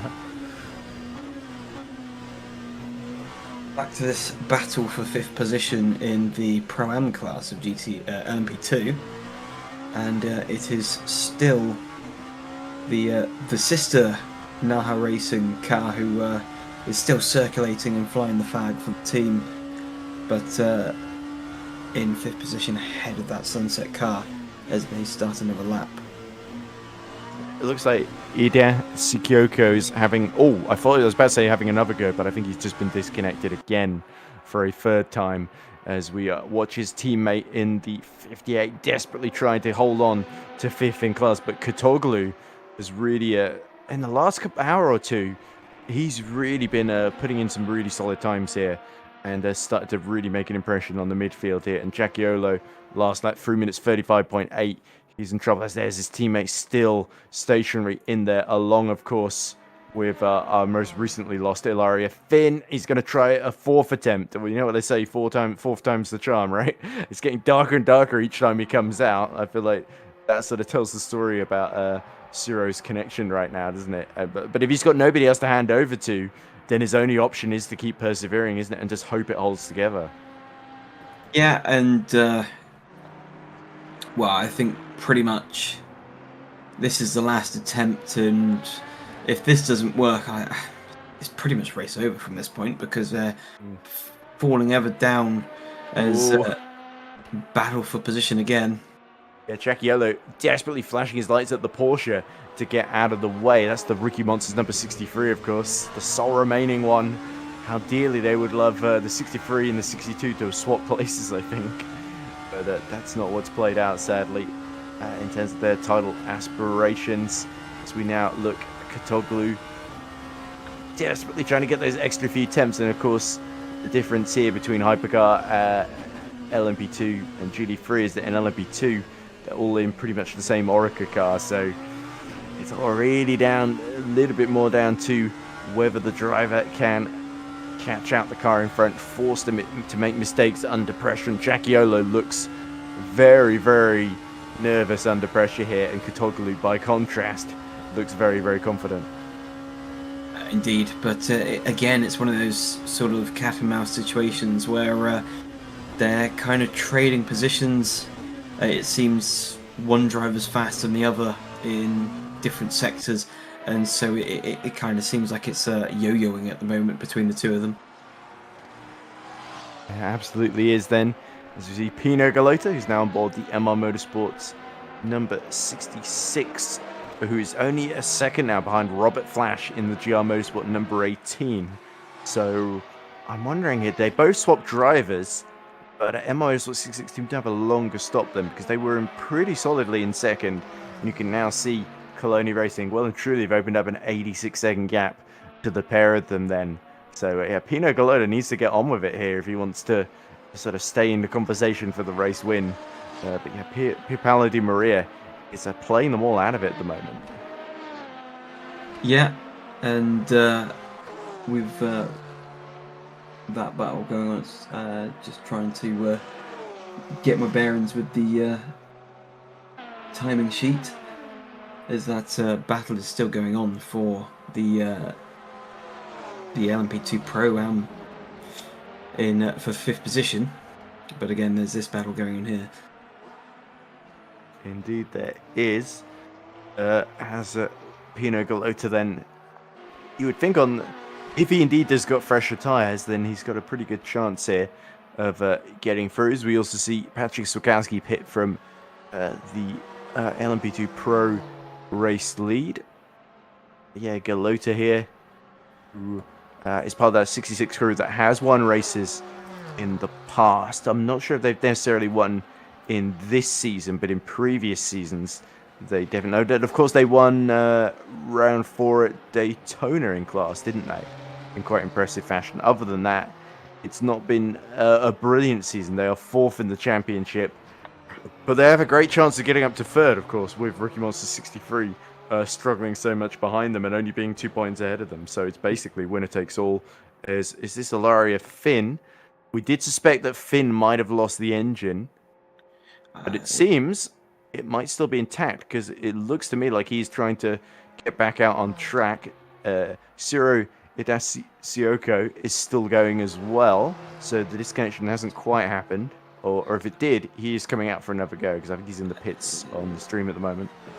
Yeah, it looks like, the Sunset car briefly took 5th position off of the Naha car, but the Naha car's gone back in front again off camera, just seeing by the swaps and changes on the timing tower.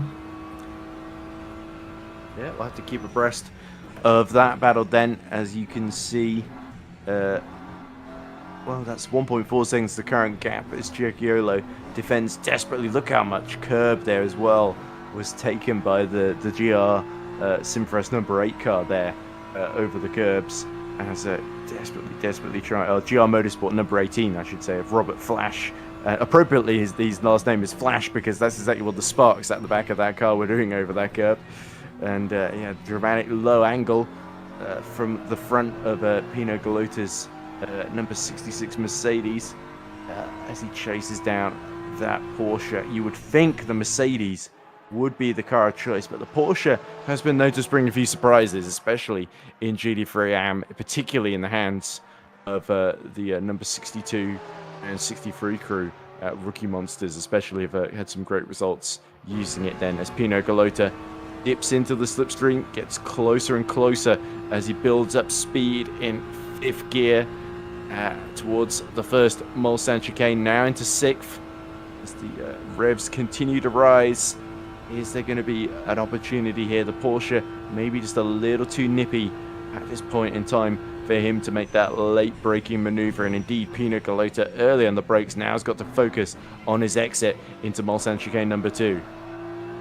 Yeah, and the car ahead of Flash taking as much curb as possible through every corner, and definitely getting his money's worth there. But Galota's staring down the back of him. But as you can see there, the Porsche actually got a few legs out of that corner, as pulled a car length or 2 by the looks of things. So Galota's got nothing to really answer for coming into this next chicane. Itoglu as well is within about 2 or 3 tenths of Giacchiolo as well, so we'll have to keep an eye on both battles simultaneously. 3 tenths to 5 tenths between Flash and Galota. So Flash holding on admirably so far, but Cotoglu, look at this as they go down through Dunlop Bridge and into the other Dunlop corners, and now through Tetra Rouge, very, very wide, and surely this is going to be the opportunity now for Cotoglu to snatch that 5th position. He breezes around the outside. Giacchiolo, one mistake under pressure through Tetra Rouge, ran a little bit too wide, hurt his momentum, and now it's going to be a drag race as they bang doors and wheels into that first Mulsanne chicane here.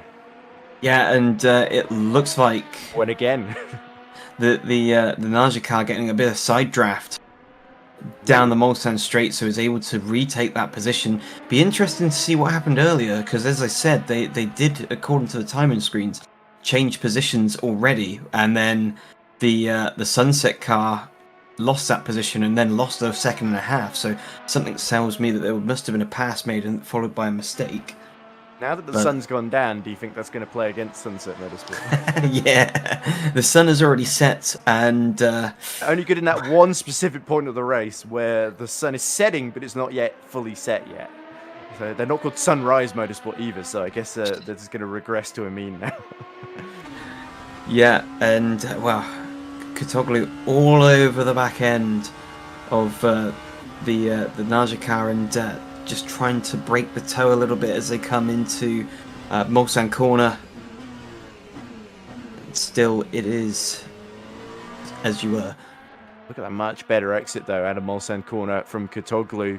Surely there's going to be another opportunity into Indianapolis here. Giacchiolo is going to defend like crazy if he can make that white and green Naha racing car, the number 58, as wide as possible. He's shifting to the middle of the road. He's anticipating exactly what Cotoglu was going to try. They're blocking off. He's weaving almost into Indianapolis. That felt a little bit cheeky there from Daniele Giacchiolo. I felt like that was a bit over the limit there from Giacchiolo there. A few too many moves for my liking, and Cotoglu, you can see, I think he's getting a bit frustrated behind this Naja car now. Obviously, I'd be not particularly impressed. I'd love to hear the team radio now of that Sunset car. A lot of angry Turkish words. Yes. Choice Turkish words. But back to this P2 battle in GT3M, and it is still the Porsche in 2nd position, followed by the BMW.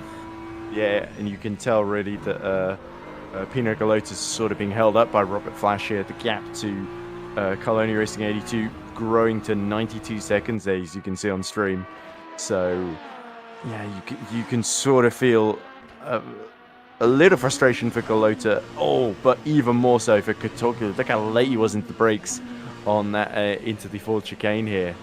And what does it say on the back of the Naha Racing green rear wing there? Whenever Cotoglu gets close, it's the only time I've been able to read that all season, really. But yeah, so crucial for the 58 to at least get something out of this race then and hold up Cotoglu for as long as possible. So yeah, Giacchiolo, full marks for effort, but maybe execution leaving a little bit to be desired in his overzealous defense there. Yeah, and it's on for another round, another lap, and Cotoglu still not as close as he has been, but he's now got the Mulsanne straight to catch up, and the car ahead not making the mistake that it did in Arnage before. It was Tetra Rouge, wasn't it? Tetra Rouge, yeah. I always seem to get those two mixed up, but Yeah, me too. yeah, not seeming to be as close before. Yeah, and Kotoglu's sort of just waiting for that better opportunity then. He's much more confident on the brakes, isn't he? It's not necessarily the fast corners that will give him the best opportunity, because I don't think the sunset, maybe the way they set this car up, doesn't seem to necessarily be the all-out straight line speed that maybe a team like Racing Italia might have gambled on in that number 58 then. But yeah, this is sort of really starting to hold up Sunset Motorsport as well, and you can feel the frustration for Kemal here as he yet again is late on the brakes up the inside, but just taking a peek there, and it does indeed just say Nara Racing Italia on the back of that car, and he'll never dislike Donald Duck more than he does now, will Kemal Kotoglu. Yeah, and one of the things that we'll see is Kotoglu is going to potentially, with the late braking that he's had, line up the car ahead for a move going into Mulsanne corner. He's having a look, but the door's well and truly shut, so he isn't going to get through there. The one problem this is the corner where Chekalo's really struggles at sort of just getting on the power, because he's sort of getting a little defensive more than he needs to on entry, and this is where Kotoglu really starts gaining, Ryan. Yeah, and Kotoglu's going to have to go around the outside if he's going to make a move as they bang wheels once again. Kotoglu's not going to be happy, but he's going to try, and he's still side by side, and they're going to have a bit of side draft going in. But this is big commitment. Yeah, he's had to back out there, because that is massive commitment to go around the outside going into. And Cecchiolo was being unpredictable in his movements to sort of intimidate him out of that one there. So he's playing a high-speed game of chicken, and either this is going to end with, I think, Kotoglu muscling his way through, or it's going to end in tears. The way it looks like at the moment, it sounds like the latter. But yeah, Kotoglu, he seems fairly measured in his approach, and he's not where I think some other drivers may have had the red mist well and truly descended by now. He seems to be a bit cool, but I'm probably going to get proved wrong sometime soon. You feel the Ferris wheel lit up in the background. Lovely backdrop as the funfair continues in the background. But by the way, Pino Colada has dropped to nearly 4 seconds behind Robert Flash. So yeah, Flash has successfully held him off, and Colada's made clearly a big error, got caught up in something that's delayed him. Again, look at the rears just sparking into life on the exit of the full chicane then as they start another lap then. I think you and I have got half an hour to go before the two Emirs relieve us then, Ryan. And yeah, this has actually been a pretty fun evening stint. A fair few twists and turns in the championship. I thought it was going to be a lot duller than it's ended up being. Yeah, it's not been too bad. And I think, going by the chat earlier, a lot of people are interested to find out what this Emir the Second is all about, because there's some questions in the Discord. But and Kotoglu going wide this time through Tetra Rouge, so that's allowed the car ahead to just put a few more car lengths up ahead. It's going to be a bit more comfortable coming into this first chicane. The other battle, not for class position, but for just overall position in the race in GD3, is that Paolo Di Maria, not content with blowing away the rest of the GD3 Anfield, is now half a second behind Le Casacu, with Mathieu Maximin at the wheel as well. So that's a good little battle for pride, if nothing else, between the two. And also but Paolo Di Maria probably not going to be too keen to make any risky maneuvers with the title basically being up for grabs for him at the moment.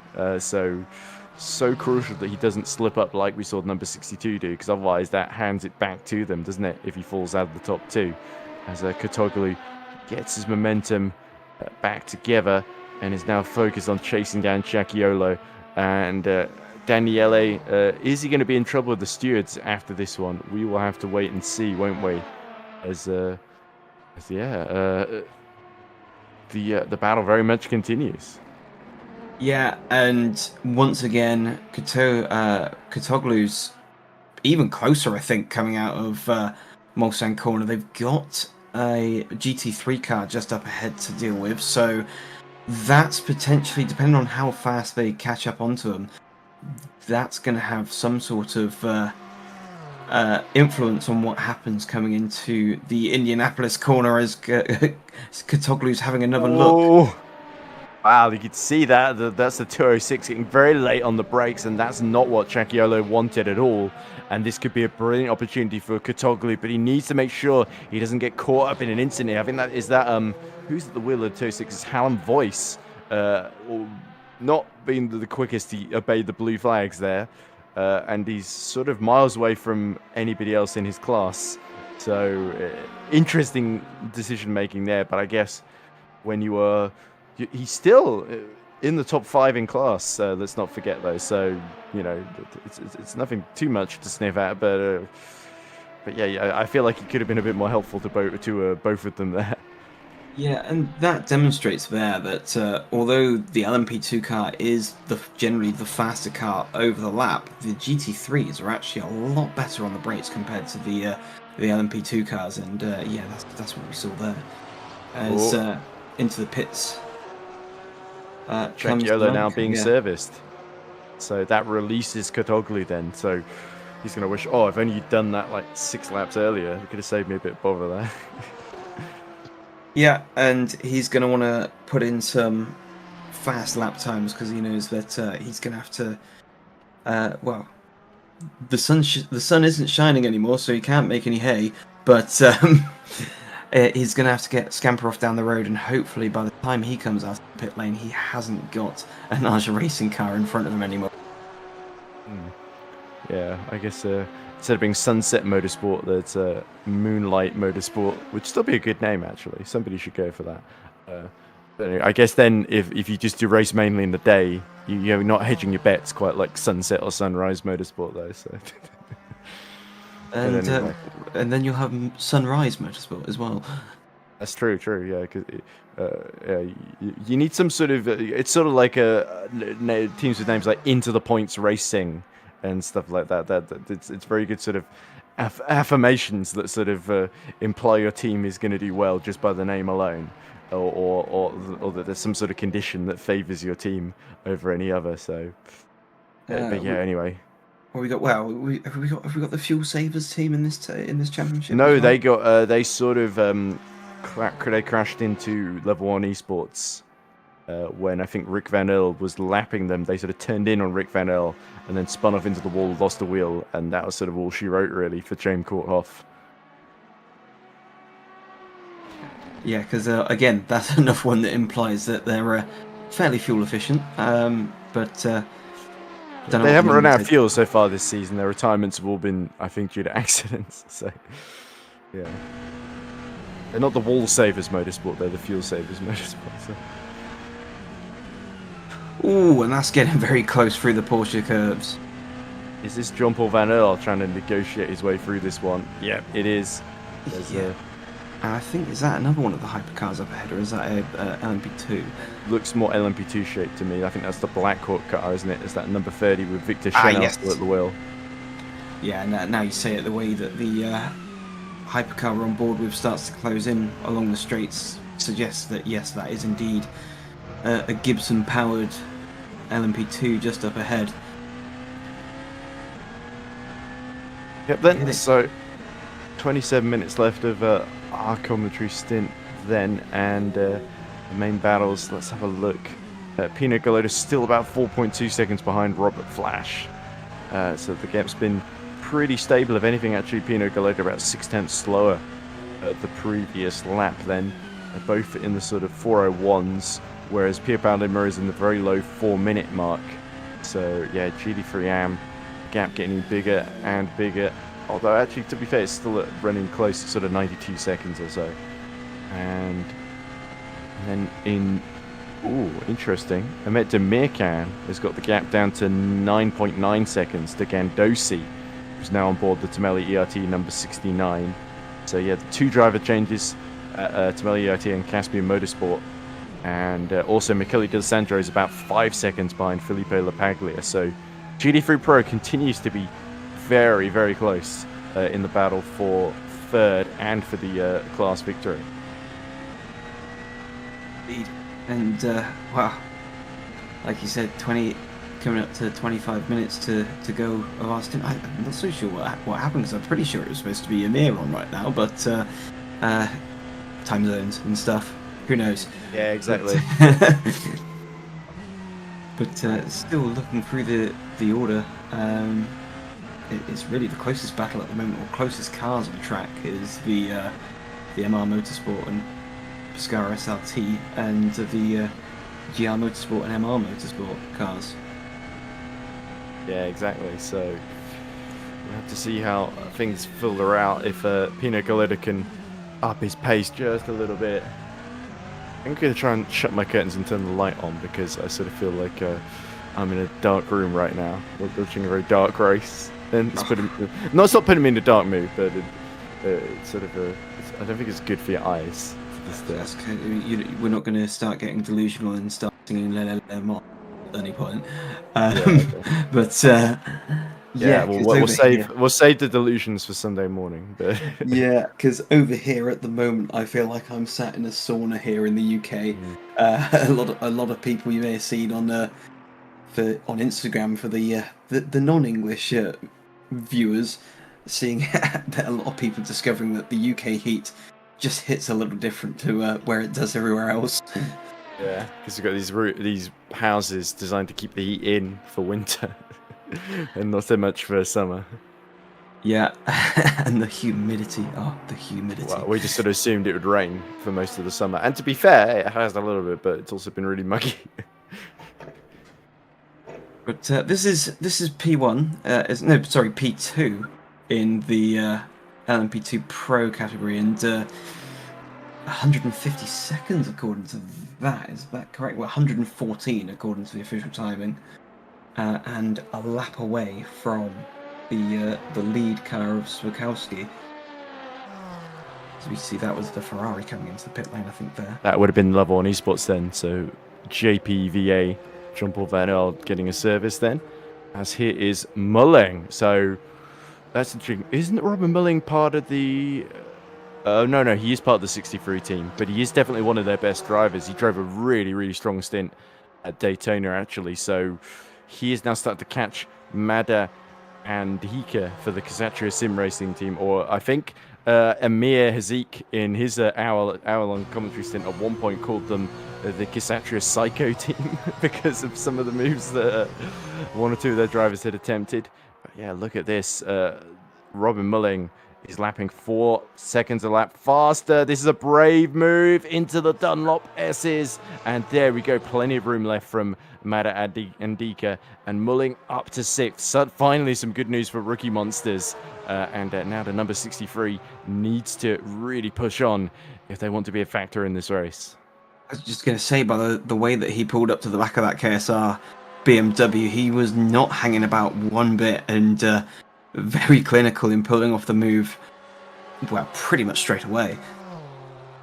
Yeah, and Robin Mulling is a regular point scorer in the second tier, also for Rookie Monsters, in the Grand Prix Virtual World Championship, the Super Lights Championship, where he's, I don't think he's finished on the podium. He's definitely fought for podiums once or twice in a couple of races. So he's a very, very talented driver. And he's got a lot of success in endurance racing, as Robin Mulling. And he also loves it when I say nice things about him. Well, most of them do, but Robin especially loves it, as in like playing it on his kitchen in front of his family at lunchtime the day after or something. So for the Mulling family, this one goes out for you. I mean, it's probably not going to be a great day for Rookie Monsters the way it's panning out, but because it looks in a lot of jeopardy right now, but you never know. Maybe Robin Mulling could be the one man that makes the difference tonight and puts them back straight into the thick of the action that at least keeps hopes alive for the 62 squad, even if the car is a smoking wreck in the garage. Yeah, obviously it was the engine that went on it. The car did go rear end into the barriers. I mean, the current generation Porsche, I believe, is actually mid-engine, so it wouldn't matter too much compared to the others, but it still means that the engine's towards the back. I did see a driver change for the Ferrari, so we've got Stan Valestra in the car now. Yeah, good driver, Velikstra. Dutch, if memory serves. Let me just check that. But yeah, he's another driver with a lot of experience. He's another guy that's done FSR Academy, actually, in years past.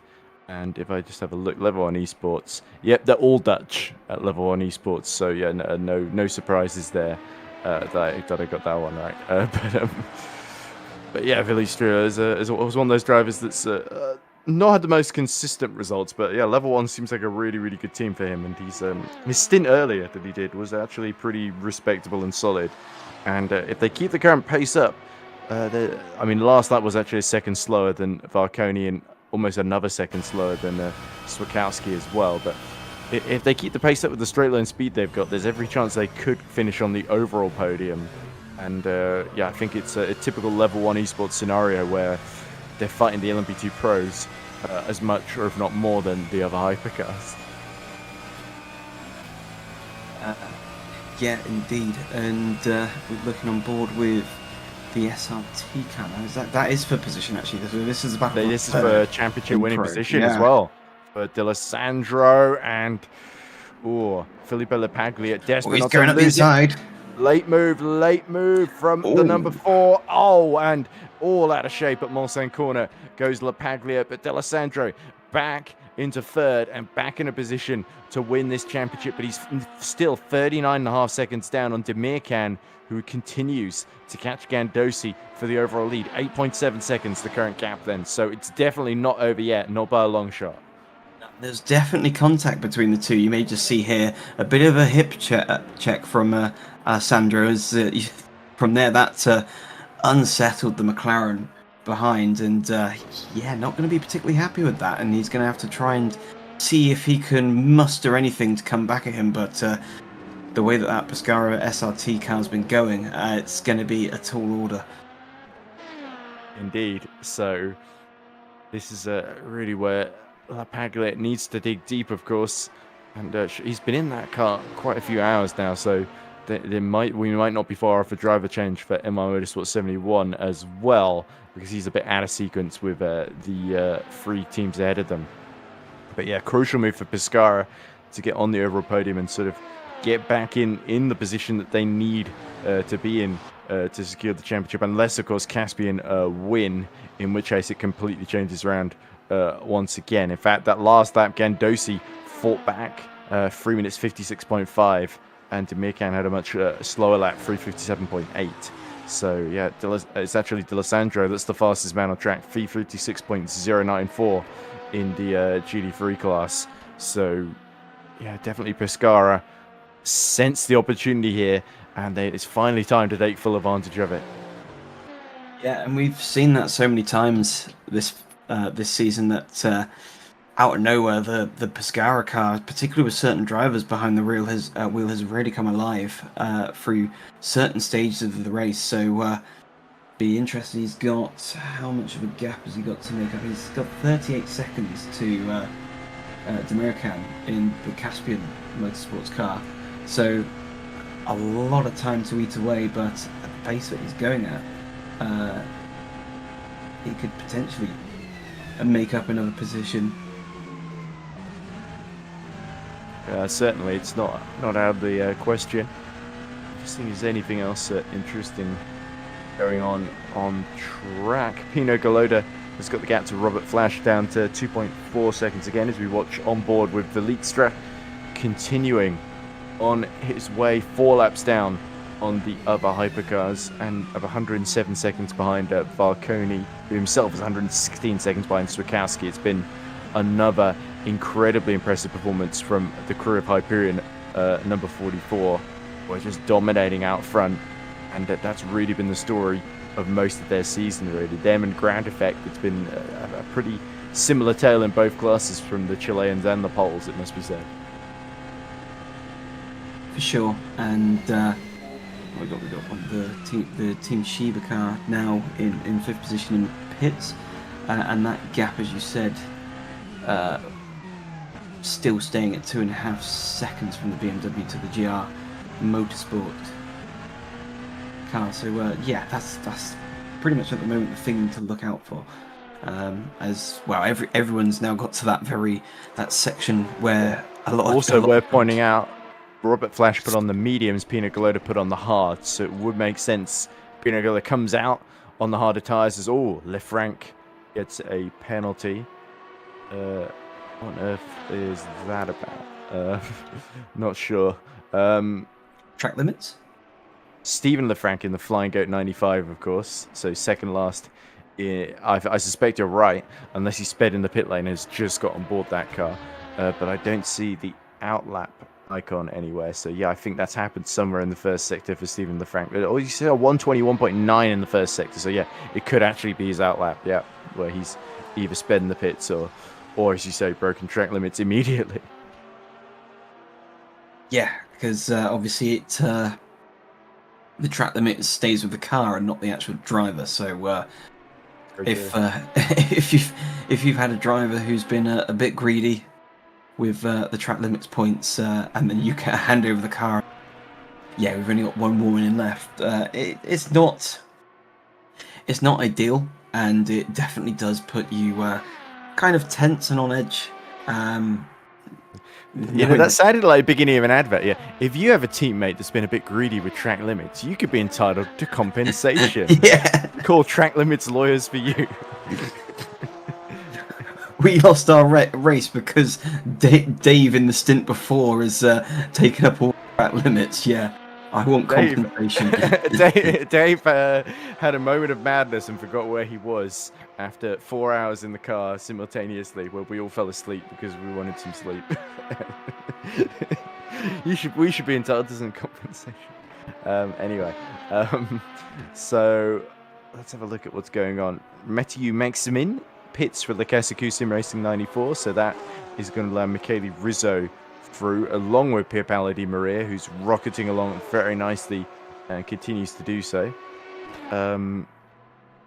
Galota did go about 1.3 seconds quicker than Robert Flash the previous lap, so Giacomo spot 18. It could be that the mediums are starting to fade relative to the hard tyres then, so yeah, Galota definitely has been playing the long game here, and this is where it might start to pay out for him. Indeed, and yeah, still tracking along, but yeah, that gap's still not really changing that much between the pair of them. So it's sort of holding station.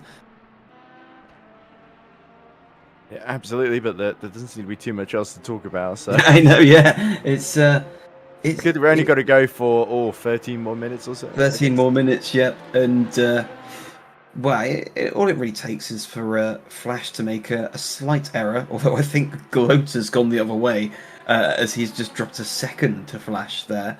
Yeah, Robert Flash is just that good, you know. Yeah, I feel like there's a 80s movie theme song for Robert Flash that I'm probably not going to start singing. If only it was Gordon Flash rather than Robert Flash, that would be perfect. But yeah, I think, and they have Brian Blessed as the crew chief. Robert's alive. Yeah, except that Brian Blessed bellows it, whereas I'm sort of underplaying it a bit because I suspect. The reason I didn't really want to go beyond 10 p.m. right now is because I imagine some of my family probably wants to sleep at some point. Yeah, that would be an interesting one. Getting woke up by Ed Hunter doing Flash Gordon. We actually had a debate in the household because my brother was like, "Oh, I got to get up at 6 a.m. and I was going to do Grand Prix Virtual Super League at Montreal." And we ended up coming to the... it was my dad that came up with this, and he was absolutely right, because he was away. So he's like, you could just use the extension downstairs, and the sound probably won't reach him. And sure enough, we did that, and it just worked out fine. But we were having a pretty big kind of, what do we do? Do I just try and keep it down? Because the problem was that he was like, oh, you have to stop by 9:30 and no later than that. And that's sort of... There's a risk, if the race overruns or if it's particularly chaotic, then it might go a few minutes over, and then what if there's an exciting finish or something like that? So, in the end, I just did it downstairs in the extension, and it was fine. So, I was probably worrying about it a little bit too much more than anything. But yeah. You know, I make it sound a little bit more acrimonious than it was. It was just sort of I got a little bit annoyed and immature, to be honest, and moaned about it, and then eventually we came to a solution. Whilst we've been talking, I don't know if we've managed to put Galota to sleep or something like that, because he's lost another second to Flash. So either that Robert has gone down the road like a flash, or Galota is having a few issues at the moment. It's the splash, dash, and flash. That's what's going on here. As all, we see Boyd Transport in the pits, so it looks like Jansen Bintz getting on board. And I've lost a couple of positions in all of that. This looks like a longer stop than anticipated, because it's struggling behind Kotoglu, at least for the time being. Yeah, and just exiting pit lane now, so Jason Bintz on board of that Boyd Transport car. Jason Bintz. Jansen Bintz. Jesus Christ, that's Jason Bintz. It's been a long day. Yeah, it certainly has. And it's nearly over now. Hopefully the next couple of minutes they're going to show up, so we can hand over to the two Emirs, the double trouble. That sounds like some sort of it could have been some sort of sketch show, like the two Ronnies. It's the two Emirs, and it's good night from him, and it's good night from me. Yeah, it's either Emir and Emir the second, or it's Emir and Emir squared, from what I can see from the commentary sheet. So interestingly, you and me don't have a commentary team nickname. Maybe we need to think of one. Fair Ed. Fair Ed. Well, I don't know. It was something. I don't know, something Robin Hood related, maybe, given the. Probably will have to be, yeah. Edward Hood and this merry man. Right. Okay. We're joined by one of the Emirs, it seems, so they're going to come take us out of our misery towards the end of this stint. And I think it's been a fun stint, though. You know? It has been fun. It has been fun for the 2 hours I've been here, and it's just one of those typical endurance race lulls that we're going through at the moment. But you just know, the moment we leave and the two Emirs get on, it's suddenly going to start hitting the fan again. You just know for a fact. They're going to ask us as well, oh, what happened to Rookie Monsters number 62? Well, Benjamin Latalik just lost a rear end and crashed out. And a similar thing happened to Mirko Licini as well early in the race too. So there's been a couple of disconnections here and there. Looks like Salvatore Pastore in the Team Sheba number 67 in AM is still going, but last of all, unfortunately. But they are about 39 seconds behind Symphony eSports Pink. We saw also disconnected and then have rejoined in the race. They sort of came to a stop, didn't they, at the first Mulsanne chicane? That wasn't really. Yeah. We didn't really get any follow-up on what happened there. As we look at Ahmet Demirkan, back in the 3 minutes 56.2s, starting to chase down Gandosi again. So Gandosi has responded pretty well to Demirkan in this stint, but you do sense of the two, it's Ahmet that's got just a little bit more pace in hand overall, and that's making the difference right now. It certainly is, and as you say, through the second phase, it has been coming down, because that gap was some 18 to 20 seconds at one point, so it's now 8 seconds, or 8.5 seconds. So really taking on some lap times there. But Gandosi was quicker the last time round, so we'll have to see, because it's again yo-yoing between the pair of them of who's setting the faster lap than the other. Yep, and it's so important then for the outcome of this championship that for Pescara and Sinfream junior team will be hoping that Gandosi can hold on for absolutely as long as possible, or indeed just stay in the lead. Whereas Kasri Motorsport, they know the outcome of this championship could well be decided on what the difference between whether they finish first or whether they finish second, especially with Pescara 39 seconds behind, but only 1 place behind. That would not be enough to make the difference right now. But yeah, such narrow, fine margins in GT3 Pro, and it feels appropriate that the season could well come down to the sort of final 12 hours of this race and who's in the right position as we see the Go team LMP2 just breezing through a mobile chicane there, and now Ahmet Demirkan is going to have to lap the Ferrari in front of him. That's the Team Shiba Ferrari, isn't it? The Virtual Drivers Alliance, sorry. And yeah, definitely flashing his lights at the 115 so that Luca D'Amico knows he's met there, and D'Amico is amicable on this occasion and decides to let Demirkan through. Yeah, and you know, nice and compliant there from the back marker. I mean, in endurance racing, it's with regards to blue flags, it's more of a gentleman's agreement as opposed to the Formula One. You must get out all the way after within 3 flag posts sort of thing. So yeah, when we've seen instances in the past where the drivers haven't been getting out the way, although it's not particularly sportsmanlike, they're potentially not, you know, breaching any sort, some sort of rules, sort of thing. We got a great comment, by the way, from Amir Oates, who says Amir Demirkan. So the way I'm pronouncing it puts his name in there. So it's Amir Demirkan when we're riding on board with him, of course, as well. Anyway, 4 minutes left to go then. Ryan, anything, any predictions for how you reckon things are going to play out in the overnight stint? Of course, we should have 2 hours, presumably, I think, to midnight with the 2 Amirs before we go off air for the night. And then we come back at, I think, about 7 in the morning UK time to see the final couple of hours. What are you expecting we're going to see? I think Hypercar, LMP2 Pro and LMP2 Pro-Am, I'm not expecting many surprises there in terms of the overall winner. Maybe there might be a podium change in, especially in LMP2 Pro-Am. That seems a little bit sort of variable here and there between Subra, Team Shiba, Sunset Motorsport, NAR Racing White, and Boyd Transport with that very long stop for Janssen Binz. That seems to have actually put them a lap down. There might have been some damage to the Boyd Transport car that we missed because we didn't see what happened on stream. So connection lost for Binz, says William Snowden. Yes, I finally go and actually look that up. So that does explain what happened there. So still not the end of the world though. With all the variability there in LMP2 Pro-Am, there's every chance that Janssen Binz, Will Snowden, Roy Tunn and co can get back into the top 3 here.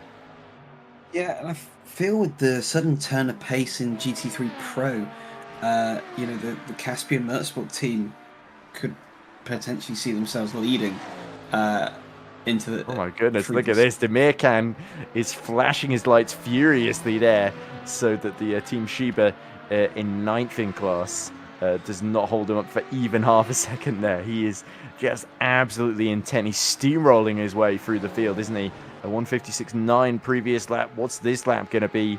It should be quicker than Gandosi, I believe it is, because it was, another 3 minutes 56.8, whereas Gandosi is in the 3:57.8. So, yeah, a whole second faster. And that gap is getting smaller and smaller as this stint goes on. Yeah, and he certainly means business at the moment. With that gap forever coming down as we see yellow coming out in sector 1 briefly. And that's a slow moving... Yeah, slow moving Orica. And so I think we're going to hope and see a replay of... steering does not look great on that OSR car, Dylan Fasse. So there's been some contact with the wall here. Yeah, so he's gone... he's gone out wide big time. Oh, just about misses the barriers, so... loses it completely. Okay. The steering looked damaged. There's where the some of the damage may have come from. He literally just went straight in the wall. That didn't look particularly clever from Dylan. I think maybe struggling a bit, and you can tell the OSR team have got a lot of rookies at the wheel who don't necessarily have the experience to really have the presence of mind necessarily to sort of spin turn out of that situation. He's just sort of thought that he could that he could sort of turn and it would somehow not hit the wall there, and instead he just went straight into the wall. It's these LMP2 cars are fairly difficult to spin turn. They're quite with the way the wheelbase is and the way the chassis is. It's a bit of a strange one, and but for him to just drive forward into the barriers, that's going to be a bit of a head in hands. Well, he's not the only one that's going to have to deal with that. As his teammates as well will have to nurse the damage when their stints arrives. Surely. Well, he will have, I think, some of the damage repaired over the next pit stop, so it's not going to be. It's potentially not going to be damage that they deal with for the whole race. But as it looks at the moment, he seems to be tracking quite well at the moment. So unless we get an onboard shot saying otherwise, I think he's possibly got away with that, actually. Oh god, please don't tell me in the next few seconds Fasso's going to lose it and loop it into the wall again. that would be particularly cruel. But yeah, good to see Dylan soldiering on as we see Callis pit from the lead. So let's see what the gap is to Terzi on this occasion. He was continued to just sort of comfortably extend out that gap. It was like 80 seconds, wasn't it, before he pit. So then this looks like a slightly longer stop.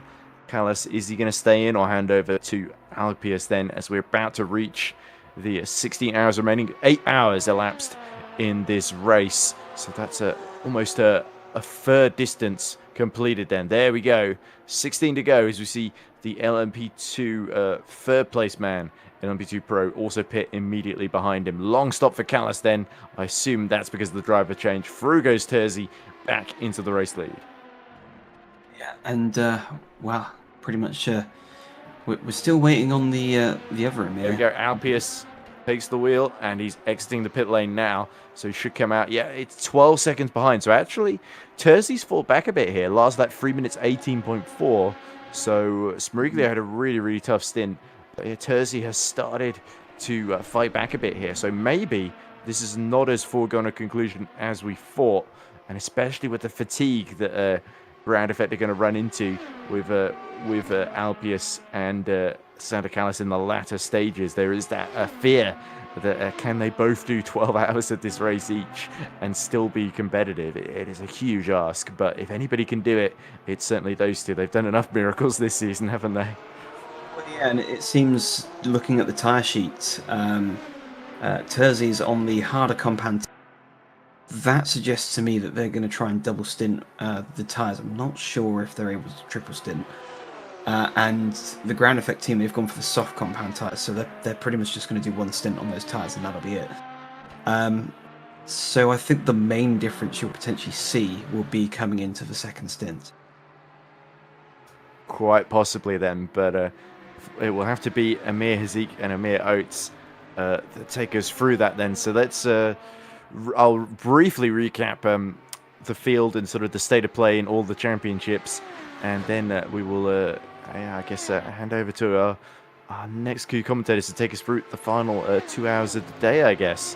So then, it is at the moment Andrea Terzi leading Ilari Alpius by 16 seconds, but of course Alpius has just gotten on board that car, and Ground Effect, it's nip and tuck between the two in terms of how the strategies are playing out here, as we see Pierpaolo Di Maria just in front of the Caspian Motorsport Mercedes there, that's going to try and lap them here along with the LMP2, and he's flashing them, and Pierpaolo gets the message and pulls well out of harm's way then.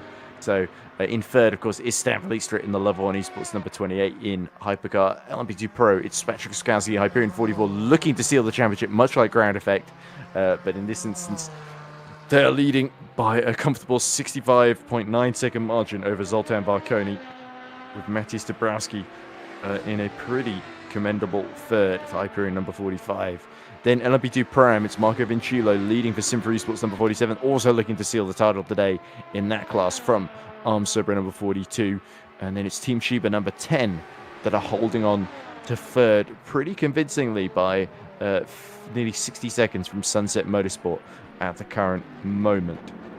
GD3 Pro, this is where it gets interesting. Tameli Yati leading by just 7.3 seconds from Caspian Motorsport number 75, but at the moment it is Michele D'Alessandro in third that's looking good to seal the title, but keep your eyes as well on Simone Rabidi in the Simfrim Junior team number 99, 76 seconds down on the next guy. He's been slowly but surely making his way through the GD3 AM field and trying to catch Felipe Bruginet. If he can catch Bruginet and Rizzo for the two the French and Italian teams ahead of him, that could help his title cause. Finally, GT3 AM, it's Pier Paolo Di Maria, Carloni Racing leading and looking to steal the title from the clutches of Rookie Monsters number 62, who went in leading, but unfortunately Benjamin Latanak crashed at Mulsanne Corner out of the race, destroyed the engine on that Porsche, and now Carloni Racing 82 just need to finish in the top 2 to seal the championship. But can anybody stop them, or will history repeat itself like we saw at Spa-Francorchamps 2 months ago in the previous round, where another surefire Carloni Racing victory ended in disaster then? So thank you very much for joining me, Ryan, and it's been a lot of fun commentating today. I'll be back at about, I believe, if I've read the sheet correctly, I am back for, let's see, I think it's, oh no, I'm looking at today. I should be back for 11 a.m. Tomorrow morning, but we'll also have Amir and Ewan, both Amirs and Ewan, taking us through from 8 o'clock in the morning. But before that, let's have the double Amir show as Pier Paolo Di Maria pits along with Caspian Motorsports and Timeli ERT. It's busy in the pit lane and it's busy in the commentary boxes. It's time, I think, to hand over to Amir Oates, with the other Amir hopefully not far away from joining the commentary box. Amir, take it away. Thank you, Edward. Thank you, Ryan. Thank you very much for your contributions here for a very exciting, it's very slowly closing to the end of the first half here of Le Mans. It's the last stint here for today, and then afterwards, which it's going to be commentator-less for the next 10 hours, and then we resume back over in the morning with the final push of the 5 hours over to the finish. It's been very exciting so far from what I have seen from just commentating for the first 2 hours, and of course with all the other team as well has commentated for exciting stuff. It's still with a lot of championships here to play for, and it's still only about 15 or just shy of 16 hours left to go. So with all that being very exciting here, the GTs are just on the midst of their green flag pit stops here. So we're going to see with Amir Demecano. So he was recently involved in a protest that has taken no further action as well, according to the live stewarding. So it's been fairly busy as well in that board. Lefranc had gotten a warning for ignoring blue flags to let the car 47 by within the class. So that in itself is going to be very interesting. But yeah, indeed, with all the nights, with the sun shining down and with the track being darker and darker, it's going to be even harder for these cars, especially for the hypercars, to navigate through this blistering traffic. I think we have seen it a bit before with Mirko Lucchini, who was leading at one point, eventually crashing off, and that will be unfortunate for Team Shiba. That exits out of the Hypercar Championship pointless. So that means it's now down to granEffect and Simframe Esports to determine who will most likely to go ahead and take the win in the hypercar class. granEffect is still the championship leaders, but Simframe can still maybe try to repeat their feat of being Le Mans winners once again, having done so last year. And granEffect, with their strong season, will look to cap off a very exciting championship with a Le Mans win. Absolutely. And, well, in perfect timing, hello, Amir. Yes, hello, Amir. How are you, Amir? Yeah, good, thanks. Just accidentally nearly missed out on the commentary, but yeah, great to be back in the box again. Absolutely. Commentated a bit after the quick lunch break, which was the Italian commentary. They've been fairly excited all season long, and Le Mans was definitely amongst those. But you've only commented here for about a few hours, and given that you have commentated actually much later than I have, do tell me, like, what have I missed? I mean, in terms of overall action, not much in the way of the standings, because it looks as though that only a couple things have changed, including in fact, the big one is Team Shiba's out, so they were leading the way for the 2 hours that we were commentating earlier, but now they're out of it, so that's the top 3 more or less settled in Hypercar. But the championship's still on, of course. 27, granEffect, and Simpriam number 1 are still locked horns here, so we still cannot say for sure who's going to come out on top there. Some of the other classes that we've seen, I think it's more or less copacetic. It's not really changed much, but really the story of Shiba not actually in the race anymore, that's kind of like big news to me. Absolutely. It's going to be really interesting between rFactor and Simframe. I mean, Simframe can still win, but with the amount of points that is awarded, there's still a 12-point difference between first and second. So even so, the current gap in the championship is 40 seconds. So Grand Effect effectively just needs to finish, and they would be crowned champions right here at Le Mans. Yeah, and the thing is, there's still a long way to go, of course, about 15 hours left. But the other key caveat is that the points distribution for this race in particular is completely different compared to the rest. So if you win, you get 50, second 38, and third 30. So in the context of the hypercar class, which only 3 are running, that's a 20-point swing. But if you look at the championship standings for hypercar, it is about 40 points. So the Grand Effect car leading right now would need to drop out if the Sim 3M number 1 car stands any chance of winning the overall title. And I mean drop out completely, because you will still get points if you're within about 50% of the leader's overall lap. So there's a bit of a distribution there. 8 points if you're within 75 to 89. 50 to 74 is 6, and if you're under that, it's 0. But if you complete about 90% of the class leader's laps, you still get 12 points. So if we go past the halfway point, there is at least some chance for the number 1 car to win if the 27 drops out. But again, it is a bit of a flight of fancy, if we could say so. Yeah, absolutely. Still, as mentioned before, still not even 50% of the way through with all the exciting racing that we've seen so far. Still seems to be Grand Effect's day as it stands, but did say the same thing about Team Shiba in the first 2 hours for how much they were pulling away. The fastest hypercar. And unfortunately, with that end, it's not been very good. But it has been a very strong season for them, at least in the last quarter of the season, especially with their second place in Spa and their early lead in Le Mans. Of course, outside from the hypercars, we were talking about it earlier between myself and Joseph, if it was a possibility that the LMP2s could see themselves on an overall podium, and Patrick Sajewski for the Hyperion Esports is looking to repeat their feat from Le Mans last year. They're still currently in the lead, and very comfortably so, a lap ahead from CMT Go team of the Car 7 in Franconchi, just behind. But very strong there from Hyperion, I must say.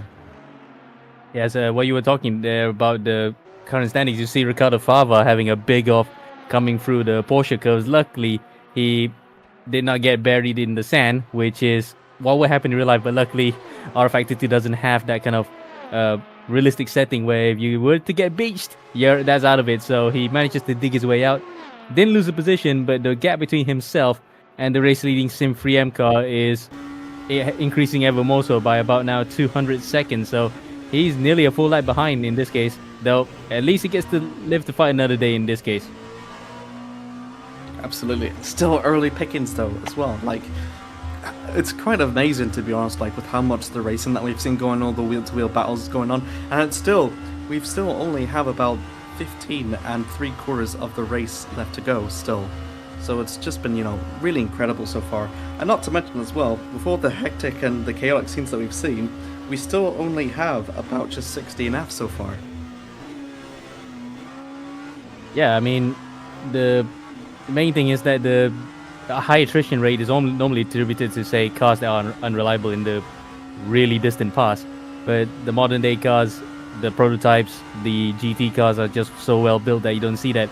If you more often than not, in rFactor 2's case, it's either you get a huge lag spike or connection issues to drop out, or a massive accident like what happened to the Cem Kortov car that got knocked out by one of the hypercars. So that's about the only way to really wreck your entire race outing.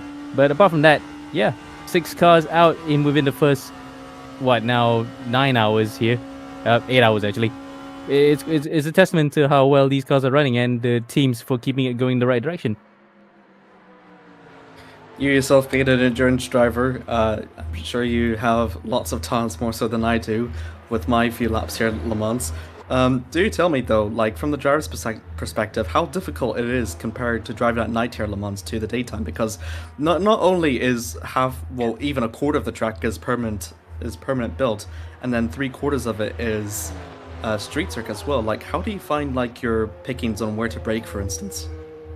I think, in my opinion, it's much tougher to drive at night, even though it is a condition that you would love to go for it, because you can actually set much faster lap times because it's cooler. But especially in the public road areas, you really can't see anything apart from just the lights in front of you, which is your own headlights, to pick out the braking markers that you have actually earmarked outside the track is difficult. So you might see people go off, do slaloms by cutting the chicane, or they actually get it wrong and just slide out. It actually is a bit more difficult to drive in the middle of the night, but that said, people still make the same mistakes in the day, but the rate of mistakes that happen at this hour is actually even more so. So we might just see a few more replays of cars taking to the grass or into the kitty litter if there's a lapse in concentration from anybody who's out on track right now. See, before with the live streaming, I think it started to increase just a little bit as the night starts to get darker. Do you think we could possibly see maybe even more warnings or maybe more close calls? As you mentioned before, kitty litter, but whenever there's traffic involved, it can maybe go a bit haywire. It does become more difficult, especially given the fact that sometimes if you have your rearview mirror set quite wide, as you can see yellow flags in sector 1, you can see multiple lights coming at you. You're not sure if this is part of your class, as D'Alessandro nearly loses it coming up on the first Mulsanne chicane. You don't know if the car coming behind you is a prototype or a GT car. Fava has actually gone wiggly this time, and what has happened to the car? Because it looks as though this is more than a case of hardware failure. This might be a proper smash that he had, and this is worse than what he had prior to this, where he spun at the Porsche curbs. That is absolutely incredible. I think he might have a problem with the suspension. It's going extremely slow, whether we'll not be able to tow back in. And we do have a code 80. So that means that the zone is limited to 80 kilometers per hour, so it's effectively a full course yellow until he tries to head back into the pits. But I think he is slowing down, so I'm not sure if he'll be able to make it. No, he is going to make it, but it's just full course yellow until he does so. And he's got the whole track to go around as well. As you can see, that a couple of cars on our screen are still not aware that the code 80 has happened. Valentin Iliev in the Boyd Transport car is still going full throttle here, so I don't think he has his team speak out. Now he does, so his teammates have probably told him to slow it a bit and just get ready for the full course yellow. But the Pava Serba car was just going completely all over the place there for a second, and it hasn't been the best couple laps. Yeah, it's a bit late though for Iliev though, so it's going to be determined to see how that's going to happen. But with that damage that he's had and with how slow that Fabio's going, and it has to be hitting somewhere in the front, and that was just before the Mulsanne straight as well. So I'm wondering if it might be another case that we've seen with the flat-out corner just beforehand. Very hard to get that right. And yeah, you can see he has damage right before the straight, so I believe it is an incident in relation to that corner. Okay, now there we go. Now we're going to get here, Amir. It is coming out to Tete Rouge. He's passing the Tomelli car. Was there a collision? Nope, it was clear. He just got it all crossed up, and there you go. Yep. Crash right into the barriers and somehow kept his rear wing. Well, he kept his rear wing, but he didn't keep his engine in full condition. I'll tell you that for sure, Amir. Yeah, Tete Rouge is just absolutely...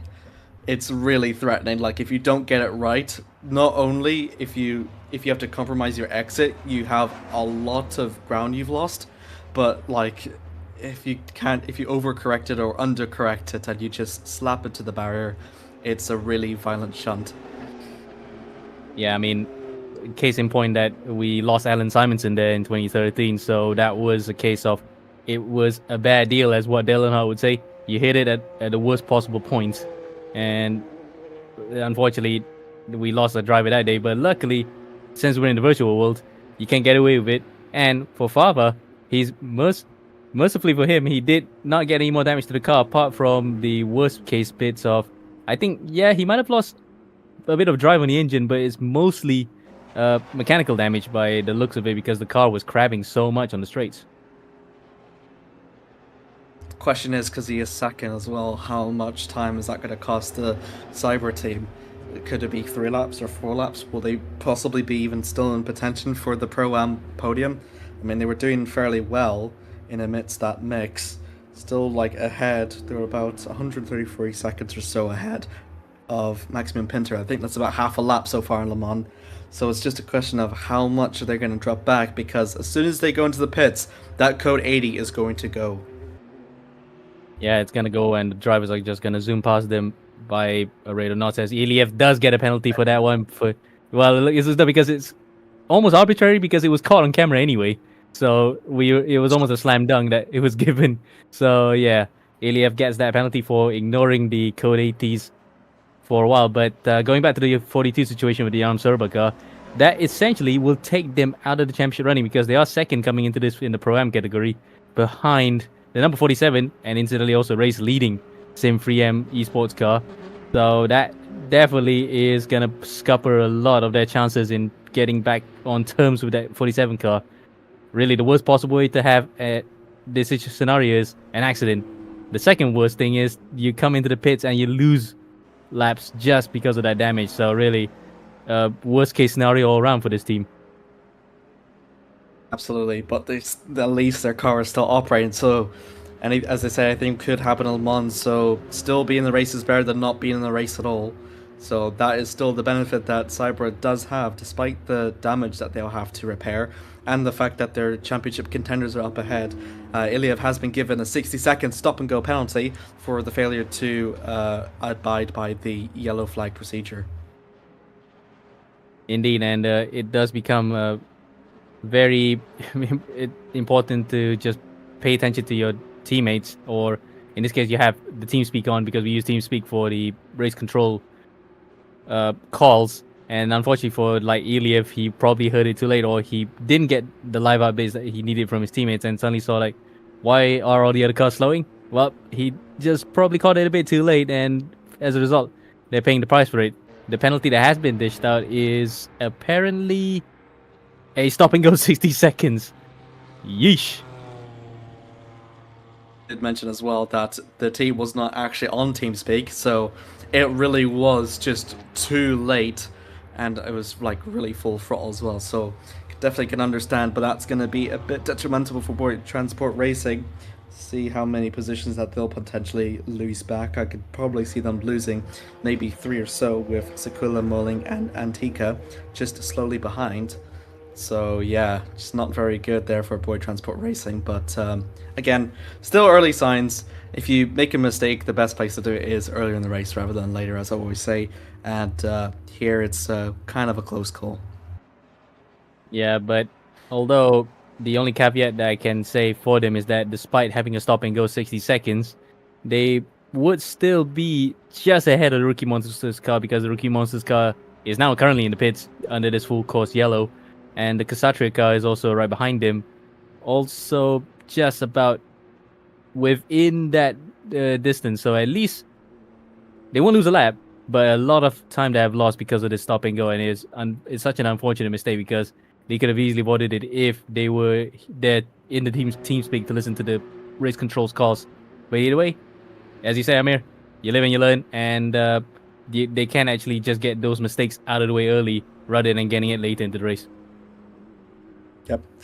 Although Roman Mulling has exit out the pits, probably the most ideal time to come into the pits under such full course yellow conditions, and it's got about 41 seconds to make up to Arthur just ahead. And as you mentioned before, Arthur will surely make advantage of Valentin's penalty for the stop and go. Can't make a stop and go in the code 80. They have to do it under green flag conditions, to be fair. Yeah, and again, that is beneficial for them, especially for their strategy, because it looks as though it was just a quick splash and dash though. So they can just top it up and go a bit long into the stints, and hopefully for them, they can just, once they get onto a new batch of tires and top it up with fuel, they can get at least somewhere close to that top 3, but still a huge margin to get. As we can see now, Fava manages to crawl back into the pit lane. Again, it's just amazing to think that he whacked that wall real hard on the rear, but somehow kept the rear wing, though the car is much more damaged underneath the surface. Actually doesn't look like there's any visual damage on that LMP2 car whatsoever, which is very remarkable. But anyways, the virtual crew has got a lot of work to do fixing that prototype, And Ilya will also have to start serving their 60-second stop and go, which will, I presume, will probably be on this lap now. Just navigating out through the furthest point off of Le Mans. And yeah, again, just see how much more he can drop back. I think you'd mentioned Amir, he'll just still retain his 5th position in the class, but on track he is definitely going to lose. Yep, and he is now about, well, let's see then. Yeah, about 3/4 of the lap ahead of the Rookie Monsters car, but still it's quite difficult for them to try and build a gap again, because this is such a devastating penalty to give. It is one of the worst ones, of course. Stop and go, 60 seconds. Now, at a circuit that's more or less shorter than this, let's say around 5 kilometers, yeah, that would be a death knell for your race. But in the context of Le Mans, it is not the worst thing to happen, but it's certainly going to be a hindrance, especially the fact that you had to make up all that time again to the guy that you're chasing after. So, really, Ilyev takes the first opportunity to come in and just get rid of that stop and go penalty. But how he would have rued that happening rather than just carry on with the race as is. Yep. Entered to the front there, Ernesto Muscolini, about 14 seconds ahead from the next car in second place within his class. It's done very well, Pescara SRT through Le Mans. It's been always in the podium contention, more or less at worst, but it's now here at its best. It's still leading the field. And, well, I wouldn't say comfortably here midway for the stages, but it is about as comfortable as the Mercedes would probably like it to be, I'd imagine. So, just keeping the head down and just driving your heart out, really. And as you mentioned before, getting cooler. We can expect to see some faster laps from the GT3 cars as well. Yeah, indeed. And the fact that the Pescara car was actually not in this position prior to that. So, not sure what happened in between the stints where I was taking over commentary and then after that just having a bit of a rest. It looks as though that the Pescara car now is back in prime position, because, again, that championship battle before I signed out earlier was so intriguing in GT3 Pro, because anybody in that top 7 is within mathematical chance, from Simfriam number 99 all the way to Team Shiba number 13, to just lay claim to try and win the championship. But it is still a long way to go, and anything can happen here. We saw just now how a wicked accident can happen out of nowhere, like the Niza car that actually just flipped on the Le Mans straight. On the Mulsanne straight. That can happen to anybody. So we're keeping an eye on that just in case anything could happen. And we have heard that we will see a permutations table come later, or it will be given to us to tell you how it will shake out with regards to the championship when the points are tallied. So we'll keep an eye out for that later.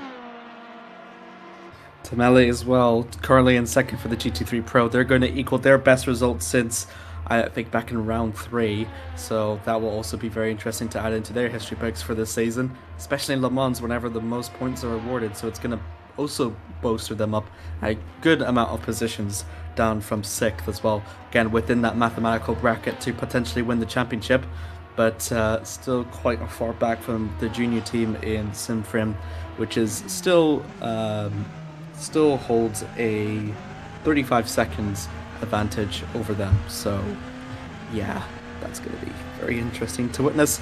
Stan Valletzer, still the only other hypercar aside from the Porsches that is within the podium, still running as per usual. And Andrea Terzi navigating through some GT3 traffic, still 55 seconds away from Ground Effect. It's the only hypercar to have not been lapped so far, and it's going to get a little bit lonely for them.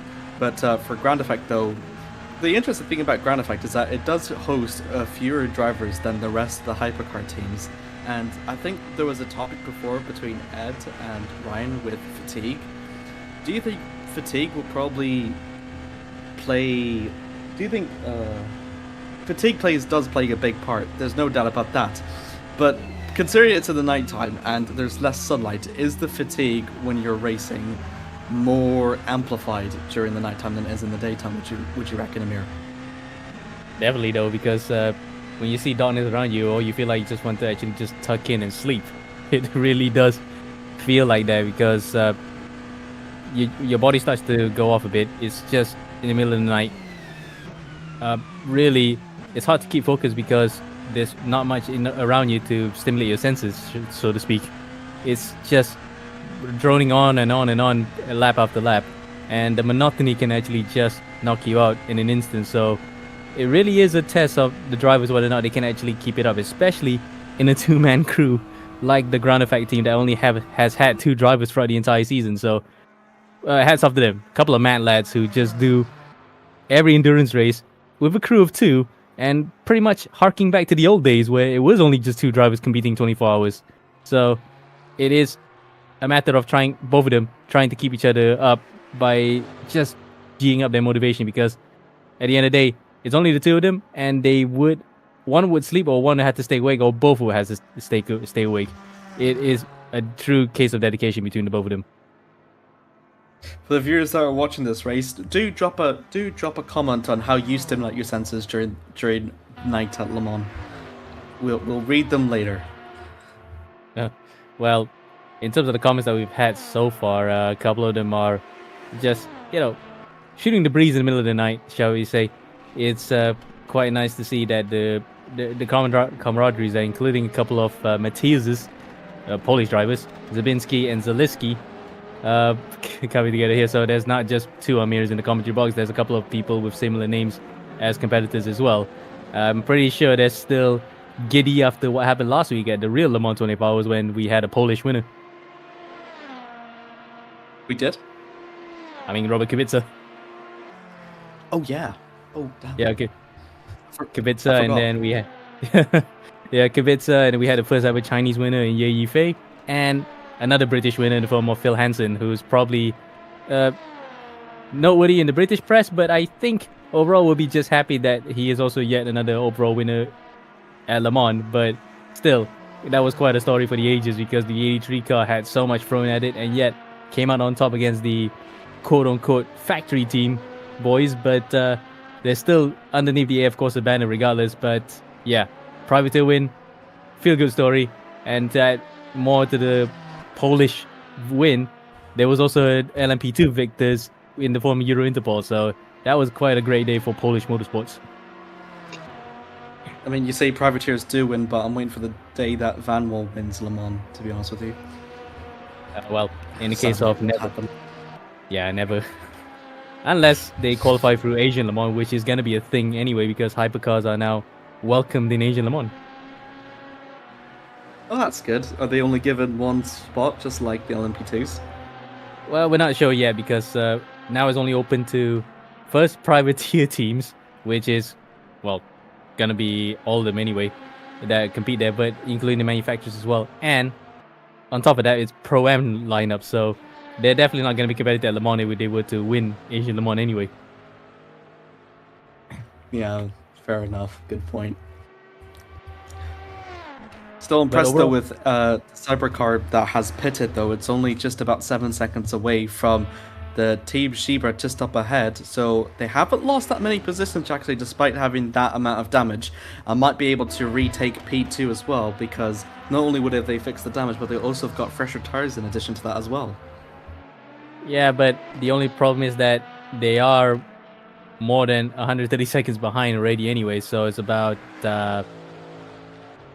2 minutes and 20 seconds, 2 minutes and 10 seconds behind. That is still almost an entire lap behind Sheba to begin with, on top of being a further lap behind the championship rivals in the number 47 Sim3M eSports car. So, again, not the worst thing to happen to them, but certainly they would have rather not have that and just carry on with chasing after that number 47 guy, because their battle in this championship is slowly losing away. Also looking for the tire compounds as well.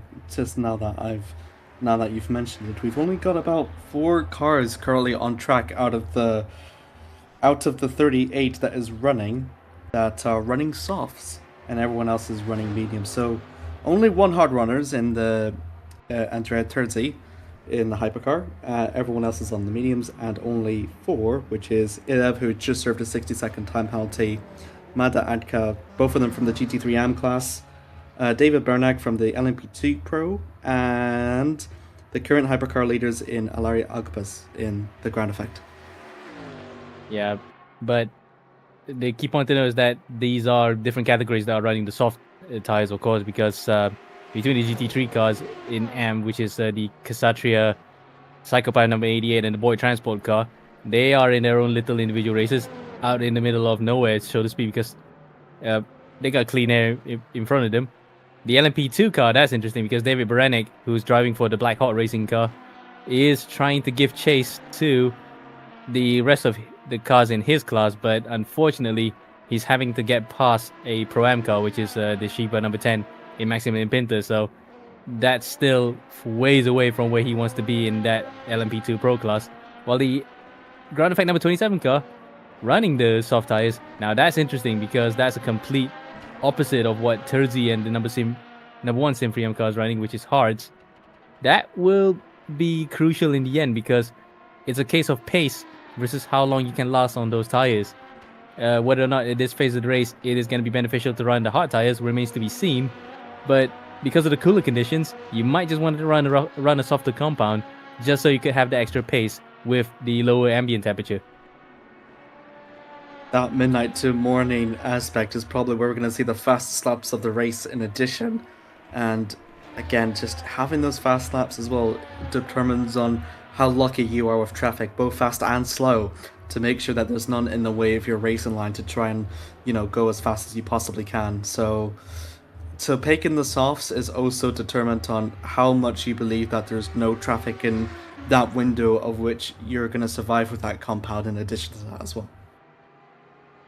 Yeah, and again, the tires can play a factor as well, but the traffic is just gonna be the one that really kills the moment when you want to get that fastest lap. But even though that the fastest lap is not gonna get a point in this series anyway, it's a way to send a statement of intent. But yeah, it really does become quite tricky when you try to get past these guys, and you might have the tire advantage, but when you get them at the most inopportune moments, not only do you lose the time that you had in hand trying to get an even better lap time, but you also get the driver behind catching up to you. So really not ideal. As you can see there, this is between two sister cars. Both Carloni cars actually meet each other at that time. Lodi Rizzini just got past here at Tete Rouge. That's one of the times where you can gain a bit of time, but for the most part, you will lose time regardless whether or not you catch the traffic at the right time or the wrong time. If you get clean up here, that's when you probably see lap time stumble. But that will become a scarcity with when cars actually become gaggles again. Just getting a little bit of slipstream from his sister car as well to just give him a tiny bit of a push for the Mulsanne straight. Rizzini for the Carloni Racing still 6th in the GT3 classes overall, but within the amateur class is leading fairly comfortably ahead from the next one in Robert Flash for the number 18 and Pino Galata in the 66. Still about further behind, but the 66 is still about 11.5 seconds away from Flash, so it's not quite too much comfortable for Flash just at the moment. And again, as I mentioned before, I'm still impressed how we're still seeing sub 10-minute gaps here. Yeah, especially given the fact that BOP in the GT3 class is fluctuating, so to speak, from race to race. It's surprising that at least most of the cars are on the lead lap. Prototype class, we don't have that kind of luxury, of course, apart from the hypercars, but not all of them run the other manufacturers anyway. We have one Ferrari and then a BMW that's already gone out, so that level of parity is not there in the class, unless of course the two crews are well matched, and in this case the number 27 and number 1 cars are really driven by some of the best drivers in rFactor 2.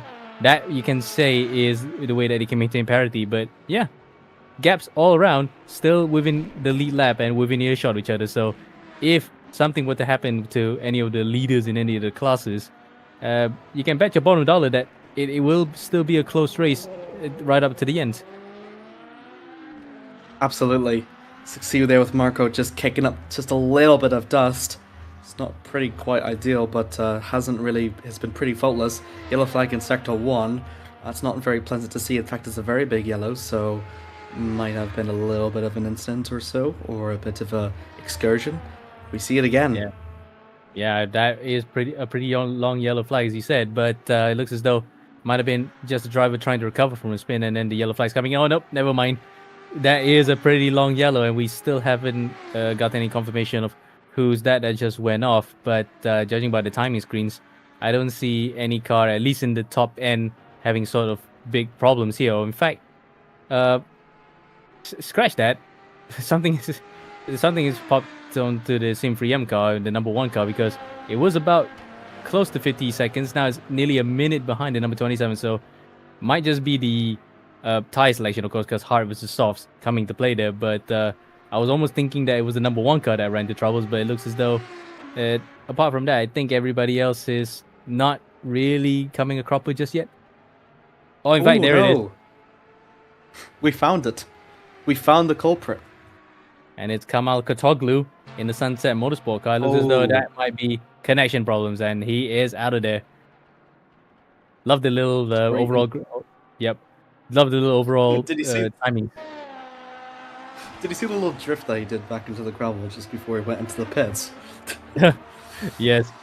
I think that might have been just a bit of a graphical glitch, because it was they were trying to pull the plug on their internet connection, so to speak, so that they could actually come back into the garage, and then with the drivers who are driving the car can jump back in to go into the race. So I think that's what the number 83 car is doing right now, to get back into the race, but might just be hardware problems that caused that, I think.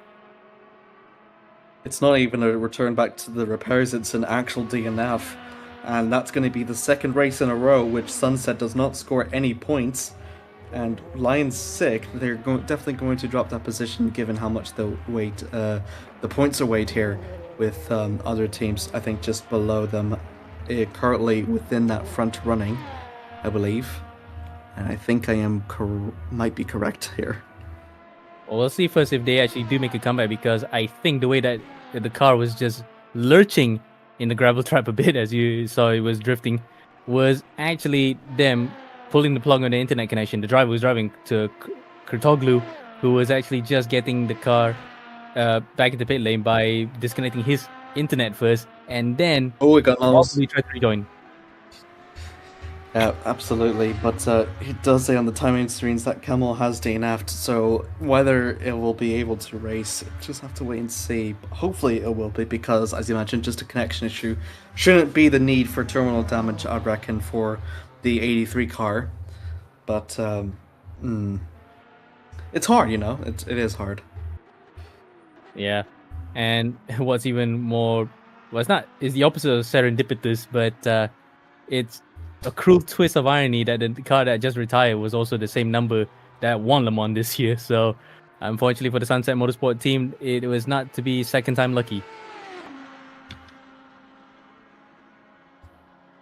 Right, so just a couple of retirees that we had since I was on comms, but really that number 228 Shiba car out of the race was certainly a shocker.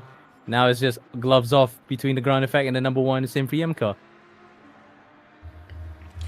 I think Terzi has slowed down, I think, just a bit, because it's now down to 21 seconds between the ground effect and the Sim 3M eSport, so ground effect is catching up fairly quickly. They are running on the softs, and they have been fairly quick on the previous laps or so. No, in fact, the last laps they're actually about 4 seconds slower, so I wonder what's happened there. No, actually, in fact, it's swap positions. The 3M car is now in front of the ground effect car, because just now we saw Alpeus was actually ahead of Terzi, so I think this was probably due to a pit stop that happened, because now they both have the same number of pit counters. So when the things, the pit stop cycle through, now we get the 3M eSports car number 1 ahead of number 27. So ball is back into the court of number 1, but it's still likely that the championship will still go to the 27 car unless something dramatic happens in the next half of this race. But the 27 car is firmly the championship running in the box seat right now to become champions.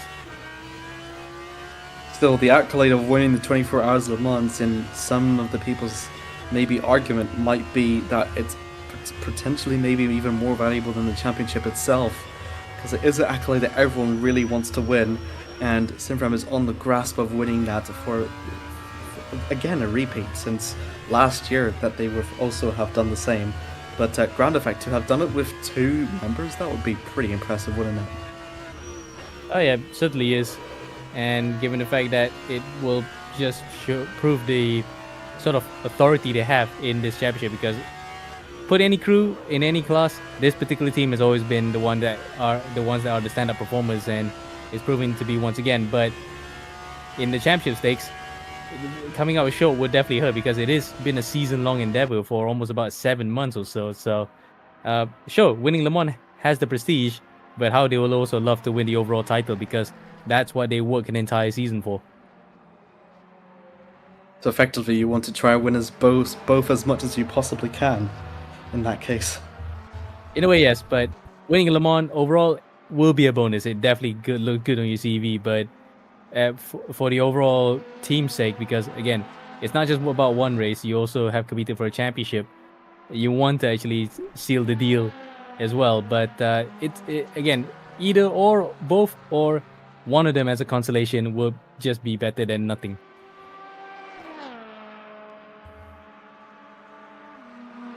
Amazing. Right then.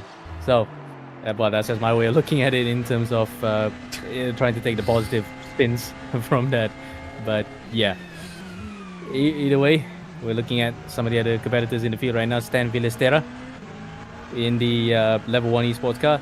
A bit lonely right now, about 4 laps behind, and they were having troubles early doors. But again, as long as they finish within the set number of laps as the points allocated has been put in regulations, so that's very close for the Zoltan Varkonyi car, the Go Team car. That really could have actually gone upended, just like what happened to Ricardo Fava earlier with the number 42 Arm Serba car, if he got that completely wrong. Yeah, Balestra up into on track 4th now. That's one LMP2 Pro car out of the way, and is just going to need to catch up to Pyrenean Esports of 4. The sister car in the 45 has just done a green flag pit stop in for that. Dabrowski's still into the pits, I believe. And I mean, level 1 esports is still a couple of laps back, but you do have to imagine the amount of the points haul that they are going to, see at the end of this race. Yeah, indeed, and it will be a nice way to end off the season as well for that particular squad, because they've had a wretched run of late. The best finish they had was a 2nd place in round 4, but from then on it's been stop-start. 4 retirements in fact, and just 2 points scored over the last 3 races, so they will have to end it on a high, even if it is a couple of laps behind their competitors, as we look at the more yellow flags being waved there. Hopefully nothing too serious that might cause yet another code 80, but yeah, the level 1 car definitely would just want to see the season out, and await the brand new one that's coming soon on a different platform. Do we got another retirement here? No. Just repairs, I believe. Oh yeah, Kurtoglu, and you can see they're back in the race, as I said earlier about them disconnecting the internet and coming back in. You can see there's a bit of activity with the pedal trace, because Kurtoglu was pressing, you can see it turn green on the accelerator, just trying to get back out, but it looks as though the server's not letting him in just yet. There might be some chatter between anybody who's representative of Sunset Motorsport talking to race officials to just get them back into the race.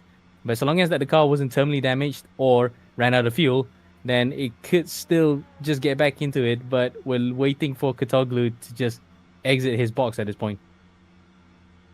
It's just dropping a couple of positions ever since, though. That was I think the car ahead of Online Sim Racers, the 99, that's just overtaken them. So dropping just a couple of positions. But again, really lucky that DNF was not permanent whatsoever.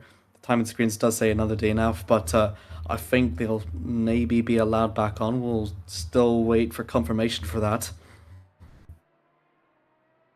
Yeah, we still see them as DNF on the timing screen, but you can see in the server just now that that they are back in the game, but we still are not seeing them coming onto the track just yet, as we see Dabrowski, who was in the pit lane earlier, still in the car. 3rd place in LMP2 Pro, but a lap behind the Go Team number 7, and its sister car, the number 44, that's also in championship contention in the LMP2 Pro class, leading away by just 19 points. So again, the championship will be decided here between the two of them if it stays this way, at least for the next 15 hours. Though again, we're only just 9 hours into a race out of 24, and pretty much anything can still happen. As you can see, Davide Lupi in the Shiba number 320 is challenging Dabrowski for third place. Now this might be a change of position for the LMP2 Pro class between third and fourth here if Lupi can get by, but so far at least he can't go through here. Coming up to the fourth chicane, no way through just yet. Unless he sends a big boy dive. Nope, thinks better of it, waits for the opportunity now as Dabrowski tries to get his tires back up the temperature, but it looks as though it's just not to be. The car's just skating all over the place, and Lupi flashes his headlights out of gesticulation because he felt that his momentum got blocked there.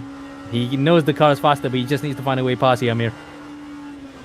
Yeah, absolutely. Down the inside, heading for the Dunlop chicane. I think almost. Oh no! No! Oh god, that was so close. But Dabrowski lost out that position to David Lupi, and luckily did not hit the Team Shiba car, but has lost a position as a result. Have to see the replay here. All this happened at the Dunlop chicane. Yeah, coming out now to the Dunlop chicane first corner here. Dabrowski is just, again, we did see from the previous lap towards the end of it how the car was just skating all over the place. And it's a case of, yeah, tires not up to temperature, or the driver is not really feeling it right now with the car. He just came into the corner quite deep, left the door open for Lupi to come by, and that's all she wrote. Luckily, though, no other car was nearby. Otherwise, that could have been a very hairy moment for Dabrowski, as we can still see Katoglu still hasn't got out of the pits, and the car's fired up. You can see it go lights out a couple of times. In fact, there was a beam of light that came out of the box. That's definitely their car, but it looks as though the in-game race officials have not allowed them to come back in just yet. Absolutely. The timing screens does show them to be racing now, so they are 11 laps down, so there's no DNF onto the screen, and there they go, they've come out. They've dropped down a lot of positions, but the good thing is that Sunset Motorsport car is still in the race. Yep.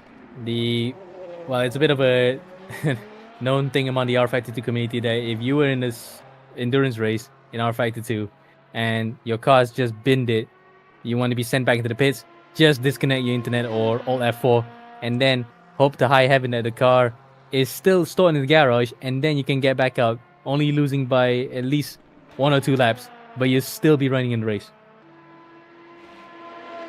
Well, there's an eSport Endurance Series top tip.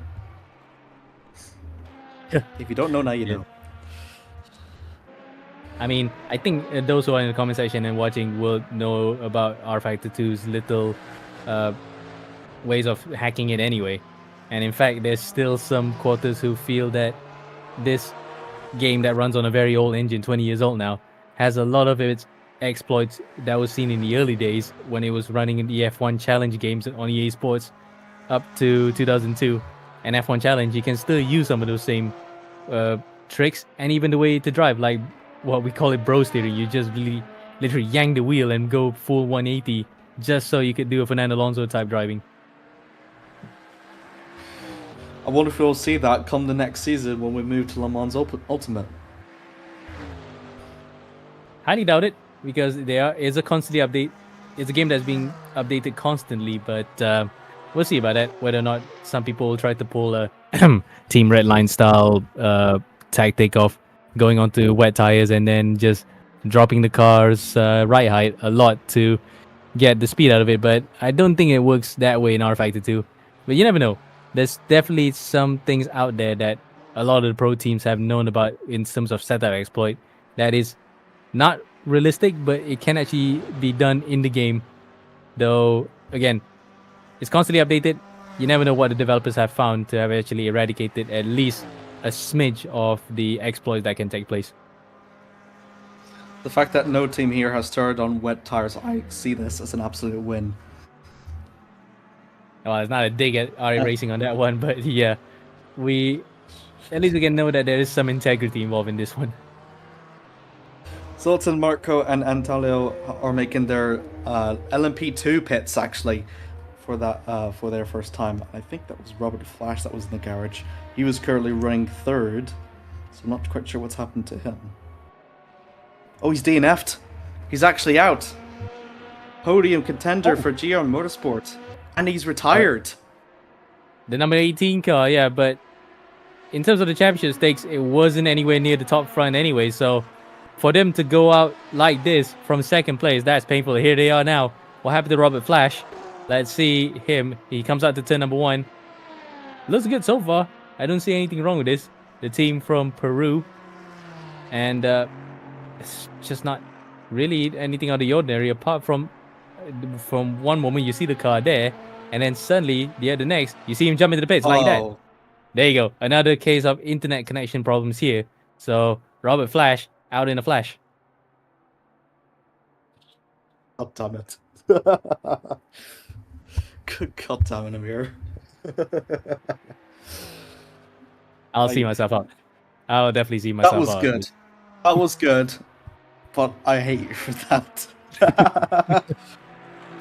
That's such a shame because Flash was in 9 seconds of Pino just ahead. So it would have possibly been for P3 as well.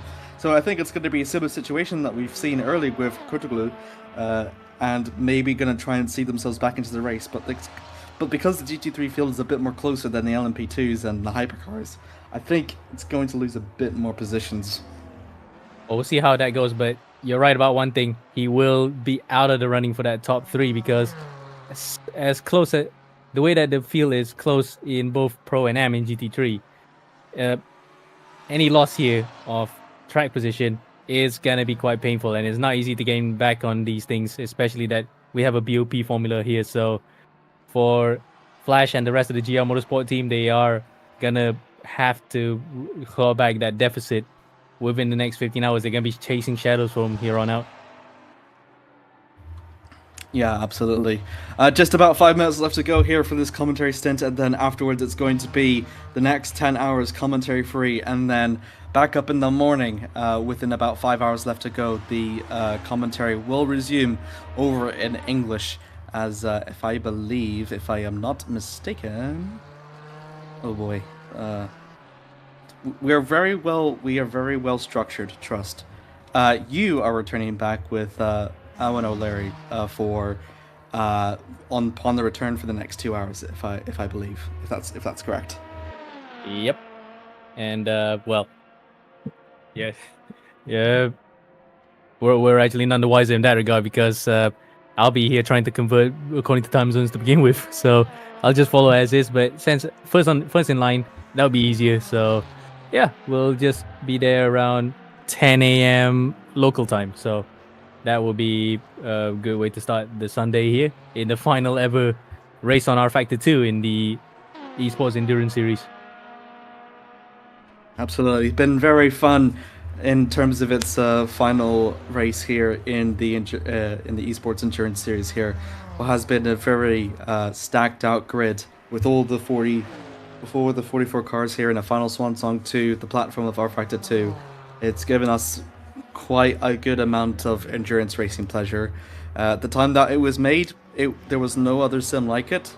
Still has quite unbeatable tire mechanics, if I do say so myself, and very good driving pleasure as a racing sim. But with the move to Le Mans Ultimate, it marks a new beginning and a new era, not only just for endurance racing on sim racing, but also for this championship as a whole. And I'm sure that all the 44 teams will be more happy, looking forward to see it. Yeah, definitely. And with that kind of move to Le Mans Ultimate, I'm pretty sure that some teams that have sat out a couple of seasons here on this particular championship will probably want to make a return on that, because it is one of the top tier endurance championships on the platform. Really can't wait to see what next season brings up, and with some of the new faces. In fact, probably might have a chance to sneak in back into the championship. Wink, wink. Having competed here couple of last season, of course. That'll be fun. I'll get to commentate and say, "Hey, look, it's me." Yes. And I get to, and then get to go full meta there. Maybe one day you and I will get to race in the same team. We'll see. Just call it Amir's quarters. I mean, that would be great to see, like, which Amir is which. And in fact, in this very league, I was racing with a friend who's also named Hazik, but his first name is Ayman. So there were two Haziks, and you can only imagine how it was confusing when there's only two of us driving in the car when we're trying to swap drivers. Did you not like put an abbreviation at the beginning of the surname? The unfortunate thing is because the way it displays names is that you put its first name as a letter and then your surname or second name, but both of us have the same, so we don't know which one's which. Just about under a minute left to go. So before we head on to the non-commentary stint, and all the viewers here can have their good night's sleep under this ASMR racing here. Having a quick look through the grid. rFactor still holds on to lead, 62 seconds ahead of Simfram Esports 1, which is about 4 laps ahead of Level 1 Esports. That completes for the remaining 3 running on the hypercars. Patrick Sodritsky in the Hyperion Esports 44 is looking to repeat their feat from last year, still holding on to the LMP2 Pro lead with Zoltan Vargoni in the Go Team 7 and Dabrowski in the Hyperion Esports 45. So it's a Hyperion 1 and 3 in the LMP2 camp in the podium as it stands. Marco Viculu in Simfram Esports 47 holds on to the LMP2 Pro-Am in the mix with the pros. That is very good. Ricardo Favia has actually recovered up into second in that class with Roberto Efalo in Team Shiba 10 there. And then over onto the GT3s, that's on track 20th. Eros Masculini in the Pescara SRT 4 holds on to that lead with Andrea Gadossi in second for Tomili ERT, and Amit Demirkan has done pretty well to recover for MR Motorsport 71. That holds on to third, and then finally on the AM in the GT3, Marco Lodorinzi still holding on to a very good lead for Coloni Racing in the 82, and MR Motorsport 66, Pino Galata holds on to second, and then with that Alessandro Manfredi in the Virtual Drivers Alliance 115 holds on to third. That completes for the podium runners here as it stands, and now we are just under 15 hours to go. That concludes for the English commentary stints here. We'll be back over here at 10 a.m. Central Eastern Time. Any final closing thoughts, myself? Yes, let's hope that we will have some more thrills and spills once we get back up. Absolutely. Enjoy the rest of the race here. We'll be back with the English commentary very soon, but until then, enjoy the rest of the night. See you later.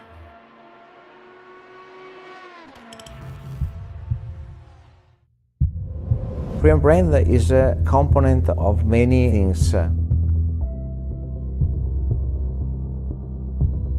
We have around 5,000 customers that choose the Freedom overall. Successful of our brand is good work of team. 2018 we have concentrated our activity on the next level.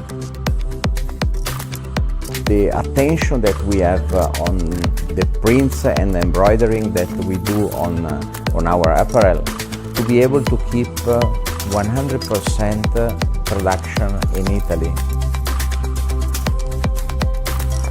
This, I think, is a mix that creates the successful of the brand. My goal is never stop innovation.